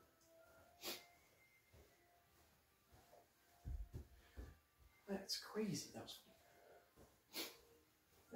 something right there. 3 months, the same music, still not bored. And what kinds of music is it that I'm listening to? Okay, let's go through the list of 20. That was one. Unfortunately, one of the 20 ones is called GOS. It's actually called, that's just the abbreviation of it. I don't actually remember what it was called. Garden of Sinners, I think. But anyways, that one is a Toho game. So Toho is a video game series. There's the main series, but there's also fan-made Toho games. Every single one of my Toho soundtracks that I listen to at this moment in time, except for one, is a fan-made Toho soundtrack, because I've already listened to all the main ones. Except for one, which is Toho 17.5. Is technically a main Toho game. So anyways, that's one type of music I have. Another type is the soundtracks for this video game series called Ace Attorney. Oh my goodness. And then there are assorted other ones. So let's go through all of them. The first one in the list, I also arranged them in a very specific order so that all of the Ace Attorney ones are spread out evenly, all of the Toho ones are spread out evenly, and all of the other ones are spread out evenly. That was fun. The first one is labeled as AAI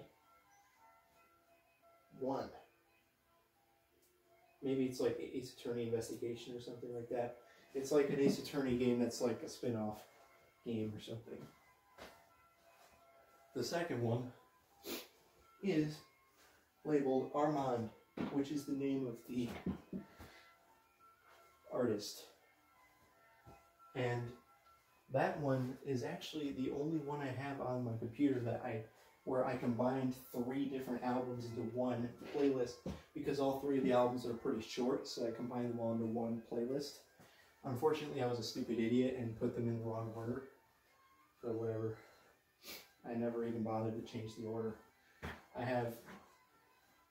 And Armand is, and those 3 albums are Toho fan music, although they're not actually Toho fan music.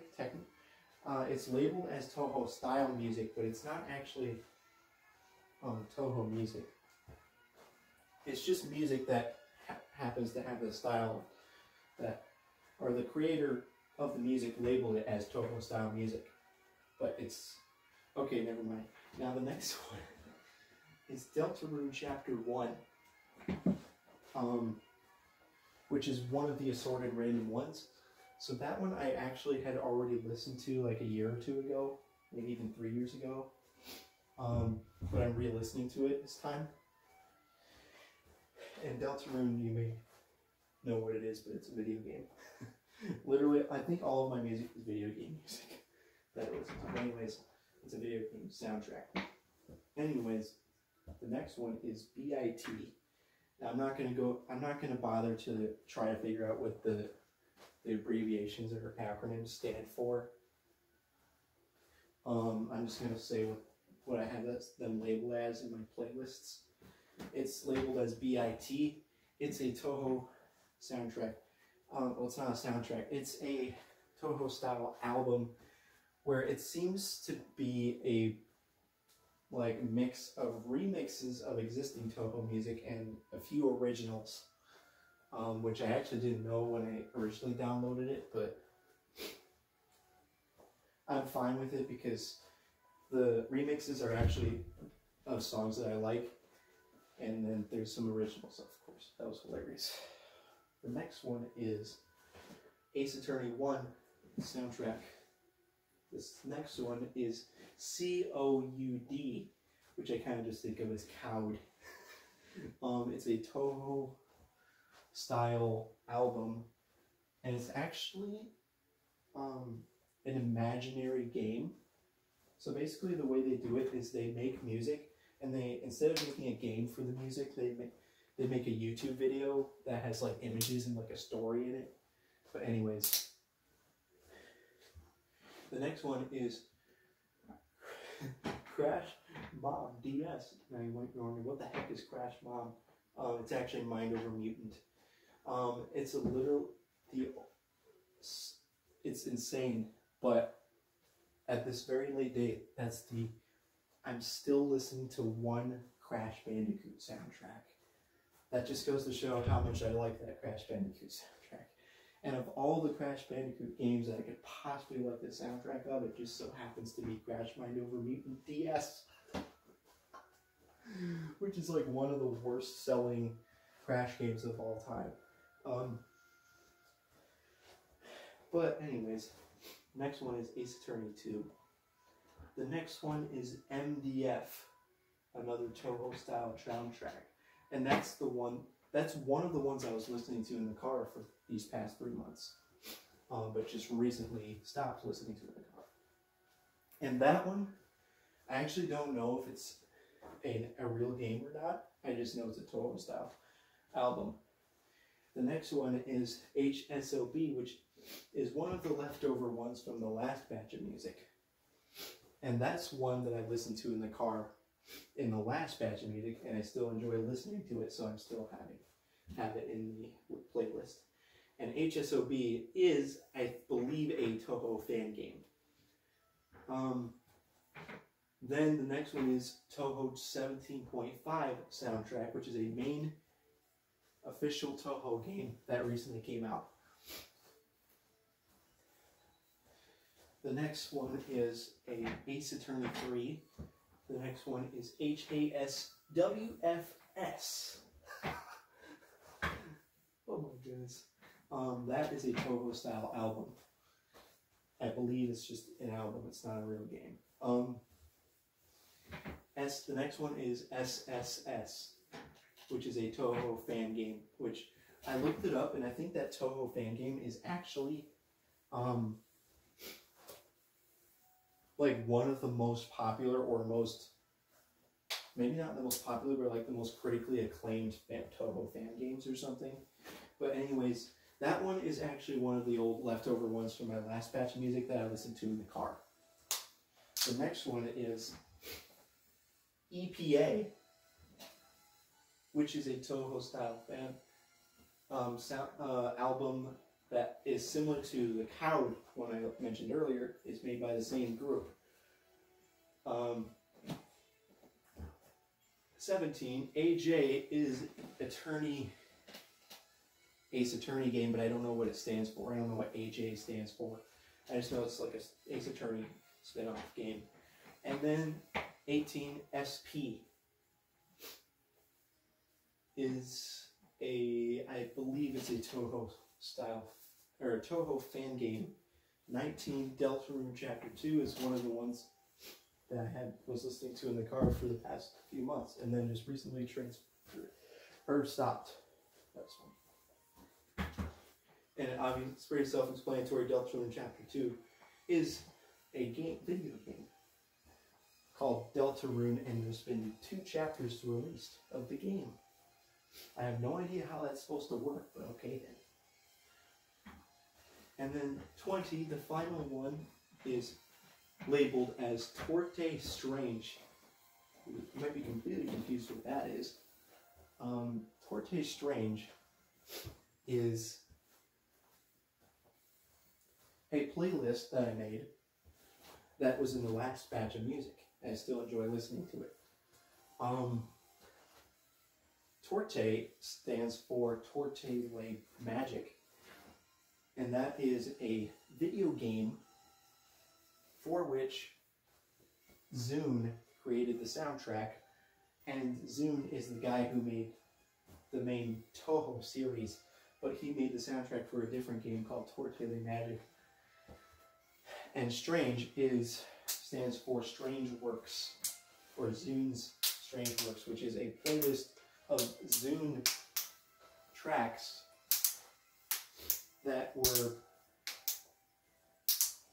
basically, I think every single one of the tracks was an unused track from a game called Seihu, which is another game that Zune composed music for. So I combined the Torte Le Magic and Strange Works into one playlist because they were both small list tracks, and that was funny.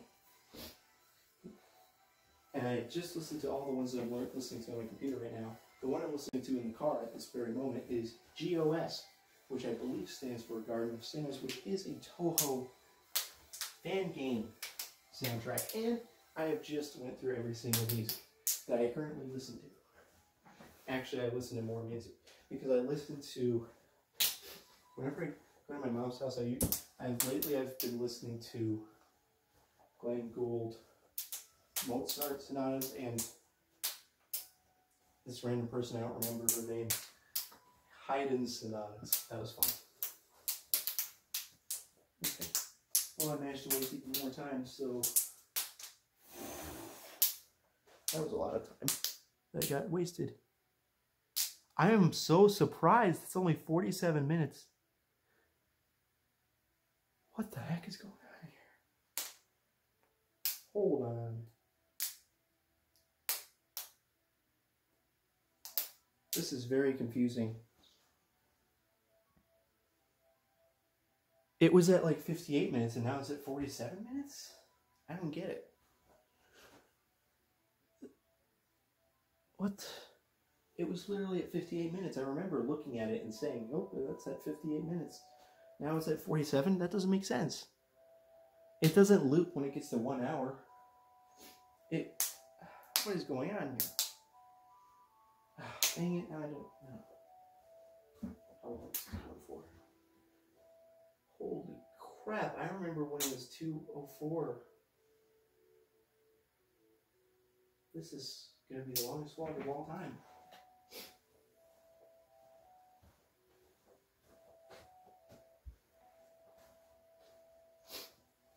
Wow, Sniffy.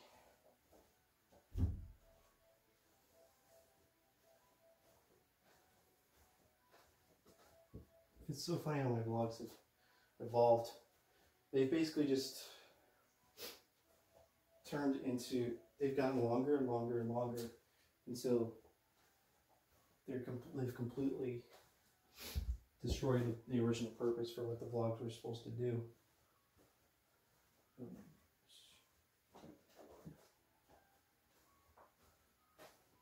Also, I have plenty of topics that I would like to talk about, but I don't want to, so that's fine. Well, I said I would like to, but I don't want to. That's a contradiction. I would like to talk about them, but I'm not going to because of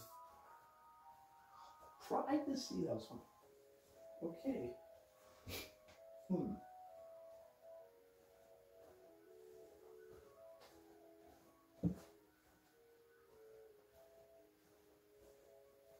Nice and sniffy.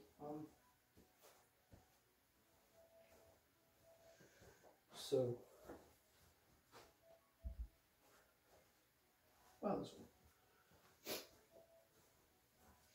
I tried to become a YouTuber for 8 months. Is it truly 8 months? I'm going to actually count the number of months that I tried to be a YouTuber. I believe it started in August. It was either August or September, so god dang it. Do I really have to go figure this out? No. August, September, October, November, December, January, February, March. Did I stop in March? I believe I did. Because at March, I had already decided I was going to go back to college. So for the entire month of April, and May, all I did the entire 2 months was like cubing. But anyways, I tried to be a YouTuber for 8 months. And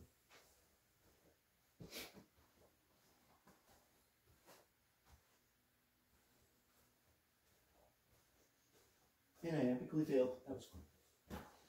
I made, I think, like 16 videos or something during that period of time. And they were all terrible. And all of them got less than 150 views. So that was an epic fail. That was a fail. So anyways, that was fun.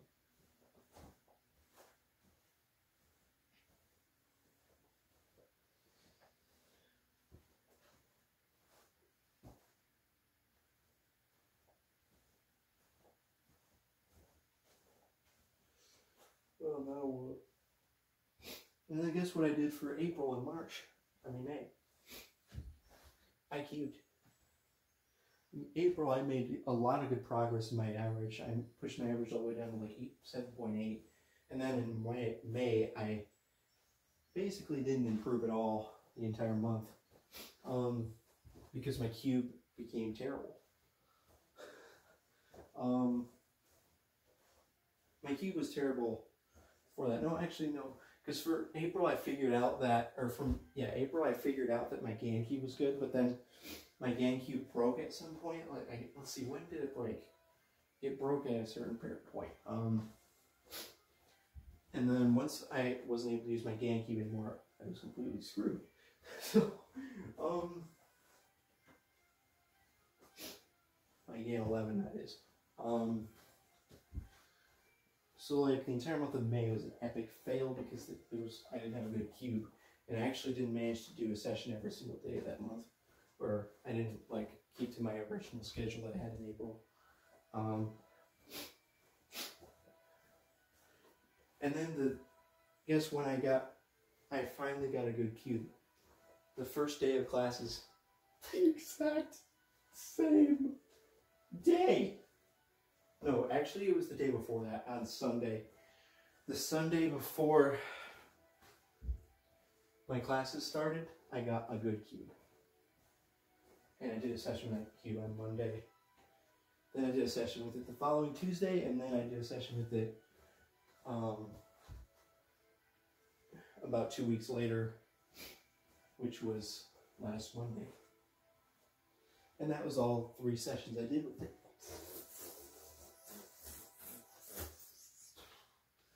Hilarious. My average improved during April, the beginning of May, to about 7.8, maybe 7.85.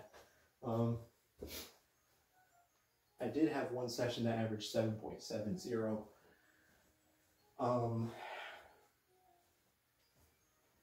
And my best average of 10,000 ended up being 7.86. And then now first of all, my average went back up into the low 8s during the time I had a bad cube. Second of all, school started, so there you go. So my cubing is completely screwed. Nice job. You know what I thought about? I thought about, why don't I just do this plan here? Here's how I make money. Get good at cubing. Upload YouTube videos and make money on YouTube as a guy like Felix or Max Park who have like hundreds of thousands of subscribers on YouTube. How come they can't make a living off of YouTube from that? I don't get it. Like, maybe it's because I don't upload long enough videos. Because their videos get so many views, but their videos are kind of short. They're only a few minutes at most usually, so maybe that's why cubing YouTubers can't make a living on YouTube just simply by being fast.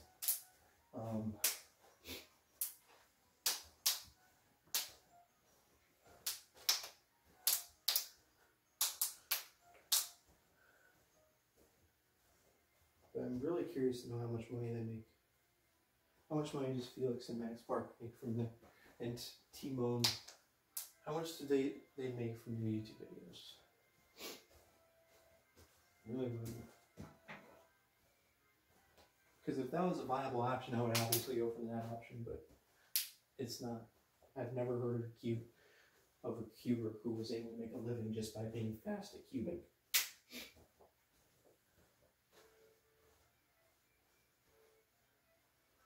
So anyways,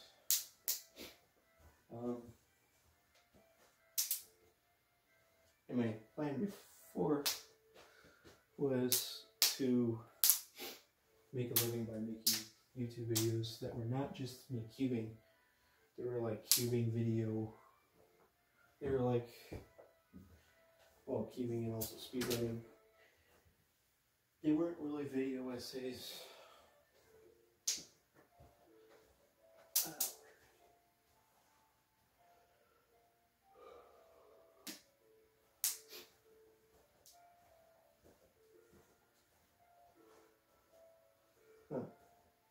You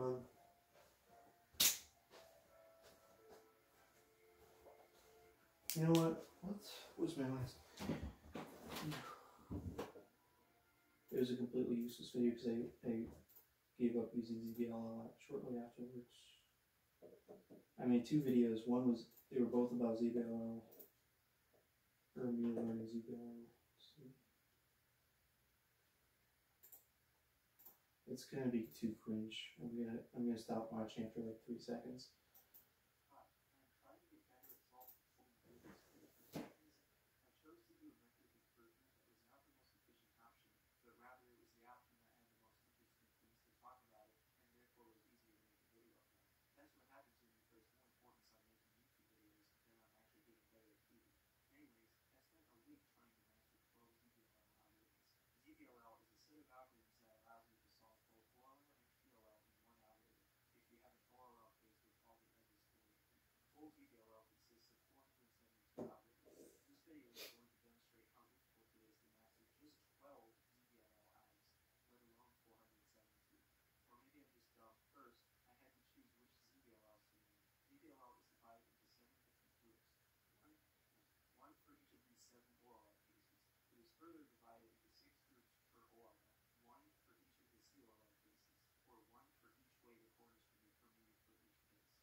I made a joke about AOC because adjacent, opposite, correct. AOC. Ha ha ha. Funny.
For example, if you have this case and you switch to the AOF I originally memorized it from, it changes to AC.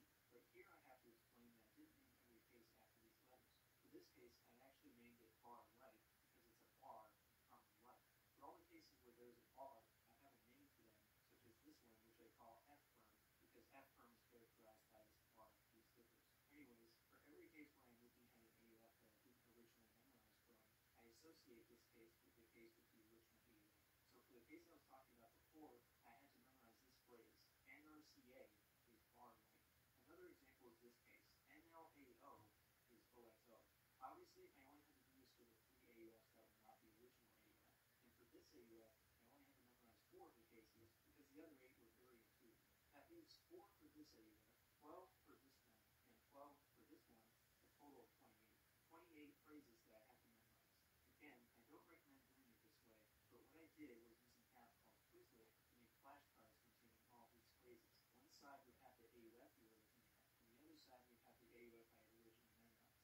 So I used these flashcards to memorize all 28 cases. At first, I just used the Quizlet app to continue reviewing all the stuff I had memorized. Then eventually, I tried doing a session of practice solves where I would use what I had learned to recognize the ZBLR cases from a specific AOF and then solve them. I was able to do this, and I did a session of 200 of these solves. The mean was 7.86.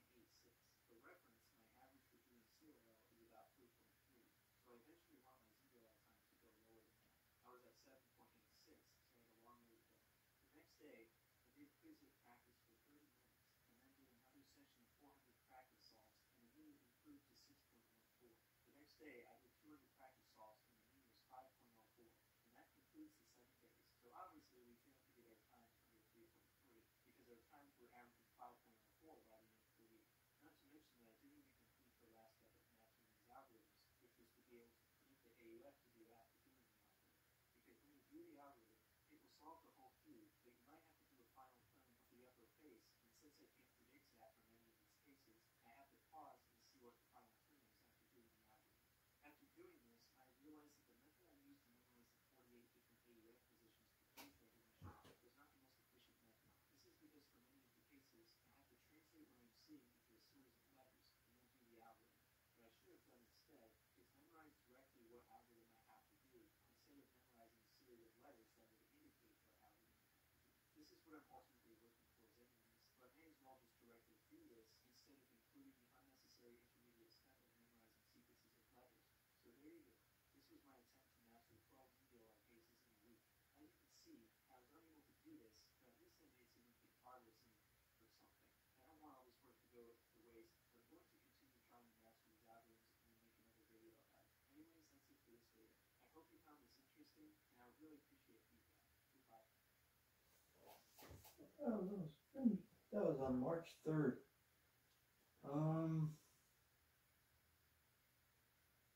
Got comments. And then the last video I made was that one. I believe that was the last one. And that was uploaded only 5 days later. Hi, I recently learned 12 ZBLR algorithms and tried to master them. For a more in-depth explanation of what ZBLR is and the process of learning these algorithms, you can watch the first video I made about this. Or not anyways. By the end of this video, I had learned the ALGs and was able to recognize them from every possible AUF, but my recognition method for many cases was inefficient because I was translating the case into a series of letters as an intermediate recognition step. Also, for many of the cases, I had not yet learned how to predict the AUF vector after doing the algorithm. These are the factors that contributed to my final mean of 200, which was 5.04. After that, I did a mean of 200 every day for the next 6 days. Got down to 3.93 on this day. On March 6th, I did a session where I completely stopped using the recognition system involving letters and instead tried to learn how to recognize the cases without referring to my memorized sequences of letters. If I got a case I didn't know, I would look at the AUF where I could recognize the case and then think of a way to remember how to recognize it from the other AUF. For example, for this case, I noticed I have a sort of horizontal bar here, and that means that I have either bar right or bar left. If these two are opposite, the bar is on this side, but if these two are adjacent, the bar is on the opposite side. For this case, the bar is vertical, not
So that was my last video I made for that purpose.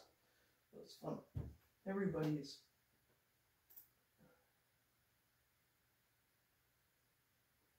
funny. And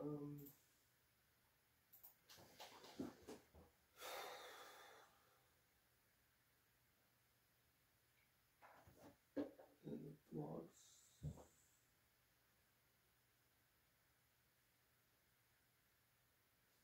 So there you go.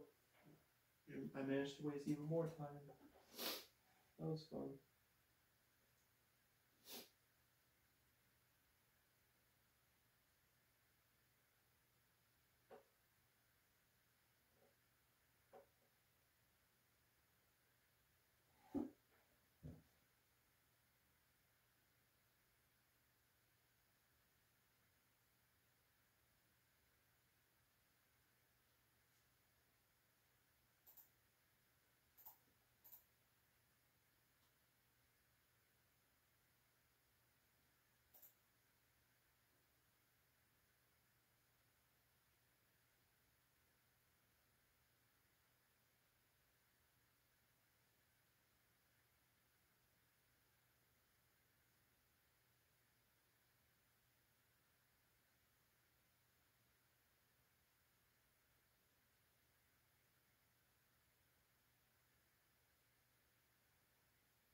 Oh, that was hilarious.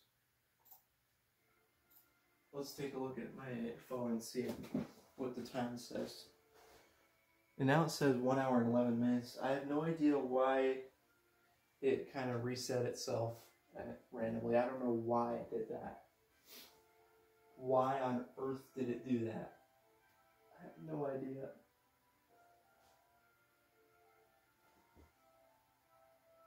I don't even know when I started this vlog. I should have taken a mental note of what time it was when I started.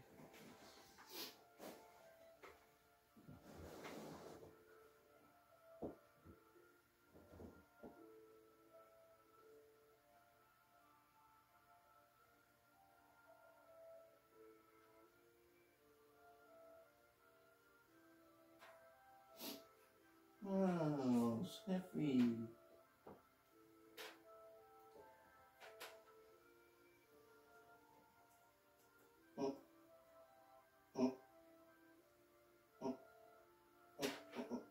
Wow, that was funny. So,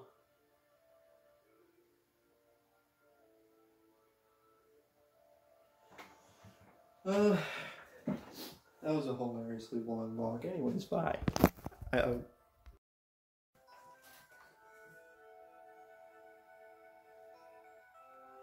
Good job. That was everything is funny.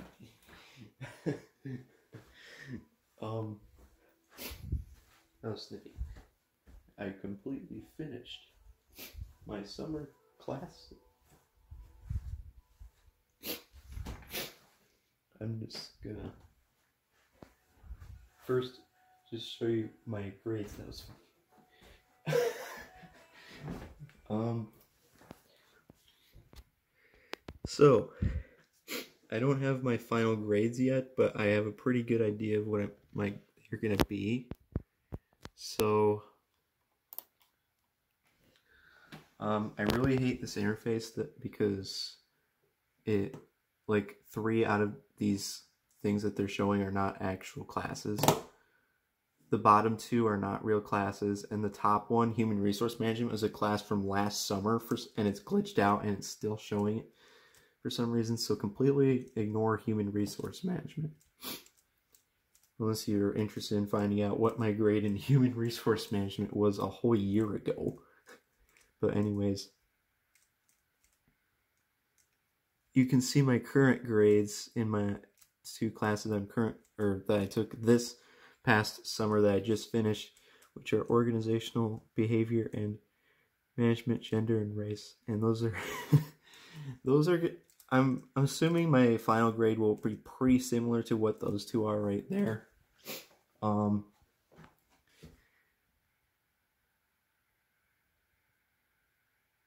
That was funny.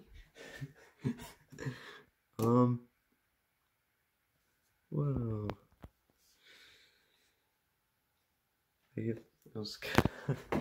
I was gonna maybe show a specific assignments right there. That was funny. Okay, you might be curious to know why I got 80%. I guess I will show the grades on the assignments for that one because it's pretty obviously way worse of a grade than I usually get. So one factor that made them grade bad was that I turned in tons of stuff late. As you can see, look at how many assignments are turned in late.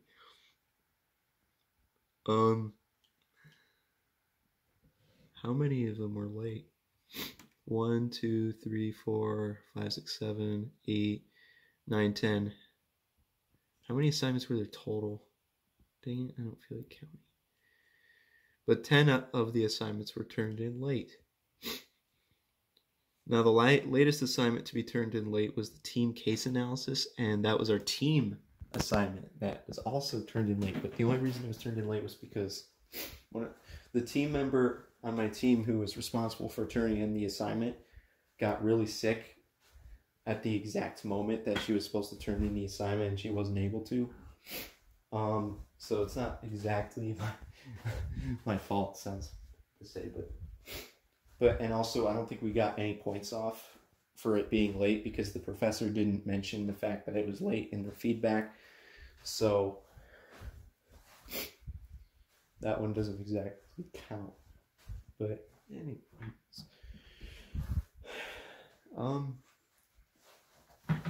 and also the fact that this professor was extremely, I'll just put it a very nice way, has extremely high standards for assignments. And the worst assignment on this whole thing, well, I guess you could have multiple categories because there was an assignment where she gave me a 0 out of 20. You might be wondering, how the heck did you get a 0? Did you commit plagiarism or something and you get a 0 out of 20? No, I didn't. I didn't. I literally did not plagiarize. The only reason I got 0 out of 20 was because I did not do any external research for the assignment. And the professor wants us to do external research for every single assignment. And I thought for this assignment, we don't need to do external research because all we're doing is responding to questions relating to these 2 videos. Why do we need to do research? And if you look at the specific questions, man, why can't I just go to the assignment? It's annoying. Through here, I have to go through.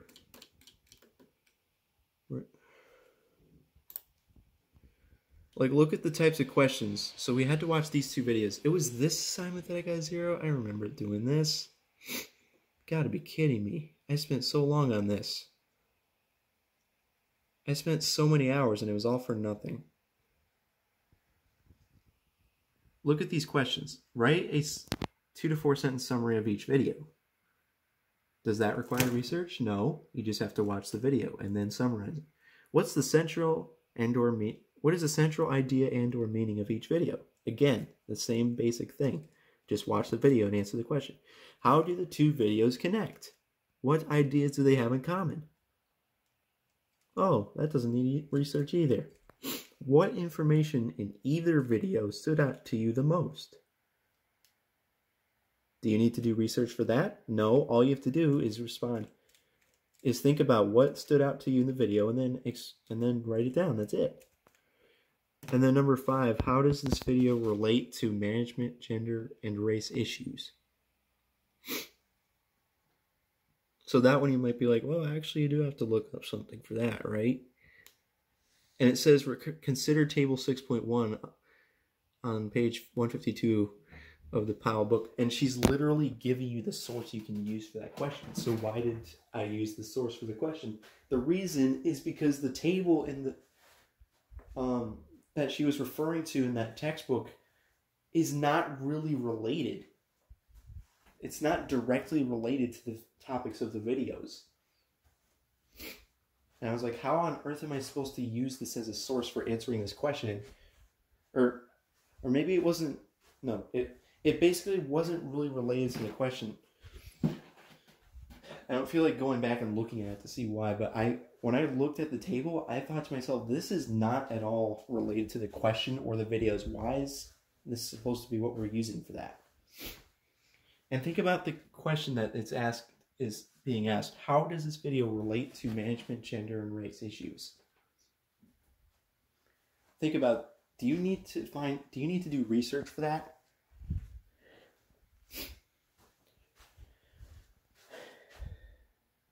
I mean, it's pretty self-explanatory. But anyways, even if that specific question was required research, sure, whatever. Even if you concede that point, do I deserve to get a 0 out of 20? Do I deserve a 0 for not doing research?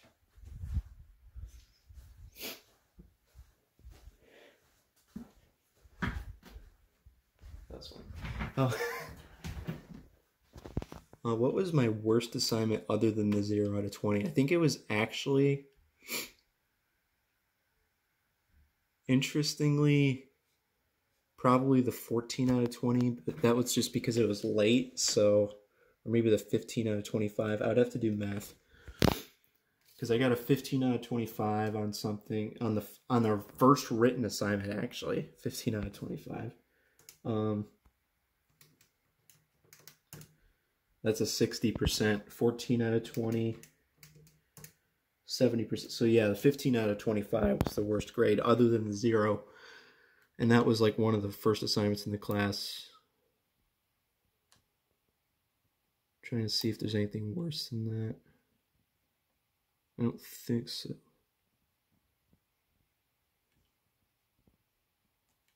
And take a look at this assignment too. This assignment was kind of ridiculous.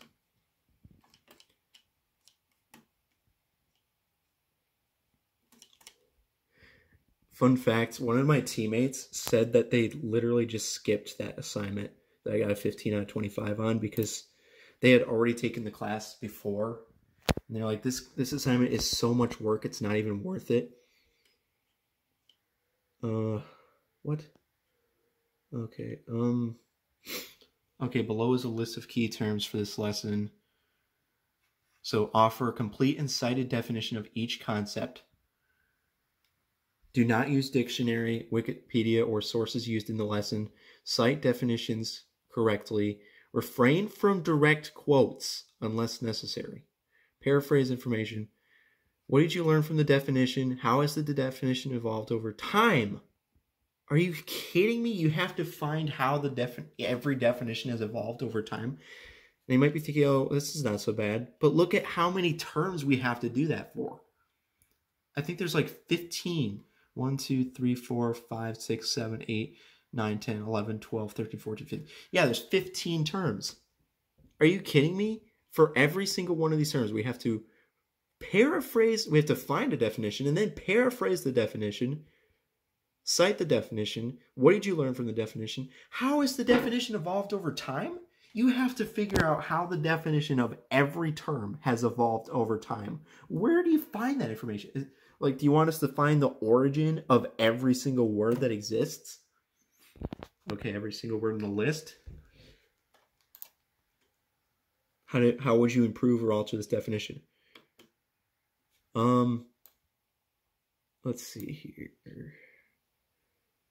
Oh, and fun fact, I think most of the reason why I got 15 out of 25 was because the types of sources I used were not ones she approved of. Like, basically, I did not use scholarly sources. I basically just looked up a bunch of college website glossaries of like terms relating to diversity and used those. How on earth would we be able to find definitions of these terms in scholarly sources? I actually did try looking for scholarly sources and I couldn't find any that like gave a formal definition of every single one of these terms, or at least some of them.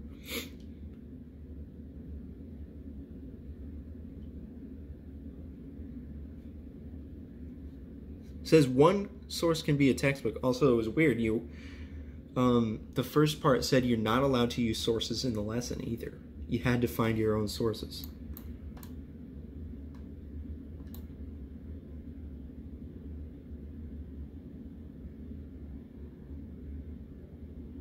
Lenient grade?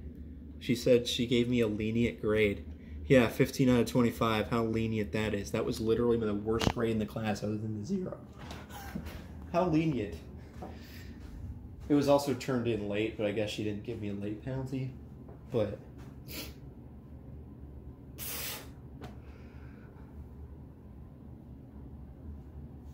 like, you tell me how you're supposed to do this assignment without it taking 10 billion years. I literally wasn't able to find a scholarly source, let alone do the rest of the assignment. How? Are there any other weird stuff that happened in this class that's notable? I guess I could go through, look through it. The worst, oh yeah, I got a 14 out of 20 on one of the quizzes. Oh, you know what? I could improve my grade. You know what's funny? On that quiz, the first quiz was really weird because it was the questions were referencing readings that were not part of the reading, the required reading. It was referencing readings that we were not told to read. And I asked the professor about it, and she was like, oh, there's one question where this is the case, so I'll give you the points on that. No, it was basically like half the quiz. It was like half the questions were from readings that we were not assigned to read. And she actually gave me, so 14 out of 20 was my original score. She gave me 2 points for one question, so it was moved up to 16 out of 20. And then for some random reason, it went back down to 14 out of 20. I can't remember. I think I used to know why that happened, but maybe I could look and see. Like, how did this happen? I think basically when the course automatically locked the quiz, it automatically took away the 2 points or something. So technically I could get another 2 points back if I messaged the professor and be like, you gave me 2 points in this quiz and then they were taken away randomly. Can I have them back? So, but it's not going to really be worth it. I don't know. Maybe it would be worth it, because it would affect my GPA ever so slightly. Do the math. 2 divided by 570. That's the amount of percentage points I would get. Let's see. My grade could be 3.5. It could be 0.35% better. So that's not really worth it.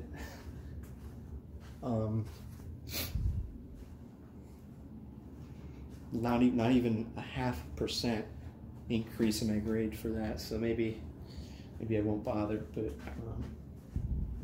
I guess that was like one of my other worst grades in class. Let's see. I got 2 17s out of 25 on written assignments early on, which is equivalent to 0.68. It was mostly because they were turned in late. Interestingly enough, the first one was turned in 1 day late, and the second one was turned in 2 days late. So that kind of implies that I technically did better on the second assignment, but it didn't matter because it was turned in later. And I got a 14 out of 20 on this discussion because it was turned in 2 days late.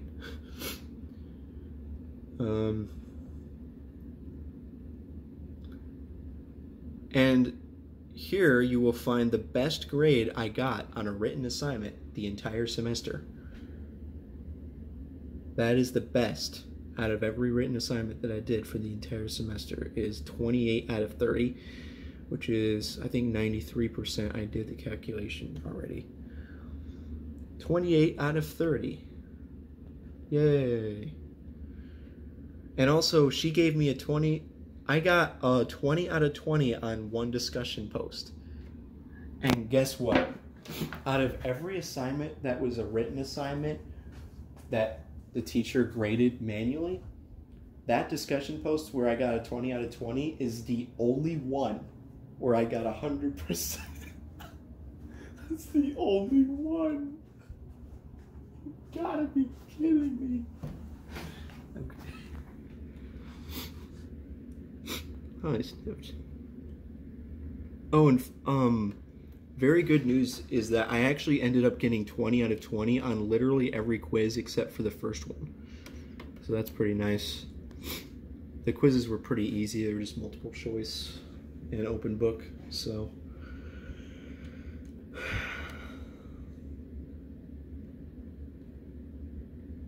and then this assignment right here was the hardest assignment in the entire class. Design an original program to help employees effectively manage jobs, careers, and their lives outside of the workplace. And then you have to make a presentation to present to the board of directors. So PowerPoint presentation. Like I had to create basically a work-life program that would be that I had to create for a specific organization. And guess what I was able to do on that assignment? It's so funny. It was killing me to do this because it just felt so weird and wrong. But first of all, it says the organization you choose should be one you are familiar with, but also must have enough resources to support a work-life program. But if you scroll down, this part says you can make up an organization or use a real one. You can make up an organization? And obviously, you know what I had to do. It was the easiest way to do the assignment. I had to make up an organization. It just felt so weird. It was like, I was thinking, like, how do I create a work-life program? I don't know anything about how to implement a work-life program in an organization. How am I supposed to do this assignment? Well, really all I did for the assignment was state the fact that I would, that the entire program was that I would implement flex time and telecommuting. And I really didn't do much more explaining than that. I just said I would implement flex time and telecommuting. I gave a brief description of what those would entail, which it's pretty, well, it's not self-explanatory, but flex time is just where employees can choose to customize their schedules, and telecommuting is where you can work from home. And that's pretty simple. That's basically all I said for the plan. But most of the assignment was spent like for most of the presentation was spent justifying the implementation of those things. That was fun.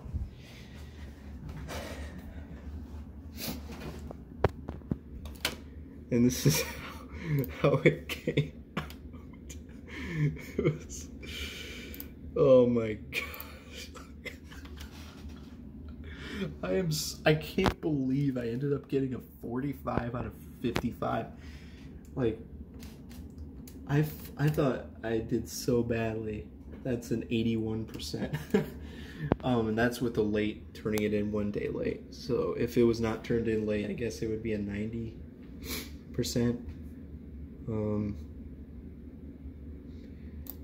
This is, oh my gosh. Dude, why is it so zoomed in? I need to zoom out. But this is this is what it looks like. Yep, I just had a plain green background. That's all I did for the background. And guess what? I only put 2 pictures in. I put 1 picture here. That's not a picture, that's a YouTube video. And I put 1 picture here. That was those were the only pictures I put. No other visuals. That was the thing I was actually most worried about, was because part of the directions for the assignment stated that you had to use visuals like graphs, charts, tables, all that stuff. And I was like, I'm not gonna create any charts and graphs. Like, all my program is just stating that we're gonna implement flex time and telecommuting. Why do I need other stuff? And even if I do need it, there's no way I'm gonna spend the time on it. So, but yep, that's all I did. Just 2 little pictures, and I guess that was enough. And you don't see it, but I had to write notes underneath each one that would basically be a script of what I would say during the slides. In a YouTube video, I was like, this feels so weird to put this YouTube video in, because if I was doing this in real life, I would have to just stand there awkwardly while that YouTube video played for 9 minutes. And it's not even like that closely related to the rest of the presentation. Also, it was a video from 2015, which I thought I would get points off for because it's not recent enough. But funnily enough, the professor said in the feedback, interesting video. Like, okay then, I guess that was fine. I almost dropped the phone. And look at these slides. Literally just 2 bullet points. I guess you're kind of supposed to do that usually. Not have too much stuff on one slide. But anyways, I just made up an organization. Simcox Advertise. So you might be wondering why I chose an advertising.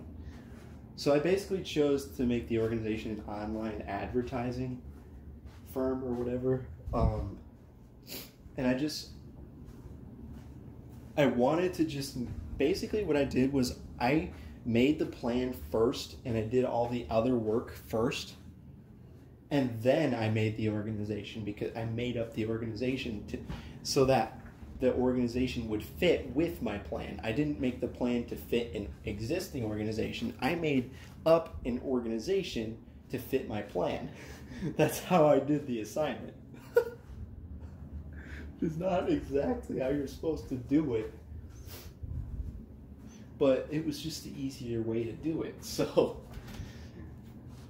I made up fake facts about the organization. Now, this is what you were supposed to do. It literally said that in the directions. You could make it up.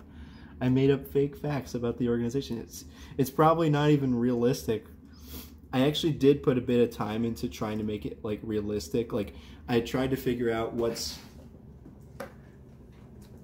the revenue per employee in the average firm, and it came out to like around 100,000. So I had 100 employees and multiplied it by 100,000. That equals $10 million of yearly revenue.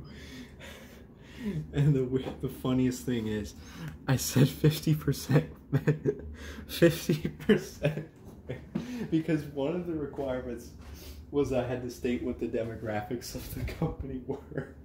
So I just said 50% penny. Like, I can't believe I actually got a decent grade on this assignment. And I said the mission of the organization, to promote your business or cause. Because it's advertising. I just made it. Like, it just felt so weird. What else? I don't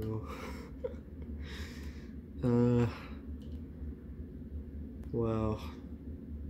It's so weird too, because the professor didn't give me a single bit of negative feedback at all, which is kind of unusual for that professor. She usually gives some kind of critical feedback on literally every assignment. Even the one where I got a 28 out of 30, there was like 3 different things that she said I needed to improve on. But nothing here, nothing for this one.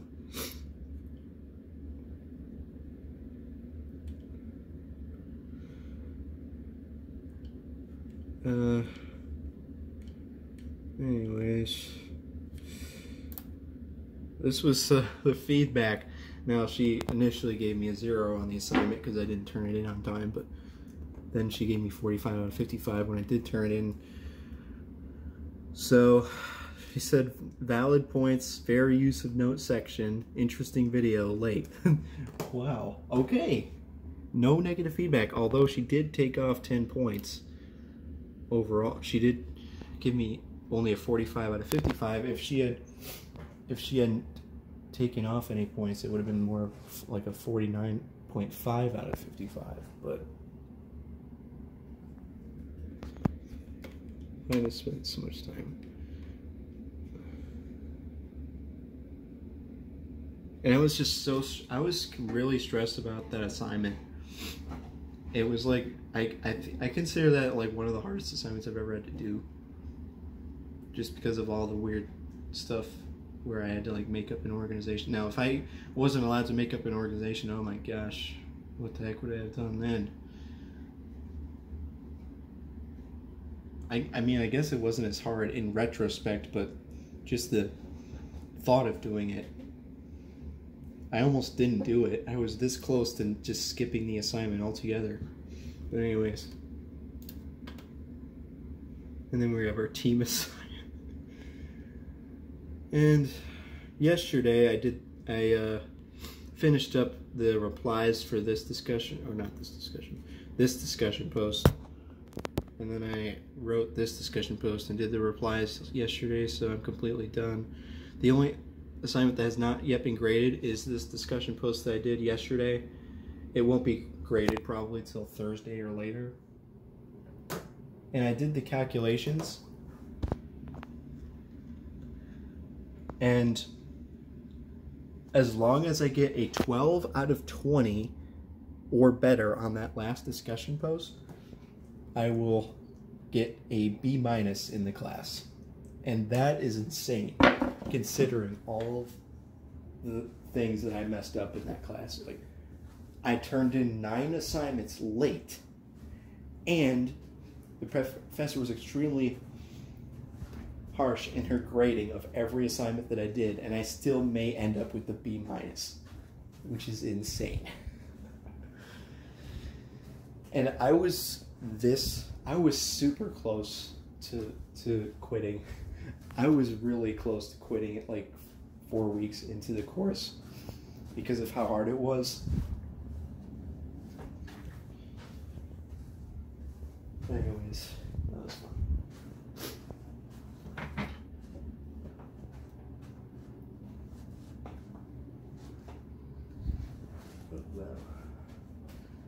But it's actually kind of interesting because for both of those classes, I did not skip a single assignment. Now you might be thinking, well, obviously you wouldn't want to skip assignments. Why is that an accomplishment?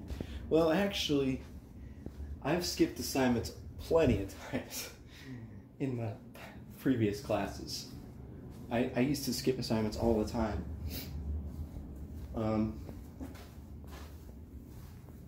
But Yeah, I didn't skip any this time.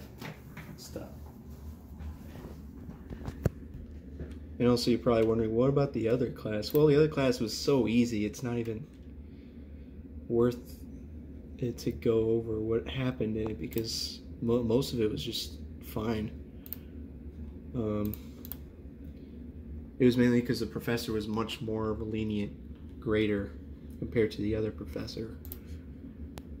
And I didn't have to do research for literally every assignment.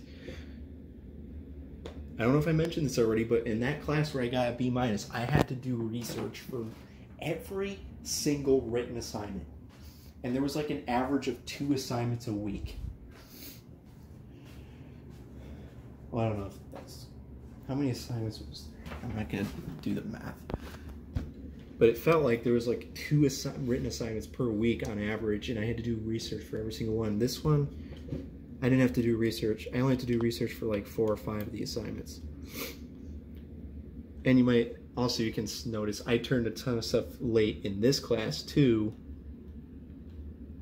It was, and I don't know why, but this professor kind of inconsistently penalized the assignments for being late. And even there was even one assignment where she gave me 10 out of 10 even though it was turned in late. I don't know what her process of applying late penalties is, but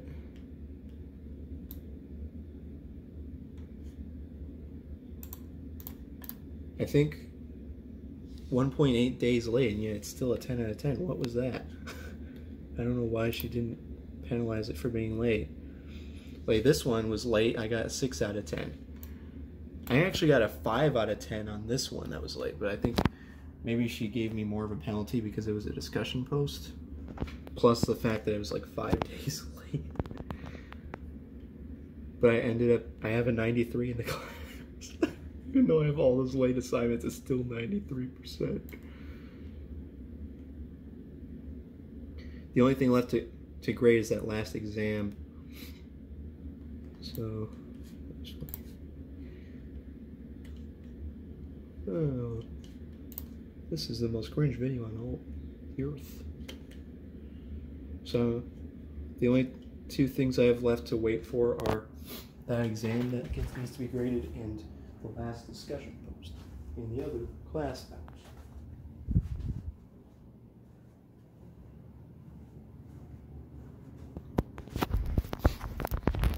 Oh my goodness.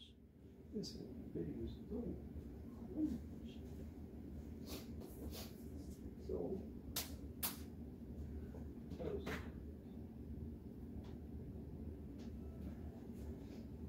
and yeah, it was kind of weird how different each of those 2 classes were, even though they're kind of in the same general area. They were both business administration, but it was just because we had 2 different professors with 2 completely opposite philosophies of teaching or whatever. The professor for organizational behavior was extremely lenient in grading and very didn't care about formality and stuff.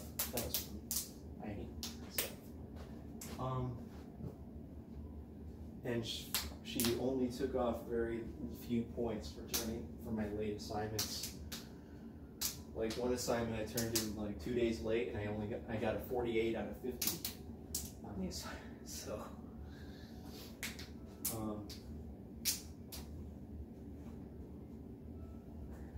and I only had to do research on a few assignments for that class. But there were some hard things about that class. The 2 main things about the organizational behavior class that was extremely hard was the sheer amount of writing assignments was still very large. It was even more writing assignments than the other class, actually. I think we had probably, like, we basically always had a writing assignment due on Thursday, and then we usually also had one other writing assignment, so it was about like an average of 2 assignments a week. Now I did say it. There was two. It felt like we had 2 assignments a week in the other class. That might not be exactly accurate. I think we usually had. It was probably more like an average of 1.5 or 1.3 assignments per week in the other class, and then the organizational behavior class was like 2 written assignments a week. But for some reason, most of the written assignments were only 10 points out of 900 and something points. So it was like 1% of my grade for just one written assignment.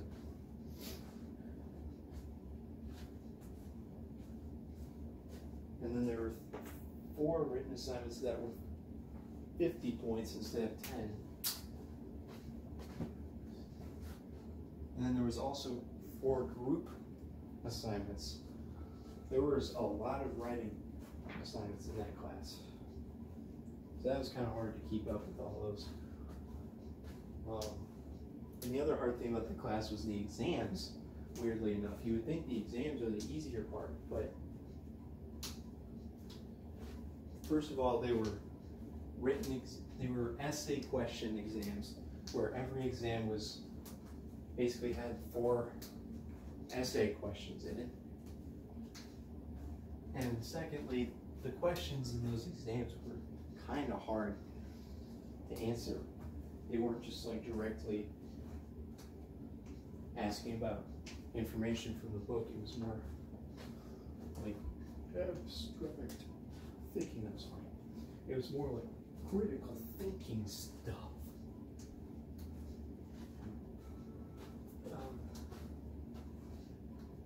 And that's another word for let's write a question that is impossible to answer because it's not exactly related to the stuff in the textbook.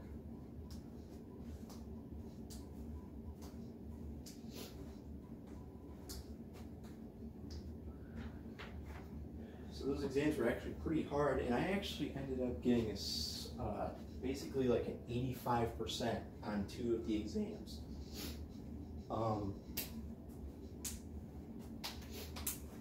And those are some of the worst grades that I got in that class, because most of the assignments the professor gave me pretty good grades on the written. She would just give me 100% or like 95% on every written assignment, but I ended up with like 85% on 2 of the exams.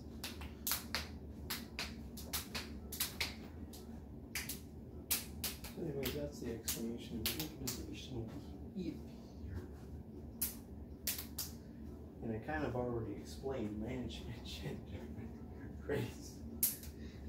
The professor had extremely high standards for every writing assignment, and we had to use like 2 external sources for every single writing assignment.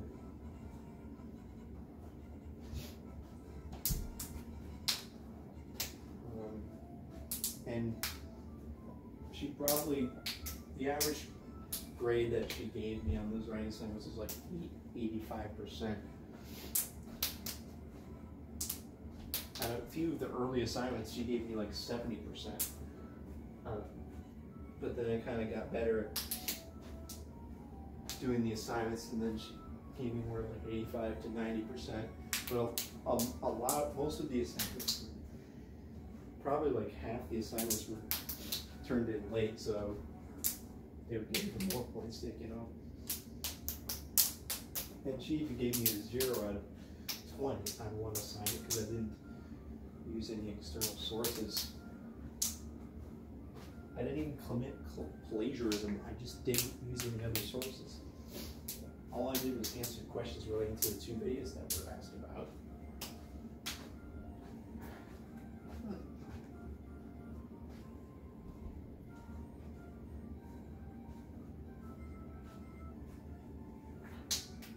It was fun. I was originally planning to do cubing throughout the entire process. My original plan was I was going to do 500 solves a day throughout the summer, even though I was taking the summer classes. Well, that didn't happen. I didn't.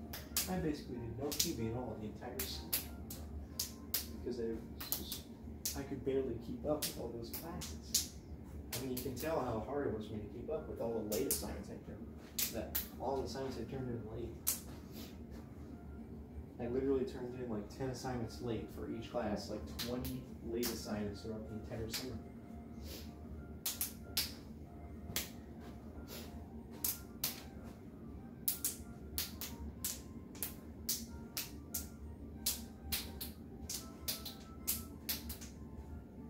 Oh no.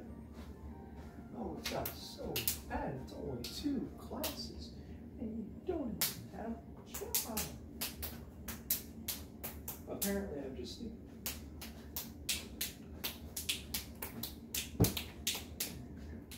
Probably the reason why I could. The only thing I can handle in life is 2 summer classes and literally nothing else because I'm stupid. That was not a serious statement. But it's basically.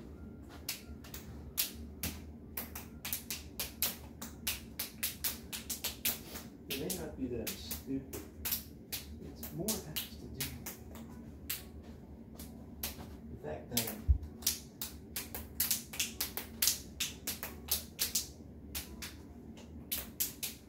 from an outside perspective looking in, you might be thinking,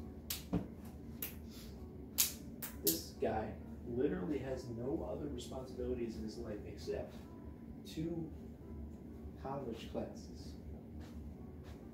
How come he struggled so much to get through those college classes, even though he didn't even have any other responsibilities?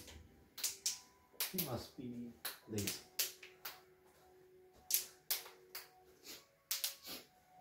That must be what's the problem. He's just too lazy to do his assignments.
Sounds like somebody's in the basement, so I don't feel like continuing the vlog.